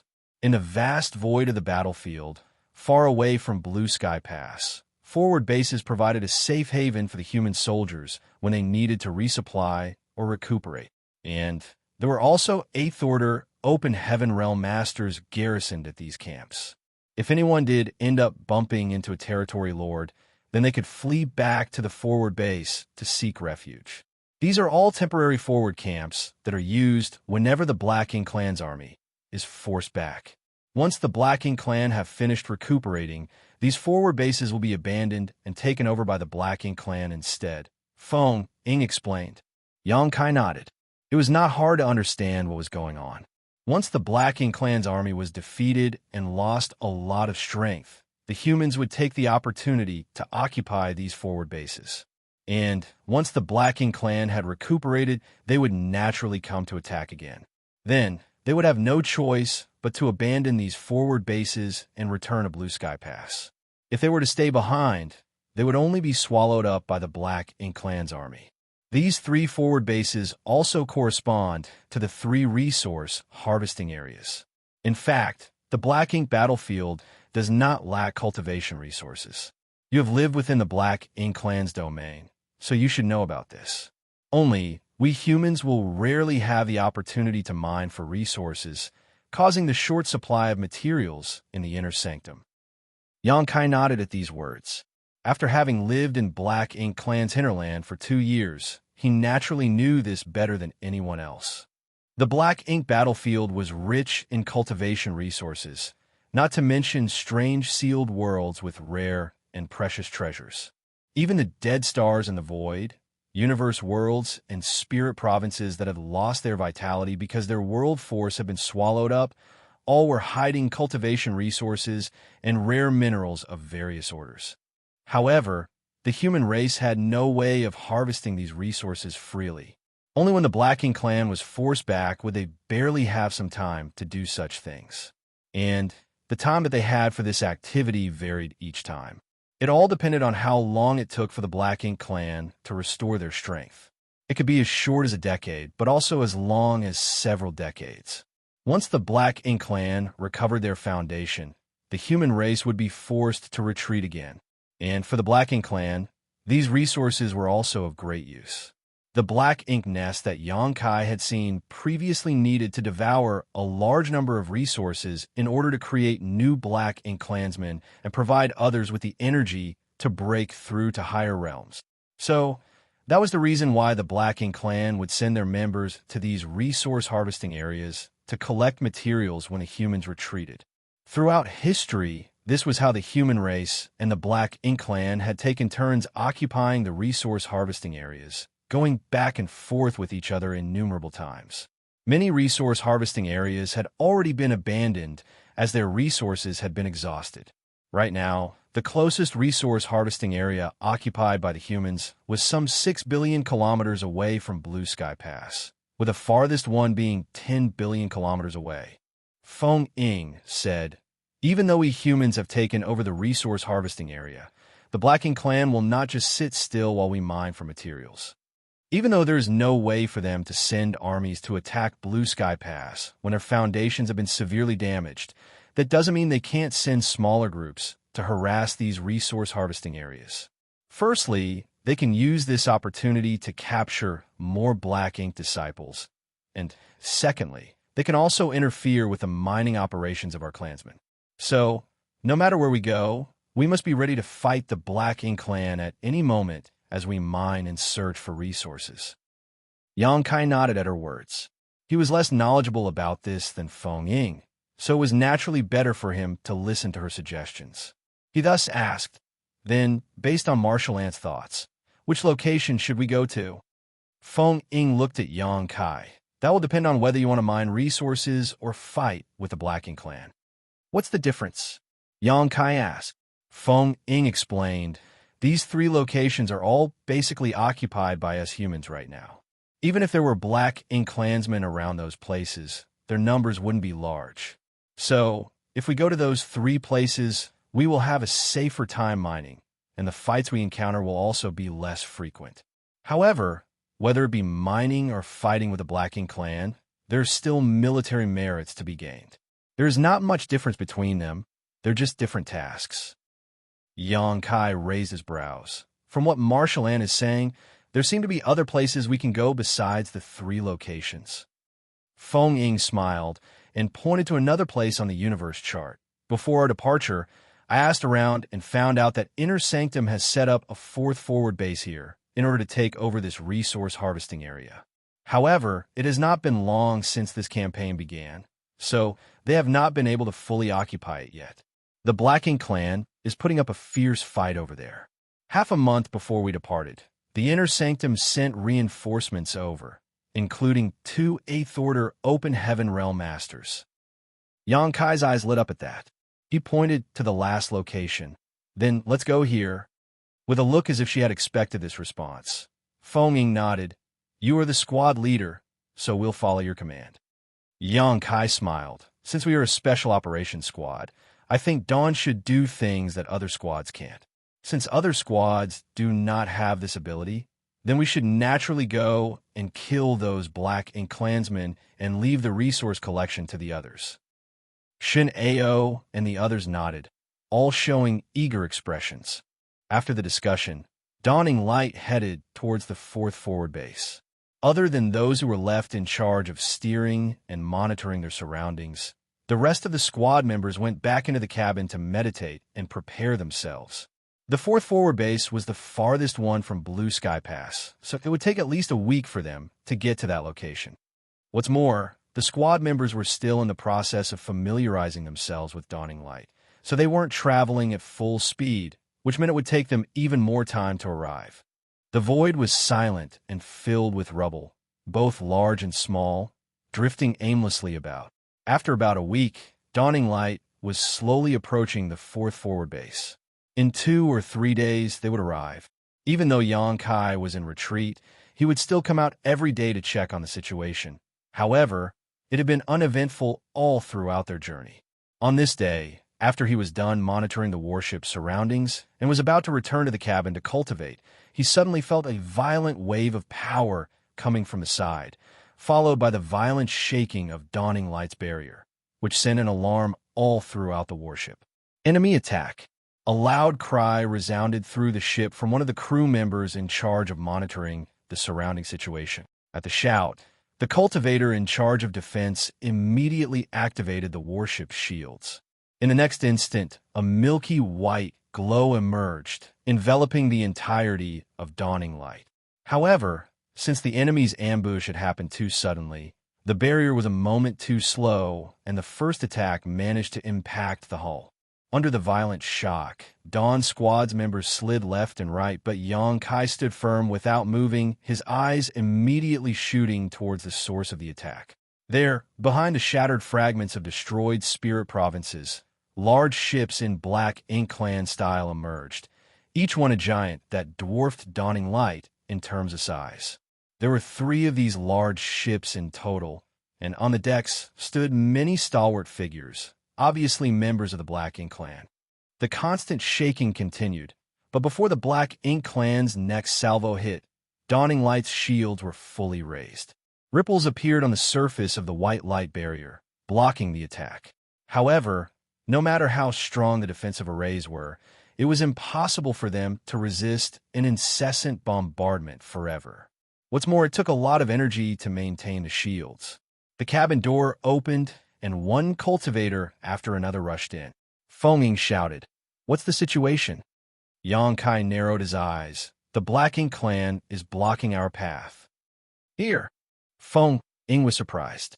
She looked over, and sure enough, there were the 3 Black Ink Clan ships blocking the way. She knew that the Black Ink Clan must have traveled around the 4th forward base, primarily to lie in wait for the human race's reinforcements to arrive. As the two were speaking, Dawning Light engaged in a fierce battle with the 3 large ships. The large ships of the Black Ink Clan were ordinary flight-type artifacts, so the attacks were all coming from the Black Ink Clansmen aboard. On the other hand, Dawning Light was a warship with its own offensive capabilities. The squad members in charge of attacking activated the arrays, triggering the power of the artifacts installed within the array core. In an instant, a spear-shaped attack, an awe-inspiring sword wave, and a bolt of lightning shot out in 3 different directions towards the enemy vessels. The Black Ink Clan clearly did not expect Dawning Light to have such a wide range of attacks, so they were at a loss for a moment. One of the large ships was too slow to dodge the lightning bolt and was instantly torn apart. Many of the less powerful Black Ink Clansmen were reduced to charred corpses under the power of the scattered lightning bolts. It was easy to see from this attack alone just how terrifying the power of Dawning Light was. The 2 remaining Black Ink Clan large ships were able to dodge the attacks in time, but it obviously frightened them and caused them to back away, putting distance between them and their enemy in case they met the same fate as their companions. However, Dawning Light chased after them closely, sending out another barrage of attacks. The two ships could no longer evade the attacks, and were both smashed to pieces. The figures of Black Ink Clansmen could be seen fleeing in disarray, their faces covered in ash and debris. The attacks just now had also killed and injured many of them. Most of the ones who survived were high-rank Black Ink Clansmen. Rather than retreat, though, most of the enemies swarmed towards Dawning Light instead. The only exceptions were 3 Black Ink Clansmen who had exceptionally rich Black Ink strength. These 3 were clearly feudal lords. There's no territory lord. Feng Ying immediately calmed down. When the enemy ambushed them, her greatest fear was that a territory lord may be among them. However, it was unlikely for that to happen, as the number of territory lords under Xianxia was limited, so they would not come all the way here to interrupt human masters. However, it was still better to be on one's guard. She could only breathe a sigh of relief once the 3 large ships were destroyed and all the Black Ink Clansmen showed themselves. For Dawn Squad, as long as no territory lord appeared, the rest could easily be disregarded. Martial Peak, Chapter 4994, Black Purgatory Eye. Even though this thought might have seemed arrogant, it was the truth. If any other ordinary squad were to bump into 3 Black Ink Clan ships lying in wait to ambush them as they were making their way to the 4th forward base, they truly would not have been their opponents and would have had no choice but to flee.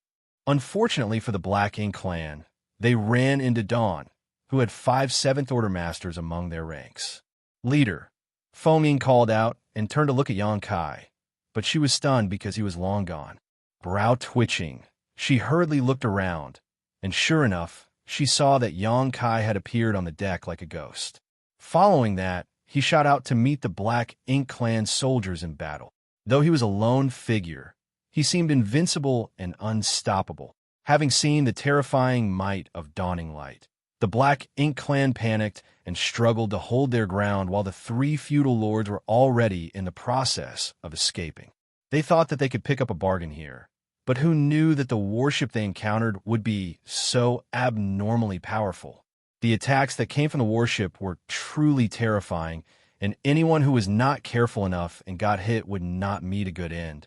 The warships of the human race were all incredibly sturdy to begin with, and none was without at least 1 7th Order Master. If they could not force a quick end to the battle, then they would have lost their advantage of launching a sneak attack. It was at that moment that the 3 feudal lords suddenly saw a figure slaughter his way out from the human warship, cutting a path through the weaker Black Ink Clansmen in an instant. The eyes of the tallest feudal lord flickered. Truly, there was a path to the heavens, but the enemy refused to take it, crashing into hell despite there being no door. From the aura fluctuations he could feel from this opponent, he judged the lone man to be a 7th Order human, which put him on par with a feudal lord. Obviously, he should be the 7th Order Master in charge of this warship. If this 7th Order human had remained hidden in his warship, then the Black Ink Clan may not have been able to do anything due to the defensive strength displayed by their vessel. However, for a 7th Order human to rush out at them in such a bold manner was simply courting death. At that thought, the Black Ink feudal lord stopped retreating and instead took a step forward, opening his mouth wide before spitting out a huge, dense cloud of black ink strength that enveloped the surrounding void in an inky fog. At the same time, a dagger-like weapon appeared in the feudal lord's hand as he dove into the black ink cloud, using it as cover. Black ink strength had always been the Black Ink Clan's most effective method when it came to dealing with the humans. Unless they were at their wits' end, humans would never allow themselves to be tainted by black ink strength. It had been that way throughout all of history. This feudal lord was clearly very experienced when it came to fighting with the human race, as the first thing he did was create a massive black ink cloud. Not only did this conceal his actions, it also caused trouble for his opponent. If his opponent showed the slightest hesitation, then they would have to withstand his violent rain of attacks. With these conditions, even a 7th Order human master would not be a match for him. This feudal lord had done this before, and it worked wonders every time, so this time should be no different. However, the unexpected always came unannounced. A figure shot straight through the inky mist without even hesitating, and in an instant, he was in front of him. The feudal lord jumped in fright, wondering to himself where this crazy bastard had come from. He never thought that any human would actually play such a different hand than usual. However, without missing a beat, he lifted his dagger and unleashed a storm of attacks towards the arrogant human. Xianxia stretched out his hand and summoned the azure dragon spear into his grip. However, he did not thrust his spear out immediately. Instead, he looked over at the feudal lord with a cold and icy gaze, his right eye suddenly turning black. Even the whites of his eye could no longer be seen, giving him an extremely strange appearance. Black Purgatory Eye, one of the two core eye secret techniques of Myriad Demons Heaven.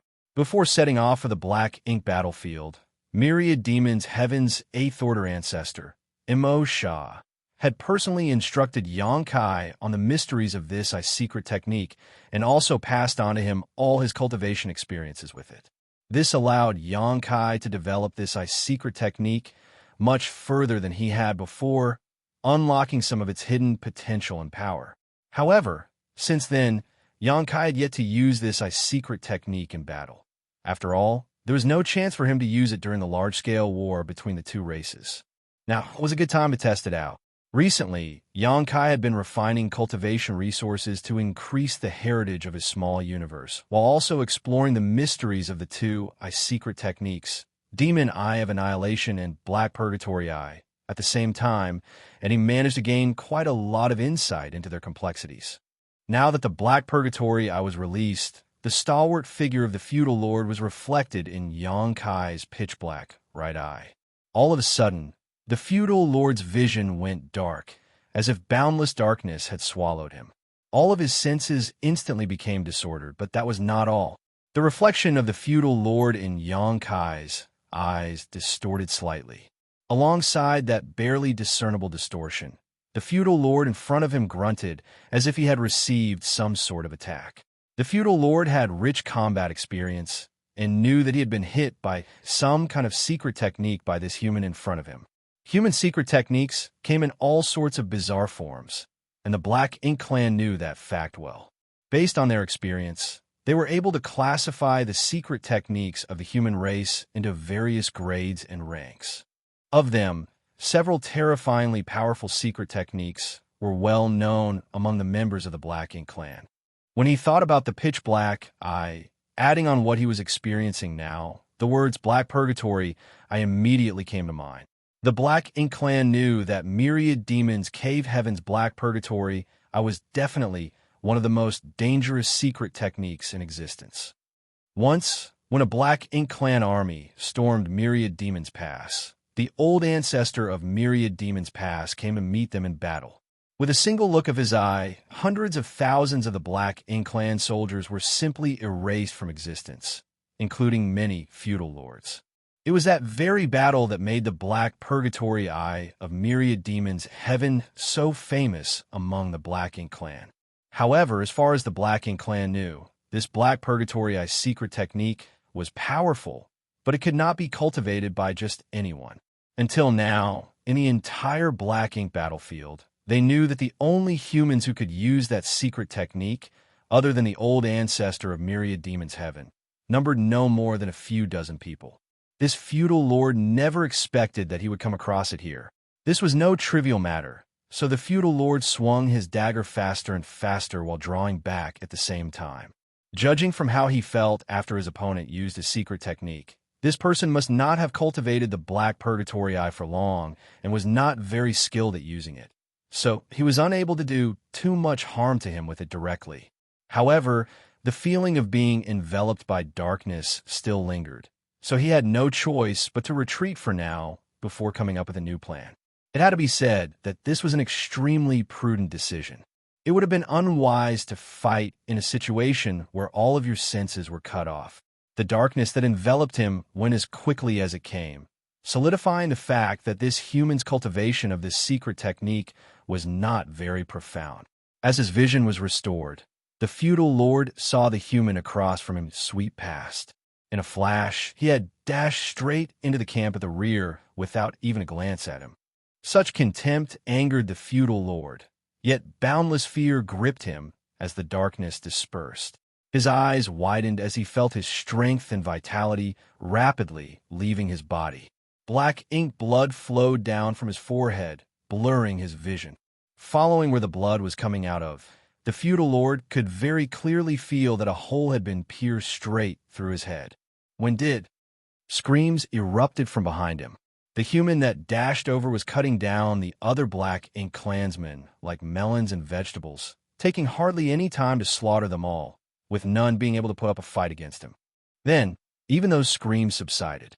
The feudal lord's large body slowly collapsed like a leaf being swept away by a violent wind, floating in the void, not knowing where he was going to end up. At the same time, Xianxia, Ning Qiji, and Chitai Chu rushed over, each one of them wearing a shocked expression on their face. Their brows were twitching as they passed by the feudal lord who had just been killed. They had all followed Xianxia and Feng Ying back from the Black Ink clan's domain. But even though Xianxia's performance on that journey was not bad, he was limited by his cultivation and was hardly as astonishing as he was now. However, now that Xianxia had broken through to the Seventh Order, he was able to show astonishing strength. A feudal lord could not even withstand a single move from him, and had his head pierced through, instantly killing him. This was not something that Xianxia and the others could compare to. Even Feng Ying would not be on par with Xianxia, who was able to lift such a heavy load as if it was featherlight. It had to be known that Xianxia had only reached the Seventh Order Open Heaven realm a few years ago and was already this powerful. If the heritage of his small universe were to continue to grow, then how terrifyingly strong would he become? Stowing away the shock in their hearts, the three of them rushed over to catch up with Xianxia, slaughtering their way through the scattered Black Ink clansmen. With each of them unleashing their own secret techniques and divine abilities, they were able to reduce the Black Ink clan group to dead and dying within moments. Feng Ying did not come out during the fight.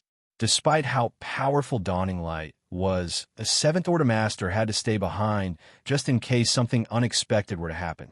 At this moment, Dawning Light was also following behind Xianxia and the others.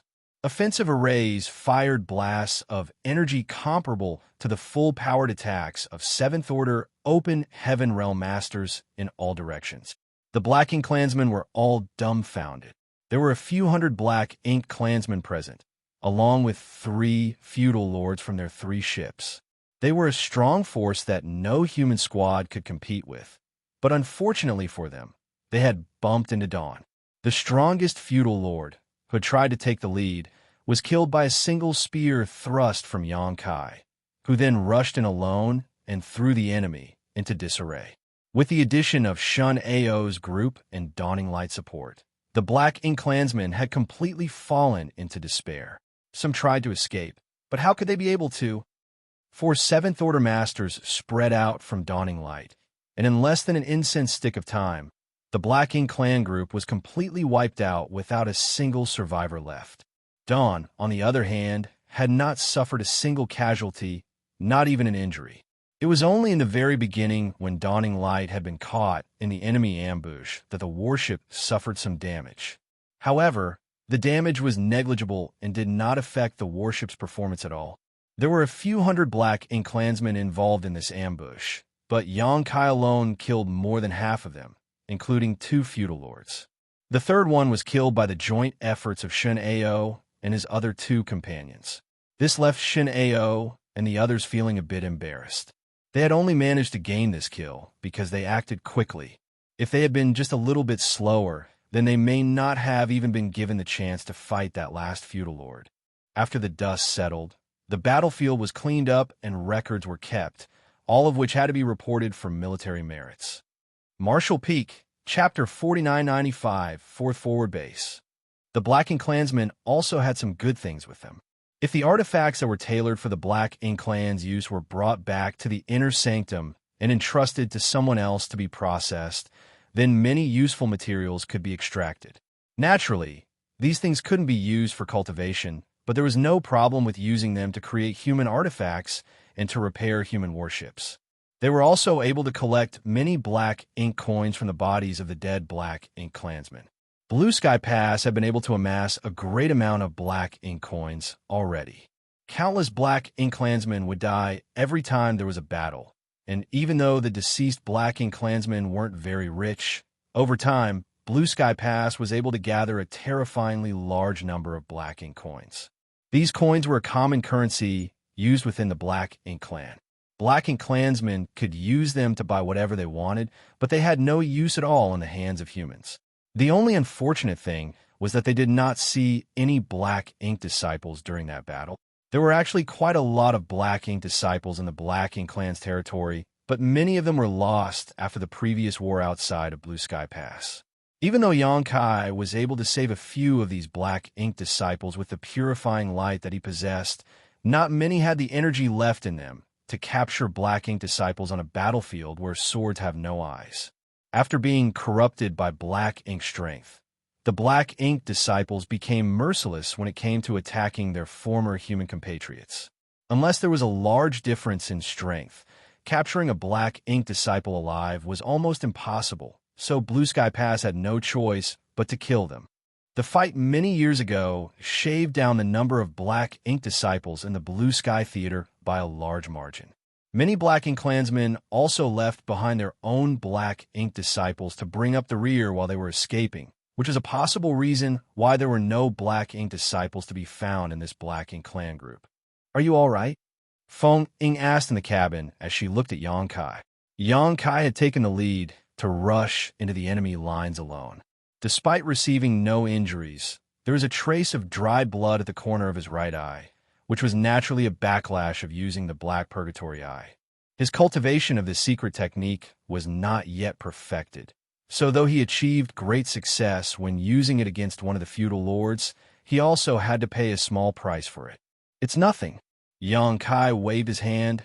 "I have gained some insight from this battle, so I will be entering retreat for now. Alert me when we arrive." With that said, Xianxia left for his own cabin. This was not the first time he was using the Black Purgatory Eye. Previously, he had used it at the Star Boundary, but it felt completely different from when he was using it back then. The power of this secret technique had yet to be properly refined, but it had a boundless future ahead of it.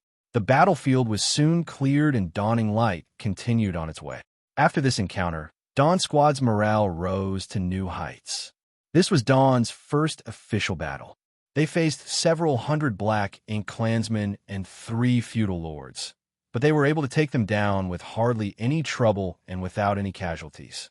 This was a feat that no ordinary squad on the black ink battlefield could possibly achieve. All of Dawn's members were raring to fight again after such a great start. After experiencing an ambush, Dawn increased their vigilance. However, no more attackers jumped out to challenge them for the rest of their journey. 2 days later, an asteroid appeared in the void.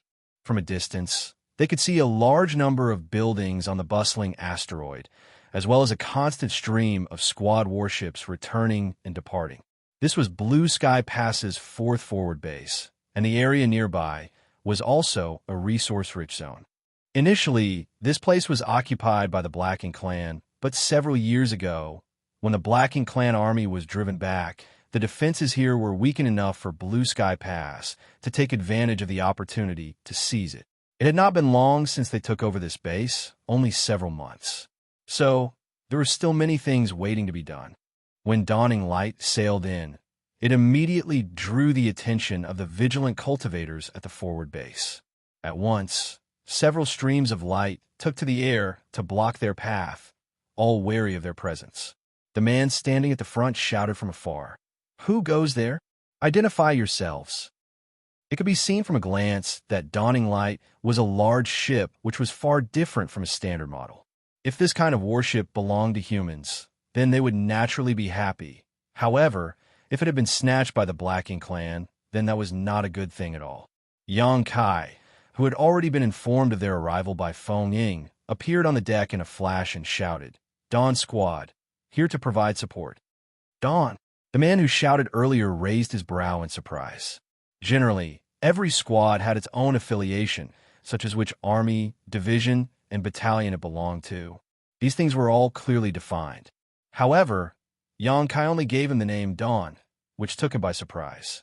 But soon, he seemed to think of something and focused his eyesight over, speaking with pleasant surprise in his voice. "Could you be Brother Yang?" "Indeed." Xianxia nodded. "Is it truly you, Brother Yang?"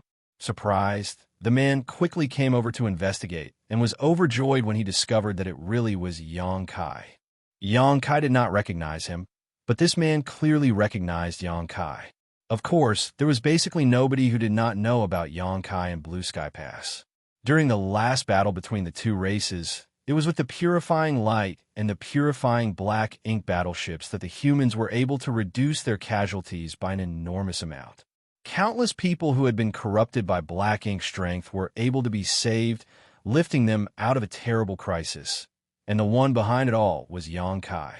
It could be said that there was one person in almost every single Blue Sky Pass battalion who had been saved by Xianxia, either directly or indirectly. After that battle, Xianxia's name soared in Blue Sky Pass, and there was not a single person who did not know about him. It was rumored that in recognition of his service, the army commanders jointly promoted him to squad leader, forming a new squad called Dawn that was not affiliated with any army or division and only reported directly to the army commanders themselves. There were many who wished to join Dawn, but Feng Ying was the one who chose all the members, recruiting only a few dozen of those who followed them back from the Black Ink clan's hinterland back then. Not a single person outside of that group was accepted. They would never have expected that Dawn squad would come all the way here, or that Xianxia would personally lead his squad over. After ascertaining that it was in fact Xianxia and Dawn, there was no need for them to check further. The cultivator who spoke earlier immediately gave Dawn permission to land at the forward base situated on the asteroid and even helped settle them in. Was it by the army commander's orders that Brother Yang came here? The Seventh Order Open Heaven Realm Master, who welcomed them, asked. Xianxia shook his head. "I came of my own volition. I heard that there was a lot of fighting going on here, so I thought I would come and earn some merits." The Seventh Order Master laughed at his words. "Can it be any easier for Brother Yang to obtain military merits? What need is there for Brother Yang to join the fight personally?" As he spoke, he noticed the battle traces left on Dawn's hull and asked in shock, "Were you already attacked?" Xianxia nodded. 2 days ago, we encountered an ambush from the Black Ink clan." The Seventh Order Master was shocked to hear that. The Black Ink clan actually circumvented our base to set up an ambush? How many enemies were there? And how strong were they? Xianxia gave him a basic rundown on the Black Ink clan ambushers that they encountered. The Seventh Order Master narrowed his eyes. That is a serious matter that must be reported to the commanders overseeing the base. We must deal with it quickly. Otherwise, another squad may be ambushed on their way here from the pass. Feng Ying cut in, "No need. The Black Ink clan ambushers have been wiped out, and they should be the only ones. We did not encounter any other enemies on our way here." The Seventh Order Master's jaw dropped open. Wiped out? All of them? To say that all of them were wiped out meant that not a single enemy had been able to escape. He could not help but look back at the light damage incurred by Dawn's warship and at Xianxia and the others, who were completely unharmed. He wondered what price Dawn had to pay in order to have wiped out an ambushing force of such a proportion. With the configuration of Dawn's squad, those ambushers would have been unlucky to encounter them and would surely be no match for them. But looking at Dawn's members, they all seemed utterly unscathed after that battle, which left him in a bit of a mystery. However, when considering how strong Feng Ying was, he soon relaxed. Even though Feng Ying was a Seventh Order Master like him, her name was well known across Blue Sky Pass. With her overseeing the squad, those Black Ink clan ambushers should not have been a match for them. Feng Ying did not dwell on the matter. Either way, the War Materials Hall would get all the information after they reported their military merits. She instead asked, "Which sirs are currently overseeing this base?" The Seventh Order Master composed himself and replied, "There are 4 Eighth Order Masters currently overseeing this forward base. Eastern Army Division Commander Xie Xiaoping, Southern Army's Division Commander Cha Hu, Western Army Division Commander Luan, and Northern Army Division Commander Su Bolian. However, Other than Division Commander Cha, the others are not currently present. If they were not in the forward base, that meant they must have gone to the resource collection area. The Black Ink Clan's remnants had not fully given up this area yet and were still locked in a struggle with the humans, so there were still territory lord around. If they were to deal with a territory lord, then an 8th Order human master had to be mobilized. This was also the reason why the 3 8th Order division commanders were currently away from the forward base. Yang Kai nodded. In that case, bring us to Division Commander Cha. Once one arrived at a forward base, registrations had to be made. While they were stationed here, they had to obey the orders of the 8th Order Open Heaven Realm Masters overseeing the base. The 7th Order Master was about to nod when a warship suddenly flew in from the distance. From a meandering and crooked path that it was flying in, it was clear that its propulsion array was damaged, and the glow of its shield was also extremely faint. Even though the warship was not close, the eyesight of everyone present was so profound that they were able to see the battle scars all over its hull. From these marks alone, they could deduce just how fierce a fight it had been in. Even though the hull of the warship was still intact, practically all of the arrays had been smashed and would have to be repaired before it could rejoin the battlefield. Despite the warship swaying left and right, it was still charging towards the forward base at a tremendous speed without any intention of slowing down even as it approached. On the deck, a cultivator was shouting for them to make way. It seemed that the damage to the warship's propulsion array was greater than usual, so much so that it could not even stop on its own. As the warship was about to crash on the ground, a figure leapt from its deck and stopped in front of it. With a roar, he circulated his energy and used his own body to cushion the impact. There was a grunt, and the man's body shook as he was forced to step back. Fortunately, many people from the forward base rushed over to help, eventually halting the warship. As soon as the warship landed, many artifact refiners and array masters who had been waiting on standby rushed over and began the repair work. Marshall Peak, Chapter 4996 Support. There were constantly people flying down from the deck, all appearing to be in a miserable state. Many of them were covered in blood, and their auras were weak, clearly arrows at the end of their flight. Without the shelter of the warship, this group of people would never have made it back from the battlefield alive. So it was fair to say that the warships had saved the lives of many, many humans over the years. It was no wonder why the Black Ink Clan coveted and despised warships so much. Without the warships, it would have been impossible for the humans to have been their opponents on the Black Ink battlefield. The higher order Open Heaven Realm Masters could put up a fair fight, but those 5th and 6th Order Open Heaven Realm Masters were simply unable to withstand the corruption of Black Ink strength for any appreciable amount of time. This often impeded them when they were fighting against Black Ink clansmen of the same order, making them unable to display their full potential. However, these warships were difficult to refine, as not just any artifact refiner could make one. As such, humans with special talents such as these artifact refiners, array masters, and alchemists were extremely well guarded. Generally, these talents would never set foot on the battlefield directly, eliminating the possibility of them falling to the fate of being corrupted by Black Ink strength and becoming Black Ink disciples. As far back as history went, the Black Ink Clan had never been able to refine their own warships due to their lack of aptitude in this area. Please follow me. The 7th Order Open Heaven Realm Master glanced at the scene before him before withdrawing his gaze and gesturing to Yang Kai and Feng Ying. The two nodded and followed him while the rest stayed to watch over dawning light. A short while later, inside a modest hall, Yang Kai and Feng Ying saw the 8th Order Open Heaven Realm Master overseeing this base. Cha Hu. This man was part of the Southern Army, and he was not very tall, but displayed an awe-inspiring might. When Yang Kai and Feng Ying entered, someone was in the process of reporting to him. Cha Hu listened quietly and gave an order before waving his hand, excusing this man. Yang Kai cupped his fist. Dawn Squad Yang Kai greets Division Commander Cha. Cha Hu looked at him and smiled. The army commanders let you out? I thought they would be more reluctant. Yang Kai responded with a serious expression. This junior made a bet with Army Commander Zhong Liang and won, so this junior was allowed to go out. Chahu raised his brow. Brother Zhong lost? He did not ask what their bet was, but no matter what, it must have been difficult for Yang Kai to have gained a victory over Zhong Liang. He tapped his fingers on the table for a moment before speaking. My thoughts on this matter differ from the army commanders. Since you have come to this forward base, then this king will treat you the same as anyone else under my command. You are expected to do the same as all the others stationed here. And if you do not obey orders, I will punish you without favor.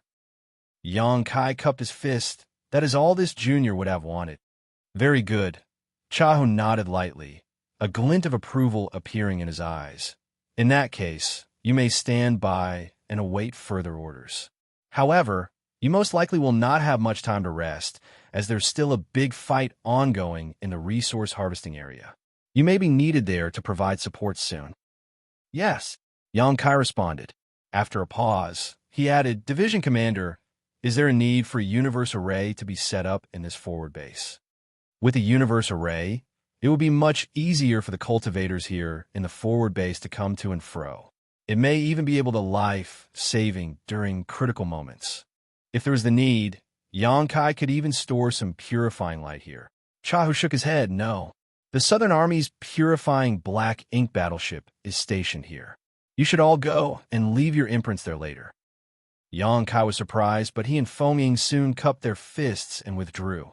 Yang Kai was a little worried about what would happen if the cultivators of the forward base were corrupted by black ink strength. After all, the chances of encountering the Black Ink clan here were high, and if the nearly destroyed warship they saw earlier was any indication, the fighting was quite intense. It was only now that he found out that they had a purifying black ink battleship at this forward base. So, it seemed that the other 3 forward bases should also have purifying black ink battleships available. This did make sense. If Yang Kai could make such considerations, then the army commanders and the division commanders would naturally be able to as well. There was no helping it in the past when they did not possess purifying black ink battleships, but now that they had such a weapon in their arsenal, they would naturally be put to good use. Now that they had purifying black ink battleships available at each forward base, the losses on the human side could be greatly diminished. Once they left the hall, a 6th Order Open Heaven Realm Master came forward to lead the way for them, telling them that they would bring Yang Kai and his squad to the purifying black ink battleship to leave their imprints. Yang Kai immediately summoned Dawn's members, and they all headed out together. The purifying black ink battleship was located in a secluded area that was surrounded by all kinds of barriers and even heavily guarded by powerful masters. Unless a large-scale Black Ink clan army were to attack, this place would remain safe. If in the event that they did encounter a battle and found themselves powerless to resist, then someone would naturally take the purifying black ink battleships back to Blue Sky Pass. Chahu was not only here to oversee and guarantee the safety of the forward base, but also to protect this vital war asset. Within moments, Dawn Squad's members left their imprints on the purifying black ink battleship. With that, as long as they were within a certain range, they could return to it by activating the Universe Transference Law. However, although the Universe Transference Law was easy to perform, it did have some drawbacks.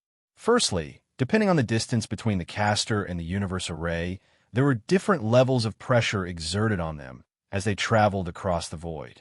The further the distance, the greater the pressure. If the distance exceeded the limit which one's body could withstand, then even if they were transported back, there was the great possibility that they could be injured or even killed by being crushed by the force of the void. Such events were not completely unheard of in the 3,000 worlds. Broken or crushed bodies have been transported back to universe temples in the various great territories after having been shredded and pulverized by the terrifying pressure of the void. Such corpses were transported over vast distances that greatly surpassed the limits which they could withstand. However, the Open Heaven Realm Masters on the Black Ink battlefield were all in the 5th Order at the very least, so they could withstand being teleported over 1 billion kilometers without much issue. The other major issue with using the Universe Transference Law was the time required to activate it, and the fact that one could not be disturbed while trying to perform it. This was also the biggest drawback of the Universe Transference Law. During a life-or-death battle, Even a moment's hesitation could be fatal. So who would have the time to perform the universe transference law? Once activated, this secret technique would take at least 3 breaths of time to be fully executed, and the lower one's cultivation was, the longer it would take to complete. For that reason, even if a cultivator were to encounter danger, it was often the case that they would not be able to cast universe transference law to successfully escape. The only way for them to escape from danger was to try and buy some time for themselves. In contrast, Xianxia's instantaneous movement was a much more practical secret technique to use in combat, as there was no delay in activating it. However, Xianxia was the only one who could use instantaneous movement, and the distance that he could move was incomparable to the universe transference law, so there were advantages and disadvantages to both. The Sixth Order Master who led Xianxia and his squad to the purifying black ink battleship, so they could leave their imprints, then brought them to an open space in the forward base and pointed to it, saying, "This place will be your camp from now on. When you're not assigned any tasks, you may rest here. I still have other matters to attend to, so I will excuse myself." Saying so, he turned and left. Looking at the empty patch of land, Xianxia and the others all looked at each other somewhat blankly. However, Feng was unperturbed and snapped. "What are you all staring at? Get to work."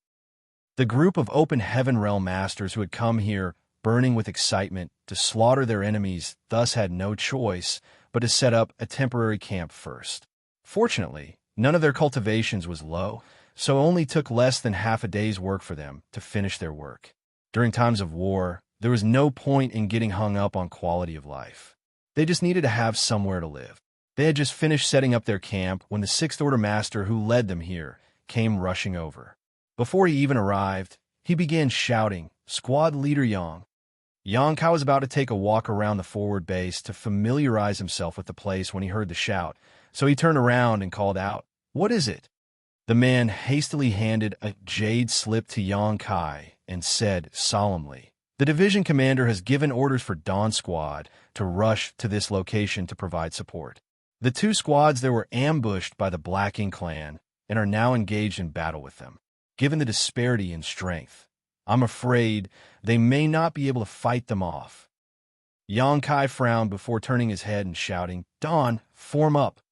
The scattered squad members all immediately flew over.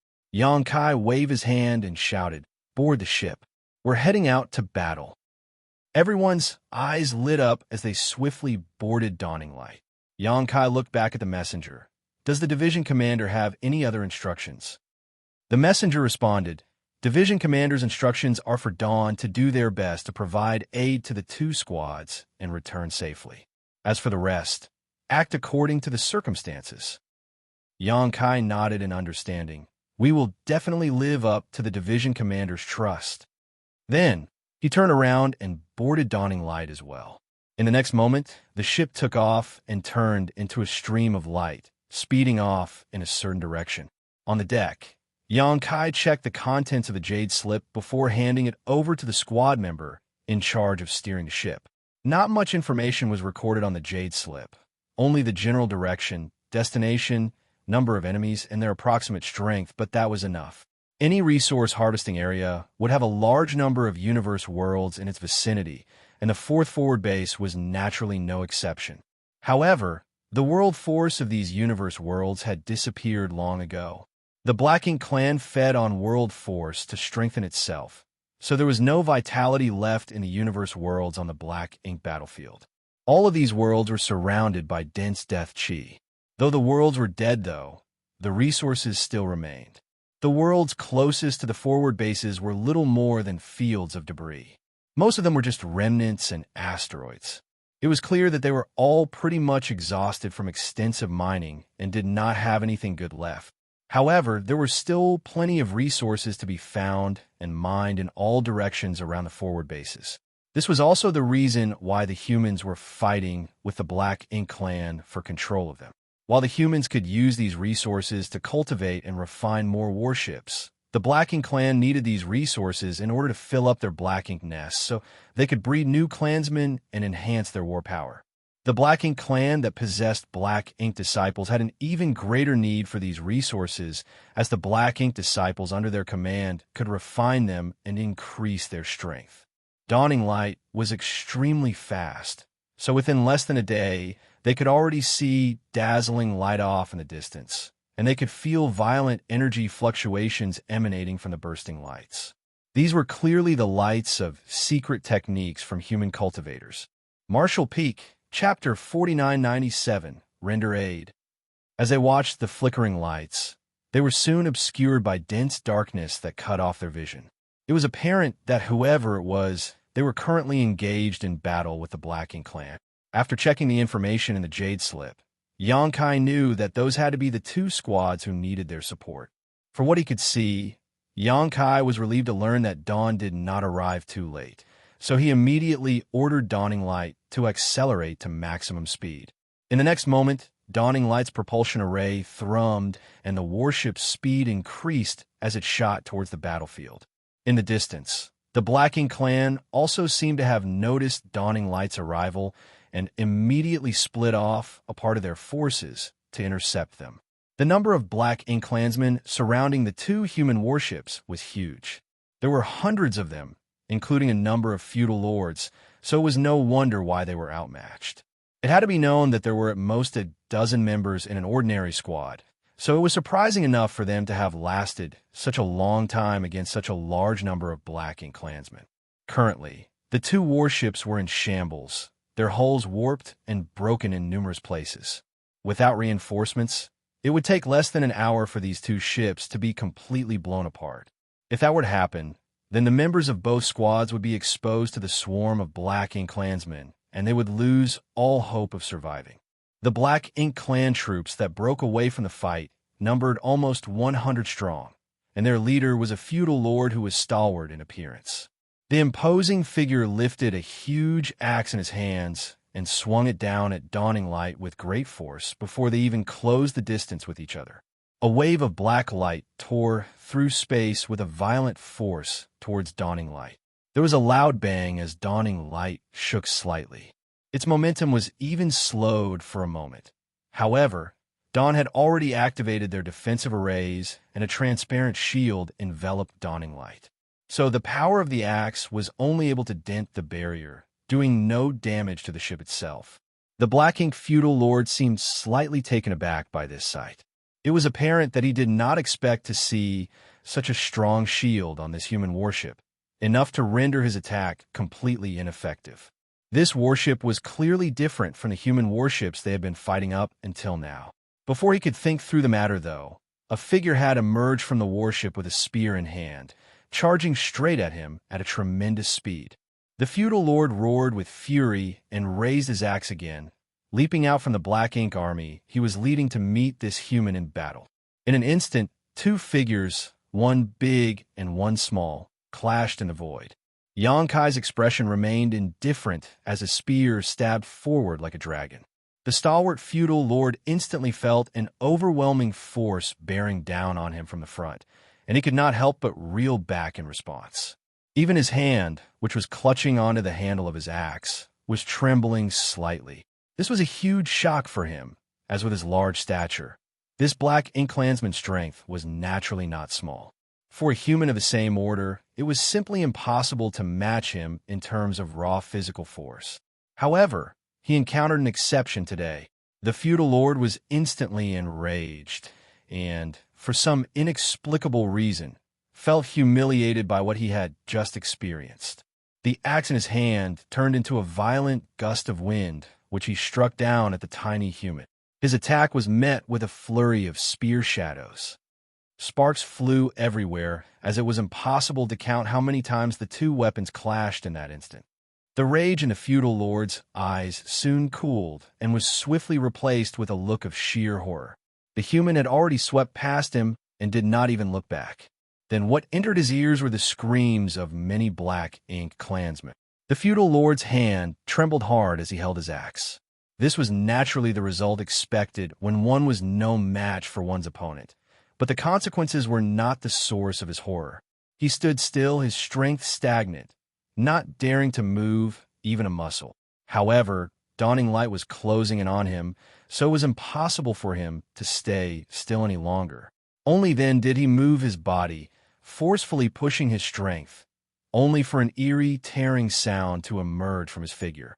In the next instant, black blood exploded from the feudal lord's large body, and his aura rapidly deflated. During that brief clash, his opponent's spear not only blocked all of his attacks, it even left numerous wounds on his body. When he focused all his attention on suppressing these wounds, it was possible for him to keep his injuries sealed. However, the moment tried to move, all his injuries burst out at once. What kind of monster did I just face? In all his years of fighting with humans, he had never once crossed blades with such a terrifying opponent. From the aura his enemy gave off, he was indeed in the seventh order human master, which was equivalent to his own cultivation as a feudal lord, yet their strengths were simply incomparable. He would not have believed it if he had not experienced it for himself. He had no time to think, though, before dawning light had drawn close to him.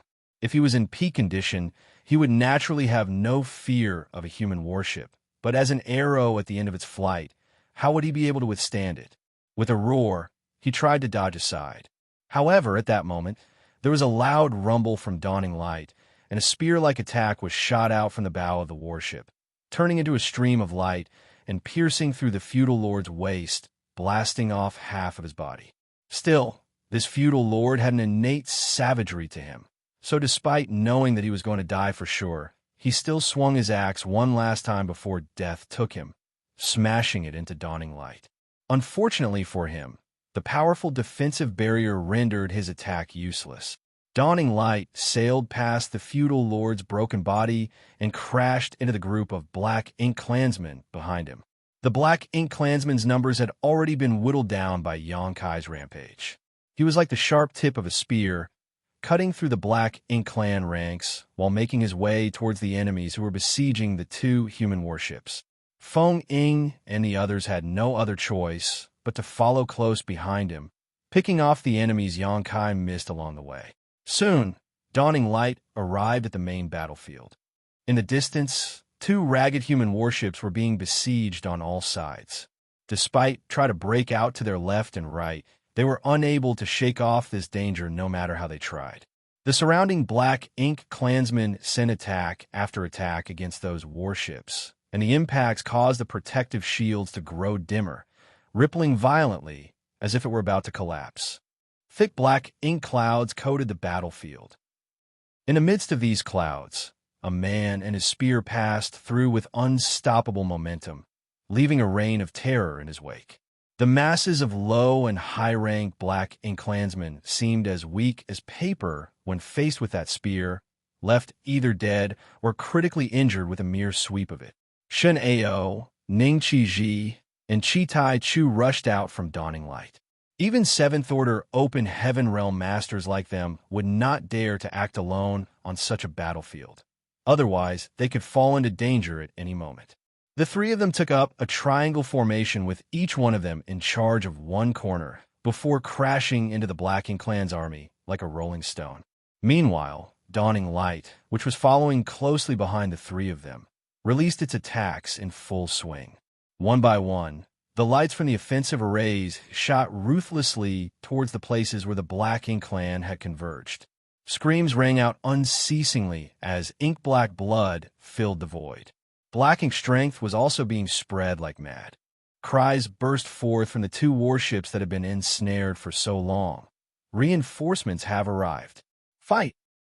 The human cultivators who had been trapped on the two warships had been holding in their anger all this while. Now that they had seen the reinforcements, their spirits were instantly lifted and they let out what little strength they had left, joining forces with their allies to strike down the enemy forces. Black Ink clansmen were slaughtered rapidly in the ensuing frenzy. Though their numbers were many, they only had 4 feudal lords, one of whom had already been all but killed by Xianxia earlier. The remaining 3 feudal lords were all caught up dealing with dawning light, as well as Shen Ao and the others, unable to extricate themselves. Meanwhile, Xianxia dealt with the rest of the Black Ink clansmen weaker than the feudal lords. After advancing to the 7th Order, Yang Kai's strength increased tremendously. These black ink clansmen, who were at most on par with mid-rank open heaven realm humans, were no match for him. Everywhere he went, black ink clansmen were cut down like weeds. In just half an incense stick of time, more than half of the black ink clansmen had been eradicated, and the void was filled with ink-black blood and severed limbs, creating a horrific scene. As a result, a large gap opened up in the otherwise impenetrable encirclement. The two warships that had been trapped for so long saw their opportunity to escape, and with Dawning Light's coordination, were able to retreat from battle and head back towards the forward base. Yang Kai's battle continued. He raced back and forth, killing black ink clansmen, his body soaked in black blood. After witnessing the terror of his might, the surviving black ink clansmen dared not engage him, scattering like birds and beasts before he could even get close. After a few moments of this slaughter, Yang Kai turned his head and saw that there was no longer anyone else around him. On the other hand, he saw Xianxia fighting with a feudal lord not far away. Even though it seemed like he had the upper hand, their difference in strength was not great. It would be easy for Xianxia to defeat this feudal lord, but killing him was another story entirely. In an instant, Yang Kai appeared by Xianxia's side and thrust his spear towards the feudal lord. The feudal lord had long seen Yang Kai's terrifying strength, and his heart froze when he saw him mysteriously appear. Raising the huge sword in his hand, he tried to parry Yang Kai's thrust. Hong. The large body of the feudal lord trembled as he felt his hand almost being ripped apart. With a great roar, he concentrated all his strength into his weapon, trying to suppress the tiny human opponent in front of him. Much to the contrary, there was only cold indifference in Yang Kai's eyes. The spear in his hand remained steady and unmoving, but space principles rippled out, freezing the space around him in an instant. The feudal lord's roar was caught in his throat, while Xianxia took the opportunity to swing his sword.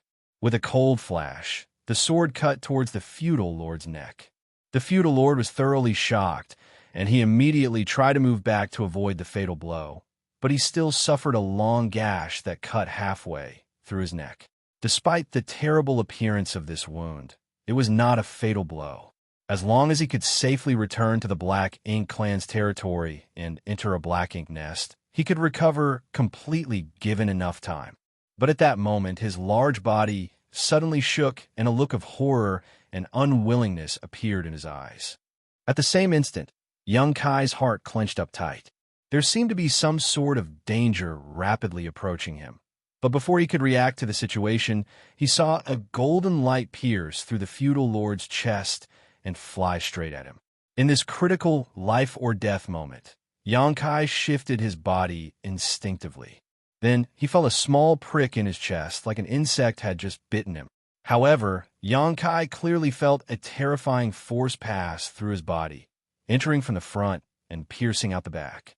His body flew backwards involuntarily, and a violent force shook his 5 viscera and 6 organs, causing him to cough up a mouthful of golden blood. Martial Peak, Chapter 4998, Powerful Arrow. What they just encountered on this battlefield was so sudden that nobody expected it. Even Yang Kai, who had been attacked, did not notice the attack until it appeared right before him, and that was why he was caught unprepared and suffered a big loss. The feudal lord whose body was pierced through by the golden bolt did not die immediately, but he no longer had the strength to continue fighting. He did not even have the strength to escape and could only turn his body back with difficulty to look in a certain direction, a look of hatred filling his eyes as he muttered, "Trivial Black Ink disciple.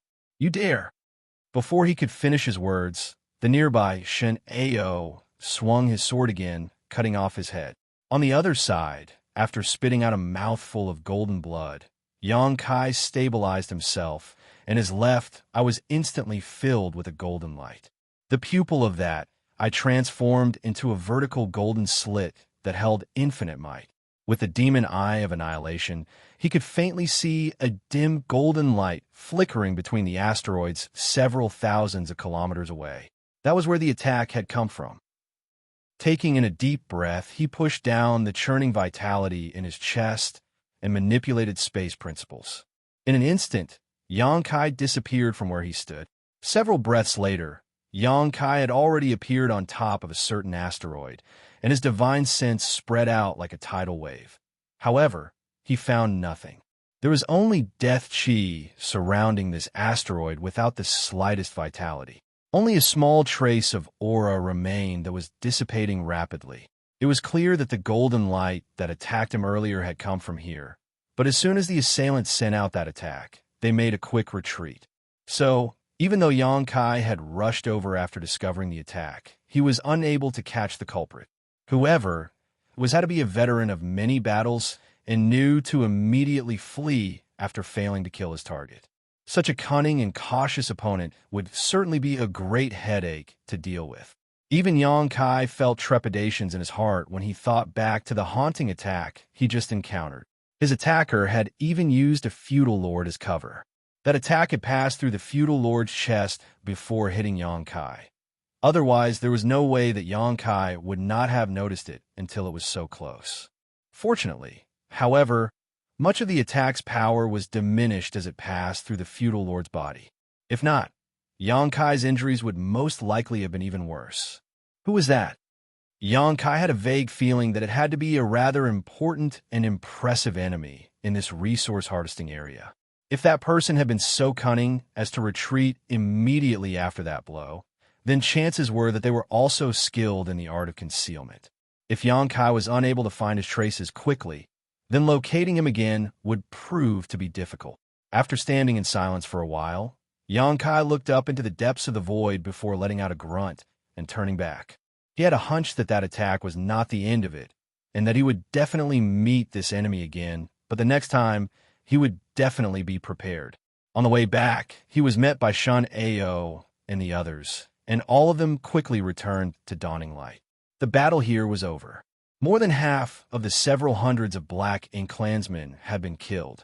Out of the 4 feudal lords, Xianxia killed one alone and teamed up with Xianxia to kill another. While he was chasing the sneak attacker, Dawning Light worked together with Chitai Chu and Ning Qiji to kill another. When the last feudal lord saw how bad the situation had become, he immediately fled, along with some of the Black Ink clan stragglers. However, their numbers were not that high, only around 100 or so in total. Dawning Light did not pursue them. Even though they were capable of killing them all, their priority was to escort the 2 battered warships back to the forward base. So, on Feng Ying's orders, the 3 warships ceased combat. When Xianxia returned, the commanders of the 2 warships were thanking Feng Ying. These 2 7th-order Open Heaven Realm Masters were both squad leaders, but their auras were both quite weak. They were clearly both extremely exhausted. When they saw Xianxia return, the 2 squad leaders naturally began another round of thanks. If it had not been Dawning Light's quick arrival today, then the situation would have been disastrous for everyone aboard the 2 warships. In fact, with the strength of their 2 squads, they were no match for the Black Ink clan attackers. The reason why the Black Ink clan had ensnared them but kept them alive was undoubtedly because they wanted to transform them into Black Ink disciples, which also gave them some breathing room to persist until dawn arrived. "Squad leader, are you all right?" Feng Ying asked anxiously when she saw Xianxia return, looking slightly pale. Xianxia waved his hand. "I'm fine." Even though it was not a light injury, it did not harm his foundation, so it couldn't be considered serious. "That should have been someone from Divine Feather Paradise," Feng Ying said with a grave look on her face. She had seen when Xianxia was struck by the sneak attack earlier. A golden arrow made use of a feudal lord as cover in order to land the hit just as Xianxia and the feudal lord were fighting. Whether it was the timing or the angle, everything was perfect. Such skill was something only achievable by someone from Divine Feather Paradise. Xianxia nodded. "I guessed as much." Many cave heavens and paradises had their own unique characteristics. For example, Bright King Cave Heaven's cultivators focused on body tempering.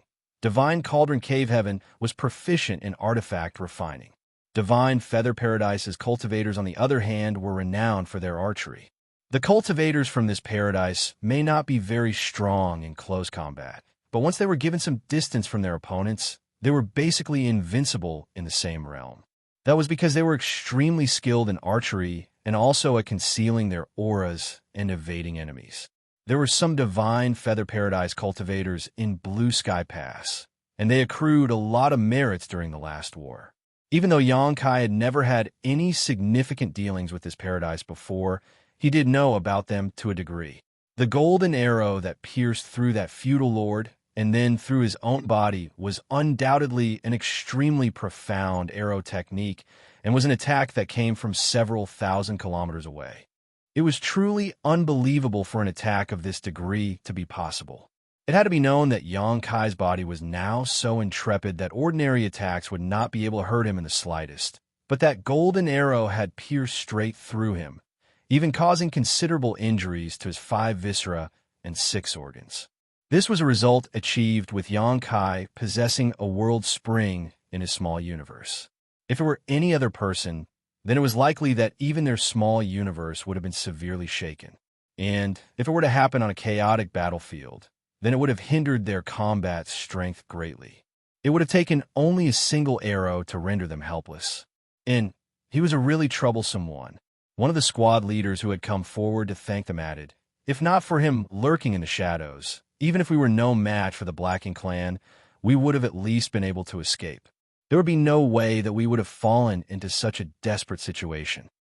The warships on the human side could still run away if they were to encounter superior enemy forces that they could not deal with, but only if they weren't overly damaged.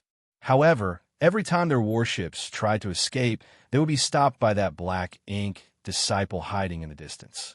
Both of the warships were damaged in many places from the attackers' arrows, causing them to end up in the desperate situation they were in. Fortunately, Dawn was able to arrive in time to provide them with support and resolve the dangerous situation. Xianxia frowned. "There's something I don't understand." "What is it?" Feng Ying asked him. If he attacked us, that meant that he was a Black Ink disciple. However, if he was a Black Ink disciple, how could he kill that feudal lord? The last blow passed through a feudal lord's body before it hit Xianxia. Xianxia had lived among the Black Ink clan for 2 years, so he knew very well about the position of Black Ink disciples in the Black Ink clan. Generally, no matter how strong they were, Black Ink disciples had an innate reverence towards the Black Ink clan.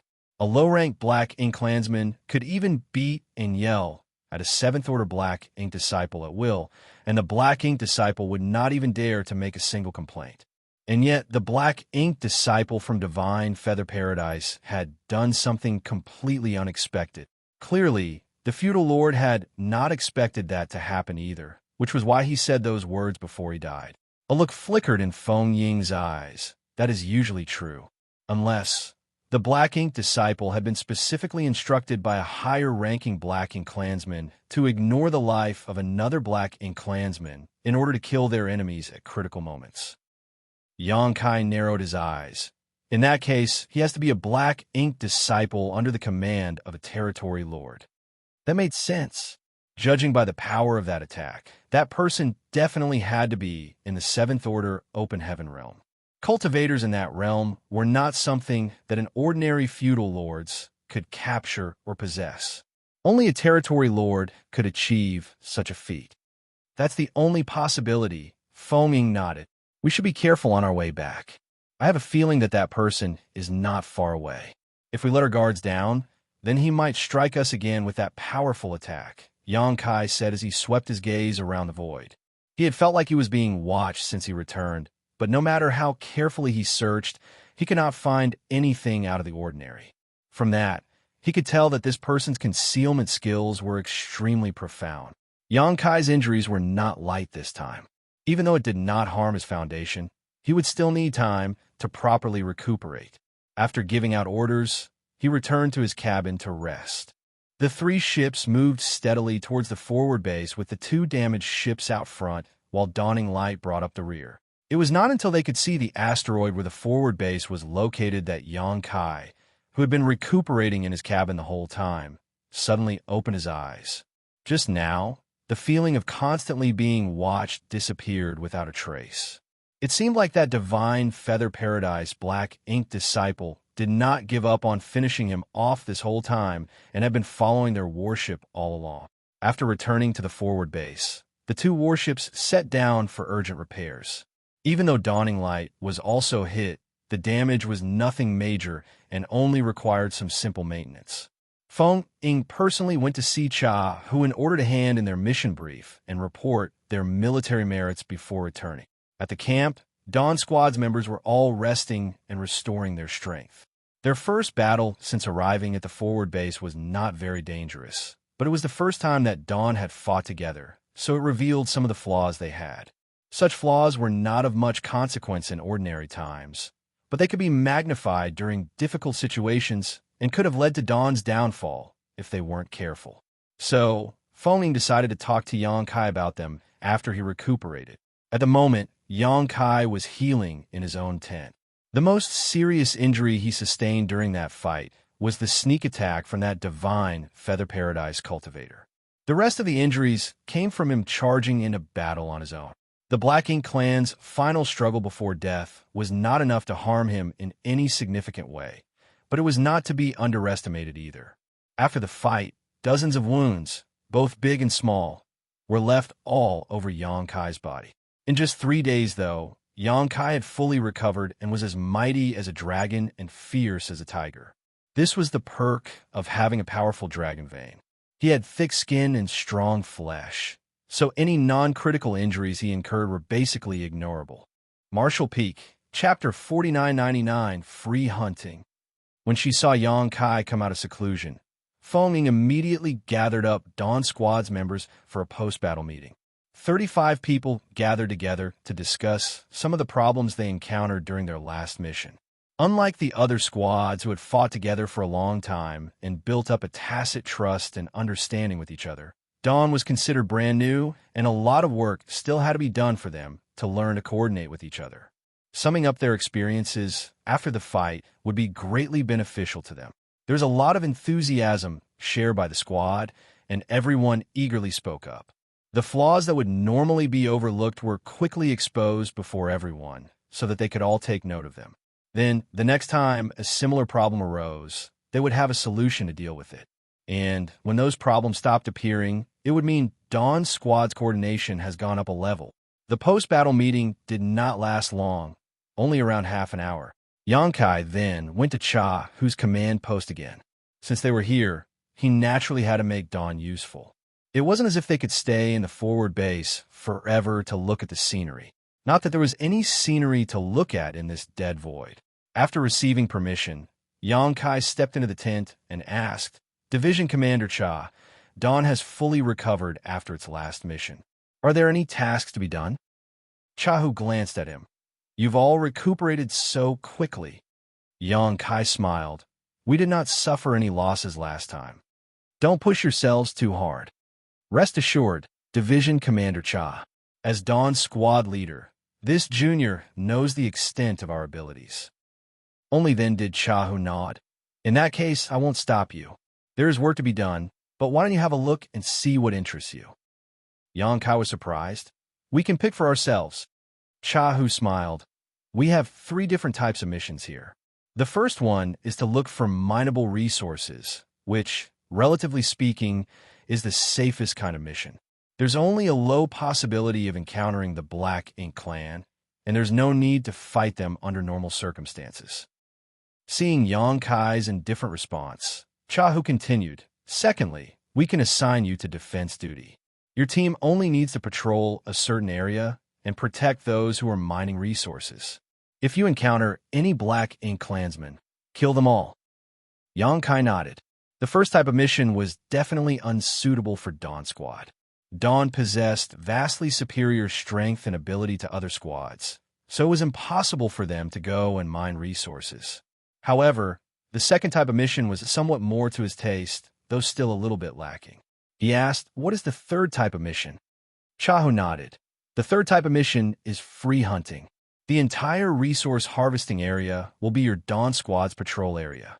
Wherever you find Black Ink clansmen will be wherever you go. If there are no Black Ink clansmen around you, you can actively seek them out. If another squad calls for help and you are close, then you must go to their aid as soon as possible." Yang Kai answered decisively. "Then, we will take on a free hunting assignment. Compared to the second type of mission, there was certainly more freedom for them if they chose free hunting. They would not be limited to a certain region. However, it would also increase the chances of them meeting Black Ink clansmen by a large margin, which was exactly the type of task that Xianxia and Dawn were hoping to get. Chahu seemed to have long expected this answer, so he took out something resembling a crystal orb and handed it to Xianxia. "Bring this with you." "What is this?" Xianxia asked in puzzlement. "It is a specially refined communication artifact. Every squad has one. Even in the midst of danger, this artifact can be relied on to send out messages, and one can also receive messages from other squads requesting help using it, as well as identify their position and distance." Xianxia raised his brow. "This is a good thing.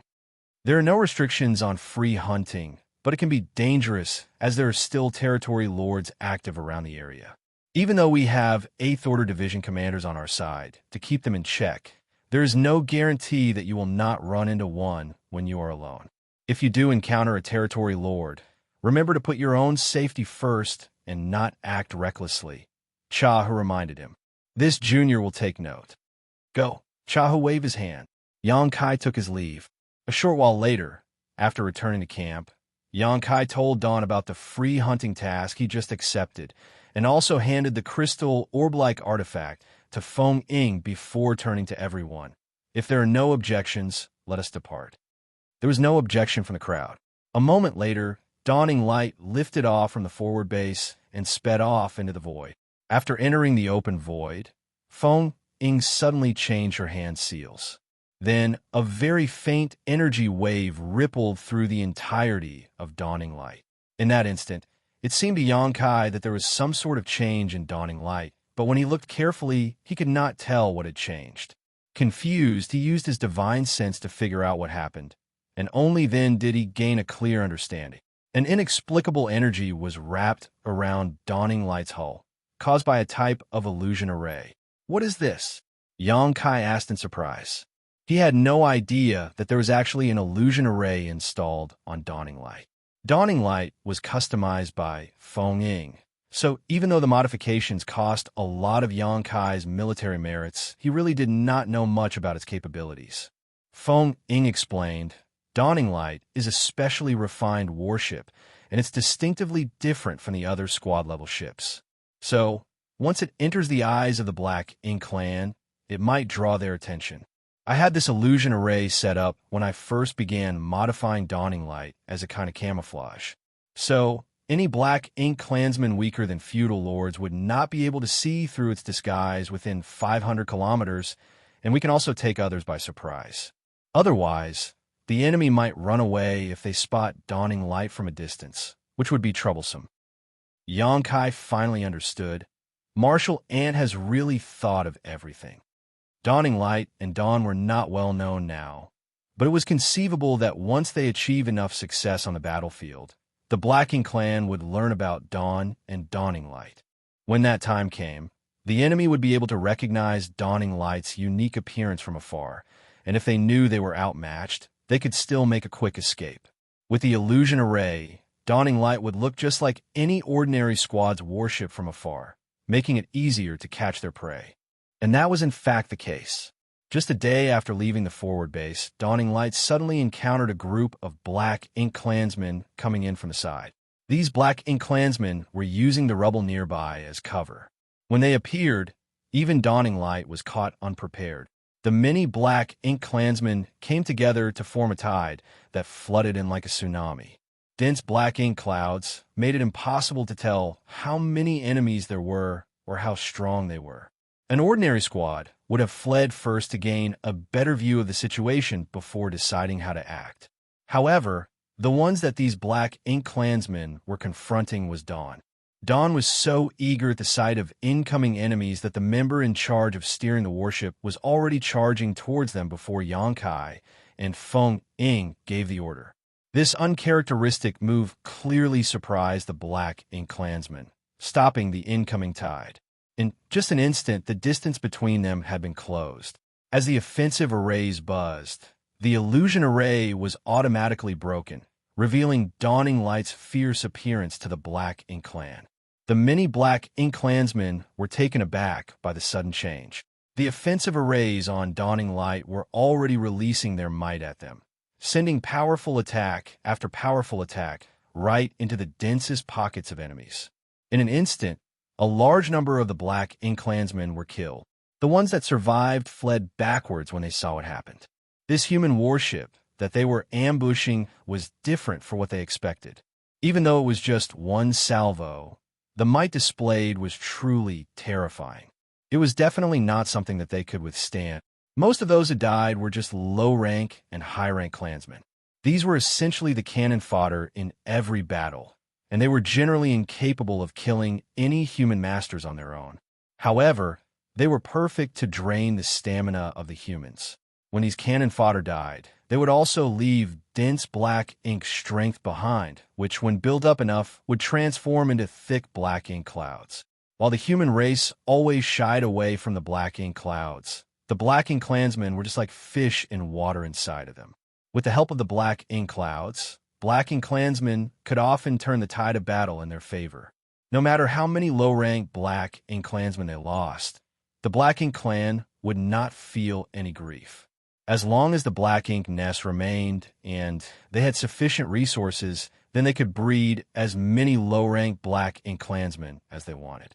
So, whether they were attacking human territories or fighting for the resource harvesting areas, large numbers of low-rank Black Ink Clansmen could be found in every Black Ink Clan squad. It seemed dying was the only thing they excelled at. Dawning Light's single round of fire had wiped out almost all of the Black Ink Clan squad's low-rank Black Ink Clansmen.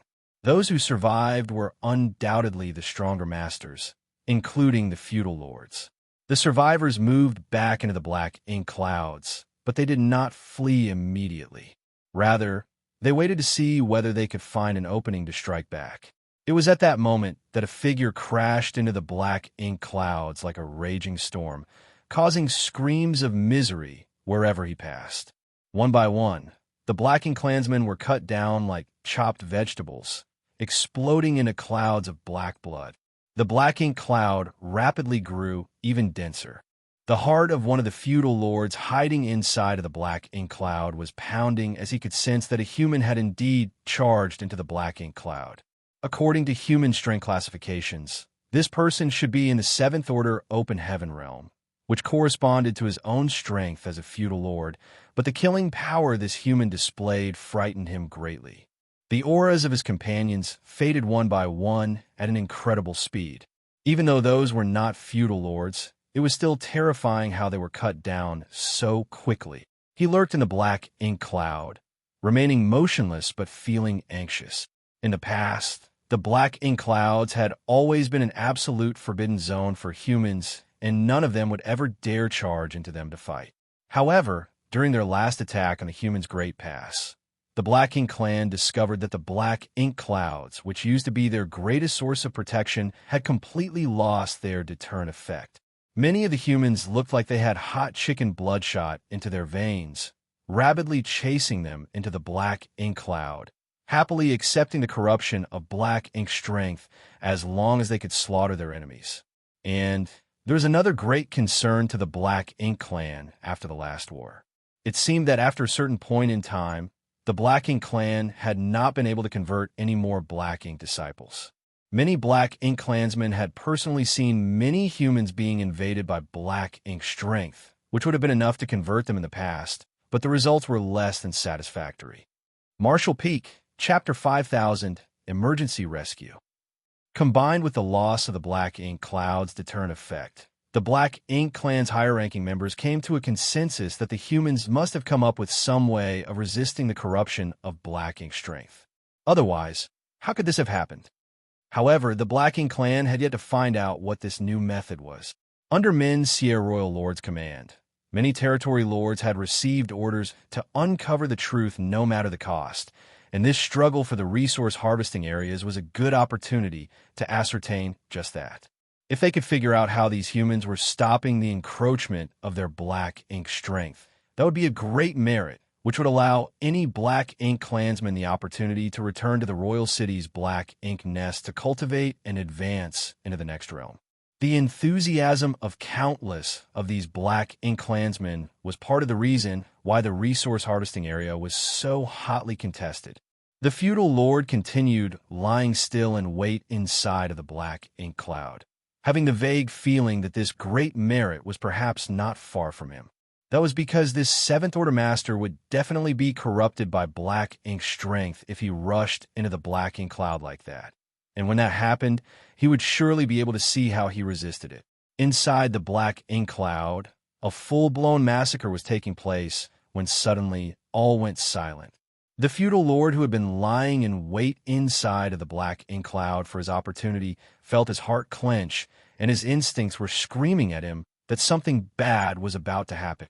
In the next moment, he felt a huge suction power coming from where the human was standing, and the dense black ink cloud was being pulled in, converging towards him. The feudal lord was delightfully surprised at first, but that surprise soon turned to shock. He was delighted that this seventh-order master had actually taken the initiative to open a portal to his small universe to suck in the black ink cloud. Would that not mean that he was going to be converted into a black ink disciple very soon? But the feudal lord was soon anxious because once the black ink cloud was swallowed up, he would have nowhere to hide and would instantly be exposed to the enemy. Where did this human come from? And how could he act so recklessly?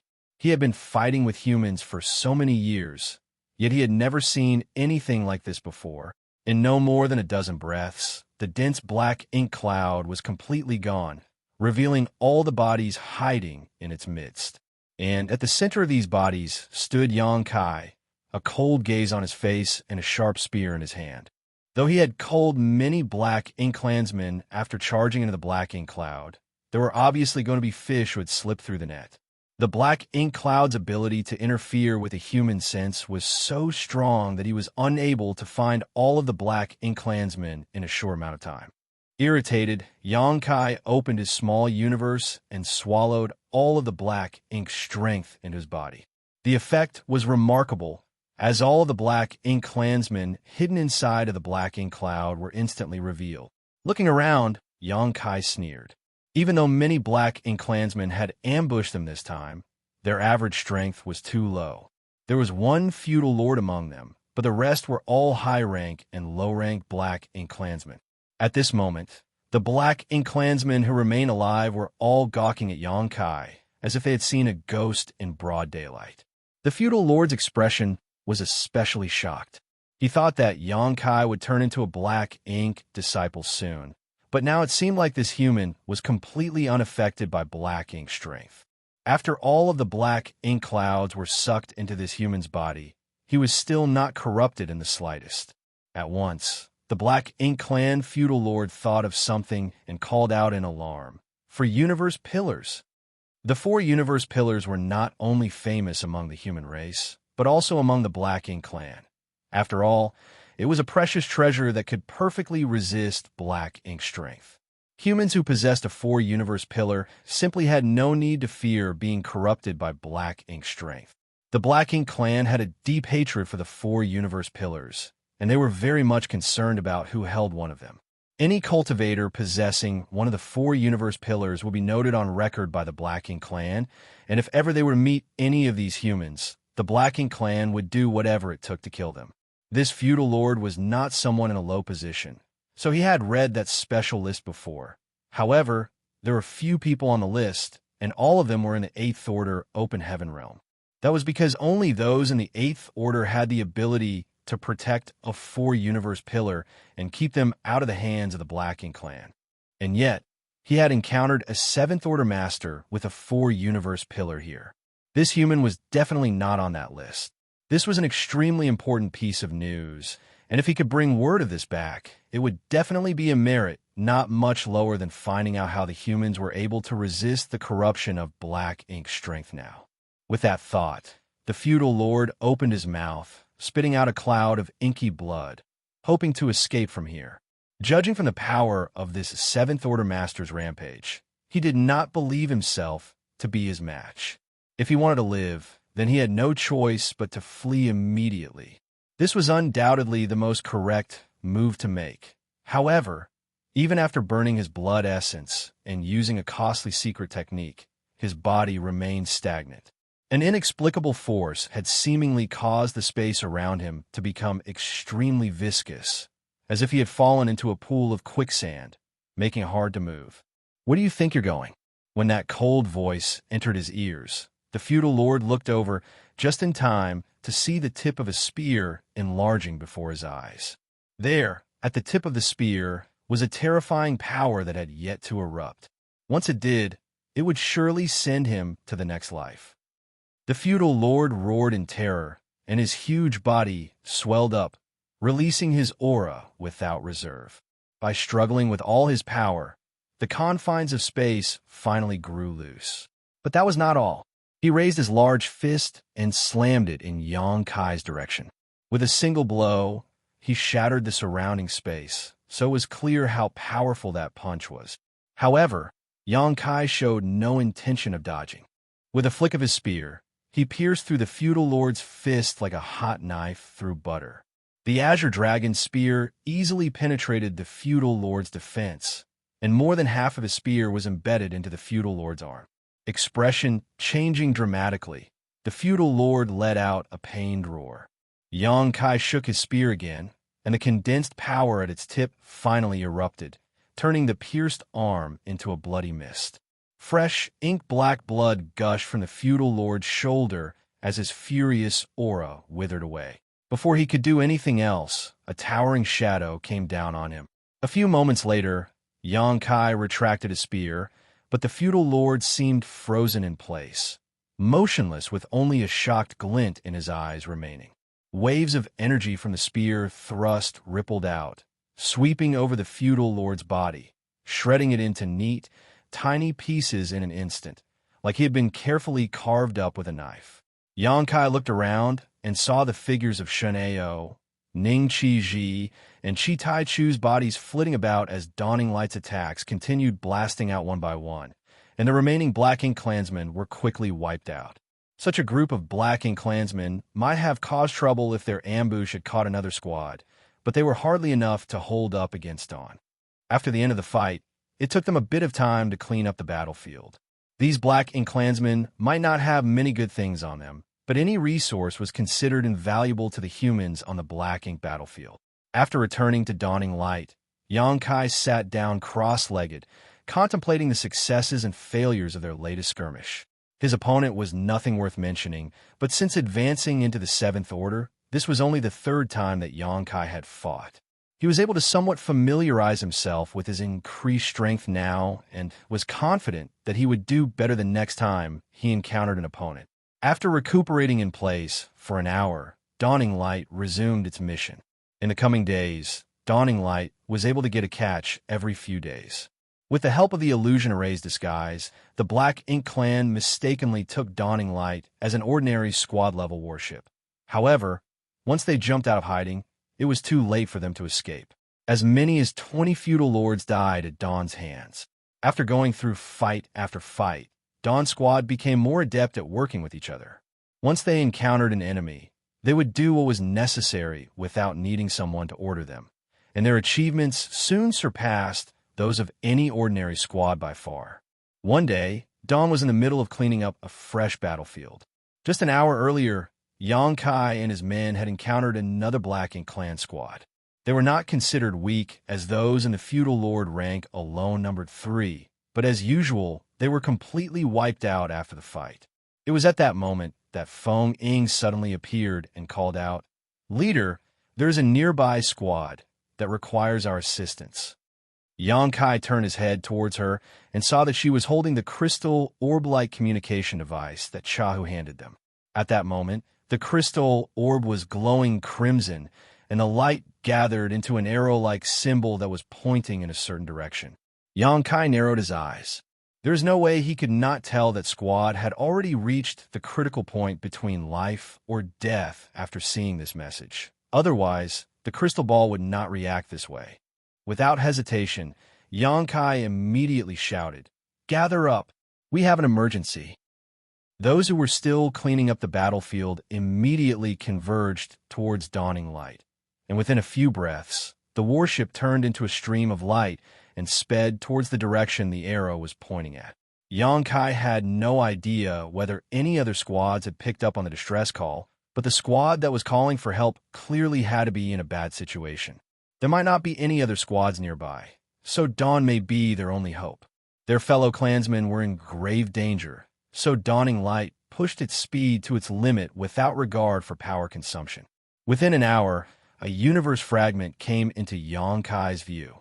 At that moment, bits of light could be seen flickering at a certain spot around the universe fragment. It was clearly the light coming from human secret techniques. Beyond that glow, dense black ink clouds were threatening to envelop them. There were 7 or 8 human cultivators madly wielding their powers, trying to stop the black ink clan's advance. But no matter how hard they tried, the enemy's momentum was unstoppable. Once the black ink clouds fully enveloped them, they would surely be corrupted by the black ink strength. And if they would be corrupted by black ink strength in such a place, they would undoubtedly be converted into black ink disciples. These cultivators must have been part of a squad, but their numbers were clearly off. Some members must have been lost already, and Yongkai did not see their worship either. In this case, there was only one possibility, and that was that the squad's worship had lost its functionality or simply been destroyed. Without the warship's protection, the human cultivators would surely be at a disadvantage as they faced off against the black ink strength, and that was how they ended up in such a desperate state. He did not see any black ink clansmen, so they must be hiding inside of the black ink clouds, constantly pushing their black ink strength closer to the humans. Every now and then, attacks would appear, directed at the humans, keeping them trapped here with no opportunity to use the universe transference law to escape. Martial Peak, Chapter 5001, Another Sneak Attack. The drawbacks of using the universe transference law were too great, and it had to be performed under extremely stable conditions. Right now, at a critical point between life and death, how could any squad member still be able to use the universe transference law? The only thing they could do was make a desperate attempt to resist by relying on their positional advantages under the leadership of the 2 7th-order Open Heaven Realm Masters in their squad. It was also fortunate that this squad had 2 7th-order Masters. If there had been only one of them, then they might not have held on this long. The Black Ink clansmen were all hiding themselves in the Black Ink cloud and using it as a cover as they came in and out to attack occasionally, or they would use secret techniques to stir things up for the human cultivators from within the cloud. As time passed, the circle formed by the Black Ink cloud was rapidly shrinking, leaving the human squad with no place to retreat. It was at this point that dawning light came to their rescue. The Black Ink clansmen inside of the Black Ink cloud had clearly noticed dawning light's arrival. As a certain part of the Black Ink cloud stirred, a few dozen Black Ink clansmen emerged, led by one with a ferocious appearance and emitting an aura from top to bottom that clearly belonged to that of a feudal lord. The imposing feudal lord, armed with a huge spear, was clearly intent on intercepting dawning light. As they continued drawing closer, dawning light's camouflage suddenly dissipated, revealing its true appearance. After having suffered so many losses to this unique warship, the Black Ink clan forces had naturally become aware of it, and that their forces were frequently wiped out once this powerful human squad was encountered. This feudal lord was well informed and had naturally heard about the rumors concerning dawn and dawning light.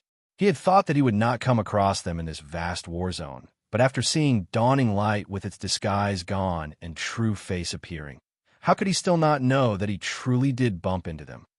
When he thought of the rumors, the feudal lord did not dare to confront them and immediately retreated back into the Black Ink cloud. The Black Ink clansmen that had rushed out with him were all relatively weak, so they were slightly slower to react. When they saw their feudal lord retreating without a fight, they could not even figure out what happened before dawning light's terrifying attack struck them. Each attack was so powerful that it was not something that these high-rank and low-rank Black Ink clansmen could resist.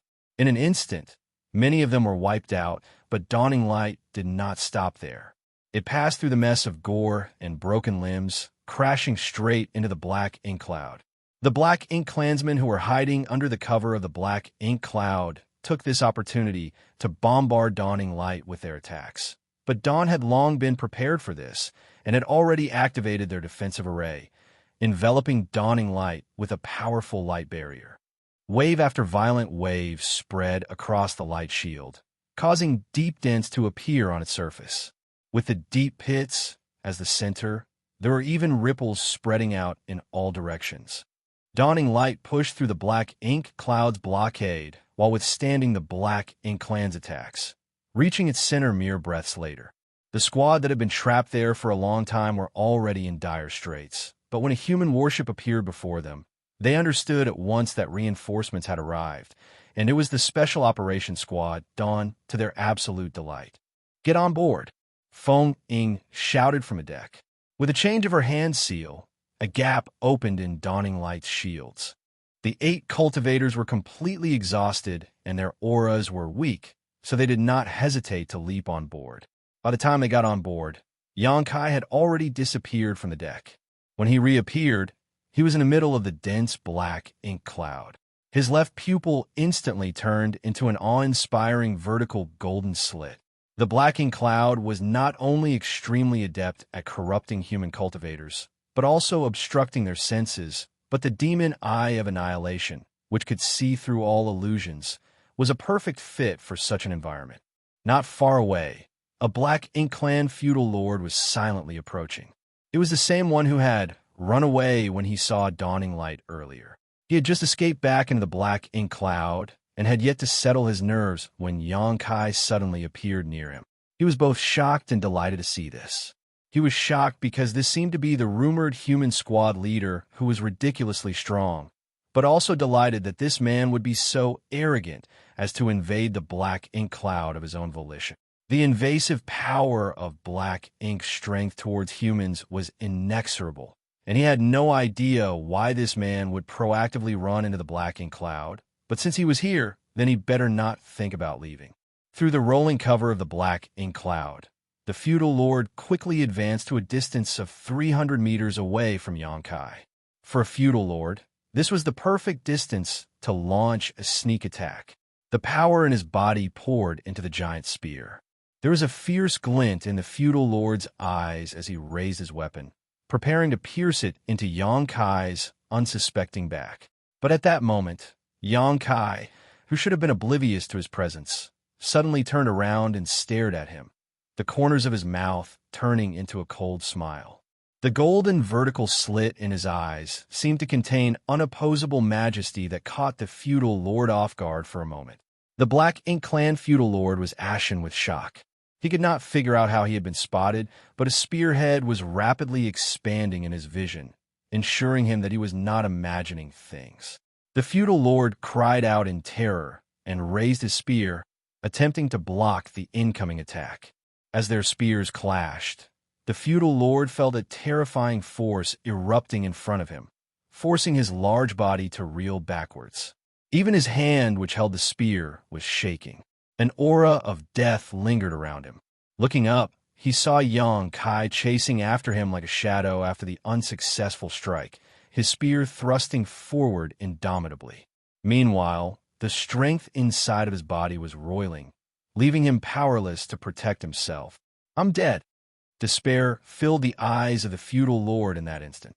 He had heard about how strong this human squad leader was, and it was said that only a territory lord could defeat him. However, those were just rumors he had heard, and it was only now that he was facing him head-on that he understood that it was not just empty gossip. True enough, this level of strength was not something that a feudal lord could withstand. At the very least, 4 or 5 feudal lords would be required to besiege this man to have some chance of beating him. As the Black Ink Clan feudal lord was about to die under the Azure Dragon Spear, Xianxia's expression suddenly changed, and as if he were possessed by a ghost, he stopped in place and brandished his spear out in front of himself. An extremely faint golden light appeared, breaking through the black ink cloud. The attack came from outside and struck the Azure Dragon Spear with a loud bang. After the strange noise sounded, Xianxia was pushed back by a huge force, and his body retreated hundreds of meters before he could steady himself. When he was able to check, he saw a tiny scratch on the Azure Dragon Spear, which had been left by the attack earlier. If Xianxia had not reacted quickly and protected himself with his Azure Dragon Spear, the sneak attack would have gone right through his chest. It's that guy. Xianxia's lit up with a frightening glare. He had been keeping an eye out for this black ink disciple from Divine Feather Paradise since the last time they met, but unfortunately, his search had not been fruitful. However, after being ambushed once, Xianxia made sure to keep a part of his focus on his surroundings during every fight in order to ensure that something like that never happened again. It wasn't until just now that the feeling of being watched appeared again, and sure enough, that guy took advantage of the moment when he was fighting with the feudal lord to deliver another blow. If Xianxia had not been prepared for it, then he might have gotten caught by this attack again. Though it was unlikely to kill him, the injury Xianxia might sustain from it was definitely not going to be light. The first time he was attacked, Xianxia was caught unprepared and allowed his arrow to pierce right through him. Then, when he tried to pursue his attacker, he had completely lost sight of him. Now that he was prepared, how was he going to let that man get away again? As soon as he steadied himself, though, another golden light struck his way, but this time, the golden light came from the opposite direction compared to before. If that previous sneak attack came from the front, then this one came from the back. There's two of them. This second attack was not aimed at him, though, but rather at Dawning Light. Dawning Light had also sustained a lot of attacks when they rushed into the black ink cloud. Even though their light barrier did not break, it had grown noticeably dimmer. With that one attack, the light barrier surrounding Dawning Light actually shattered to pieces, which showed just how powerful it was. On the warship, all three of the cultivators in charge of controlling the defensive array grunted and coughed up blood, their faces turning pale. The defensive array that they had been in charge of had been broken, resulting in them suffering some of the backlash. What's more, the array itself was damaged, so it was clear that it could no longer be used. However, Xianxia's attention was not on Dawning Light. There was more than one defensive array installed on Dawning Light, so they could temporarily compensate for the destroyed one. At the second blow, Xianxia had already rushed over in a hurry, not even wasting time to kill off that black ink clan feudal lord who was in front of him. Previously, he let the sneak attacker get away because he was unprepared, but if he still let him get away even though he was ready for him this time, then it would be a disservice to the Tao of Space that he had been cultivating for so many years. There were not two attackers, only one. The second attack was a secret technique the attacker used in order to confuse Xianxia. It was clear that the attacker was also extremely wary of him and feared that he would chase after him. As space principles surged, Xianxia disappeared from the battlefield in an instant and arrived at a nearby universe fragment. The place seemed empty when he looked around, but there were obvious traces of a weak aura left behind. He just left. Just like last time, the attacker left immediately after his attack failed. This guy's wariness was simply impeccable. Only, Xianxia could not figure out what sort of secret technique it was that this person used that enabled him to run away so quickly. In front of space principles, distance was no obstacle at all, so could it be possible that his opponent was also proficient in space principles? If that were the case, then this would be very troublesome to deal with, and it reinforced Xianxia's idea that he had to capture this hidden ambusher no matter what. Martial Peak, Chapter 5002, I'll take your surname if I let you run again. Under the view of his demon eye of annihilation, the faint traces that remained in the void that were almost imperceptible were revealed. These traces were clearly left behind when the attacker left. Xianxia was about to move to pursue him when an obscure pattern suddenly lit up at his feet, followed by a shattering noise coming in from all directions that instantly enveloped him. The many attacks were the power erupting from a killing array, converging into the shape of wind blades that were cutting towards Xianxia's direction as their center. It seemed that the attacker had anticipated that Xianxia would investigate this place and had set up the spirit array here in advance. Hong hong hong. The attacks erupted with a series of loud noises. Xianxia was able to escape without much injury, but not without looking like a mess. His face was also livid. The sneak attacker was an archery master, and although he had some knowledge of the Tao of spirit arrays, he was not very proficient, so the spirit array that he set up was not very strong. Even if Yangkai just stood in place, the killing arrays would hardly be able to do anything to him. However, it succeeded in disrupting his pursuit. To be tricked to such an extent by this person also left Yangkai very annoyed. It felt like his intelligence was being crushed by someone else, and it left him feeling a little defeated. It could be seen that whether it be in terms of cunning or methods, his attacker was first class. But that was not all. After rushing out from the killing array, Yangkai was greeted by 3 golden lights speeding his way.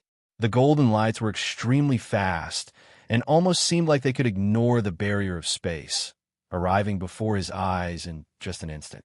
One aiming for his forehead, one for his chest, and one for his abdomen. The 3 golden lights came in one straight line. Though it was completely silent, it made Yangkai's skin crawl. At the edge of life or death, Yangkai brought out his space principles to their fullest extent and activated near distant horizon, stretching out the void in front of him infinitely. The void seemed to congeal at that instant, and Yangkai could clearly see the 3 golden lights that were shooting his way slowed to a turtle's crawl under the effects of near distant horizon. However, the violent power held within the golden light broke through the secret technique in the blink of an eye, restoring their mobility and piercing through Yangkai's body in unison. The next moment, Yangkai's body disintegrated and disappeared without a trace. It was clearly just an afterimage. His true body had already traveled away using instantaneous movement. At that exact moment, on a universe fragment 1,000 kilometers away, Yangkai suddenly appeared and threw a fierce punch. A violent force erupted, and the fragment no more than several dozen square kilometers in size turned to dust in an instant, revealing a figure behind it. The figure was wrapped in all black, and even their face was hidden underneath a hood, so it was impossible for Yangkai to see their true appearance. It was impossible to even tell whether it was a man or a woman. This person did not look very tall, and even the longbow they were holding was longer than their entire body. When he saw the sudden appearance of the figure, Yangkai sneered, "Caught you." The black-inked disciple from Divine Feather Paradise had such terrifyingly powerful archery skills that Yangkai had already eaten a loss from them twice. Any other 7th-order human would not have been able to withstand such attacks. Perhaps they may not even know who their killer was even after being assassinated by them. If a master of this caliber was not taken down, they would definitely be a snake in the grass for the human side. If this person had immediately fled far away when Yangkai was pursuing them, then even he may not have been able to find them again after being delayed by the killing array.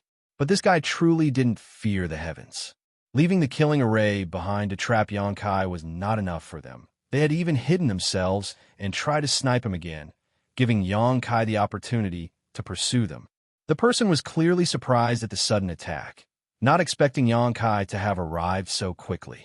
As soon as the figure was exposed, it used the impact of Yangkai's punch to back away. At the same time, it reached out to pull their bowstring, and with a harsh whistle, golden light after golden light rained down on Yangkai like raindrops. Yangkai's vision was instantly obscured by a field of golden light. After summoning his Azure Dragon Spear and blocking all of the attacks, his attacker was long gone. Only a golden light remained far off in the void, fading away remarkably quickly. So fast, Yangkai was secretly speechless, and he was also growing increasingly irritated. Gritting his teeth, he snorted, "I'll take your surname if I let you run again." If Yangkai, who cultivated the Tao of Space, were to let someone get away from him in such a situation, then he would have cultivated all these years in vain. In an instant, his figure disappeared.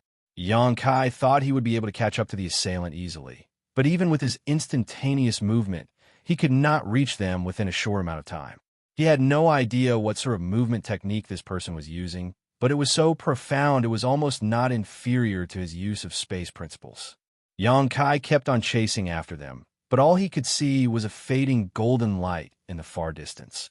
It was unfortunate that he was unable to intercept them using instantaneous movement so far away. If he did try, then he could very well lose that person's tracks. He had no choice but to follow from behind and wait for his chance. Their chase ended up going on for a whole day and night, and it was not known how many millions of kilometers they crossed. Xianxia was originally worried that his ambusher would escape to the Black Ink clan's territory. If that were to happen, then Xianxia would not dare to follow lest he encounter a master that he could not beat. But after a long pursuit, it became apparent that this guy had no intention of escaping at all and was just circling around the wider battlefield with Xianxia.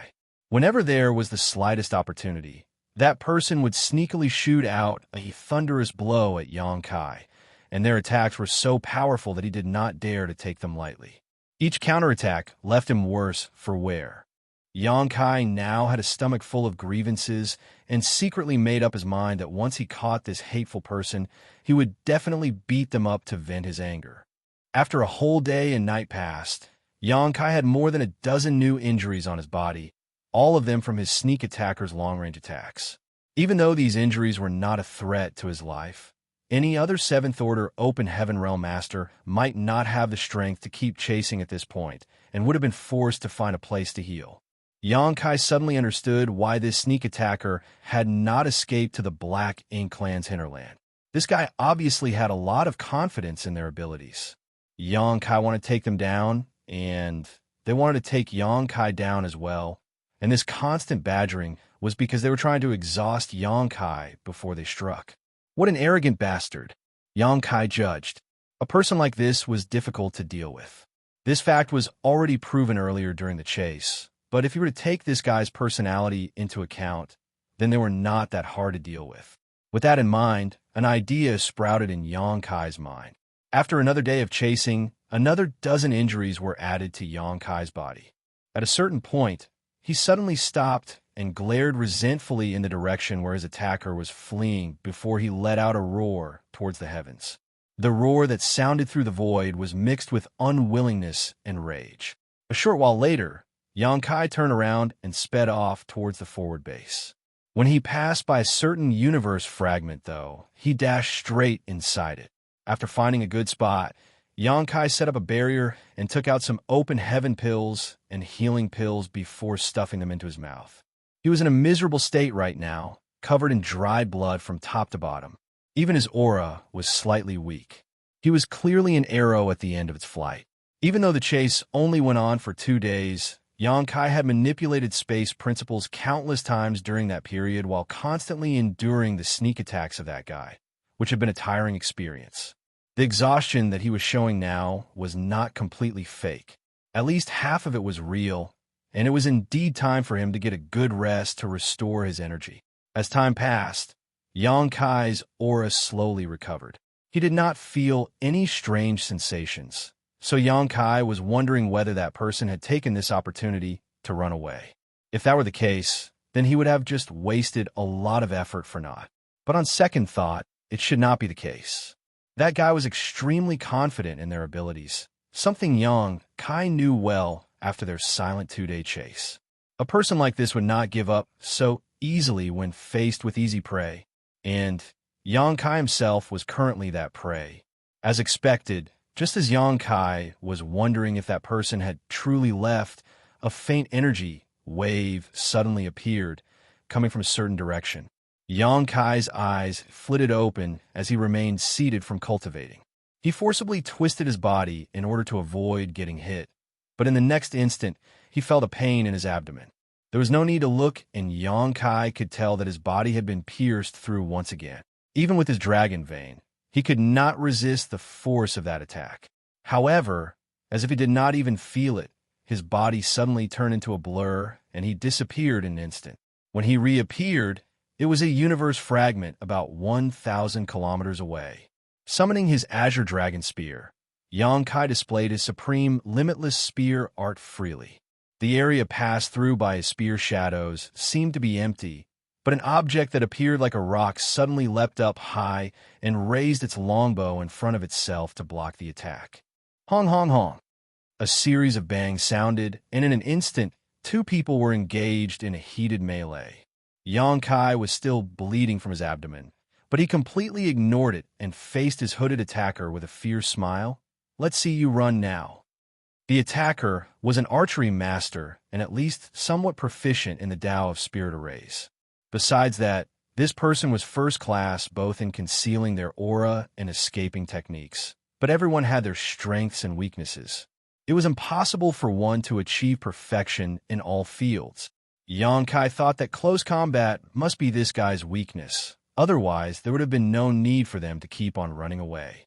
Unexpectedly, when they finally crossed blades, Xianxia realized that this guy was also quite amazing when it came to close-quarter combat. They did not have too many flashy secret techniques and just fought him instinctively with the longbow in their hand. Thus began a back-and-forth tussle.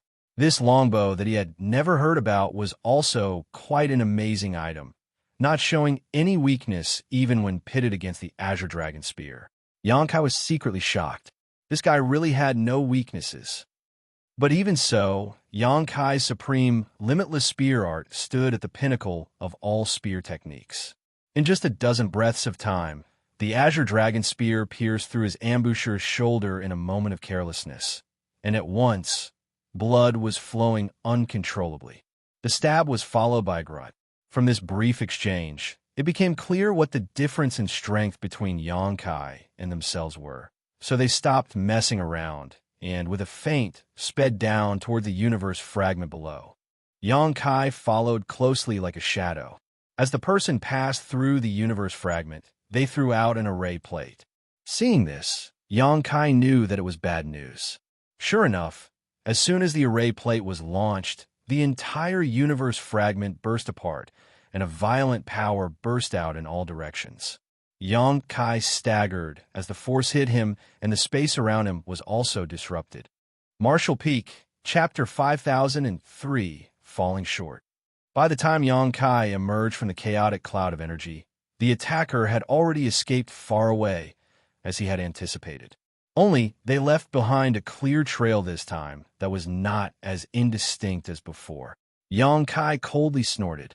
That strike from his Azure Dragon Spear was not easy to take. Even if his spear did not give his attacker a severe injury, it would still dampen their performance. One arrow for one spear, that makes it even. The biggest difference between them was the strength of their physiques. So, when it came to trading wounds like this, Xianxia had the advantage no matter how one saw it. Without dallying in place, Xianxia pursued his attacker in the direction they left. The fact that he was unable to catch this guy even after the plot he set up earlier showed just how difficult this ambusher was to manage. Among 7th Order Open Heaven Realm Masters, Xianxia had never met one of this caliber before. Even if Feng Yang were to face this person, she would not be their opponent if they were facing off at a distance. But with this, the boiling anger inside Xianxia finally eased down. The more difficult his opponent was, the calmer he had to be. This was not an enemy he could take down simply, so he had no choice but to be patient. He believed that if he kept on going, then an opportunity would come to him eventually. While chasing after that person by constant use of space principles, Xianxia gradually shortened the distance between them. It seemed that his attacker was now much slower after suffering a hit from his Azure Dragon Spear, and also having exhausted their strength during this long chase. They were both similarly in the 7th Order Open Heaven realm, and Xianxia had not advanced into this realm for long, but he had an abnormally strong heritage. So, despite not having broken through for many years, his small universe's stamina was not something that an ordinary 7th Order Master could compare with. What was more, he was raising many living beings inside of his body, and time flowed differently in his small universe. So even if he did not put effort into restoring his world force, it would recover on its own at a steady rate. That gave him the advantage when it came to a drawn-out fight. On the other hand, even if his opponent was a veteran 7th Order Open Heaven Realm Master, they would still not be able to withstand such intense consumption for such a long period of time.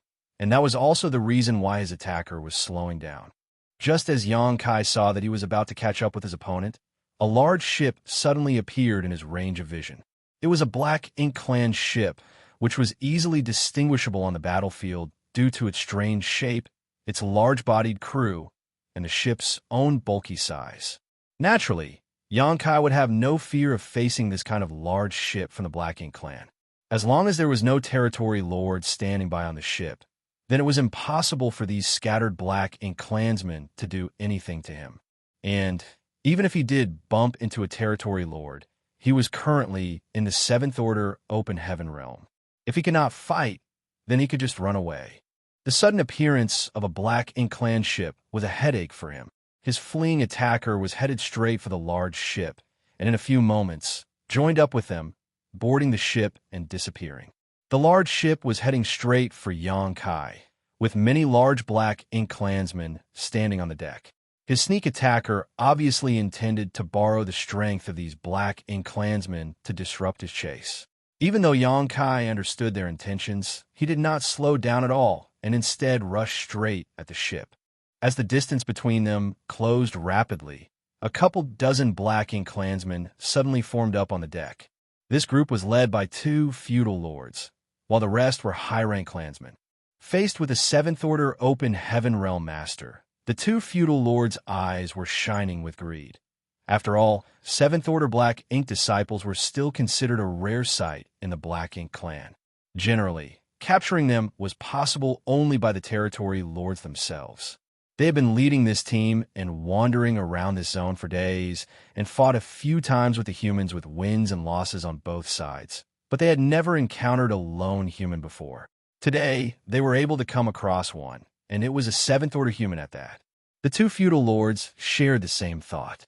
They decided that they had to capture this human alive and convert him into a black ink disciple no matter what. As for who this human would belong to after his capture, that would have to depend on their respective skills. Alone, they may be no match for a human in the 7th Order, as humans in the equivalent realm were always slightly stronger than them, and they knew that. But with 2 against 1, and with so many subordinates for them to use at their disposal, adding on to the fact that this human seemed to be injured, what was there for them to even be afraid of? As they watched the 7th Order human continue his charge with undiminished vigor, the feudal lord on the left waved his hand, and a dozen high-rank black ink clans charged out, going straight towards the human. Xianxia's face was indifferent. His spear was as steady as a mountain, but when it crossed paths with these black ink clansmen, his spear turned into a torrent. His seemingly thin figure passed straight through the many high-rank black ink clansmen in the next instant. The dozen high-rank black ink clansmen froze, as if they had been bound in place, their faces filled with horror before they all exploded into a black blood mist. The 2 feudal lords at the back were also in a state of shock. Even though they were not weak, they were not strong enough to see what had happened ahead during that instant. Is this guy really in the 7th Order? Both the feudal lords were taken aback. If the human 7th Order masters were all so strong, then how are the black ink clans supposed to continue this war? When they saw the incoming attacker continuing his mad dash, one of the feudal lords finally came back to his senses and roared in anger. As he opened his mouth, a black ink cloud was spat out. "Get out of my way!" Xianxia shouted, plunging into the black ink cloud without hesitation and stabbing his spear out. When his spear struck out, space trembled. The feudal lord clearly did not expect Xianxia to have so little fear of their black ink strength. He thought that this move would definitely force Xianxia back, but he never anticipated him rushing in headfirst with unwavering murderous intent. This feudal lord shrieked and hastily tried to fight back, but with a great splatter of blood, half of his neck had been sliced through. Even though it was a severe injury, it was not fatal. Writhing in pain, the feudal lord backed away while the other took the opportunity to close in for a counterattack. Xianxia swept his spear to the side, sending an immense force out. Xianxia stumbled slightly after blocking this blow, but the second feudal lord was sent flying. Before Xianxia could stabilize himself, a golden light shot through the void at him from the large ship. Xianxia had once again been attacked by that sneak attacker he had been chasing. His attacker's grasp for an opening was exceptional. Just as Xianxia had lost his balance and was powerless to resist, the golden light hit his forehead, throwing his head back and sending him tumbling. The 2 feudal lords were overjoyed at this sight, as both of them tried to flank Xianxia from the left and right. One feudal lord had his head half cut off by Xianxia, and the other had a huge gash in his waist, both very serious injuries.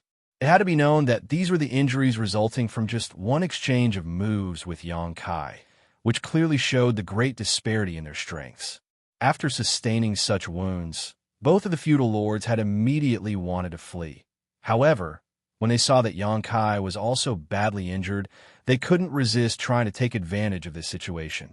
Unfortunately, before they could even get close, the tumbling Yang Kai regained his footing and stood up straight again. The dragon scales on his forehead had shattered, and at the center of his forehead was a wound so deep that one could see the bone. Clearly, the last attack had almost pierced through his head. In fact, if Yang Kai had not used his dragon scales at the last moment to protect himself, the sneak attacker could have taken his life. Golden blood dripped from his forehead, blurring his vision and making Yang Kai look even more miserable than before. After their long chase, this was the biggest loss he suffered, and it sent him into a complete rage. Throwing a cold look at the feudal lords trying to pincer him from the left and right, Yang Kai inhaled softly, and a chilling aura surrounded his body. The two feudal lords felt as if they had been thrown into an ice cellar. The feudal lord who had half of his neck cut through tried to turn around and run when he sensed that things were going to get bad. But as soon as he turned around, a long spear had already pierced through his back and into his heart before emerging out his chest. He looked down, and his eyes were filled with horror. A violent energy burst through his body, instantly blasting the feudal lord into a blood mist. Yang Kai did not even care about the second feudal lord. He wrapped his body in a spear aura and shot directly at the Black Ink Clan ship, Hong.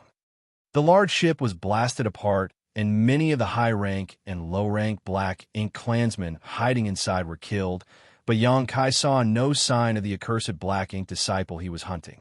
That person had obviously escaped after the attack earlier. This made Yang Kai so angry that he could only laugh. It was no longer possible for him to catch that person even if he wanted to now.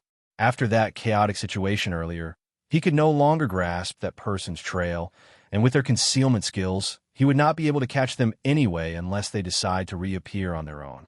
It was a lost cause. If not for the sudden appearance of the Black Ink Clan ship here to spoil his good deed, Yang Kai was confident that he could take that person down within half a day. When he turned around, the second feudal lord who was still alive was fleeing far away. Eyes narrowing coldly, Yang Kai's body rushed out in pursuit. Since he failed to catch that Black Ink disciple, then he had no choice but to kill off this feudal lord to vent his anger. Even though the feudal lord ran fast, there was no way he could outrun Yang Kai. Within moments, he was caught and could barely resist for more than a dozen breaths before being executed under Yang Kai's spear. After the fierce battle, Yang Kai was able to exterminate a large number of Black Ink Clansmen, but he let his true target escape, much to his dismay. However, with his past experiences as references, Yang Kai was suspicious about whether or not that person had truly left or not, or whether they were just hiding in the shadows, waiting for the right opportunity to launch another sneak attack. With that in consideration, Yang Kai did not go too far.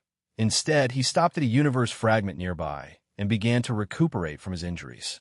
The wound he sustained this time around was by no means minor. Even though it was blocked by his dragon scales, the violent force behind that attack still penetrated his skull, and Yang Kai was somewhat dizzy even now. A wound of this level was enough to affect his strength adversely. The healing pills produced by Blue Sky Pass were quite effective, though, and Yang Kai had exchanged his military merits for some of them at the Inner Sanctum. So he took them now, so that he could recover quickly from his injuries. However, despite keeping a close eye on his surroundings, he could not sense any movements from his attacker. It seemed from this that the ambusher had well and truly left, unlike last time when they were still lurking around, waiting for an opportunity to make their move. It was a shame that he failed to catch that guy, but as long as he was still active around this battle zone, then Yang Kai would see that person again sooner or later. Having made up his mind, Yang Kai relaxed.